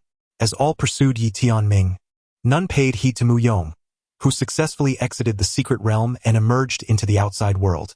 Upon his emergence into the outside world, he discovered an assembly of innumerable powerful families. This gathering was evidently due to the emergence of the transcendent civilization's legacy. Such occurrences are to be expected, for it is an extraordinary divine civilization, and the inheritance of such a civilization is incomparably precious, even to first-rate families. However, due to certain agreements, these paramount figures of the families were unable to enter personally. Otherwise, they would have simply stormed in to seize it. This agreement, of course, was established by the Guanyuan Academy. When new relics and secret realms are discovered, theoretically, all parties have a stake, but only the younger generation is permitted to compete. After all, allowing the elder generation to contend could potentially lead to internal strife within the Guanyuan universe, undermining its very foundations. In contrast, letting the younger generation vie for it, no matter how tumultuous the contest, would not threaten the essence, and moreover, it would cultivate the youth, thus garnering widespread approval. At that moment, a voice suddenly emerged from the side, proclaiming that the legacy was in the hands of Yi Tianming. Not merely a rumor. Another voice chimed in, stating that our young lad just transmitted news that the transcendent civilization's legacy rests with Yi Tianming. Originally, it was acquired jointly by Yi Tianming and the celestial civilization's Mu Yong, but Yi Tianming betrayed Mu Yong at a critical juncture. Is he the one who traversed the Guanyuan path? Indeed, it is he. This fellow is truly ruthless, daring even to betray those of the celestial civilization. Damn it, I once held a certain admiration for this individual, for he had not only traversed the path of Guanyuan Dao but also dared to confront the Shao family head-on. However, I never anticipated that he would turn out to be such a person. This truly reflects the essence of human nature. Upon hearing those words, Mu Yong's mood suddenly grew exceedingly heavy. It seemed he sensed something, abruptly looking up, uncertain of what he beheld. A flicker of joy surged within him as he hastily summoned his energy and soared toward the horizon. Reinforcements from his star civilization had arrived. Meanwhile, a woman stood gazing at the entrance of that extraordinary holy land in the distance. This woman was none other than Enchi. She had also overheard the conversations of those around her. Initially taken aback by their remarks, she found herself astonished, for in her memory, Yi Tianming was not that kind of person. However, upon further reflection, she pondered that perhaps people do change, especially when it comes to the heritage of a civilization. Who could remain unmoved? With this thought, a glimmer of disappointment flickered in her eyes, and the guilt she once felt for suggesting a breakup vanished without a trace. Chapter 41. The Civilization of the Stars. Mu Yong arrived in a serene expanse of starry sky, and as he made his entrance, the fabric of space-time nearby rent asunder, followed by a formidable assembly of elite beings emerging through the void. At the forefront stood an elderly man, the esteemed Lord Mu Gung, the current leader of the civilization of the stars. Beside him was a woman of striking beauty, her figure exquisite, with alluring curves that would stir the blood of any man who dared to gaze upon her. Mu Gung and his companions hastily approached Mu Yong, with Mu Gung expressing his excitement. Little Yong, have you truly acquired the legacy of the extraordinary civilization? Mu Yong promptly produced the seal and the 19 spatial rings, exclaiming, Father, they are all here. Upon witnessing the seal and the rings, the powerful beings of the civilization of the stars erupted in fervent enthusiasm. The legacy and wealth of a civilization, how could they remain composed? This could significantly enhance the strength of their civilization. Suddenly, Mu Yong implored, Father, we must hasten to rescue my brother. Mu Gung looked at Mu Yong, perplexed. Your brother? Mu Yong eagerly nodded, recounting the events that had transpired. After listening to Mu Yong's account, a profound silence enveloped Mu Gung and his companions. Mu Yong, anxious, urged, Father, why do you hesitate? My brother cannot hold on much longer. Yet, Mu Gung remained silent, as did the elders behind him. Mu Yong was about to speak again when, suddenly, a realization dawned upon him. His countenance turned ashen, and he gazed at Mu Gung and the others in disbelief. Mu Gung spoke in a low voice. Shao Yong, this is the best outcome we can achieve. Do you comprehend my meaning?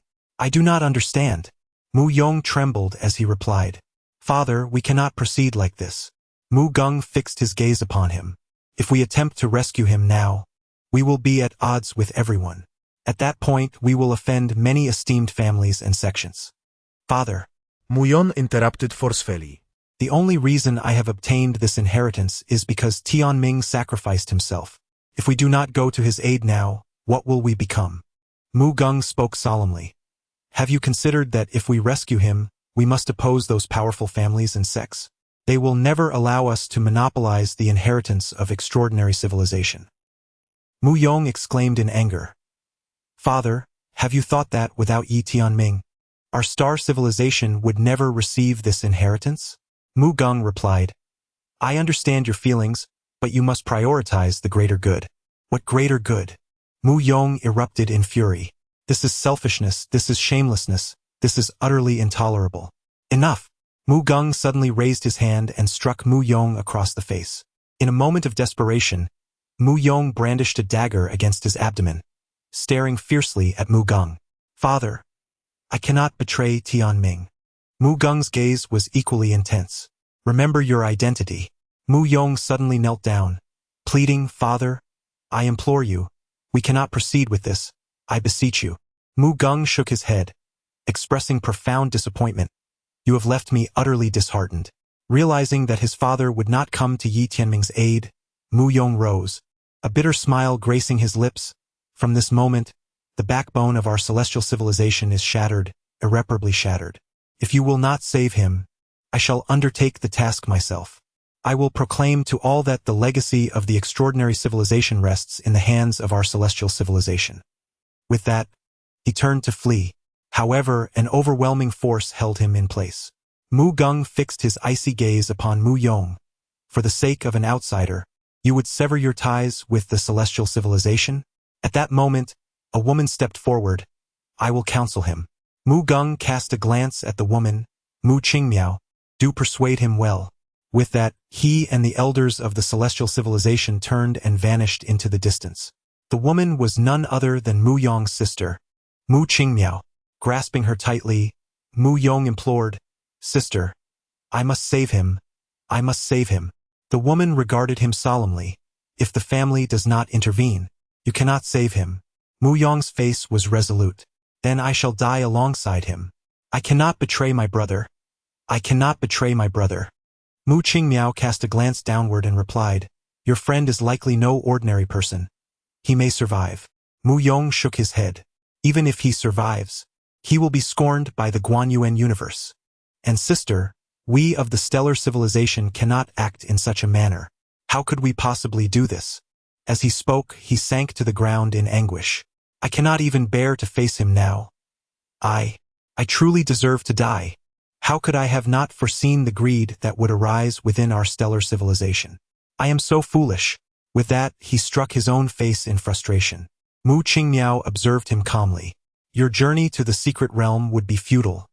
Moreover, a powerful figure left behind by our father will not permit you to descend and rescue that youth.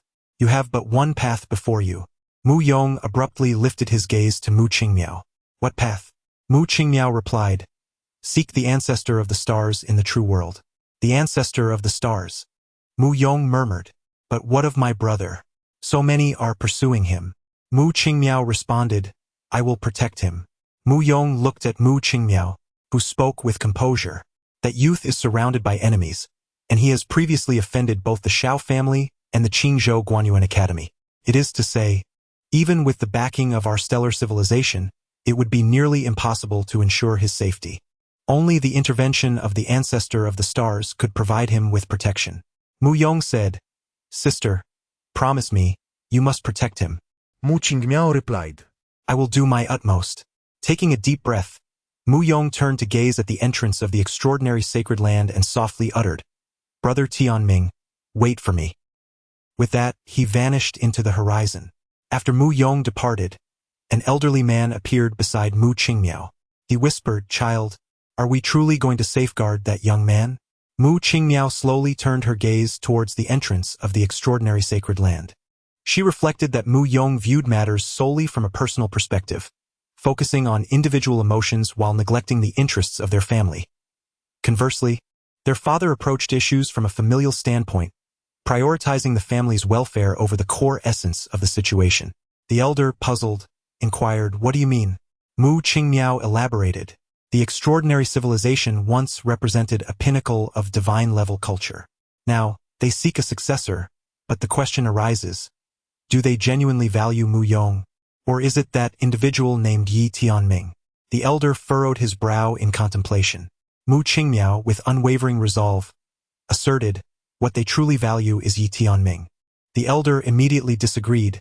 Mu Yong is no less remarkable. Mu Qingmiao nodded in agreement, acknowledging that he was indeed exceptional. However, she pointed out a critical oversight on the part of her uncle, Mu Yong's identity. He belonged to the starry civilization. Did the people of the extraordinary civilization not realize that if they were to pass their legacy to Mu Yong, it would ultimately serve as a dowry for the starry civilization? However, if it were bestowed upon Yi Tianming, the situation would be vastly different. Presently, Yi Tianming is merely a scion of a lesser family, and he would undoubtedly cherish this legacy far more, refraining from taking a dominant stance. If the transcendent civilization were to present a female from their ranks to unite with Yi Tianming, then, a Upon hearing this, the elder grasped the implications fully. In simple terms, Mu Yong could never assume the role of a suitor, yet Yi Tianming could indeed be considered for such a position. It is not merely about being a suitor. Rather, it involves the choice of Yi Tianming. The transcendent civilization can guide this process, but if they were to opt for Mu Yong, it would place the celestial civilization in a position of authority. Mu Qingmiao narrowed her eyes slightly. Thus I deduce that the legacy bestowed upon Xiao Yong by the transcendent civilization is certainly not their genuine cultural inheritance. The elder was momentarily taken aback. Mu Qingmiao fixed her gaze upon the entrance of the transcendent sacred land, pondering the crucial question. Why would the transcendent civilization select this Yi Tianming? The elder spoke gravely. Are you suggesting that this young man is extraordinary? Mu Qingmiao replied softly. Indeed, he is far from ordinary. Anyone capable of traversing the Guanchuan path cannot be a simple individual. However, that alone would not suffice to warrant the attention of the transcendent civilization. They must have discerned other remarkable qualities within the youth. At this point, she gently shook her head, lamenting that her father's vision is too limited. He perceives only immediate gains and fails to recognize the core essence of this matter. It is the young man who holds the utmost value. The elder responded, You must understand your father. As the clan leader, he must prioritize stability, and this course of action is undoubtedly the most secure. Yet, Mu Qingmiao shook her head, deeming it unstable. The elder gazed at the young woman in confusion. Mu Qingmiao remarked, The actions of the star civilization are undoubtedly treacherous. If that young man were ever to rise to prominence, he would certainly hold the star civilization accountable for today's transgressions. Should that day arrive, the repercussions for our civilization would be beyond imagination. After a moment's hesitation, the elder responded, Child, I do not believe that young man possesses such capabilities. If he truly did, he would not be in such a dire situation now. Mu Qingmiao countered, Uncle, why do you underestimate him? Or rather, why does everyone dismiss him? The elder replied, He hails from a lowly family. Mu Qingmiao interjected, Do you not perceive that as the most terrifying aspect? The elder's eyes widened in sudden realization. The young woman continued her stride into the distance, recalling that the family of the Swordmaster of Observation had once also been of humble origins. The elder immediately retorted, Now that the young master has emerged, destiny has been sealed. It cannot be anyone else. Mu Qingmiao stated, Uncle, that is precisely what makes it all the more terrifying. The elder, puzzled, asked, How so? The young woman softly replied, Uncle, the Yang family has raised 3 generations in a manner of free upbringing. And this time, who can guarantee that the fated one must be Yangjia? The elder remained silent. Chapter 42. The hospitable civilization of the other shore. The elder spoke solemnly, Child, this is nearly an impossible undertaking. To wager on that youth based solely on this unfounded speculation is exceedingly reckless. After all, the adversaries he faces are not solely those sects and families intent on killing him for his inheritance. He also contends with the Shao family and the Qingzhou Shen Shuyuan. Assisting him does not align with the interests of our current civilization. Mu Qingmiao remained silent, pausing in contemplation. The elder asked, What is it? Mu Qingmiao replied, I have overlooked a crucial point. The elder, puzzled, inquired, What? Mu Qingmiao fixed her gaze below, reflecting, While it is possible that Miss Zhao from Nanling aids him out of a sense of justice, the Nanling family would never support him solely for that reason. More importantly, the head of the institution in Central Plains accepted him. Why would they risk offending the Shao family and the Qingzhou Academy to embrace him? Cannot be merely out of justice. It must be because that youth possesses value. Coupled with the choices of the extraordinary civilization, I deduce that the youth. As she spoke, her eyes narrowed. He is undoubtedly not a true member of the Yi family. Uncle, you must immediately traverse the void to Qingzhou. A simple inquiry will reveal the truth. The elder spoke gravely. Child, if he truly is not of the Yi lineage, what implications does that hold? Mu Qingmiao stared intently into the distance. It signifies that he is undoubtedly a wild card. Perhaps there exists both light and shadow. The elder was taken aback, refraining from further questioning. He turned and vanished into the void. Within the extraordinary sacred ruins, Yi Tianming soared through the air on his sword, pushing his speed to its utmost limit. Yet, despite his efforts, he soon found himself pursued. A spear hurtled towards him from a distance, its velocity akin to a flash of lightning. With a mere gesture, Yi Tianming unleashed a sword of intent that cleaved through the air, intercepting the spear head-on. With a resounding crash, his strike anchored the spear in place. However, at that moment a multitude of figures encircled him. There were hundreds in total. Yi Tianming's expression darkened. Escape was no longer an option. Quite impressive, a voice echoed from afar. Yi Tianming glanced up to see a young man advancing towards him, wielding a spear, the very same individual who had previously obstructed his path. This young man appeared to be no older than 17 or 18, radiating an undeniable brilliance. Indeed, quite impressive. Suddenly, another voice chimed in from the side. Guqi, this one has traversed the Guanyuan path. Yi Tianming turned to see a man clad in a splendid robe, who approached with a smile, sizing him up. Upon hearing the remark from the robed man, Guqi's interest was piqued. He scrutinized Yi Tianming closely before exclaiming, "So you are the one who has conquered the Guanyuan path? How fascinating!" Yi Tianming remained silent. Guqi continued, "To be honest, I am quite curious about how you managed to traverse the Guanyuan path. Would you be so kind as to share? After all, I have attempted to pass it several times without success." "I was merely fortunate," Yi Tianming replied. Startled momentarily, Guqi's eyes narrowed slightly as he inquired, "Are you attempting to trifle with me?" Yi Tianming, gazing back, responded, "Indeed, fortune has smiled upon me. Otherwise, how could I have possibly traversed the path of observing the profound? Is this not your genuine sentiment?" Guqi, fixing his gaze upon Yi Tianming, chuckled, "Indeed, such were my thoughts, haha." Yi Tianming surveyed his surroundings, noting that all eyes were fixed upon him, each gaze betraying undisguised avarice. Avarice. Yi Tianming muset pensiveli. Suddenly, Guqi addressed the assembly. "Esteemed guests, I implore you to grant Guqi the courtesy of a private exchange with this peerless prodigy, who has conquered the path of observing the profound." Silence descended upon the crowd. None voiced dissent. They were well acquainted with his origins, a scion of the esteemed Gu family from the civilization across the shore.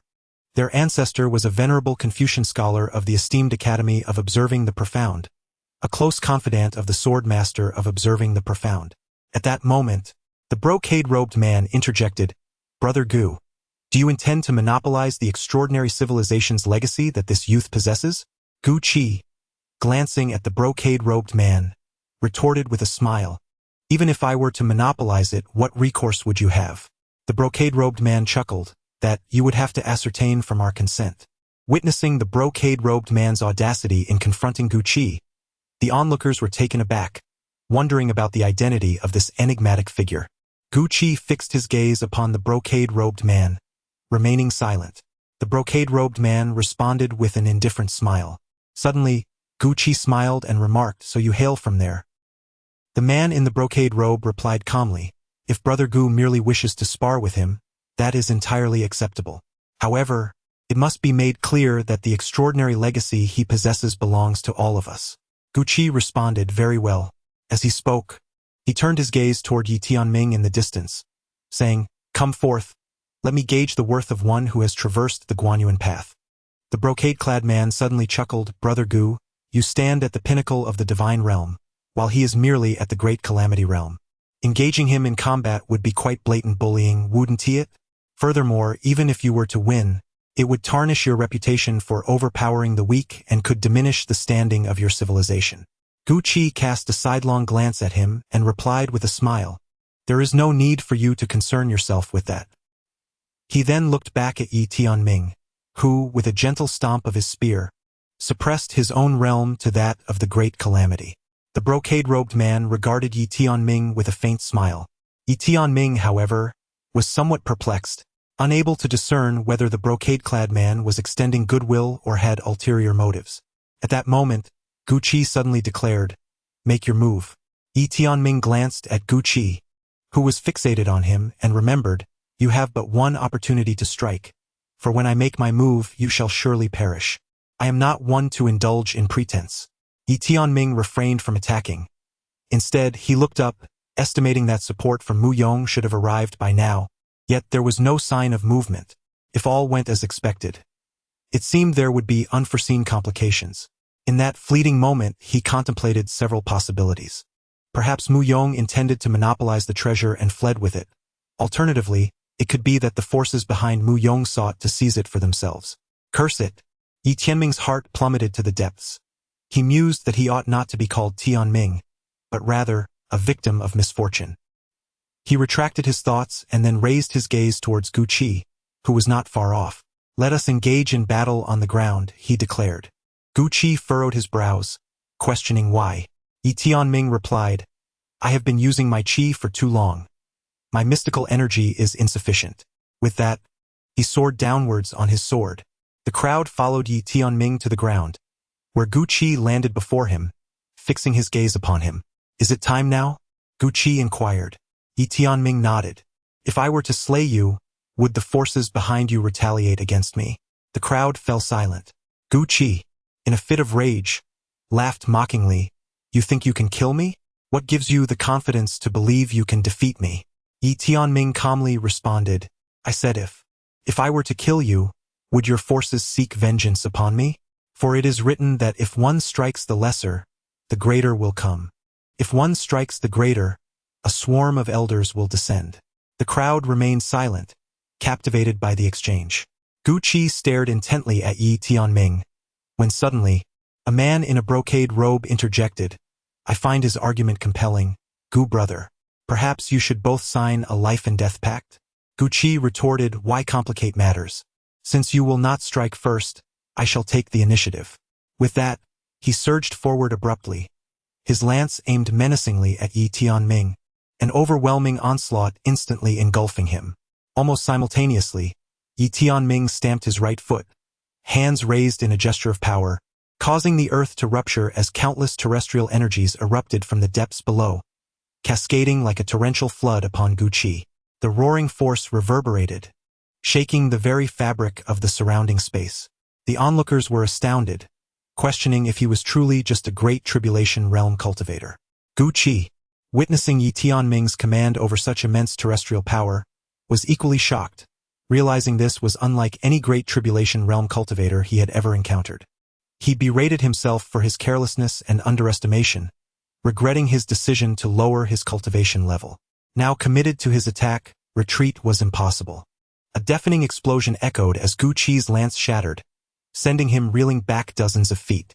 His physical form began to fracture, blood seeping from the cracks. As he halted, 9 swords materialized from the earth's power, hurtling towards him. Alarmed, Gu Qi disregarded his injuries, brandishing his lance to conjure a tempest of light to ward off the incoming blades. Yet, from the depths of the earth, another surge of terrestrial power cascaded upon him like a tidal wave. Gu Qi's expression hardened, frustrated by the perceived one-dimensionality of his opponent's tactics. With a thunderous roar, Gu Qi was forcefully propelled several dozen zhang away, crashing heavily to the ground. As he landed, a sword was already poised at his throat. Defeated. In the arena, onlookers turned their astonished gazes towards Yi Tianming, for they realized that despite his mere status as a great tribulation realm cultivator, his combat prowess was not inferior to that of a Dharma manifestation realm practitioner. The man in the brocade robe also regarded Yi Tianming with surprise.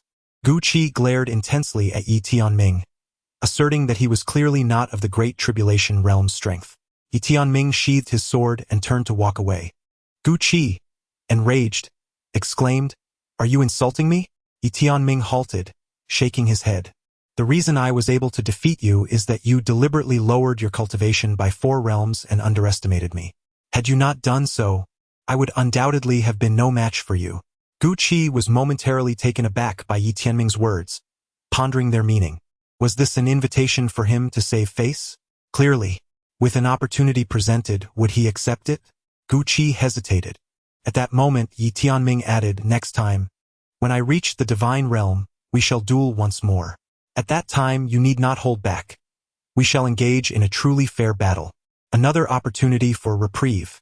Gu Qi subtly glanced around, contemplated, and then declared, although it was somewhat unfair for me to lower my realm.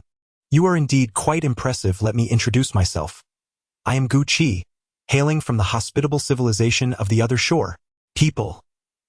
Chapter 43. Do not allow them to insult me. The crowd gazed at Gu Qi with expressions of utter peculiarity. His words seemed to evoke a sense of mutual understanding. This time, Gu Qi paid no heed to the scrutinizing eyes of those around him.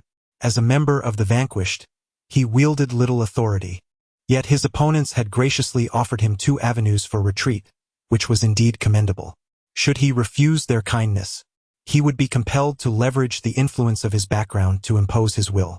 Such an action would undoubtedly render him a pariah within the realm of the other shore civilization, bringing disgrace upon his family throughout that domain. Experiencing defeat is not shameful. However, an inability to accept loss is the true disgrace. In this moment he was granted a way out. Although he had been bested, had he not heard the words uttered by others? Were it not for his own self-imposed limitations, defeat would have been impossible. Thus, in a strict sense, he had not truly lost. In the distance, Yi Tianming came to a halt, surveying his surroundings. The crowd had swelled from over 400 to more than 600, and the numbers continued to rise. Previously, he held no definitive perception of the super-divine civilization, but now, clarity dawned upon him. He also recognized that Mu Yong was unlikely to arrive with reinforcements. With a self-deprecating smile, Yi Tianming addressed the tower ancestor. I require your assistance. I am aware that you are not a fighter. I merely need your cooperation. What kind of cooperation? Inquired the small tower. Yi Tianming suddenly turned to the man clad in brocade. What shall I call you? The brocade-clad man replied with a smile. My name is Zhou Yun. Yi Tianming articulated. Brother Zhou, I am cognizant that if I do not relinquish the inheritance of the transcendent civilization today, my demise is assured.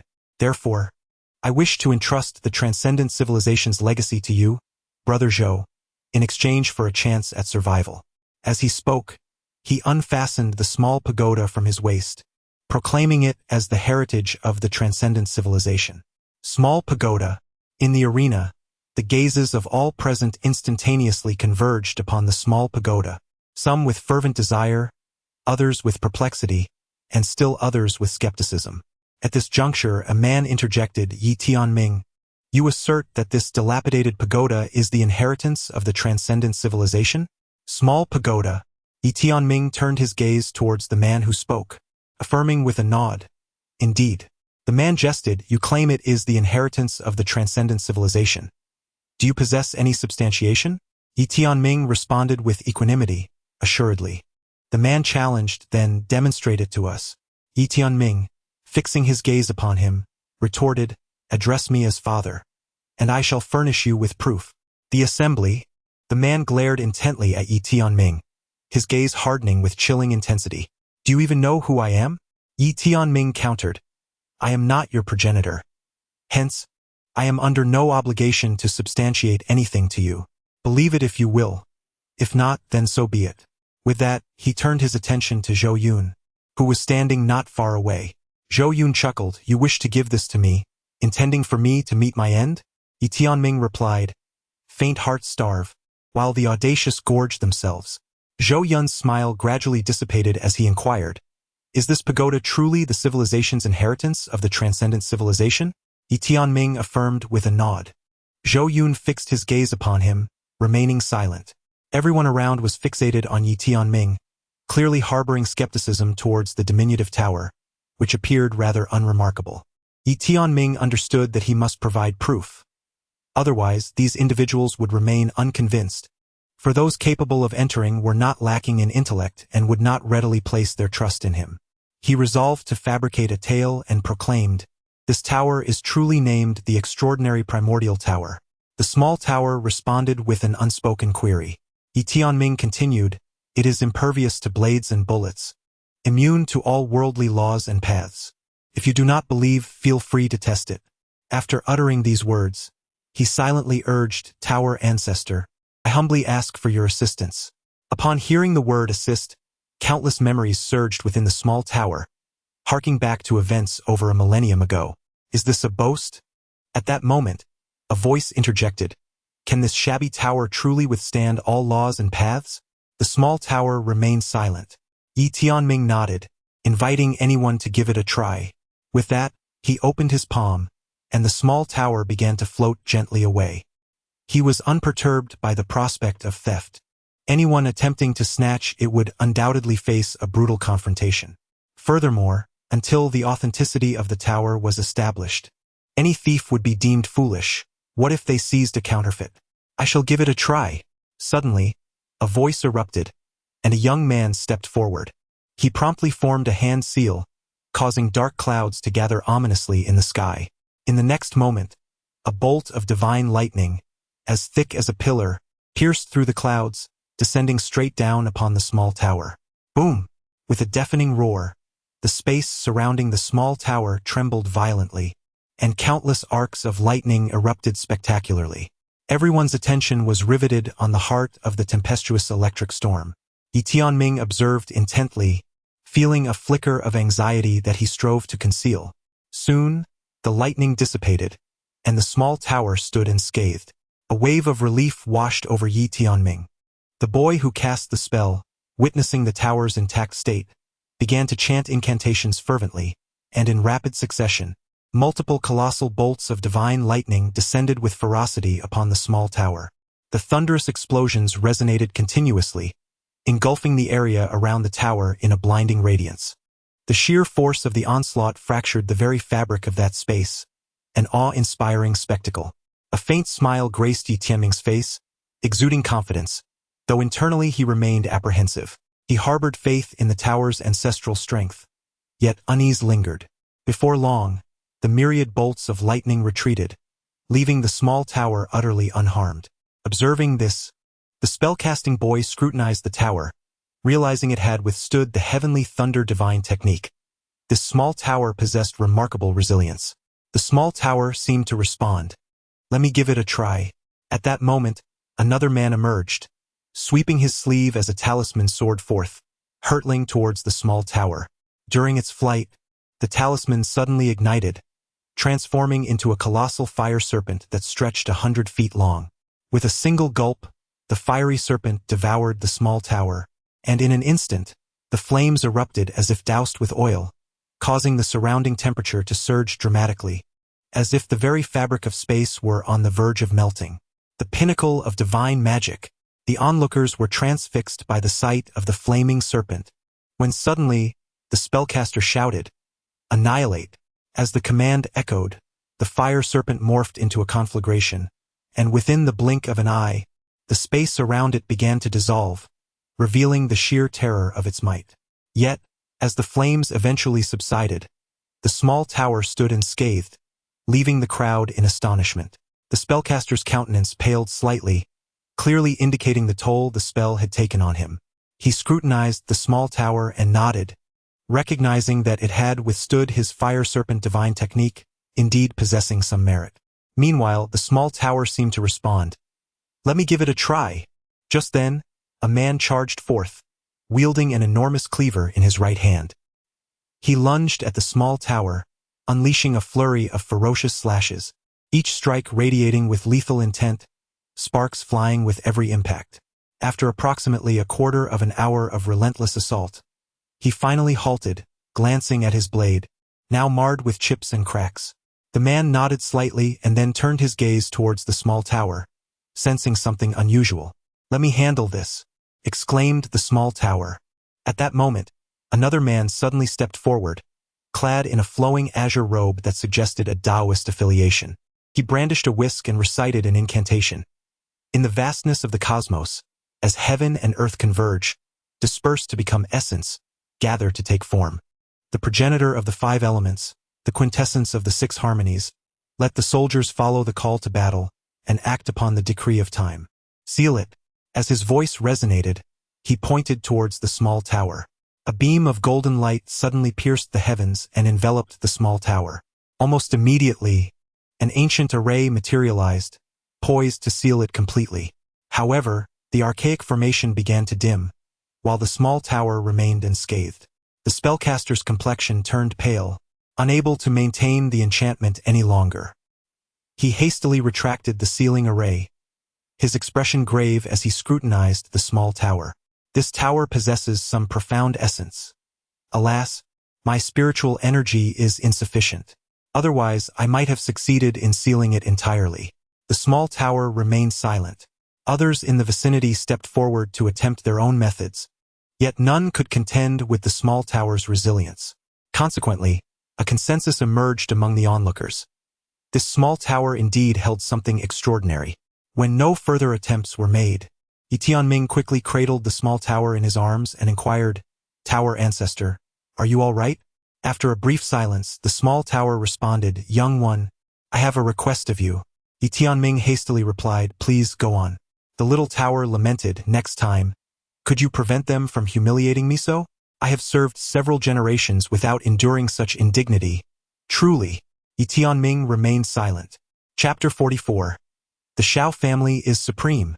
In the arena, a spirited debate erupted among the crowd, centering on whether this small tower was indeed a legacy of extraordinary civilization. Opinions were divided, with some in favor and others skeptical. After much discourse, a man stepped forward and addressed Yi Tianming. "Young Master Yi, besides being impervious to blades and unassailable by all methods, does this tower possess any other remarkable attributes?" Yi Tianming had anticipated this inquiry, for within the tower lay a world of its own. The man pressed on, "What sort of world?" Yi Tianming fabricated a tale, asserting that the entirety of the extraordinary civilization's wealth was contained within the small tower. The man inquired further, "Do you possess a method to unlock it?" Yi Tianming met his gaze in silence. The man grasped his implication and replied, "If you can open it, you may keep the tower. We shall not impede your departure. All of us present are merely in pursuit of treasure." Yi Tianming responded, "I too am unable to unlock this tower." The man asked, "Why not?" Yi Tianming explained, "An elder once told me that with each ascension to a new realm, a layer of the tower would automatically unveil itself. Without such ascension, it shall remain closed." The man fell into silence. Yi Tianming continued, "While you cannot unlock this tower, I firmly believe that your family possesses the means to do so, do they not?" He cast a glance around at the assembled individuals and added, "The crux of your dilemma does not lie in whether the tower can be opened, but rather in how to divide it among yourselves, correct?" The man nodded, acknowledging the truth of the matter. The reason they allowed Yi Tianming to retain possession of the small tower is that, as of now, there is no viable method to determine its rightful ownership. Yi Tianming suddenly proposed, "I believe I have a solution." The man gazed at Yi Tianming, eager to hear more. Yi Tianming glanced around at the assembled individuals and candidly stated, "I must speak frankly. None of you possess the capability to independently claim this small tower. Furthermore, many of you are likely acquainted with one another, making it improbable for any of you to engage in a life-and-death struggle over it. Given this, why not collaborate in its development?" The man furrowed his brow at the notion of collaboration. Yi Tianming nodded in affirmation, suggesting that they all work together, and as for the distribution of the gains, they could leave that to their respective representatives standing behind them. Upon hearing Yi Tianming's proposal, the crowd began to stir with interest. As he pointed out, none had the strength to monopolize this extraordinary civilization's legacy, and even if one did, such an action would alienate everyone present. Therefore, the most prudent course of action would be to jointly develop the tower, allowing everyone to reap some benefits while maintaining amicable relations. Just then, the man interjected, "But who shall oversee the small tower?" At this question, the assembly grew wary of one another, for should the small tower fall into the hands of a single individual, who could assure them that their family would not monopolize the fruits of their labor? In that moment, Yi Tianming unexpectedly suggested, "Why not allow me to oversee it?" Little tower. The crowd turned their gaze towards Yi Tianming, who spoke earnestly, "If you trust me, I can continue to lead. I present 4 reasons. First, I am not supported by any formidable force. Thus, I cannot monopolize, nor do I possess the capability or audacity to do so. Second, I currently lack the ability to fully develop the little tower, so you need not worry about my monopolization. Third, I hail from a humble family. Should I attempt any deceit, it would be quite simple for you to hold me accountable. However, if this tower were to fall into the hands of a more prominent family, the consequences of their deceit would be far more troublesome. Would you not agree?" The crowd fell silent, contemplating his words, which indeed carried weight. Yi Tianming continued, the fourth reason is that I am chosen by the extraordinary civilization. Having interacted with its representatives, I believe I can offer valuable insights for our collective exploration of the extraordinary civilization. Suddenly, someone interjected, Yi Tianming, why should we trust you? Yi Tianming turned to the speaker. If you wish, I can relinquish this little tower to you without objection. The individual's expression darkened, for he knew well that the others would not allow him to assume control. Yi Tianming surveyed the assembly. We can establish an alliance called the Alliance for the Development of Extraordinary Civilization, with our base at the Guanyuan Academy in Central Earth. Regardless of the stature of the forces behind us, everyone present shall partake in the endeavor, working together for mutual benefit. Upon hearing Yi Tianming's words, those from smaller family factions in the gathering were immediately stirred with excitement. Some of them stood forth, expressing their agreement. The representatives of larger families, although reluctant to share with everyone, found themselves unable to monopolize the situation at this juncture. Opposing the idea would only serve to create enemies. They risked failing in their attempts to seize it all while incurring the ire of others, which would undoubtedly lead to repercussions for their families. Noticing the absence of dissent among the crowd, Yi Tianming swiftly called out, those in favor, please raise your hands. As he spoke, he lifted his right hand. I find this agreeable. At that moment, Gu Qi from the distant civilization spoke up, if we do not proceed in this manner, we will inevitably resort to infighting. However, to speak candidly, none of us can truly eliminate the others. Given this reality, why not seek a mutual benefit? Moreover, Brother Yi is an honest man of good character, much like myself, and thus, he is worthy of our trust. With that, he too raised his hand. Following Gu Qi's declaration, many from the weaker family factions began to raise their hands in support, and before long, 80% of the attendees had done so. The remaining individuals were those from the more powerful families. Yi Tianming turned his gaze towards Zhou Yun, who did not raise his hand. Zhou Yun chuckled, Brother Yi, what a clever tactic. However, I have one final question. If we uncover the secrets of this small tower, how shall we divide the spoils? Yi Tianming replied, that is quite simple. The more effort one contributes, the greater their share. Those who contribute less will receive a smaller portion, and those who contribute nothing at all will only be entitled to a participation prize. Upon hearing this, the crowd fell silent, for in this world, absolute fairness is but a myth. For some, merely being included is already a significant gain. Zhou Yun contemplated briefly and nodded lightly.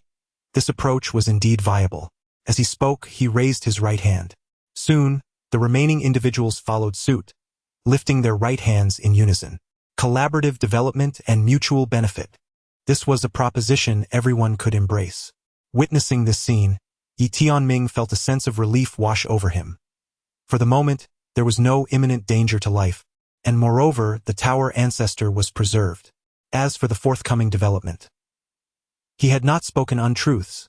The tower ancestor was indeed remarkable, possessing considerable developmental value. Whether they could unlock its potential would depend on their collective efforts. I disagree. At that moment, a voice suddenly echoed from the skies. The crowd turned, their gazes drawn upwards, where a group of individuals descended through the air, led by a young man appearing no older than 18 or 19.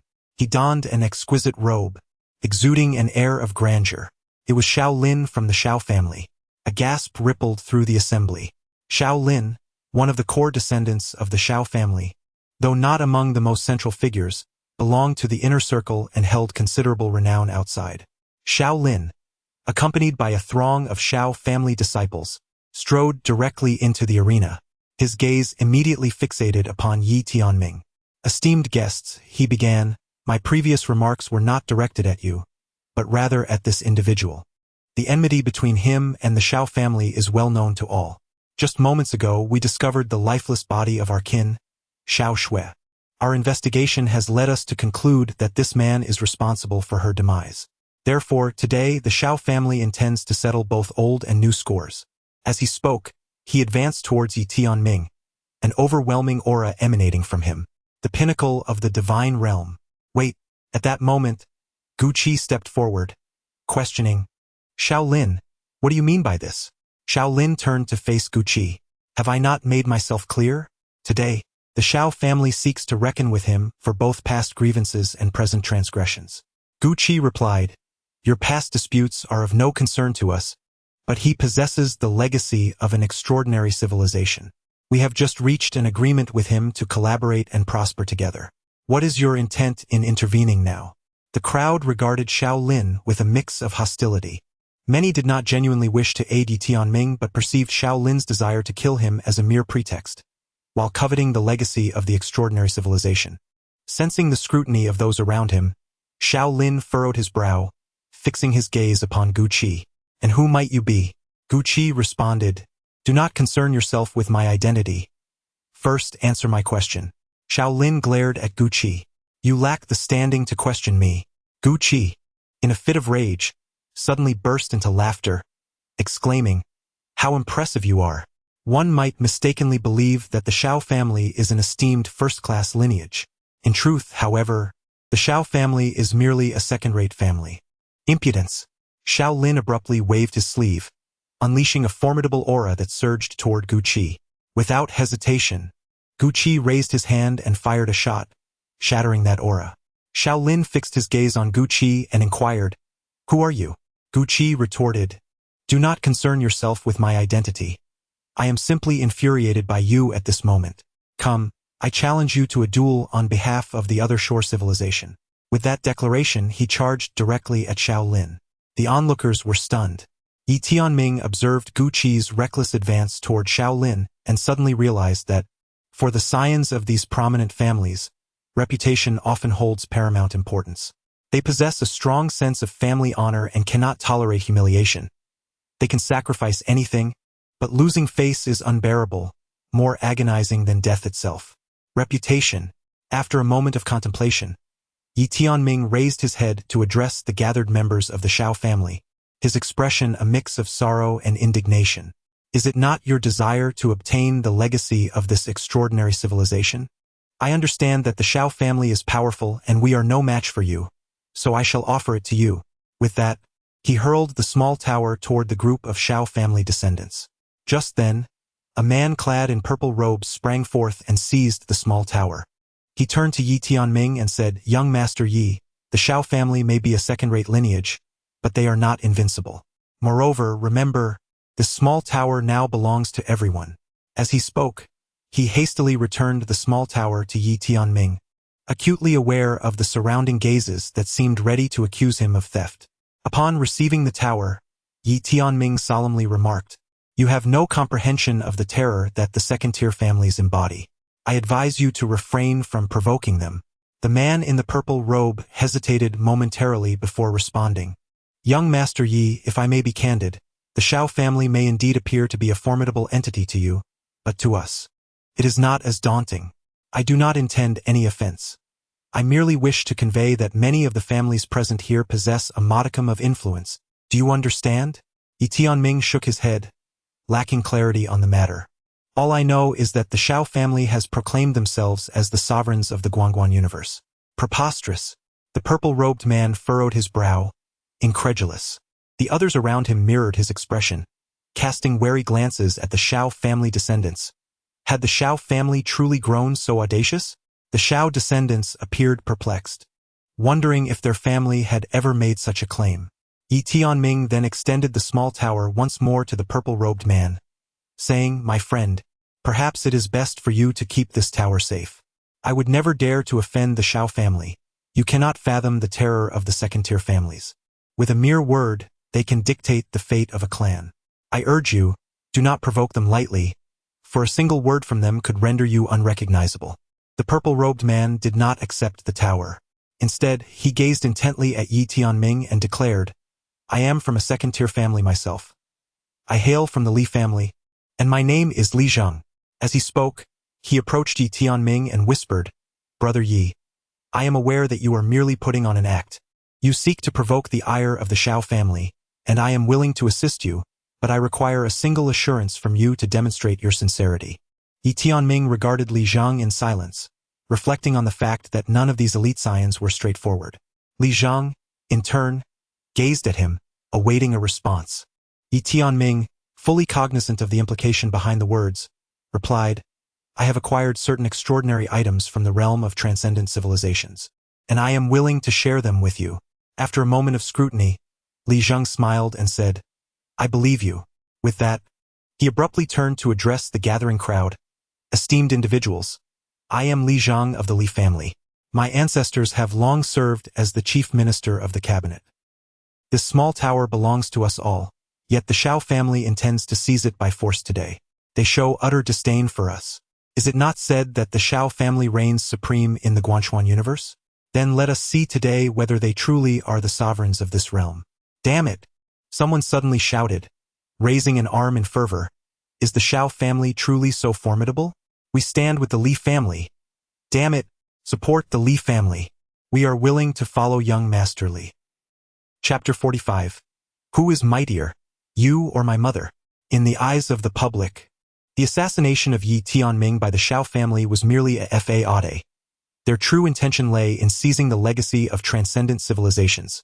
Had there been no leader to rally them, they might have hesitated, for the Shao family, a second-tier clan, held a distinguished lineage that once had ties to the master of the Guanyuan sword. Even among the ranks of second-tier families, they were regarded as exceptional. However, with Li Zheng at the helm, they were emboldened. After all, this was the Li family. Though classified as a second-tier clan, the ancestors of the Li family had once served as the chief minister during the distant era of the Sword Sovereign, becoming true veterans of two dynasties. Even the master of the Guanyuan sword would show deference, respectfully addressing them as aunt. Moreover, despite their second-tier status, the Li family's reputation within the Guanyuan universe was stellar. They were known for their lack of factionalism and abstention from seeking official positions within the Guanyuan Academy. Upon reaching adulthood, the scions of the family often ventured into other universes to forge their paths. This very conduct had garnered them immense goodwill among the denizens of the Guanyuan universe.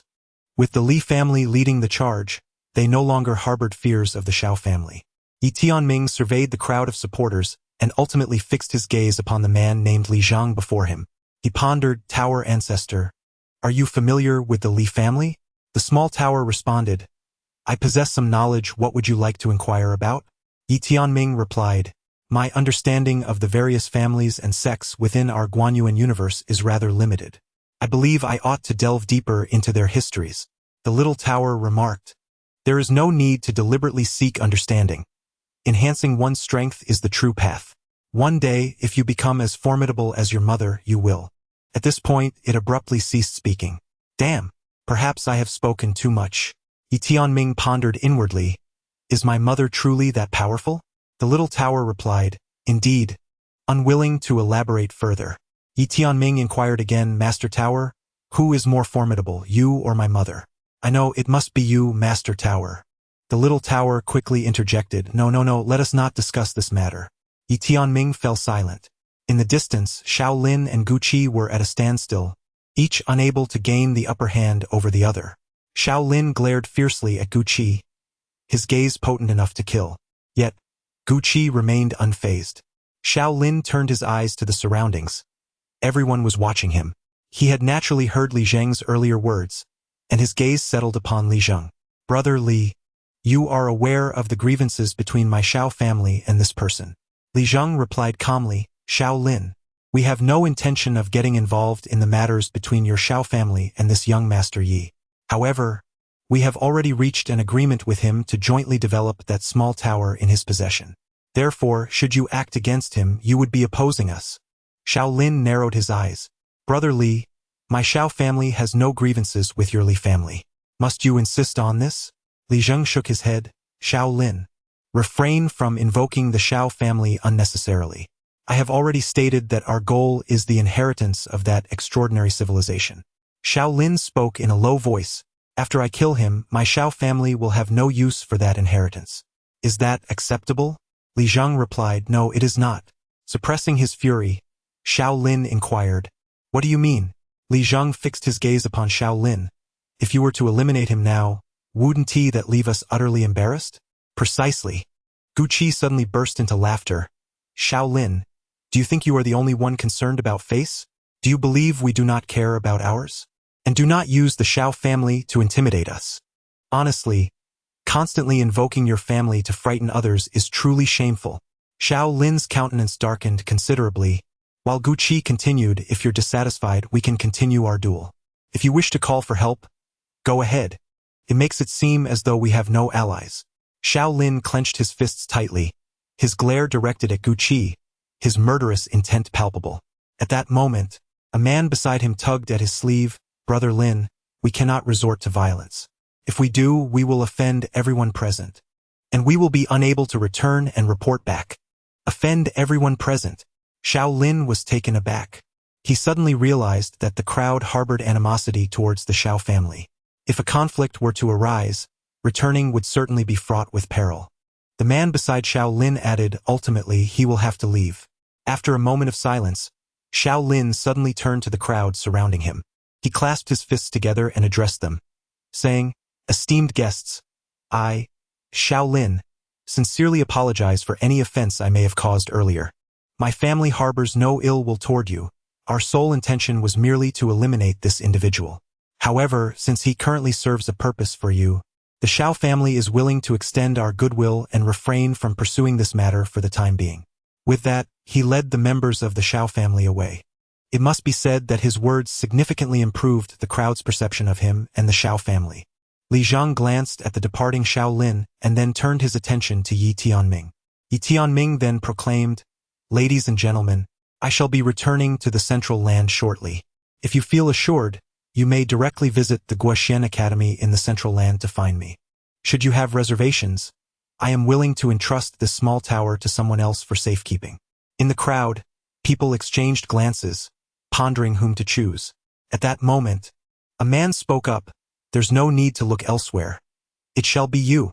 The others nodded in agreement, not out of trust in Yi Tianming, but rather because he lacked a powerful background, making him easier to manage.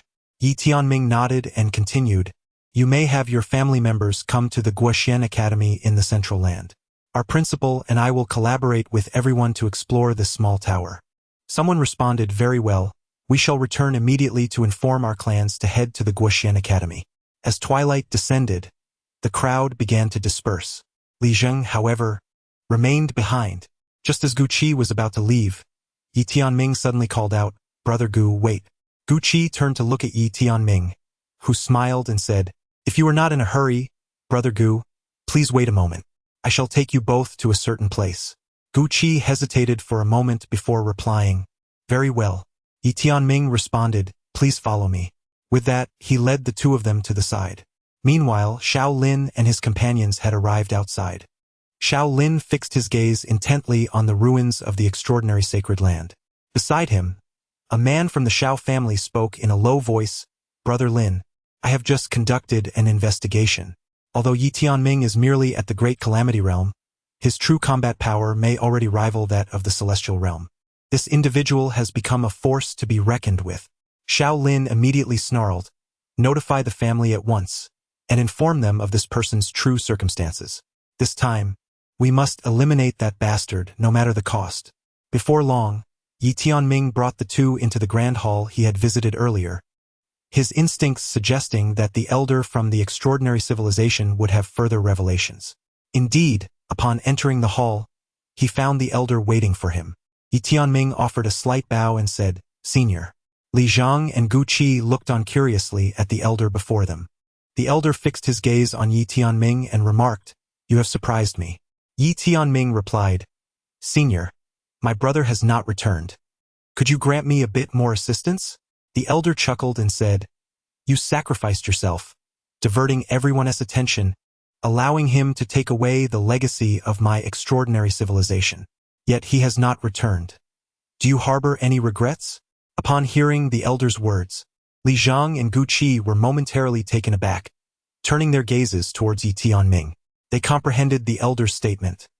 Evidently, Yi Tianming's previous interaction with Mu Yong had been a fade. The true legacy of the extraordinary civilization resided within Mu Yong, and now, Mu Yong would not be returning. Li Zhang spoke solemnly, young Master Yi, do you possess no inheritance from the extraordinary civilization? Yi Tianming nodded, no. My earlier actions were merely for self-preservation. I hope you both can understand. Gu Qi inquired, then what of that small tower you possess? Yi Tianming replied, That was a fortuitous acquisition. Gu Qi expressed with gravity. The matter regarding the starry civilization is indeed disgraceful. You were misunderstood and assaulted by everyone, and they remained indifferent. It is utterly shameless. Yi Tianming shook his head. I underestimated the value of the extraordinary civilization. As he spoke, he turned to the elder, esteemed elder. Could you bestow upon me a further boon? The elder regarded him with a smile, certainly. Yi Tianming bowed deeply, expressing his gratitude. The elder extended his palm, and a spatial ring gently floated towards Yi Tianming. He accepted the ring with another profound bow, then turned to Li Zheng, placing the recently acquired ring before him without even glancing at it. Brother Li, I previously promised you something special, but I was not truthful. I possess nothing. This spatial ring is a token of my gratitude for your cooperation and assistance just now. As for Brother Gu, I can only owe you a personal favor. Should I survive, I shall repay it in the future. With that, he turned and departed. Brother Yi, Li Zheng suddenly spoke. Yi Tianming halted his steps and turned to face Li Zheng. Li Zheng smiled and inquired, Do you know what is inside this spatial ring? Yi Tianming shook his head. Li Zheng gazed at him. Then why would you give it to me without even taking a look? Yi Tianming replied earnestly, Because I know that if I see it, I might become reluctant to part with it. Ha! Li Zheng laughed. You are truly amusing. No wonder Nanling Zhao values you so highly. Yi Tianming, taken aback, asked, Miss Nanling Zhao? Li Zheng nodded. Miss Nanling Zhao established an association, of which I am a member. We previously spoke of you, and she holds you in high regard. A smile spread across Yi Tianming's face. Please send my regards to her. Li Zheng opened his palm, and the spatial ring gracefully flew into Yi Tianming's hand. Within it lay the true legacy of the extraordinary civilization. Yi Tianming was astonished and turned to look at the elder, who smiled silently. Gu Qi suddenly chuckled, Li brother, since this is the true legacy of the extraordinary civilization, why do you not claim it? Li Zheng glanced at the elder and replied with a smile. If the esteemed elder truly values me, I would naturally accept it. However, it is a pity that the person you genuinely regard is Brother Yi. A gentleman does not take away another's virtue. The elder turned to Li Zheng and remarked, You are quite commendable as well, but you are backed by the Li family. If the legacy of the extraordinary civilization were to fall into your hands, it would ultimately serve as a dowry for your family. Thus, Li Zheng nodded. The younger generation understands. The elder then looked at Yi Tianming and said with a smile, Youngster, shall we find another place to converse? Li Zheng immediately said, Esteemed elder, we shall take our leave. However, the old man replied, Do not be hasty. Since this young one is now the inheritor of my extraordinary civilization, and you have just assisted him, it is as though you have aided my extraordinary civilization as well. We believe in repaying kindness in my extraordinary civilization. Upon finishing his words, he waved his sleeve, and two spatial rings gracefully floated towards the two. Upon seeing them, Gu Qi's eyes widened in astonishment, exclaiming, Goodness! Chapter 46. Is it worthy? When Li Zheng beheld the contents within the ring, his expression was one of profound astonishment, swiftly followed by an involuntary smile gracing his face. The elder then proceeded to walk towards the distance alongside Yi Tianming.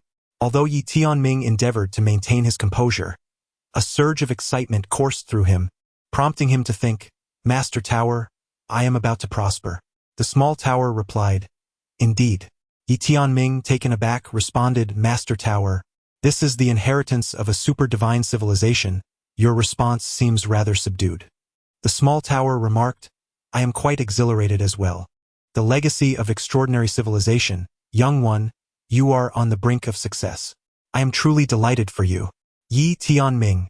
After watching Yi Tianming vanish into the distance with the elder, Gu Qi suddenly remarked, This brother Yi possesses quite a sense of righteousness. Li Zheng chuckled, Brother Gu, would you be interested in joining our Tonglian society? Curious, Gu Qi inquired, Tonglian society? What is its purpose? Li Zheng nodded. It was established by Miss Zhao from Nanling, with the aim of uniting all young individuals who possess aspirations and ideals, so that we may collectively endeavor to accomplish something for this Guanyuan universe. Gu Qi regarded Li Zheng. I recall that your Li family has a family precept forbidding the formation of factions within the Guanyuan universe. Li Zheng replied with a smile. Indeed, that precept exists, but we are not forming a faction. Rather, we seek to unite in order to effectuate positive change in this Guanyuan universe. Should our ancestors be aware, I believe they would undoubtedly lend their support. Gu Qi fell into silence. Though the beyond civilization exists as an independent cosmic entity, it is nonetheless governed by the Gu En Su En Academy, albeit with a high degree of autonomy. However, when the Academy's cabinet issues an edict, compliance is expected. Even the most extraordinary prodigies of the beyond civilization aspire to gain admission to the Gu En Su En Academy's main campus, for it harbors the finest resources within the entirety of the Gu En Su En cosmic civilization, along with the most exceptional talents. The prospect of joining such a distinguished assembly would undoubtedly be advantageous, as it is evident that the individuals within this group are far from ordinary. After careful consideration, Gu nodded in agreement. Li Zheng smiled, saying, "On behalf of the Tonglian Association, I welcome you to join us." Yi Tianming followed the elder to a teleportation array. Upon stepping into the array, he felt the world around him blur instantaneously, and soon thereafter, a myriad of stars and galaxies streaked past him like flashes of lightning. Before long, tranquility returned, and the scenery before him gradually stabilized. He found himself amidst a vast expanse of starry sky, where towering stone pillars, each reaching thousands of feet high, stood majestically. There were hundreds of thousands of these columns supporting an immense and boundless grand hall, an awe-inspiring spectacle at first glance. Yi Tianming was left in astonishment by the sight before him. Having previously witnessed the grandeur of Qingzhou City, the comparison rendered the city akin to an ant beside an elephant. In his heart he marveled, "Tower ancestor, I believe I have truly seen the world." The elder statesman escorted Yi Tianming toward the distant grand hall, recounting, "Our extraordinary civilization, from its genesis to the present, has flourished for 39 billion years. Its zenith occurred during the epoch of our civilization's progenitor. Under her aegis, our civilization attained unprecedented resplendence, ascending to the paramount of civilizations upon her transcendence. Alas, our progeny have proven increasingly feckless, precipitating our descent from a supreme civilization to a supernal divine civilization, and thence to merely a divine civilization." At this juncture, he emitted a subdued sigh, his countenance etched with complexity. Yi Tianming inquired, "Venerable elder, what prompted your selection of me?" The elder responded with a smile, "Venture a guess?"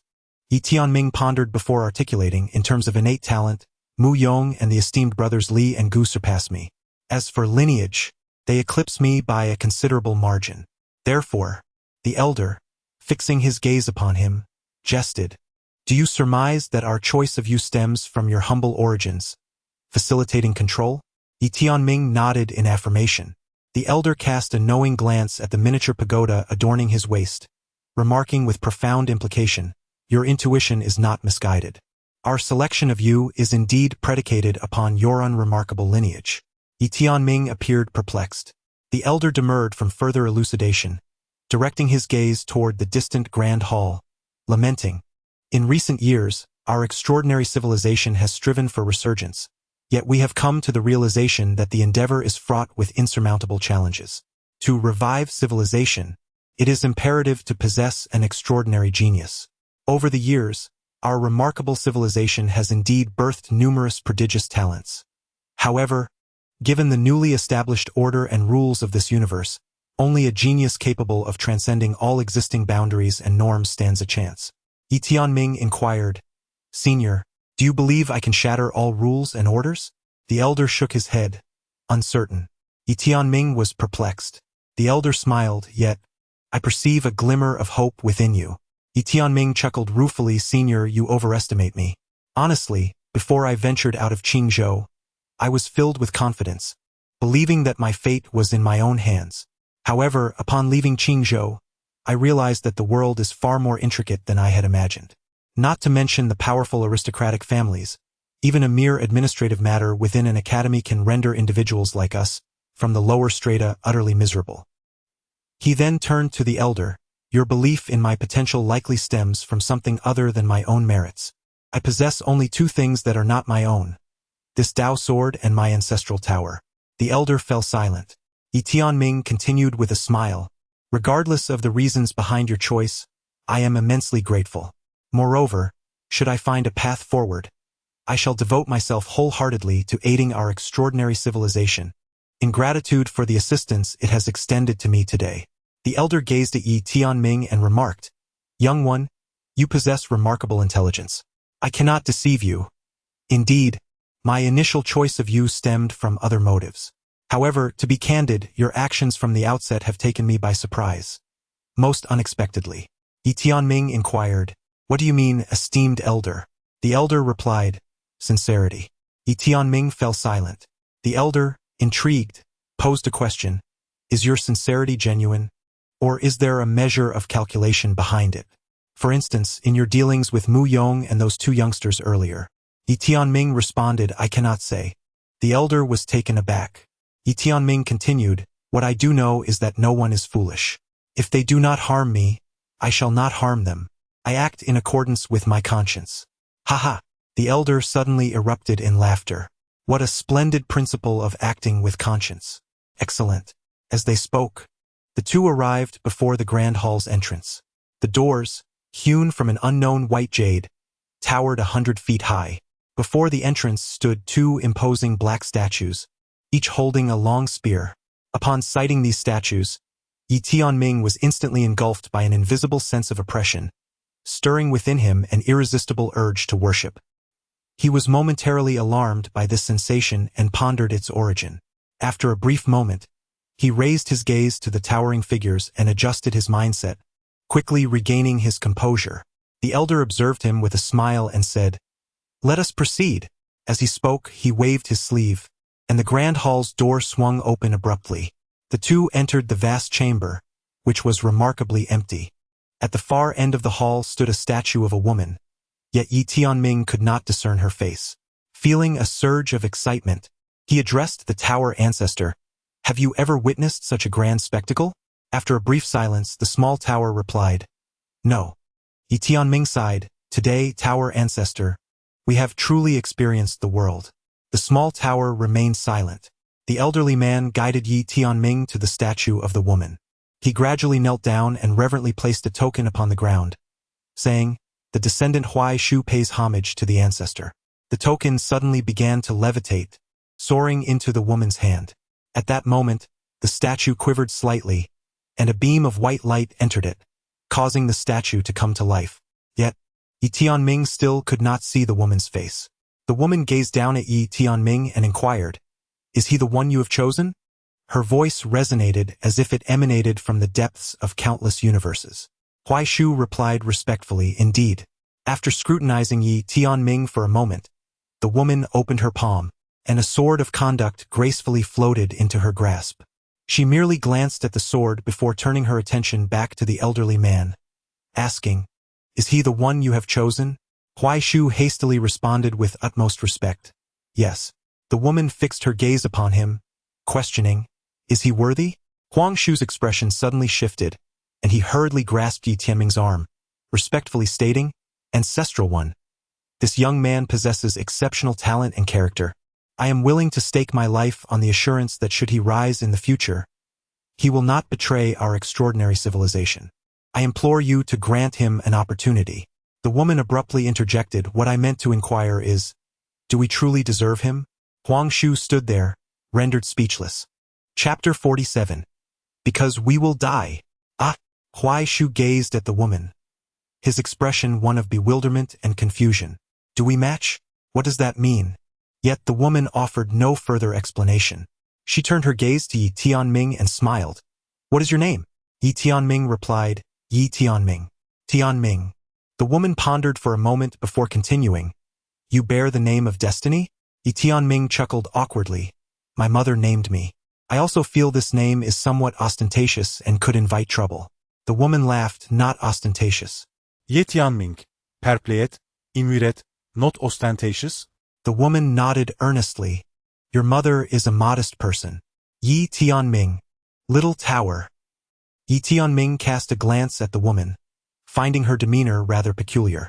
Suddenly, she declared, You are not suited for the inheritance of my transcendent civilization. Yi Tianming hastily asked, Why? The woman fell silent. Yi Tianming insisted, Senior, I believe I am indeed suited for it. I will strive diligently and will not disappoint the legacy of the transcendent civilization. The woman sighed softly, poor child. Yi Tianming. Little tower. Meanwhile, Huaishu wore a look of utter confusion, wondering what was amiss with this ancestor. The woman continued, You truly are not suited for the inheritance of my transcendent civilization. However, that is of little consequence. As she spoke, she opened her palm, and a nearly transparent seal slowly floated before Yi Tianming. Upon witnessing this scene, Huaishu's pupils suddenly contracted. The extraordinary divine seal, one of the two supreme treasures of the extraordinary civilization, it is not merely a relic of the civilization but also a symbol of its identity. Whoever possesses the seal is recognized as the master of the extraordinary civilization. Yi Tianming evidently understood the value of this seal. He cautiously accepted it. The moment he touched the seal, a tremor coursed through his body, and his spirit soared to an exhilarating state. The woman smiled and said, Within this seal resides the extraordinary Dao fire. Once it acknowledges you as its master, it will tirelessly forge your mental and spiritual strength day and night, allowing them to grow ever stronger, ultimately reaching an eternal and indestructible realm. Moreover, you can leverage it to significantly enhance your mental and spiritual prowess within a short span of time. The prospect of enhancing his mental and spiritual strength sent Yi Tianming into a fervor. His current weaknesses in these areas had hindered his ability to unleash the full potential of the earthly force. The augmentation of his mental and spiritual faculties would signify a monumental enhancement of his earthly force's power, not to mention a substantial improvement in his earthly dharma form as well. Suppressing his overwhelming joy, Yi Tianming bowed deeply, expressing his gratitude to the elder. The woman smiled and said, Little one, will you agree to a small request of mine? Yi Tianming hurriedly replied, As long as it is within my capability, I shall not decline. Even if it exceeds my capacity, I will endeavor to fulfill it. The woman smiled and said, Promise me, as long as you draw breath, the extraordinary civilization shall never perish. Is that feasible? Huaishu wore a perplexed expression, and Yi Tianming also appeared somewhat bewildered. The woman continued, If this burdens you, it is of no consequence. After a prolonged silence, Yi Tianming replied, Esteemed elder, it is not that I feel burdened, but rather that I fear I may not be able to fulfill such a promise. Moreover, the true intent behind your words should not concern me, but rather my ancestor. I cannot make commitments on behalf of my ancestor. The woman shook her head, asserting, My aim is not your ancestor, but you. Yi Tianming was taken aback. Me? The woman nodded. After a moment of contemplation, Yi Tianming said, Very well, I promise you, as long as I draw breath, the extraordinary civilization shall endure. The woman beamed, You have your own path to tread. Thus, the inheritance of my extraordinary civilization may not be suited for you. However, certain aspects of it could still benefit you at present. You may cultivate now, but concurrently you must seek a true successor for us, someone who can revive our extraordinary civilization. My sole condition is that this individual must be a person of utmost kinship to you. What say you? Yi Tianming pondered briefly before nodding in agreement. All right. The woman extended her palm, and a golden small palace gracefully descended before Yi Tianming. This palace was known as the Extraordinary Sanctuary, comprising 9 levels. Everything pertaining to our extraordinary civilization resided within this magnificent edifice. However, due to certain cultivation prerequisites for various techniques, you must commence from the most fundamental first level. As your strength increases, you will be able to unlock the subsequent levels. Yi Tianming bowed deeply, expressing his gratitude. The woman smiled and said, You may go now. Yi Tianming bowed once more before turning to walk into the distance.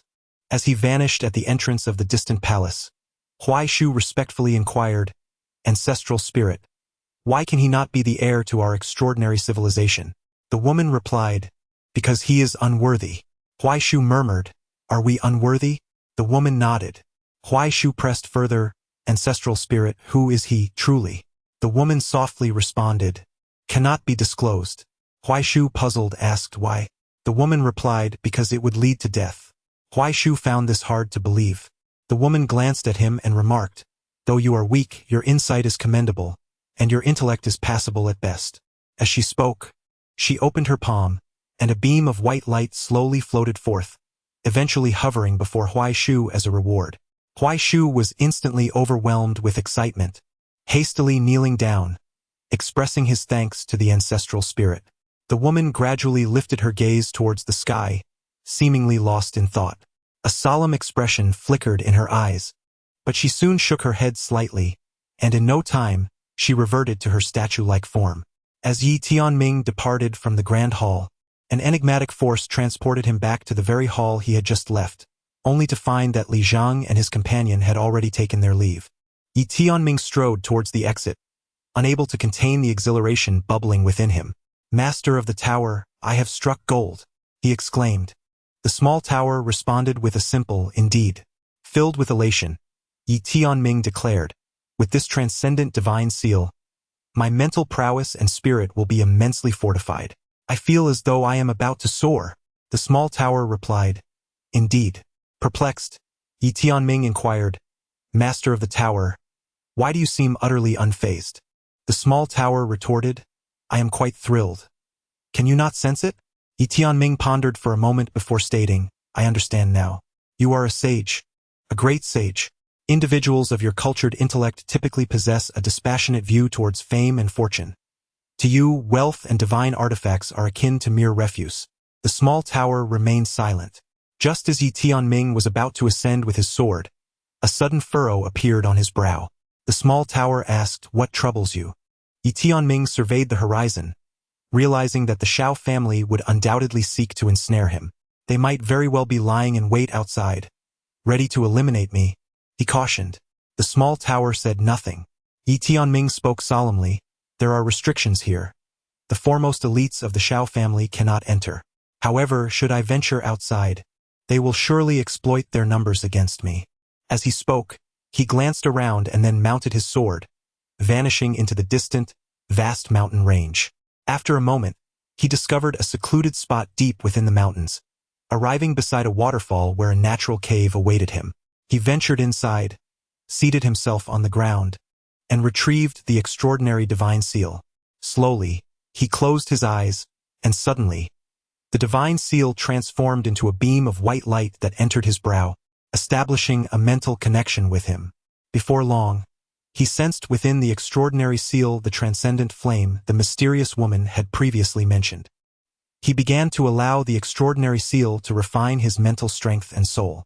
At the very moment the transcendent flame within the seal was activated, his eyes flew open in astonishment.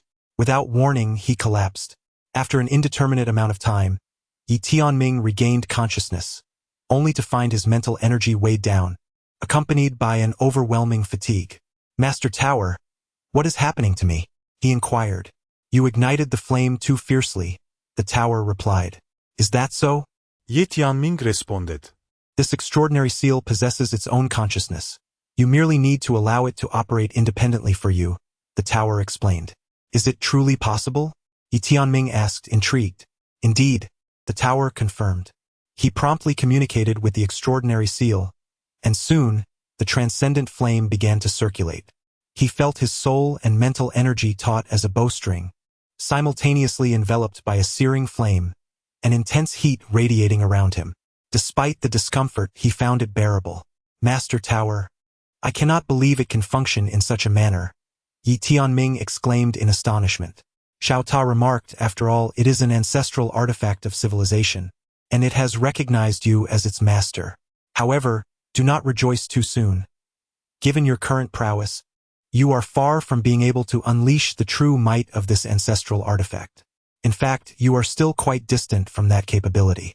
Furthermore, if you forcibly activate it now, your body, soul, and mental strength may not withstand the strain." Yi Tianming nodded in understanding. With that, he closed his eyes, concentrating on harmonizing with the transcendent divine seal. As time passed, he noticed that the transcendent divine fire controlled by the seal grew increasingly intense, and he experienced mounting agony. Yet, he endured resolutely, simultaneously sensing a marked enhancement in his mental strength and soul. In the blink of an eye, 3 days elapsed. In this brief span, his mental prowess and soul had surged at least several times over. Moreover, as the transcendent divine fire continuously refined within his sea of consciousness, His mental strength and soul were in a perpetual state of augmentation. According to his estimations, his current mental and soul power was comparable to that of the celestial realm. He now stood at the great catastrophe realm, above which lay the pinnacle realm, the Dharma image realm, the immortal realm, the celestial realm, the divine realm, the temporal immortal realm, the sage realm, and the emperor realm. His mental and soul power had risen to a level 4 realms above his current standing. This realization filled him with admiration. Indeed, the benefits of cultivating with ample resources were unparalleled. Moreover, in critical moments, he could leverage this transcendent divine seal to significantly enhance his mental strength and soul within a short time frame. Yi Tianming arrived at an open space, inhaling deeply as he gently raised his hand. In an instant, a majestic figure, over 300 zhang tall, coalesced behind him, standing tall amidst the heavens and earth. Witnessing this spectacle, a faint smile graced Yi Tianming's lips. To manifest such a towering figure of 300 zhang, one must at least possess the cultivation of an immortal realm practitioner. Furthermore, the essence he summoned was not mere spiritual energy, but the formidable power of the earth's veins, far exceeding that of his peers within the same realm. As if struck by a sudden thought, he abruptly lifted his left hand and commanded, "Consolidate," with a thunderous roar. A sword, sheathed and imbued with the earth's veins, materialized in the left hand of his towering figure. In the next moment, the figure's right hand clutched the sword's hilt tightly, unleashing a terrifying aura of swordsmanship that instantly rippled through the space around him, fracturing the very fabric of time and space. Observing this scene, Yi Tianming burst into hearty laughter. Indeed, he could wield sword techniques, and the figure was capable of executing sword arts. The small tower remained silent, taken aback. Chapter 48. Your mother is very gentle. After a brief moment, he waved his hand, and the manifestation vanished without a trace. He gazed down at the earth beneath him. Standing upon it, he felt an inexhaustible flow of the earth's energy. Yet what if he were to rise above it? Contemplating this, he slowly ascended into the air, his eyes gently closing as he began to extend his mental prowess deep into the ground. Moments later, the earth began to tremble violently, waves of energy surging forth from the depths below. A slight smile crept across Yi Tianming's lips. Indeed, it was possible.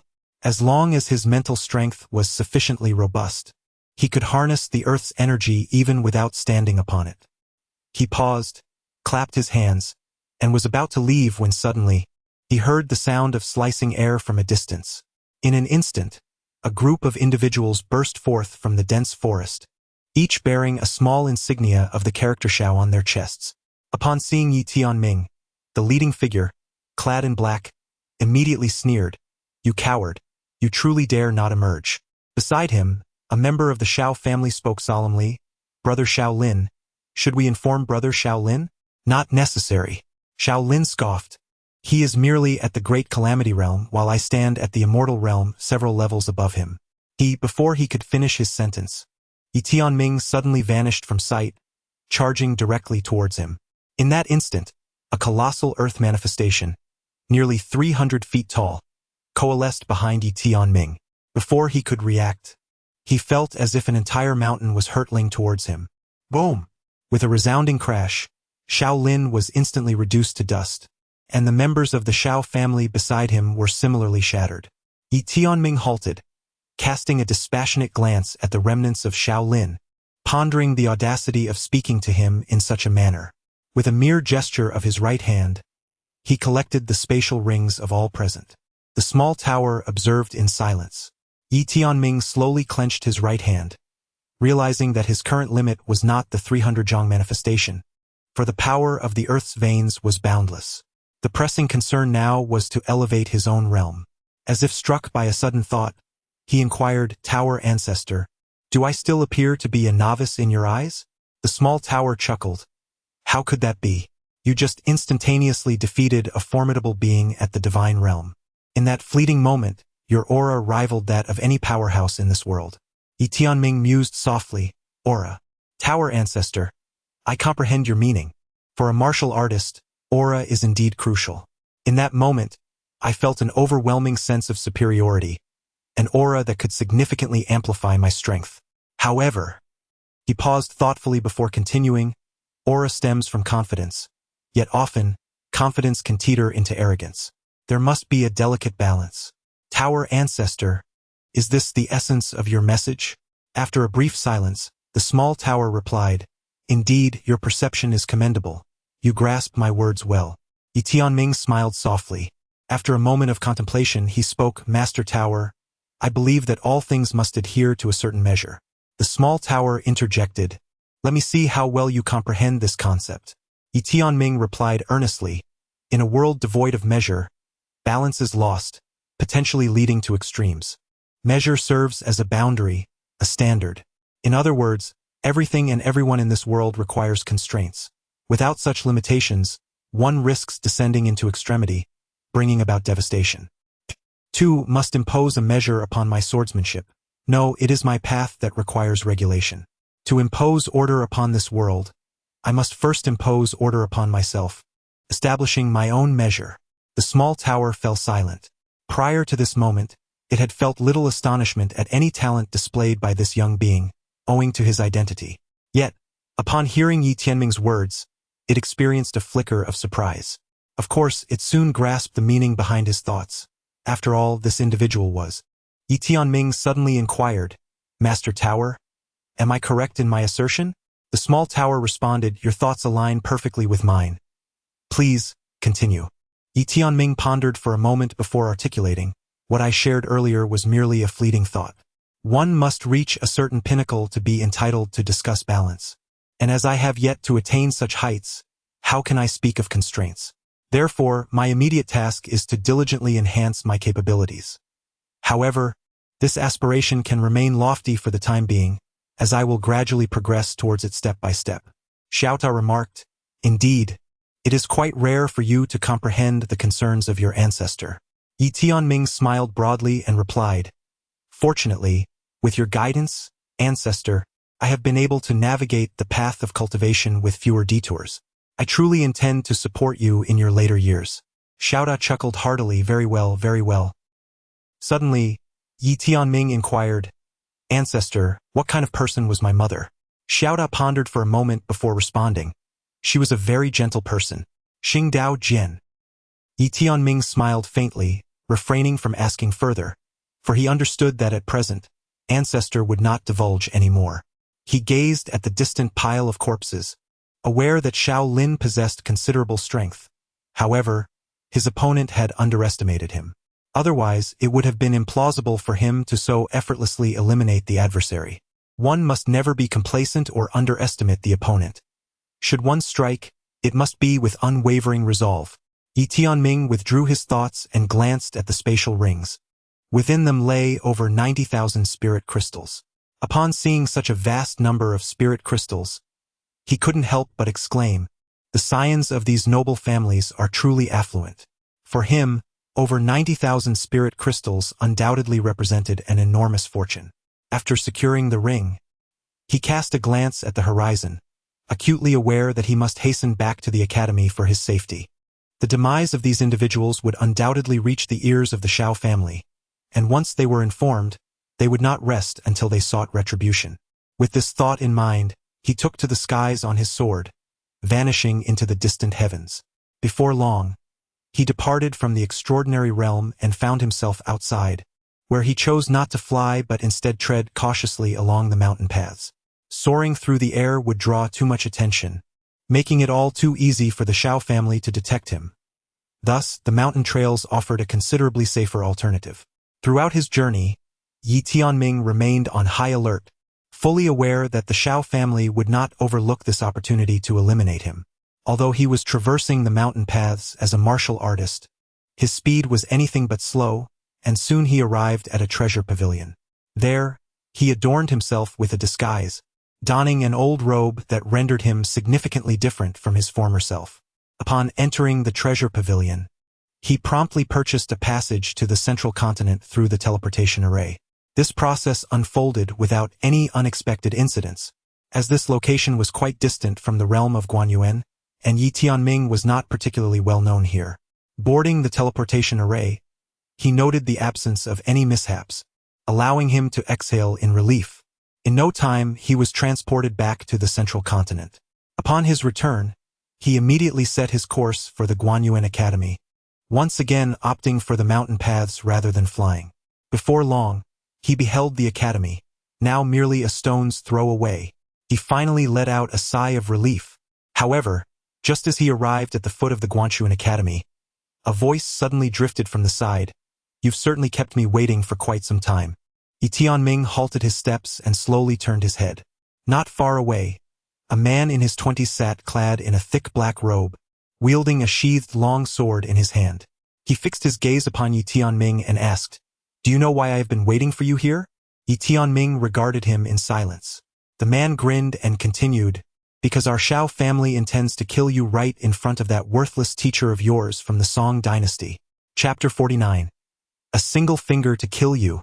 Tianming was not particularly surprised, for he understood that the Shao family would not easily allow him to return to the Guanyuan Academy. However, he had not anticipated that his adversary would await him at the academy itself.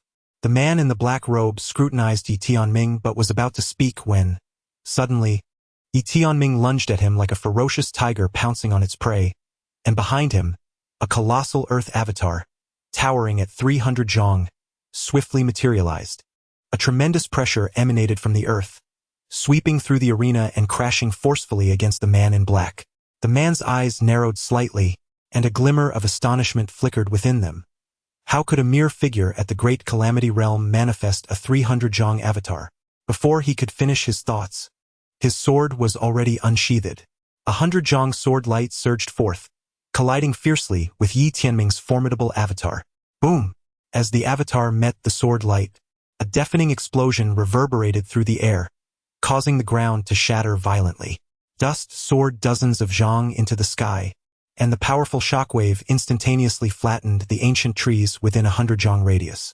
Tianming was sent reeling by the aftermath of the two terrifying forces, retreating over 10 zhong before finally halting. As he came to a stop, a tingling sensation coursed through his body, and he could distinctly sense that the avatar behind him had become somewhat ethereal. With a solemn expression, Tianming slowly raised his gaze toward the man in black in the distance. It was clear to him that this opponent was far superior to Shaolin. In the distance, the man in the black robe chuckled, remarking on the unexpected nature of his adversary.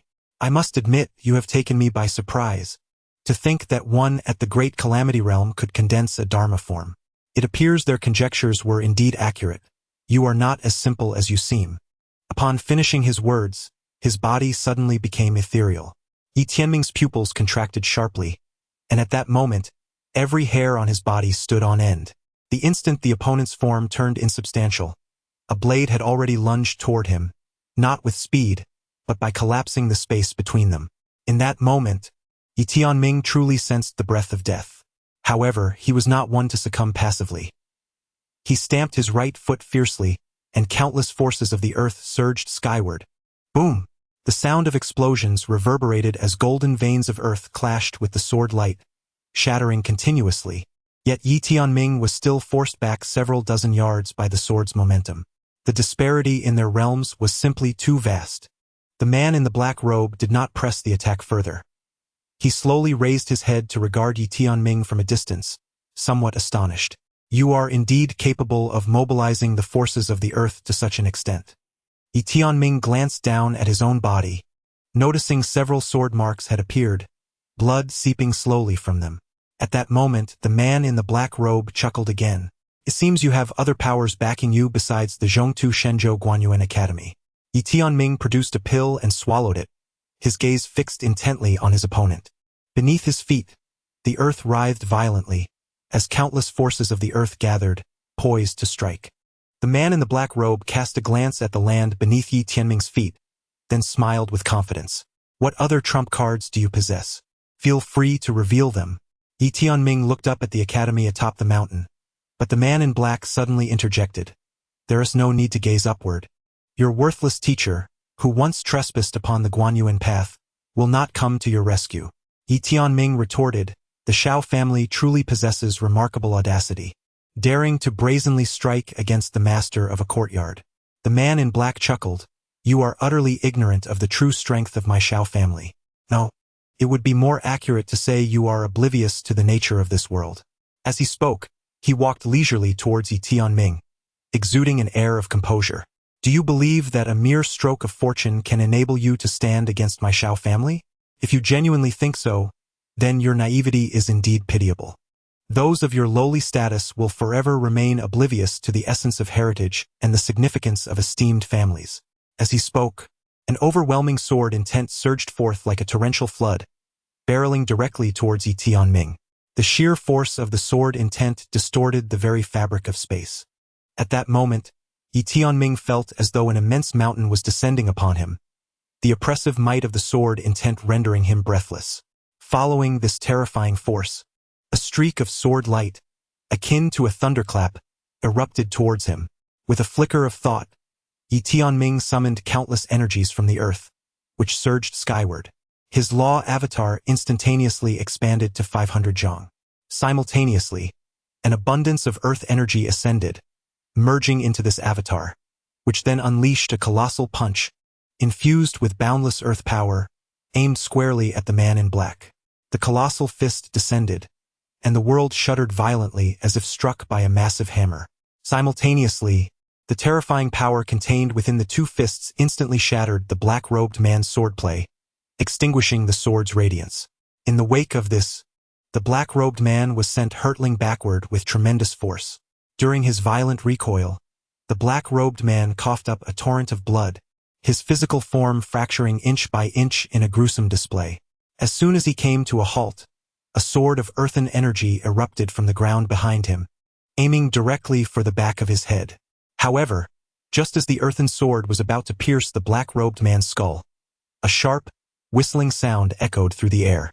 An instant later, a stone, moving with incredible speed, shattered the earthen sword. Yi Tianming slowly turned his head. In the distance, a young man approached, clad in an ornate robe. He appeared to be only 16 or 17 years old, possessing an air of remarkable poise. Upon seeing the newcomer, the black-robed man's expression soured. He murmured, "Beiji, Shao Bei," one of the three most prodigious talents of the Shao family's younger generation, a true cornerstone of the family's future. At the tender age of 9, he had already been accepted into the prestigious Guanhuan Realm Academy. By 13, he had earned a place on the martial ranking of the Guanhuan Scroll, making him one of the Shao family's most exceptional prodigies. Shao Bei disregarded the black-robed man. He slowly raised his gaze to Yi Tianming. Behind Yi Tianming, the celestial form persisted, now towering at over 1,200 zhang, a magnificent and awe-inspiring sight. Shao Bei fixed his gaze upon Yi Tianming, remaining silent as he stepped forward. With each stride, a terrifying manifestation rapidly coalesced behind him, reaching an astonishing height of 3,000 zhang in the blink of an eye. 3,000 zhang, the celestial of time. A dreadful aura of temporal power pervaded the surroundings. At the tender age of 16, he embodied the essence of the celestial of time. This was the prodigious genius hailing from the General Academy of the Guanchuan realm. Inside the academy, two elderly figures sat across from one another. One was Song Shi, and facing him was the venerable elder Shao Kun, the current patriarch of the Shao clan. Between them lay a chessboard, with Shao Kun playing black and Song Shi white. Though they were within the confines of the academy, they were acutely aware of the events unfolding outside. Shao Kun picked up a piece and placed it down, remarking, "Director Song, if you do not take action soon, your academy may soon lose a student." Song Shi also moved a piece, responding, "Is that so?" Shao Kun replied calmly, "My Shao clan is aware that the young man is not only supported by you, Director Song, but also by another hidden force. However, such details are trivial. What truly matters is that those who oppose my Shao clan shall surely meet their demise, and so shall the forces behind them." Song Shi chuckled. "One might think that this Guanchuan universe belongs solely to your Shao clan." Shao Kun maintained his composure, stating, "Though my Shao clan is but a second-rate family, we are not an inconsequential entity that can be trifled with in this Guanchuan universe." Song Shi retorted with a smile, "Inconsiderate entity? If weakness of power equates to being a lowly entity, then considering the lineage of most, who among us does not have ancestors deemed lowly? Is your Shao clan not included?" Shao Kun gazed at Song Shi, contemplating that after this generation, the Guanyuan Academy of Central China would become a relic of the past. Song Shi chuckled heartily, suggesting they wait and see. Xiao Kun replied, "Indeed, let us await the outcome." At the foot of the mountain, as Xiao Bei manifested his Dharma form, an overwhelming force of temporal energy enveloped the surroundings, and the might of his Dharma form suppressed Yi Tianming's with an unyielding pressure. The disparity in their realms was simply insurmountable, an astonishing 6 realms apart. Under normal circumstances, a being of the temporal immortal realm could effortlessly eradicate a calamity realm adversary with a mere wave of their hand. Yi Tianming's expression was grave yet tinged with exhilaration, for this was his inaugural encounter with a true genius, a Dharma form towering 3,000 zhang. How magnificent it was! Xiao Bei regarded Yi Tianming with a calm demeanor, devoid of any semblance of shock or disturbance. Indeed, Yi Tianming was extraordinary. Conjuring a form that typically required the immortal realm was indeed abnormal, yet it unequivocally affirmed his remarkable prowess. However, for Xiao Bei, this held little significance, as he had witnessed countless awe-inspiring talents within the halls of the Guanyuan Academy. Those true prodigies were genuinely formidable, rendering Yi Tianming less exceptional by comparison. Xiao Bei stepped forward, extending a finger skyward, and in unison, his Dharma form mirrored the gesture, pointing upward as well. A resounding boom echoed through the air. Above the law avatar, a vast whirlpool quietly converged, and immediately, terrifying forces of time surged forth from it. Empowered by these temporal energies, the presence of the law avatar surged violently. The law avatar's divine abilities. Xiao Bei gazed disdainfully at the distant Yi Tianming, his eyes brimming with contempt. How dare such an insignificant insect proclaim a fate of its own? In this world, there exists but one true destiny, and that is my elder brother, Yang Jia. As he spoke, a sudden wave of murderous intent surged within his gaze. Insect, today I shall extinguish you with but a single finger. With that, the finger of the law avatar behind him suddenly pointed downwards. A single finger. As it descended, the very space where he and Yi Tianming stood trembled violently, and soon began to crack, the entire sky resembling a colossal spider's web, utterly terrifying. Below, the air around Yi Tianming was shattered in that instant, the overwhelming pressure rendering him breathless. This is the essence of time. Yi Tianming took a deep breath, no longer concealing his true self. A seal quietly formed between his brows. The extraordinary divine seal. At the moment the seal manifested, his mental strength and spirit surged exponentially, more than tenfold. With a swift motion of his hands, the ground beneath him erupted violently, terrifying forces of the earth rising skyward, converging into the law avatar behind him, which instantly expanded to over 2,000 zhang in size. Yi Tianming stomped his right foot, and the entire law avatar, enveloped in countless earth energies, soared into the air, crashing fiercely towards Xiao Bei's law avatar. As that Dharmakaya ascended skyward, colliding with its target, the terrestrial veins deep within the earth erupted with power like a breached levee, ceaselessly surging forth to accompany the Dharmakaya's assault. At this juncture, he exerted every ounce of his strength. He could no longer afford to contemplate, but to engage with relentless determination. A cataclysmic roar ensued as Yi Tianming's Dharmakaya collided vehemently with the colossal finger. Instantly, like a torrential flood, 2 formidable shockwaves detonated, propagating outward in all directions, instantly leveling everything within a radius of several hundred zhang. Amidst the ceaseless cacophony of explosions, both Yi Tianming and Xiao Bei were forced into a successive, violent retreat by the sheer force of their respective powers, while their Dharmakayas teetered precariously. Yi Tianming retreated dozens of zhang before halting, and upon stopping, a mouthful of vital essence spewed forth from his lips. His entire being was riddled with fissures, a truly horrifying sight. Moreover, he now felt a wave of enervation surging within him like the tide, permeating every limb and bone. Conversely, across from him, though Xiao Bei's lips were stained with blood, his condition was considerably superior to that of Yi Tianming. Within the academy, despite Xiao Bei's apparent advantage, Xiao Kun's countenance was exceedingly grim, for Xiao Bei possessed a full 6 realms of cultivation above that of Yi Tianming, a disparity of 6 realms. The reason he instructed the young scion of the Xiao family, Xiao Bei, To eliminate Yi Tianming was quite straightforward. He wished to avoid the perception that the Shao family was bullying the weak. After all, Xiao Bei and Yi Tianming were of similar age. Moreover, there was the additional motive that Yi Tianming had traversed the Guanyuan path. Should Xiao Bei succeed in vanquishing Yi Tianming, it would significantly enhance his reputation. For only 2 individuals had accomplished this feat in a millennium. However, he did not anticipate that Yi Tianming would withstand Xiao Bei's formidable strength. It was essential to note that there existed a disparity of 6 realms between them. 6 realms. From another perspective, had Yi Tianming and Xiao Bei been of the same realm at that moment, he felt a sense of incredulity, for it was utterly implausible for someone from a lowly family to attain such a level of prowess. There was something amiss. The issue lay with the individuals behind him. Xiao Kun suddenly erupted into a cold laugh, exclaiming, "Ah, I see. So this individual from a lowly family dares to provoke my Xiao family repeatedly. It appears the forces behind him are not to be underestimated." Song Shi cast him a sidelong glance, remarking, "Is it not your Xiao family that has targeted him time and again? I have encountered shamelessness, but yours is truly unparalleled." Song Shi. Xiao Kun glared intensely at Song Shi. "Do you think that because you are the head of the academy, my Xiao family cannot deal with you?" Song Shi responded with a grin. "Come at me. I dare you." Xiao Kun maintained his silence, fixing his gaze upon Song Shi. Song Shi chuckled. "Do not hesitate merely because I am the head of the academy. Your Xiao family is but a second-rate lineage. How formidable can you be? Are you truly frightened? Come. Attempt to end my life."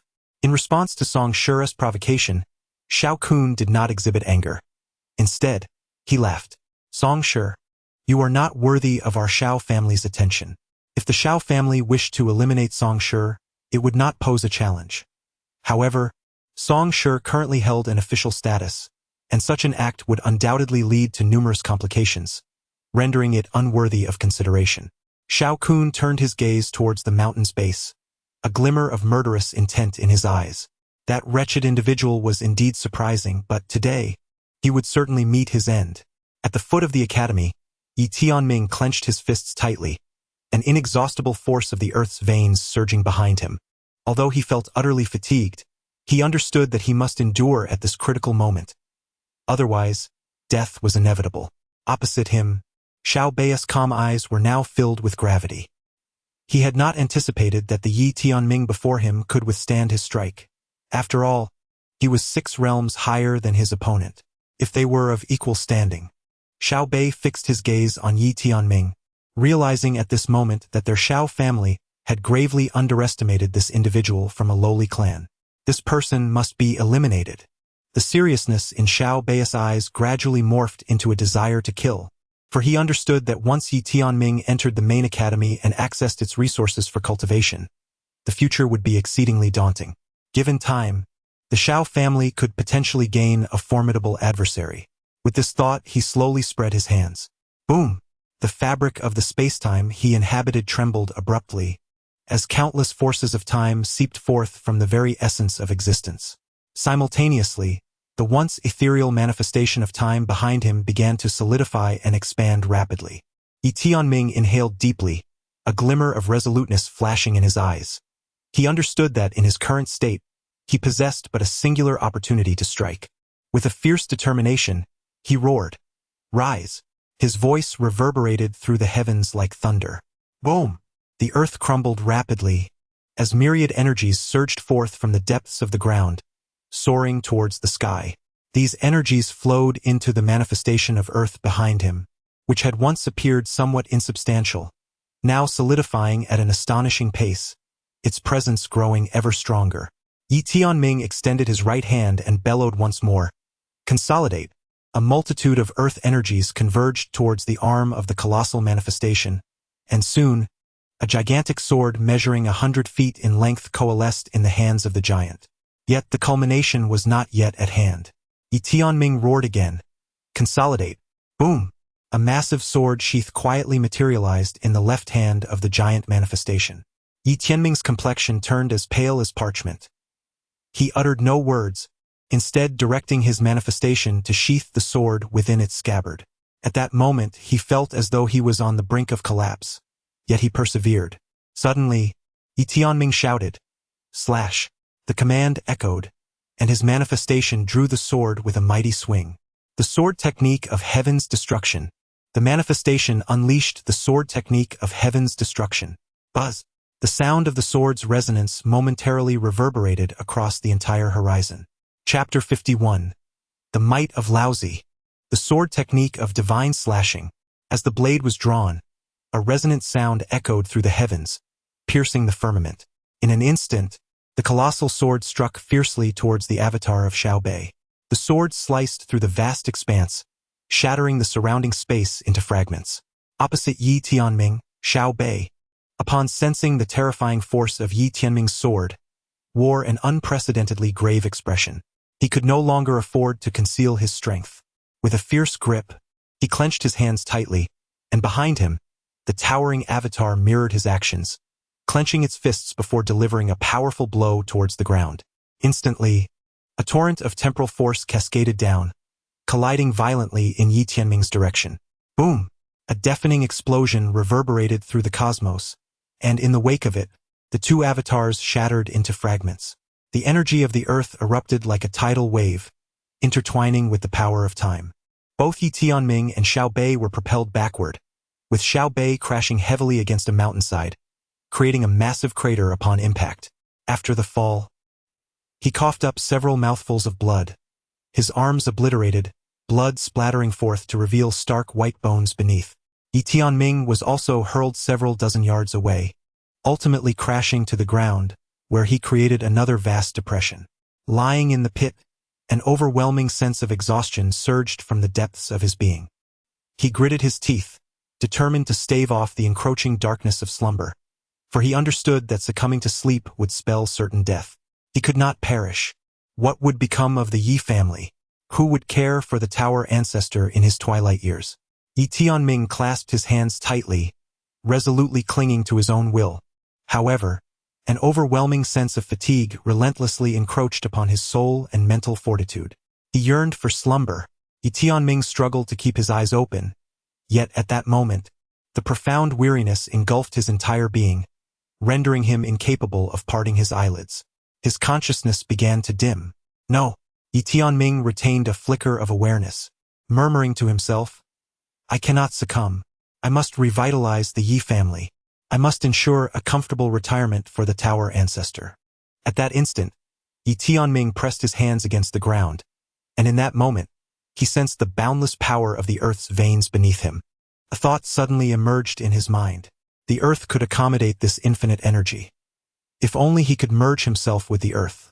Merge with the earth. Yi Tianming abruptly invoked his cultivation method, not merely summoning the earth's energy this time, but endeavoring to fuse his very essence with the ground beneath him, to become one with it. Naturally, he aspired for the earth to become a part of him as well, but he understood that such a feat was presently unattainable.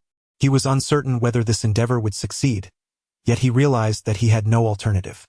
Soon, the ground beneath him began to undulate, and gradually, the soil enveloped him. Witnessing this spectacle from the academy, Song Shi's brow furrowed in perplexity. What was happening? Xiao Kun was fixated on Yi Tianming, who had been entirely enveloped in dust. After a moment of silence, an explosive sound erupted. Suddenly, the ground beneath Yi Tianming transformed into a swirling cloud of dust that soared skyward. As the dust reached the heavens, a dazzling golden light emerged, revealing Yi Tianming, who had ascended to the pinnacle of his power. Not only that, but his aura was inexplicably intertwined with the very earth beneath him. Reborn in the dust, Song Shi stood up abruptly, his eyes wide with disbelief as he gazed at Yi Tianming, exclaiming with excitement, "To merge with the earth." How did he conceive such an idea? How did he accomplish this? At that moment, Xiao Kun's countenance was as grim as attending a funeral. He clenched his hands tightly. Suddenly, he transformed into a streak of black light, hurtling toward Yi Tianming, intent on delivering death. In that instant, he truly comprehended the terrifying nature of Yi Tianming's talent and realized that this young man could not be permitted to live. Almost simultaneously, Song Shi extended his hand, summoning a beam of mystical light that descended from above, forcefully pinning Xiao Kun down. As Xiao Kun fell, he turned to Song Shi in astonishment. You. Song Shi regarded him with disdain. Fool, I am the lord of a province, a high-ranking official, not a petty rascal. I am formidable, understand? Xiao Kun could only respond with silence. At that moment, Yi Tianming surged forward, arriving before the severely injured Xiao Bei in the blink of an eye. Before the latter could react, Yi Tianming seized him by the throat. Yi Tianming craned his neck, gazing towards the summit of the mountain, and with a ferocious snarl, he exclaimed, "You old cur of the Xiao family, mark my words." Xiao Kun's gaze met Yi Tianming's, his eyes fixated with intense animosity. "Dare to lay a hand on him, and I vow to make you." Abruptly, Yi Tianming exerted a violent force. Crack! A bone-shattering sound reverberated through the air as Yi Tianming brutally twisted Xiao Bei's head from his shoulders, a geyser of blood erupting forth. Audacious! Xiao Kun erupted in fury, poised to retaliate, but a formidable aura instantly suppressed him in place. Turning his head sharply, Xiao Kun glared at Song Shi, his eyes bloodshot with rage. "Song Shi, the Xiao family will exact a grievous toll from your Song family." Xiao Bei was, after all, his own grandson. Song Shi scoffed with disdain. "A sore loser." Trulli à disgraceful spectacle. With a dismissive wave of his sleeve, he unleashed a potent force that sent Xiao Kun hurtling over 100 yards away. "Begone from my academy, lest you defile my grounds." Xiao Kun's countenance was now hideously contorted, his eyes radiating palpable malice. Song Shi paid him no further heed. Instead, with another wave of his sleeve, he retrieved Yi Tianming from afar, bringing him back within the academy's walls. Upon their return, Song Shi escorted Yi Tianming directly to the main hall. Despite his recent breakthrough, Yi Tianming's body was still riddled with severe injuries, and he had succumbed to unconsciousness. At that moment, Mu Guanchen entered the hall. He had been observing the battle from a distance. Approaching Yi Tianming's side, Mu Guanchen regarded him with concern, inquiring, "Is he unharmed?" During the Song dynasty, Song Shi presented a pill to Yi Tianming, who consumed it, and then, with a hint of excitement, exclaimed, "This fellow has slain Xiao Bei." Mu Guanchen nodded, remaining silent. "Hey, are you not listening? He killed Xiao Bei." Song Shi pressed on, slightly disgruntled. Mu Guanchen inquired, "Who is Xiao Bei?" Song Shi, momentarily at a loss for words, replied, "One of the 3 most prodigious members of the Xiao family. He is a being of the immortal realm." As he spoke, his enthusiasm surged. "This guy has defeated a time immortal at the great catastrophe realm. By heavens, he is truly a genius." Mu Guanchen nodded in agreement. A great catastrophe realm cultivator slaying a time immortal. That is still somewhat feasible. Somewhat feasible? Song Shi's lips twitched in disbelief. He felt an urge to curse but refrained, fully aware of how terrifying Mu Guanchen had been in his prime, a presence that had left even the most gifted of his generation in despair. Clearing his thoughts, Song Shi continued, "He has just merged with the earth." Mu Guanchen shook his head. "Not quite. He can only merge with the earth within a radius of several hundred zhang. Yet, for him at this stage, that is already quite remarkable." Song Shi remarked, "His cultivation level is still relatively low. By the way, he has inherited the legacy of an extraordinary civilization." Mu Guanchen nodded slightly and turned to leave. Song Shi queried, "What are you doing?" Mu Guanchen replied, "He will be quite hungry upon waking. I am going to prepare a meal." Song Shi, dissatisfied, retorted, "You are treating him differently. You have never cooked for me." Mu Guanchen chuckled, "You are not my student." In the Song era, Mu Guanchen suddenly remarked, "Fu Song has yet to return." Song Shi replied, "I wonder where she has gone." Mu Guanchen suggested, "You should take a look later." Song Shi nodded in agreement. Outside, Xiao Kun trembled as he gathered the remains of Xiao Bei's lifeless body, his expression twisted with rage.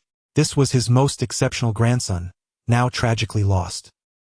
He was consumed by hatred, casting a venomous glance at the Guanyuan Academy atop the mountain before turning to leave.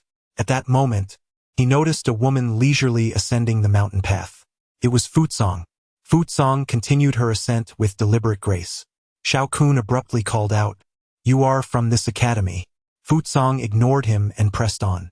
Xiao Kun narrowed his eyes, demanding, "Are you deaf?" Fu Song halted, turning to face him. Just as Xiao Kun was about to speak, A blur of motion surged towards him. His pupils contracted in shock. As he prepared to defend himself, an overwhelming pressure enveloped him, leaving him utterly terrified. "You are." With a thunderous crash, Futsong delivered a single punch, sending Shao Kun hurtling back hundreds of feet, crashing to the ground as his bones shattered and blood poured from his body. Filled with terror and disbelief, Shao Kun looked up as Futsong approached him. He attempted to utter a word, but she suddenly brought her foot down hard upon his head. Shao Kun's mind exploded in fury. Futsong remarked, "No one dares to speak to me in such a manner." After uttering this, she calmly turned and walked away into the distance. Chapter 52. The White Robe of Clouds. In the Shao family, the patriarch Xiaofeng occupied the seat of honor, flanked by all the elders of the clan. Xiaofeng's gaze was fixed intently on a figure clad in black standing below. "You assert that Xiao Bei was slain by that Yi Tianming?" The black-clad man responded with utmost respect. "Indeed." Xiaofeng's expression darkened, and he demanded, "Describe the course of their battle." With reverence, the black-clad man recounted the confrontation between Yi Tianming and Xiao Bei.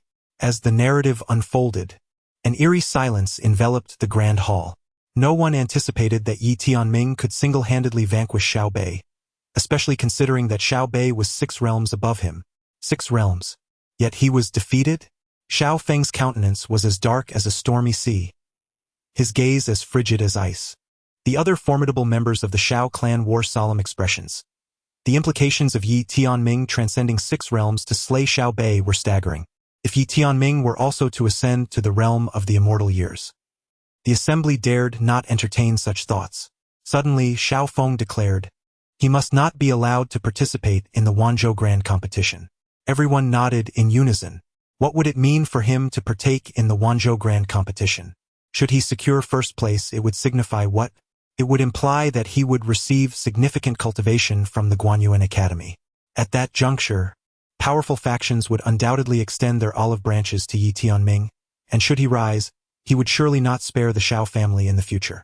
Most importantly, securing the top position in Wanzhou would likely grant one an audience with the legendary Guanyuan Swordmaster. If Yi Tianming were to encounter the Guanyuan Swordmaster, the Xiao family, no one anticipated that a scion from a family they deemed inferior could possess such extraordinary talent. Suddenly, an elder from the Xiao family exclaimed in anger, "It is all due to that Xiao Nu. Had he not embezzled, we would not be in this predicament." Upon hearing this, the others expressed their indignation. Had it not been for Xiao Nu's greed, the rewards offered by the Xiao family would surely have swayed Yi Tianming, as they were indeed substantial. Yet, that scoundrel left him with a mere hair's breadth. Truly despicable. The leader, Xiao Feng, interjected. "Discussing this now serves no purpose. Our immediate priority is to prevent Yi Tianming from participating in the Wanzhou Grand Tournament." The assembly nodded in agreement. Though they were incensed by Xiao Nu's actions, they recognized the futility of further discourse. After all, one could not sacrifice a kin for the sake of an outsider. An elder then proposed, "Should we summon Xiao Tian back?" Xiao Tian. Currently, he is the heir of the Xiao family and its most prodigious talent. Xiao Feng immediately shook his head, asserting, "Tianer is now favored by the young master. This is the greatest opportunity for our family since the time of our ancestors. We cannot allow that wretched child to jeopardize it." At Xiao Feng's words, the assembly erupted in laughter. Xiao Tian has now become a prominent figure at the headquarters of Guanyuan Academy. What is meant by a prominent figure? Led by Yang Jia, a formidable group of elite second-generation individuals has gathered around him, forming a dreadfully powerful faction comprised entirely of distinguished families and sections. In the Guanyuan universe, even the foremost families are striving to elevate their young prodigies to the status of the Prince Party. The fact that Xiao Tian has now ascended to this esteemed position is undoubtedly a monumental boon for the Xiao family. Xiao Feng glanced at the assembly and remarked, "Initially, I believed the young master spared our Xiao family out of respect for our ancestors. But it appears he may have also considered Tianer, who now affectionately calls him Big Brother. Xiao Tian is indeed his son." The others understood Xiao Feng's implication, as he was paving the way for Xiao Tian to become the clan leader in the future. "Send word to the ancestral universe." The assembly was taken aback. An elder incredulously interjected, "Clan leader? Do we require the intervention of an ancestor to eliminate a mere insect? Xiao Feng fixed his gaze upon the elder, asserting, we can no longer afford to give that youth any opportunity. This time, we must ensure his complete annihilation. The other elders within the hall nodded in agreement, recognizing that many families had perished due to underestimating their foes. The Xiao family cannot afford to make such a mistake. Total eradication is imperative. One elder cautioned that vile offspring has reached this level in a remarkably short time.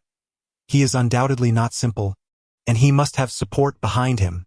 Xiao Feng rose, his voice dripping with malice. Eliminate as many as there are.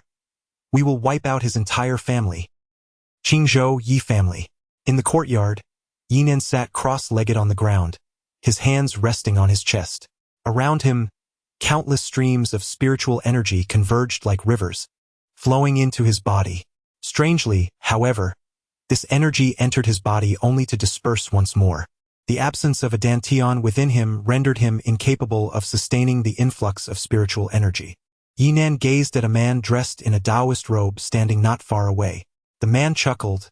Do you know why I do not assist you in restoring your dantian?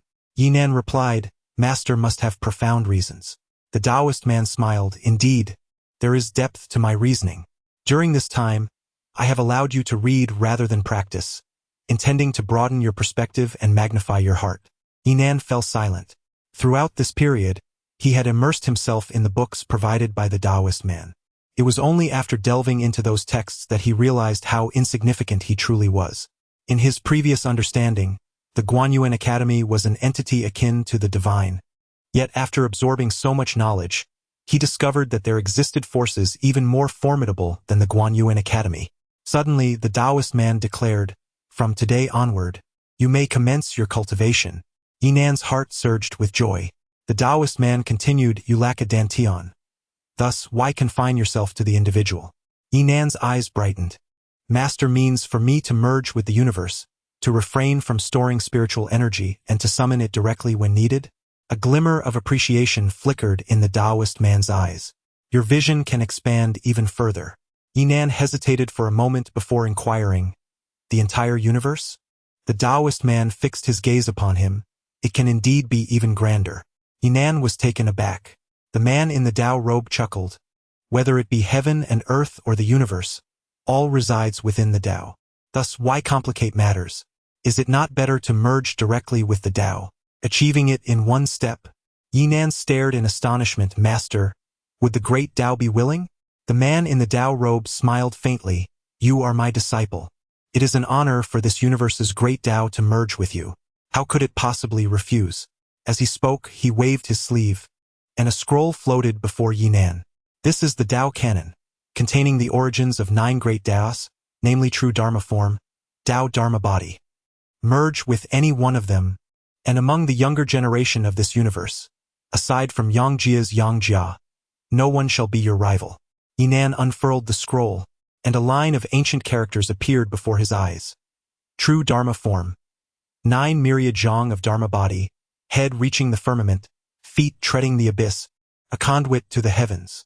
Yinan felt an exhilarating rush of blood, and an idea struck him.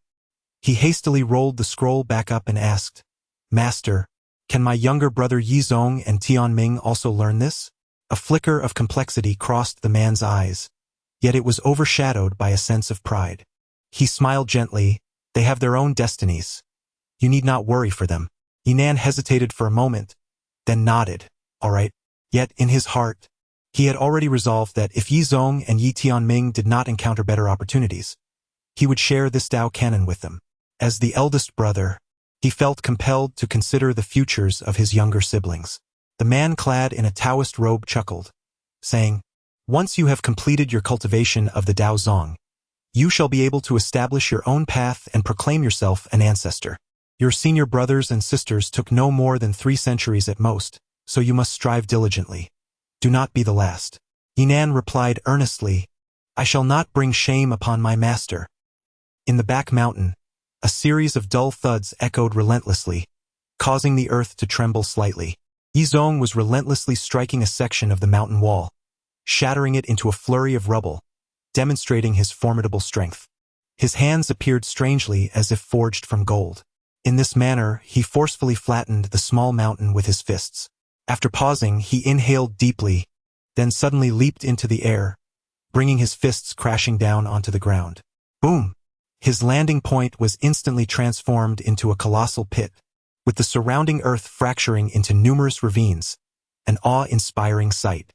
Yizong propelled himself forward, unleashing a barrage of punches, each one more terrifying than the last. One small mountain after another succumbed to his fists, and astonishingly, his punching power compounded, growing increasingly potent until, ultimately, a single strike effortlessly reduced a great mountain to dust. Not far to his right stood an elderly man in a black robe, bowing respectfully. He gazed at Yizong, his eyes filled with fervor and admiration. After a millennium, he once again beheld the legendary Invincible Fist.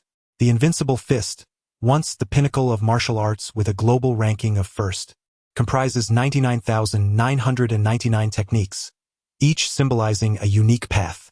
Each subsequent strike surpasses the last in strength, culminating in the final technique, the 99,999th fist, where myriad paths converge and intertwine. At that moment, a mere flicker of fist energy possesses the power to obliterate countless galaxies and universes. In his heyday, its master, Yizong, traversed through countless epochs using this very fist, penetrating the dual academies of the ancient philosophy sect, breaching the divine temple, and overcoming the celestial heaven.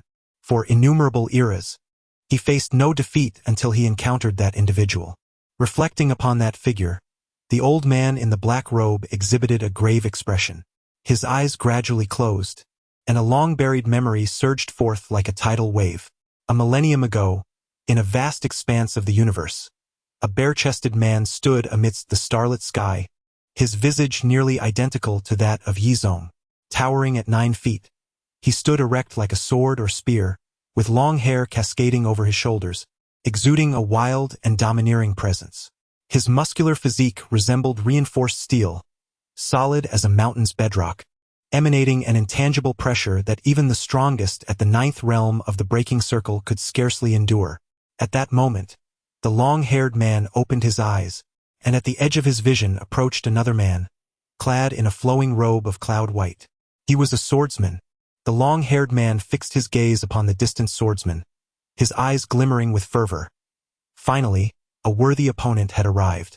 In the distance, the sword cultivator surveyed the long-haired man and smiled. "You are not particularly weak."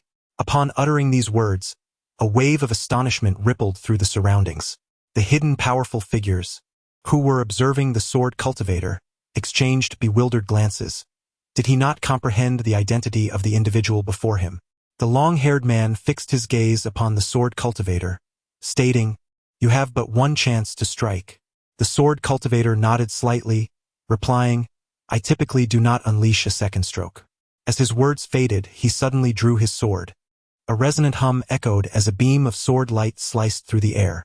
The sword light appeared unremarkable, causing not even a tremor in the fabric of space, as if it were non-existent in this world. Upon witnessing this strike, the long-haired man's pupils abruptly constricted to the size of needle points. He clenched his fists with great force, his arms instantaneously transforming into a radiant golden hue. Concurrently, an overwhelming aura surged forth from within him, obliterating the very fabric of this starry cosmos, reducing it to mere dust. The elite observers, cloaked in shadows, were immediately struck with terror, retreating in a frenzy. For even a mere breath of such an aura was enough to annihilate them. With a mighty flourish, the long-haired man unleashed a flurry of punches. In the blink of an eye, he delivered 9,999 strikes, each infused with a profound principle. As he executed his final punch, the force of his blows surged exponentially. An invincible fist. With a single strike, he rendered himself unparalleled. However, as the sword light approached, his invincible might began to shatter inch by inch. That sword light was simply unmatched. When the long-haired man witnessed his own fist force being effortlessly torn asunder by the sword cultivator before him, disbelief flickered in his eyes. Soon after, he felt a power he had never encountered before, a sense of invincibility. At that moment, he suddenly comprehended the essence of true invincible might. Enlightened, he roared, his fists moving once more with fervor. Each punch he unleashed was now imbued with a momentum hundreds of times more formidable than before. Moreover, his fist force grew increasingly terrifying, and as he delivered his final strike, it erupted like a million volcanoes simultaneously, unleashing a torrent of dreadful force that surged towards the sword light with unrelenting ferocity. Meanwhile, concealed in the shadows, a man clad in a Taoist robe observed the long-haired figure unleashing his fists with a mix of surprise and intrigue. The man's power had magnified exponentially, his strikes unprecedentedly potent. Yet, they still could not impede the oncoming sword light. Nevertheless, the sheer terror of his blows had slowed the sword light's advance slightly. As he beheld the relentless approach of the sword light, the long-haired man's eyes turned crimson with fury, his fists flailing wildly as waves of terrifying force surged forth to crush the sword light. At that moment, his fist force reverberated through countless star civilizations, causing innumerable powerful beings to look up towards this celestial domain, all filled with astonishment. Under the relentless barrage of the long-haired man's fists, the gleaming sword light, though unyielding, began to lose its swiftness. As the luminous blade drew perilously close, mere half a zhang away, it was ultimately compelled to a halt. The long-haired man gazed upward at the sword cultivator, who regarded him with a smile, remarking, "Not bad, yet you are still unworthy of my second strike." With that, the cultivator's form abruptly became ethereal, and simultaneously, the sword light before the long-haired man quivered slightly. In an instant, all of the long-haired man's momentum dissipated into nothingness. Yet the sword light did not strike him. Instead, it vanished without a trace. As he beheld the sword cultivator's figure gradually fading, the long-haired man's pupils contracted in shock, realizing that this sword practitioner was but a projection, a mere avatar. Fixating intently on the vanishing figure, he vowed, "In this lifetime, I shall defeat you." The fading sword cultivator chuckled softly, responding, "I await your arrival." Once the sword cultivator had completely disappeared, the long-haired man stood in silence for an extended period. Suddenly, he struck his own head with a mighty fist. With a thunderous roar, he entered a cycle of reincarnation. The recent battle had illuminated the multitude of deficiencies within his martial path, compelling him to relinquish his memories and embark on a new life to refine his skills, striving for true invincibility. In the valley, Yizong unleashed punch after punch, leveling mountain after mountain with his formidable fists. In the central plains of Zhongtu, at the Guanyuan Academy, Yi Tianming abruptly sat up from his bed, surveying his surroundings before exhaling a heavy sigh of relief, then reclining once more. His eyes gradually closed, and after a considerable pause, he inquired, "Master, my previous experience of merging with the earth was not merely a dream, was it?" The small tower responded, "No." A smile spread across Yi Tianming's face, gradually widening. Although he could currently only connect with a small portion of the earth, this experience undeniably represented a novel direction for him, one brimming with limitless potential. At that moment, Mu Guanqing entered, carrying 2 bowls of rice. Yi Tianming quickly rose from his bed, exclaiming, "Master."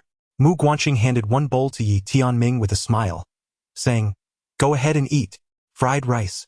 Yi Tianming grinned, replying, "Thank you, Master." The master and disciple settled at the door, where Yi Tianming eagerly devoured his meal, indeed feeling quite famished. After finishing, he wiped his mouth and said, "Master, I have received the legacy of the extraordinary civilization. They bestowed upon me a divine object and a tower." Mu Guanqing inquired, "There must be conditions, right?" Yi Tianming nodded. "They require me to promise that as long as I live, the extraordinary civilization shall endure." Mu Guanqing nodded slightly, choosing not to comment further. Curiously, Yi Tianming asked, "Master, what status does Xiao Bei hold among the younger generation in the Guanchuan realm?" Mu Guanqing replied with a smile, "Ordinary, I suppose." Yi Tianming turned to look at him, and Mu Guanqing added, "In my era, he would not even be considered ordinary." Yi Tianming inquired with a hint of curiosity, "Master, what echelon did you occupy in your era?" Mu Guanqing offered a gentle smile. "Those are matters of bygone days." Yi Tianming pressed further, "Master, might you share a glimpse?" Mu Guanqing placed his utensils aside and articulated, "Tianming, what, in your estimation, constitutes a true prodigy?" Yi Tianming responded, "Unquestionably, formidable strength, Mu Guanchen nodded in affirmation. And what else? Yi Tianming paused in contemplation before replying, I beseech my teacher's guidance. As Mu Guanchen was about to speak, Fu Song approached, bearing a bowl of rice. She proceeded directly to the pair and fixed her gaze upon Yi Tianming. Why did you neglect to deliver my meal? Yi Tianming was rendered momentarily speechless. Mu Guanchen interjected on Yi Tianming's behalf. He was grievously injured and unconscious until recently. Fu Song extended her palm, and a spatial ring materialized before Yi Tianming. Ensure it is delivered next time. With that, she turned to depart. Yi Tianming was once again at a loss for words. Fu Song, tarry a moment, Mu Guanchen interjected. Fu Song turned her gaze toward Mu Guanchen, who offered a gentle smile. Do take a seat. Let us converse. Fu Song's brow furrowed slightly, betraying her reluctance. Yet she complied and seated herself nearby. Mu Guanchen regarded the two with a benevolent smile. Presently, there exist but two classifications of prodigies, innate and acquired. Yi Tianming inquired with curiosity, innate prodigies? Mu Guanchen nodded, observing the vast universe of Guanchuan, where prestigious families and sects flourished. Their disciples were born as prodigies, endowed with the finest cultivation and educational resources from the moment of their birth. Even if their innate qualities were lacking, it bore little consequence. They possessed the means to alter their very essence. With sufficient determination, even a humble pig could be nurtured into a formidable emperor-level powerhouse. Yi Tianming remained silent, while Fu Song consumed his meal without uttering a word. Mu Guanchen continued, Then there are the ordinary prodigies among mortals. Despite their exceptional talents, without access to superior resources, their achievements ultimately face limitations. Of course, there exist those who, born from humble beginnings, manage to traverse great distances, yet they remain an exceedingly rare breed. He shook his head gently, lamenting the scarcity of resources in this world. With the emergence of a new aristocracy following the establishment of the order by the sword master of Guanchuan, the resources available to the lower strata had dwindled even further.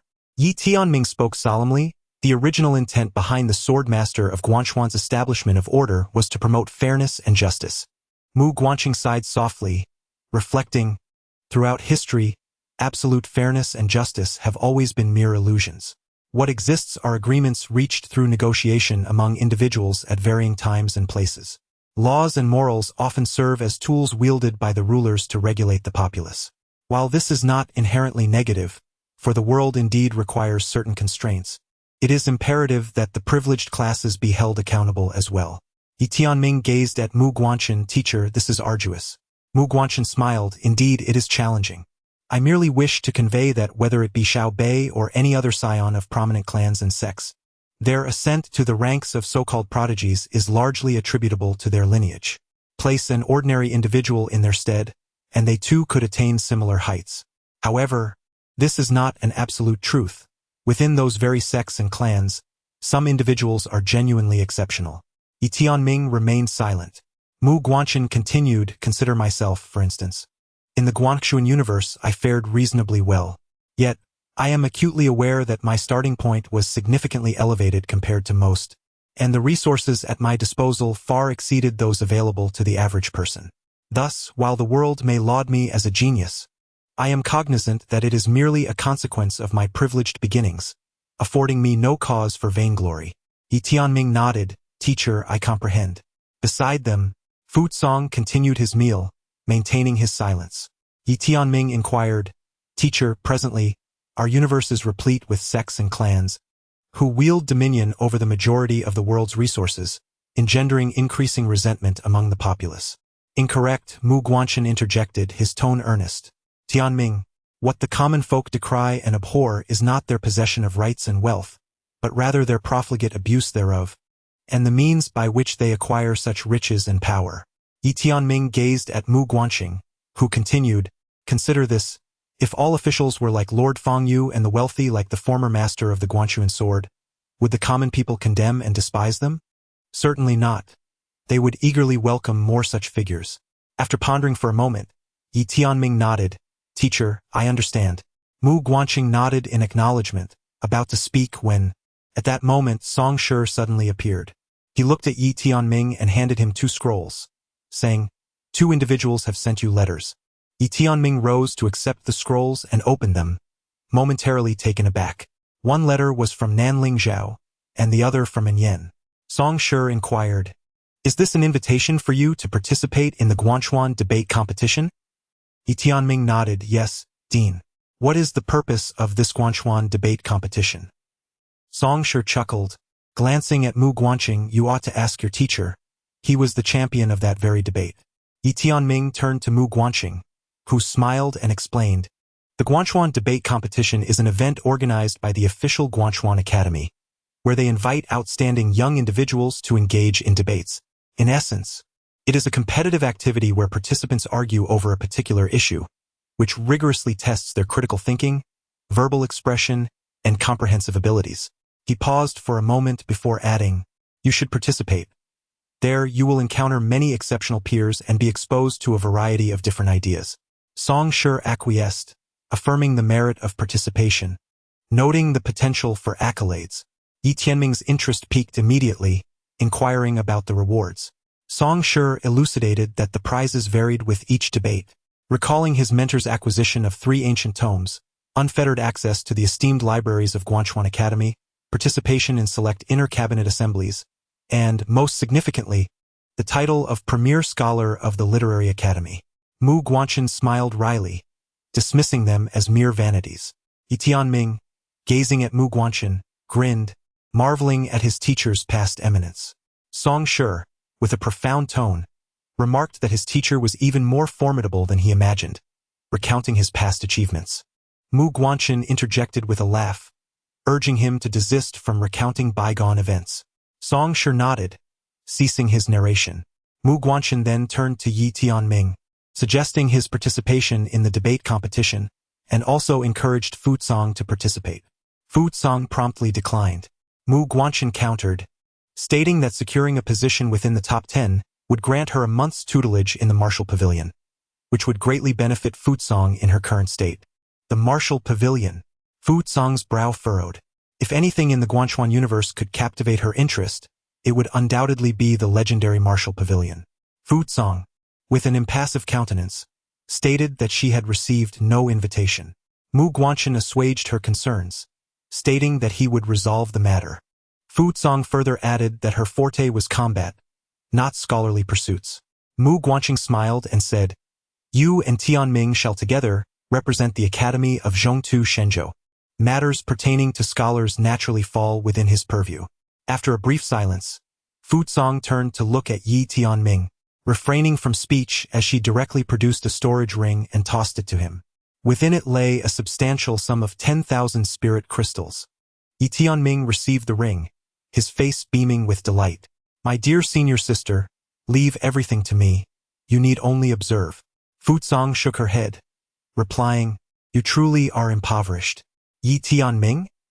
Chapter 54. What is the strength of my mother?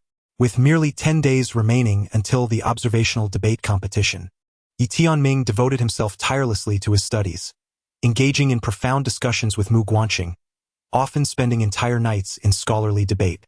Naturally, he did not neglect his cultivation. In the depths of the night, in the secluded mountains, Yi Tianming sat cross-legged upon the ground, his eyes gently closed, hands resting upon his knees.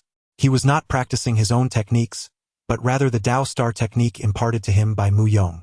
The essence of the Dao Star technique lies in its ability to absorb the power of the stars, akin to his own capacity to harness the energies of the Earth's veins. He had attempted to utilize his own methods to draw in stellar energy, yet found it futile, as the stars were far beyond his reach. Thus, he endeavored to comprehend the intricacies of this star path method. He was not so presumptuous as to believe that his nascent techniques surpassed the ancient wisdom of the stellar civilizations. His own practices had only recently been established, and there remained a considerable journey ahead. As the star path technique began to circulate within him, he soon felt the presence of a distant star. This revelation astounded him. He had managed to sense a star across the vastness of the galaxy. He commenced an effort to forge a mental connection with this celestial body. Before long, amidst the distant starry river, a star twinkled suddenly, and shortly thereafter, a beam of starlight appeared above his head. A smile graced Yi Tianming's lips, for he had successfully established a link with a star. Through the unique methods embedded within the star path technique, he was now able to directly absorb the star's energy within his sea of consciousness, as though that star had taken root within his very mind. It must be said that he was greatly astonished. At this moment he profoundly realized how limited his previous knowledge had been. Such a remarkable technique existed in the world. He understood that carving a path uniquely his own would require a considerable amount of time and would be fraught with difficulties. Yet he would never yield. Retracting his thoughts, he meticulously attuned himself to the celestial star. Soon, a soft glow of starlight enveloped him, increasing in intensity until he seemed to be swathed in a cocoon of luminescence. Moments later, the starlight began to transform into delicate threads, weaving back into his being. The power of the stars. As time progressed, the celestial energy within him surged. After a considerable duration, Yi Tianming paused, inhaling deeply. He then extended his palm, in which starlight shimmered brilliantly. Lifting his gaze, he suddenly declared, "Consolidate." Boom! In an instant, a colossal star avatar, towering 500 zhang, materialized behind him. At that moment, Yi Tianming uttered once more, "Consolidate." Boom! In a flash, a magnificent Earth avatar coalesced outside the star avatar. Dual avatars. Yet, at the very moment he manifested the dual avatars, his complexion visibly paled at an alarming rate. Sensing the dual avatars behind him, a smile slowly crept upon Yi Tianming's lips. Indeed, it was possible to form dual avatars. The small tower remarked, "This demands substantial energy." Yi Tianming nodded, acknowledging the truth of his current limitations. He was not yet capable of simultaneously manifesting dual and recognized the necessity of enhancing his mental fortitude. The small tower spoke gravely, "What led you to this conclusion?" Yi Tianming replied, "There is no decree that a person may only condense a single." The small tower fell silent. Taking a deep breath, an audacious notion quietly emerged in Yi Tianming's mind. The small tower suddenly interjected, "Young man, I must remind you, you are a swordsman."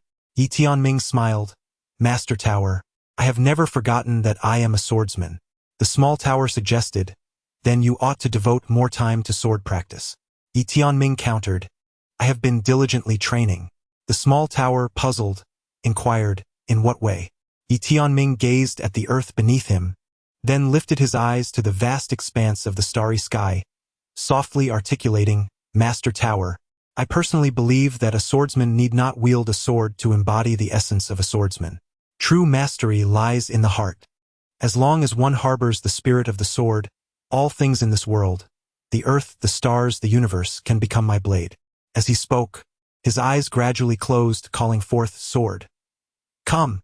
Suddenly, a resonant sound of a sword echoed throughout the cosmos. At that moment, from beneath his feet, swords forged from the very earth erupted, while from the distant depths of the galaxy, beams of stellar light cascaded down. Upon reaching Yi Tianming's head, they transformed into celestial swords.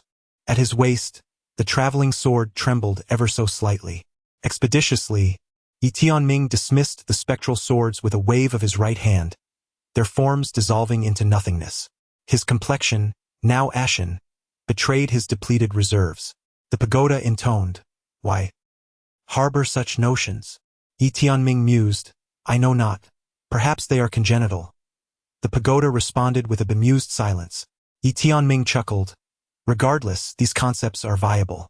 My immediate course of action is to diligently cultivate, augment my realm, and amplify my spiritual potency, thereby materializing these ideas one by one."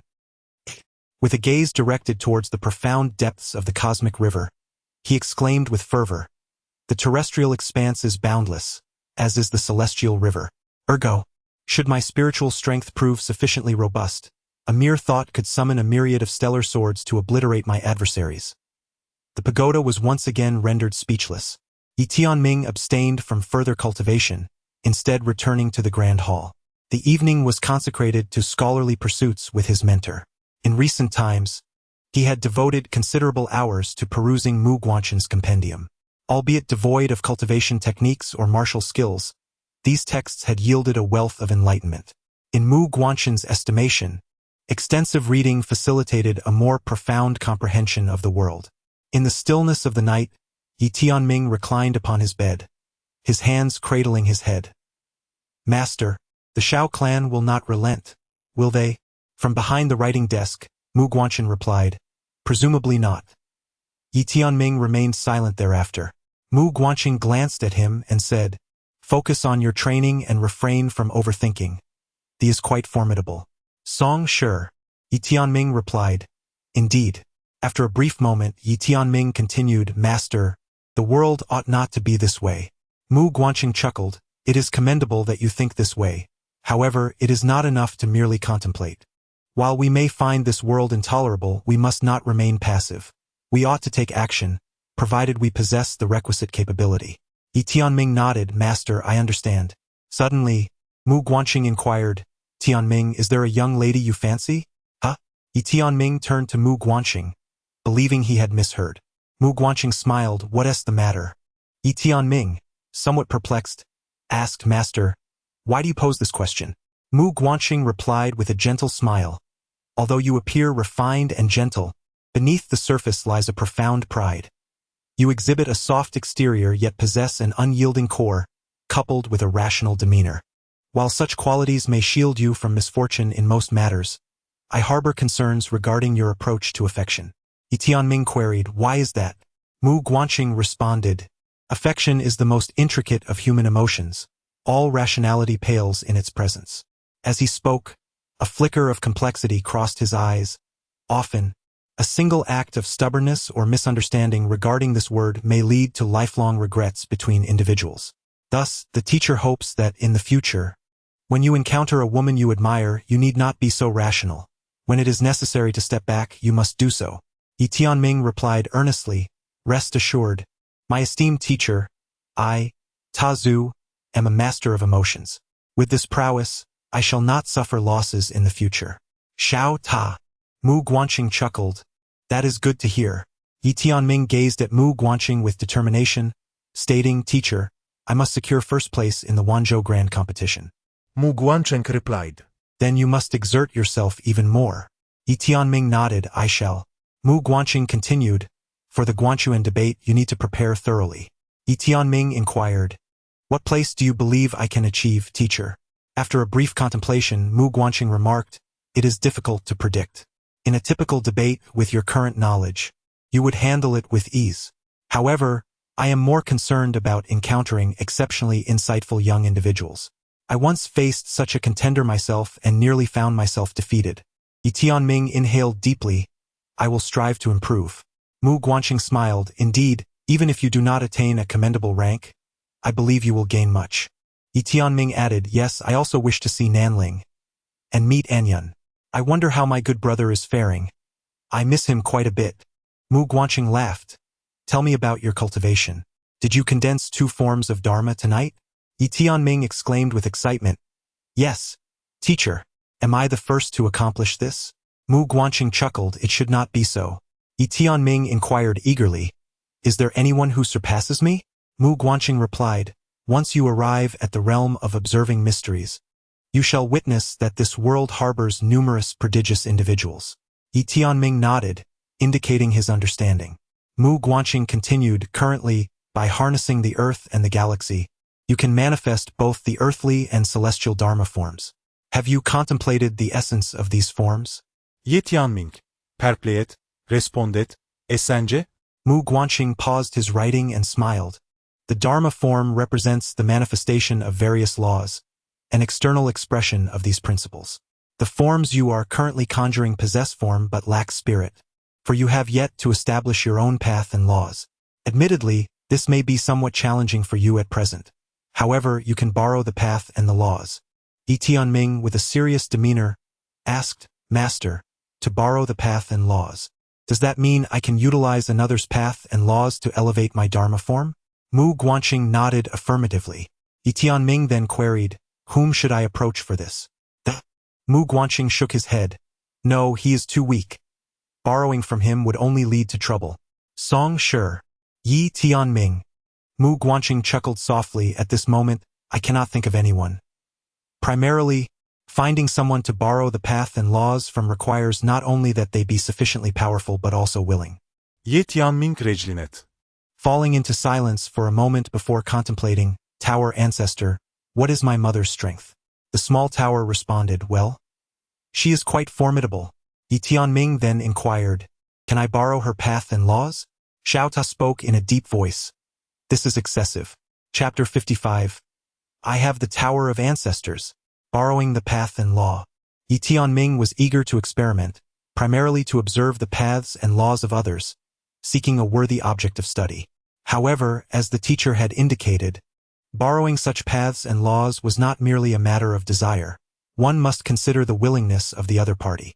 The small tower remarked, for now, you should focus on refining these two methods to their utmost. Once you achieve perfection, you may attempt to borrow the path and law from your mother. Of course, I cannot guarantee she will acquiesce. Yi Tianming nodded, resolving to give it a try when the time comes. Although he harbored great interest in this concept of borrowing paths and laws, he understood the essence of self-reliance. Having both father and mother is not as advantageous as possessing strength of one's own. True supremacy lies in personal power. As night passed, the following morning, Yi Tianming rose early and made his way to the back mountain. He spread his palm, and the extraordinary sanctuary materialized in his hand. Today, he decided to venture into this sanctuary and explore its depths. With a mere thought, Yi Tianming vanished from his location, reappearing within a vast, empty hall. Within the first level of this grand hall, countless scrolls floated in the air, over 10,000 in total. Each scroll represented a unique martial technique, with every one being of at least celestial rank, showcasing a myriad of forms and styles. Yi Tianming approached one of the scrolls, and as soon as his fingers made contact with it, a radiant white light surged forth, penetrating his brow. In an instant, a cascade of knowledge flooded his mind. The celestial collapse fist, harnessing the might of heaven and earth, the essence of force and spirit. After a considerable time, Yi Tianming slowly opened his eyes, casting a grave gaze over the scrolls scattered around him, his demeanor more serious than ever before. He had not anticipated the abundance of treasures contained within. In a hushed tone, Yi Tianming inquired, Tower Ancestor, do those scions of noble families possess such remarkable gifts from the moment of their birth? The small tower responded, these cannot be deemed true treasures. You remain oblivious to the profound heritage and the terrifying prowess of those first-rate families. While you were merely 5 years old, indulging in childish play, they were already under the tutelage of top-tier experts, receiving daily guidance with various miraculous elixirs to enhance their physiques. When you were troubled by the lack of spirit crystals, they had already transitioned to celestial crystals, or even primordial crystals. While you were just beginning to learn martial techniques, they may have already been delving into the realms of Dao and law. Young man, your current strength is insufficient to secure the first place. Even the top 30 may pose a challenge. Do you comprehend? Yi Tianming nodded, Tower Ancestor, I understand. Yet I shall not underestimate myself. They have top-tier masters for guidance. And I have you, Tower Ancestor. They possess miraculous elixirs, and I have you. They wield celestial and primordial crystals, and I have you. They explore the realms of Dao and law, and I have you. Young man, the pagoda intoned, refrain from such utterances. While your ancestral pagoda may possess some capabilities, your progress hinges primarily on your own endeavors. Do you comprehend? Yi Tianming nodded.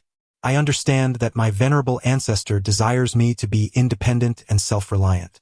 Rest assured, I shall strive diligently and never tarnish your esteemed reputation. Ancestral pagoda, do you have any descendants? The pagoda replied, none. Yi Tianming declared earnestly, after I marry, I shall endeavor to sire numerous sons, one of whom I shall adopt to you, so that we may both provide for your care in your twilight years. The sage was speechless. The pagoda then proposed, young one, would you be amenable to relocating your cultivation? My seal has loosened somewhat recently, and certain areas may now be accessible to you. Cultivating within would be far more efficacious than without. Yi Tianming scratched his head. Venerable ancestor, I assure you that my intentions in sharing these sentiments are not to elicit favors. I am sincere, for you and the maiden of Nanling Zhao are the first outsiders to show me such kindness. Though my strength and abilities are presently meager, and I am uncertain how to adequately reciprocate your benevolence, I hold it all within my heart. Therefore, I shall continue my cultivation here, for it is quite adequate. Furthermore, he paused, then added, did you not mention previously that you were injured and sealed? Granting me access to certain areas would likely have adverse effects on your condition. Fear not, venerable ancestor, my cultivation shall progress regardless. Truly. The pagoda emitted a soft sigh. Yi Tianming glanced around, determined to examine all the martial techniques present, intending to draw from the strengths of various schools to elevate his swordsmanship and magical form. With that, he proceeded towards the next scroll, eager to explore the commonalities among these martial arts, seeking their core essence and uncovering the underlying principles, which he aimed to integrate with his own sword skills and magical form. Meanwhile, Fuzong suddenly entered the grand hall. Mu Guanqing, who was engrossed in writing, looked up at her, perplexed. What is it? He inquired. Fuzong surveyed her surroundings without uttering a word. Mu Guanqing smiled and said, Tianming is in training. Fuzong, with an expressionless demeanor, commanded, have him bring me food. With that, she turned to leave. Suddenly, Mu Guanqing called out, wait. Fuzong halted, turning back to face him. Mu Guanqing picked up a scroll and approached her, smiling as he said, this is for you. It contains my writings on the soul law technique, which may prove beneficial to you. Fuzong glanced at the scroll but did not accept it. I do not need it, she replied. You might want to take a look, Mu Guanqing insisted. Fuzong's brows furrowed in contemplation. She reluctantly accepted the scroll and opened it. Upon reading, her expression shifted dramatically.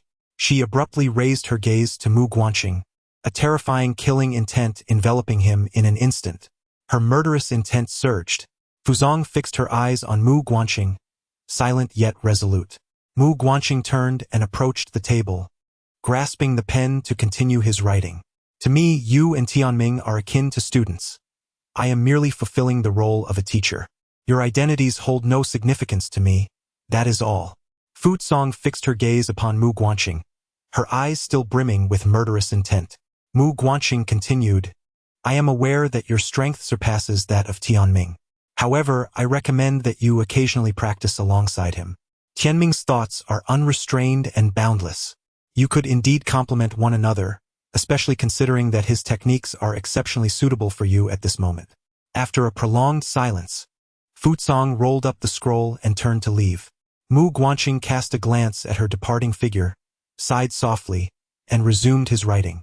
Within the Hall of the Extraordinary, Yi Tianming dedicated an entire day to absorbing all the martial techniques, given that it was a legacy directly infused into his consciousness. The process, despite the overwhelming number of over 10,000 scrolls, was not arduous. The true challenge lay in his need to integrate them seamlessly. He meticulously demonstrated each technique, as grasping such a vast array of formidable skills posed a significant challenge for Yi Tianming. Fortunately, his mental acuity was sufficiently robust, enabling him to accommodate such an extensive collection of martial arts. Inside the Grand Hall, Yi Tianming repeatedly showcased the powerful techniques. The hall itself was remarkably sturdy, making it an ideal venue for his rigorous training. It is worth mentioning that during this period, he has been harnessing the extraordinary divine seal to continuously enhance his spiritual power. The greater his spiritual strength, the more he can manipulate the forces of the earth and the energies of the stars. Furthermore, in terms of cultivation, he is also striving for advancement. The great catastrophe realm is still too low for him at present. As his realm ascends, all aspects of his abilities will follow suit. Days swiftly passed, and soon the time arrived for the Xian observation debate contest. On this day, Yi Tianming stood atop a majestic mountain behind the academy, his eyes gently closed and his hands raised in an ethereal manner. The mountain beneath him began to tremble, and soon, countless streams of earth energy surged forth from the depths below. These energies flowed like rivers from the earth's core, converging behind him to form a towering manifestation. This time, he resolved to test his limits, and before long, the magnificent manifestation reached a staggering height of 1,500 zhang. Moments later, Yi Tianming began to unleash powerful punches, and in synchrony, the towering manifestation mirrored his movements, both large and small. With each punch thrown by the grand figure, the very heavens and earth quaked in response, an awe-inspiring display of might. At that moment, Yi Tianming suddenly turned his gaze to the right, where stood an exquisite woman, none other than Fu Song. A smile spread across his face as he spoke. "Senior sister, shall we spar?" In the past, he would have hesitated, fully aware of her formidable prowess, but now he felt an undeniable confidence. Fu Song fixed her gaze upon him, remaining silent. Yi Tianming spoke again. "Senior sister, please bestow your guidance." Although Fu Song remained silent, he extended his right hand and gradually clenched it. A grin spread across Yi Tianming's face, and in an instant, he unleashed a powerful punch towards Fu Song from a distance. Simultaneously, the towering manifestation behind him followed suit, delivering a formidable strike towards Fu Song. Crack! The force of this punch shattered the surrounding space. However, at that moment, Fu Song suddenly retaliated with a punch of his own. Boom! Yi Tianming's eyes widened in shock, and he felt himself being hurled backward. At the same time, the majestic manifestation behind him began to disintegrate piece by piece. Yi Tianming was sent flying for 100 zhong, ultimately crashing heavily against a mountainside. After a violent spasm, he buried his head deep into the earth, lamenting, "Tazu, I am but a useless being." Shao Ta. Chapter 56. Observing the mysterious Sword Master, one cannot help but acknowledge the profound sense of defeat that enveloped Yi Tianming. He had not anticipated being brought down with a single strike. His senior sister was truly formidable. However, that feeling of defeat swiftly dissipated. Akin to a bucket of cold water poured over him, awakening him to a greater clarity. Moreover, her strength was a reflection of his own, a fact that filled him with joy. With this thought, a broad smile spread across his face. Fu Song approached Yi Tianming, observing him grinning foolishly amidst the mound of earth. Her delicate brows furrowed in concern. Had he been rendered senseless? Yi Tianming rose to his feet, brushing off the dust from his clothes, and remarked, "Senior sister, your power is utterly overwhelming. A single punch shattered my manifestation. You are truly remarkable." Fu Song responded with a calm, "Oh." Yi Tianming, taken aback by her silence, inquired, "Senior sister, you must have sought me for a reason? Speak freely. I shall not refuse any request within my capabilities." He was acutely aware of her cool demeanor. She would only approach him if there was a matter of significance. Fu Song remained silent. Yi Tianming felt a twinge of confusion. She stood there, mute. Her purpose for visiting him was to observe his cultivation technique, as Mu Guanqing had mentioned that it could be beneficial to her. Yet, such a request was far too difficult for Fu Song to articulate. Silence was her only response. Noticing her continued reticence, Yi Tianming's curiosity deepened, prompting him to ask, "Senior sister, are you perhaps feeling hungry? I shall prepare a meal for you," he declared before turning to leave. "Wait." Fu Kang suddenly interjected. Yi Tianming halted, pivoting to face Fu Song, who gazed at him in silence before producing a spatial ring and presenting it to him. Upon receiving the ring, Yi Tianming discovered it contained a staggering 30,000 spirit crystals. Puzzled, he inquired, "Senior sister, what is this?" Fu Song fixed her eyes on him, stating, "I wish to examine your cultivation technique." Immediately after, she regretted her words and swiftly turned away. How could Fu Song ever seek assistance? Absolutely not. The more she pondered, the angrier she became, and she marched up to a small hill, delivering a powerful kick that sent it crashing down. Boom! The hill was obliterated in an instant. After a moment, Yi Tianming arrived at Fu Song's grand hall. He rapped on the door, which swung open to reveal Fu Song. She regarded him in silence. Yi Tianming spoke, "Senior sister, I seek your assistance." Fu Song appeared perplexed. He continued, "I have encountered some uncertainties in my recent cultivation and would be grateful for your guidance." With that, he produced a scroll and handed it to Fu Song. "Senior sister, this is my technique. I have recently attempted to merge it with a method known as Dao Star technique. Although I have gained some insights, there remain numerous aspects I do not comprehend. Hence, I hope you can help me." After a prolonged moment of contemplation, Fu Song replied, "There is no need for such formality. I am the one who wishes to see your technique. If you are willing to share it with me, consider it a favor owed." Yi Tianming regarded the act of perusing a martial art technique as a trivial matter, one that did not warrant being counted as a favor. Nonetheless, He was aware of his senior sister's proud disposition. Should he decline, she would undoubtedly refrain from examining it. Thus, he acquiesced very well. Upon hearing Yi Tianming's agreement, Fu Cong nodded slightly. She accepted the scroll from Yi Tianming and turned to enter the hall. After taking a few steps, she abruptly glanced back at Yi Tianming, who lingered at the doorway. "Why do you not come in?" she inquired. Yi Tianming replied, "You did not invite me." "Come inside," Fu Cong commanded. Before proceeding towards the window, Yi Tianming followed her inside, approaching her side as she scrutinized his martial arts technique. He chose not to disturb her, instead quietly observing her from beside the window. Today, Fu Cong donned a flowing robe of pale lavender, cinched at the waist with a black ribbon. Her stature was tall and graceful, her beauty unparalleled, particularly accentuated by her silvery hair, which lent her an additional air of ethereal allure. Yi Tianming harbored no ulterior motives.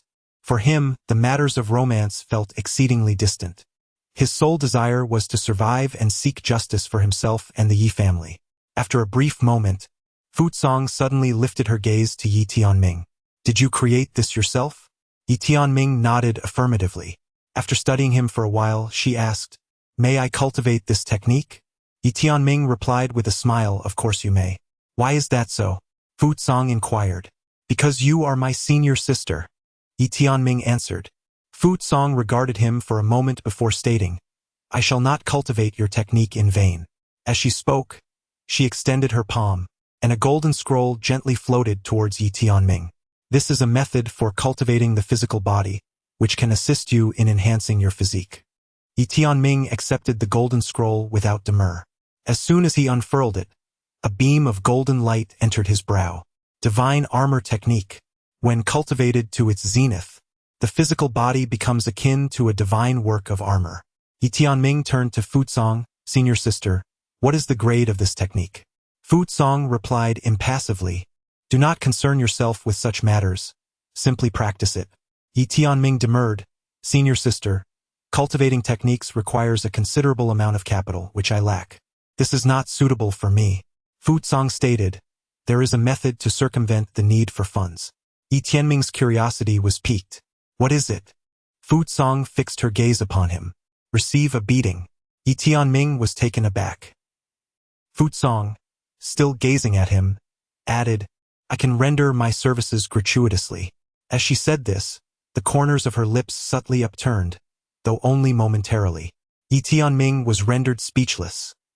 Enduring a physical assault. In the end, Yi Tianming opted to endure a physical assault. He fervently desired to augment his physical body, as the potency of his spiritual power and divine soul alone was insufficient. Whether it be the martial skills of the Dharma idol or his own swordsmanship in actual combat, both necessitate a robust physical body to sustain them. Thus, from that day forth, he engaged in rigorous sparring sessions with Fu Cong for 2 hours daily, which essentially amounted to enduring relentless blows. During these encounters, he discerned that Fu Cong never employed any complex martial techniques. Her strikes were merely straightforward punches and kicks. Yet, each blow inflicted upon him felt as if it were shattering his very bones. Following the first beating, he genuinely felt as though his entire skeletal structure had been pulverized. However, by the next day he distinctly sensed subtle transformations within his physical form. With each strike he received, he activated the divine armor technique, and he perceived that after sustaining these blows, a mysterious energy began to accumulate within his flesh. As night fell, Yi Tianming lay on the ground, gasping for breath, feeling as if his body no longer belonged to him. Fu Cong approached him slowly, scrutinizing his physique, her brow furrowing with concern. Suddenly, with a flick of her sleeve, his garments were reduced to ashes. Yi Tianming's face paled in shock, and he instinctively covered himself with both hands, gazing at Fu Cong in disbelief, stammering, "Senior sister, you..." Fu Cong paid him no heed and instead crouched down to examine his body closely. Yi Tianming asked. Fu Cong abruptly turned to him and inquired, "Are you aware that your body is somewhat unique?" Yi Tianming, puzzled, responded, "Somewhat unique?" Fu Cong retorted, "You don't know?" Yi Tianming's expression was one of bewilderment. He truly did not understand. After a brief silence, Fu Cong suggested, "Try activating the divine armor technique." Yi Tianming immediately activated the divine armor technique. As he did so, his flesh began to writhe, and beneath the surface, his blood surged with a swift vitality. He sensed that his body was enveloped in a peculiar state. Fu Song, without uttering a word, cast a deep glance at Yi Tianming before rising to depart. Yi Tianming hastily inquired, "Senior sister, what is this?"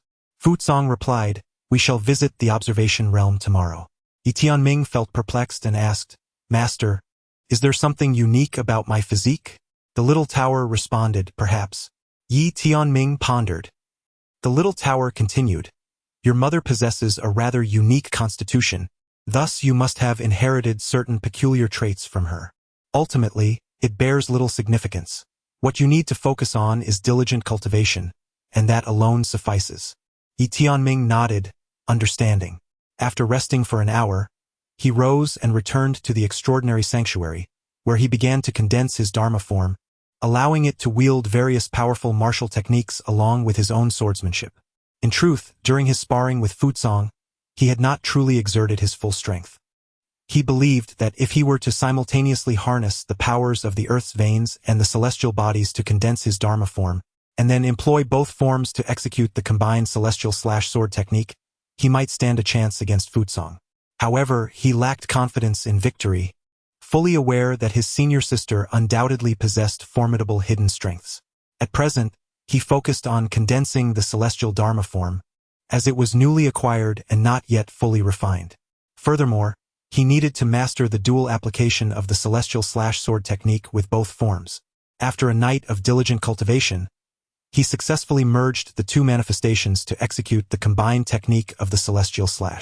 As dawn broke the following day, he tidied himself up and proceeded to the entrance of the academy, where he intended to visit the tower ancestor and the observation realm, seemingly to behold the statue of the esteemed Zen master, with the distinctive features of a crowning mane. "Is that correct?" "Little tower,"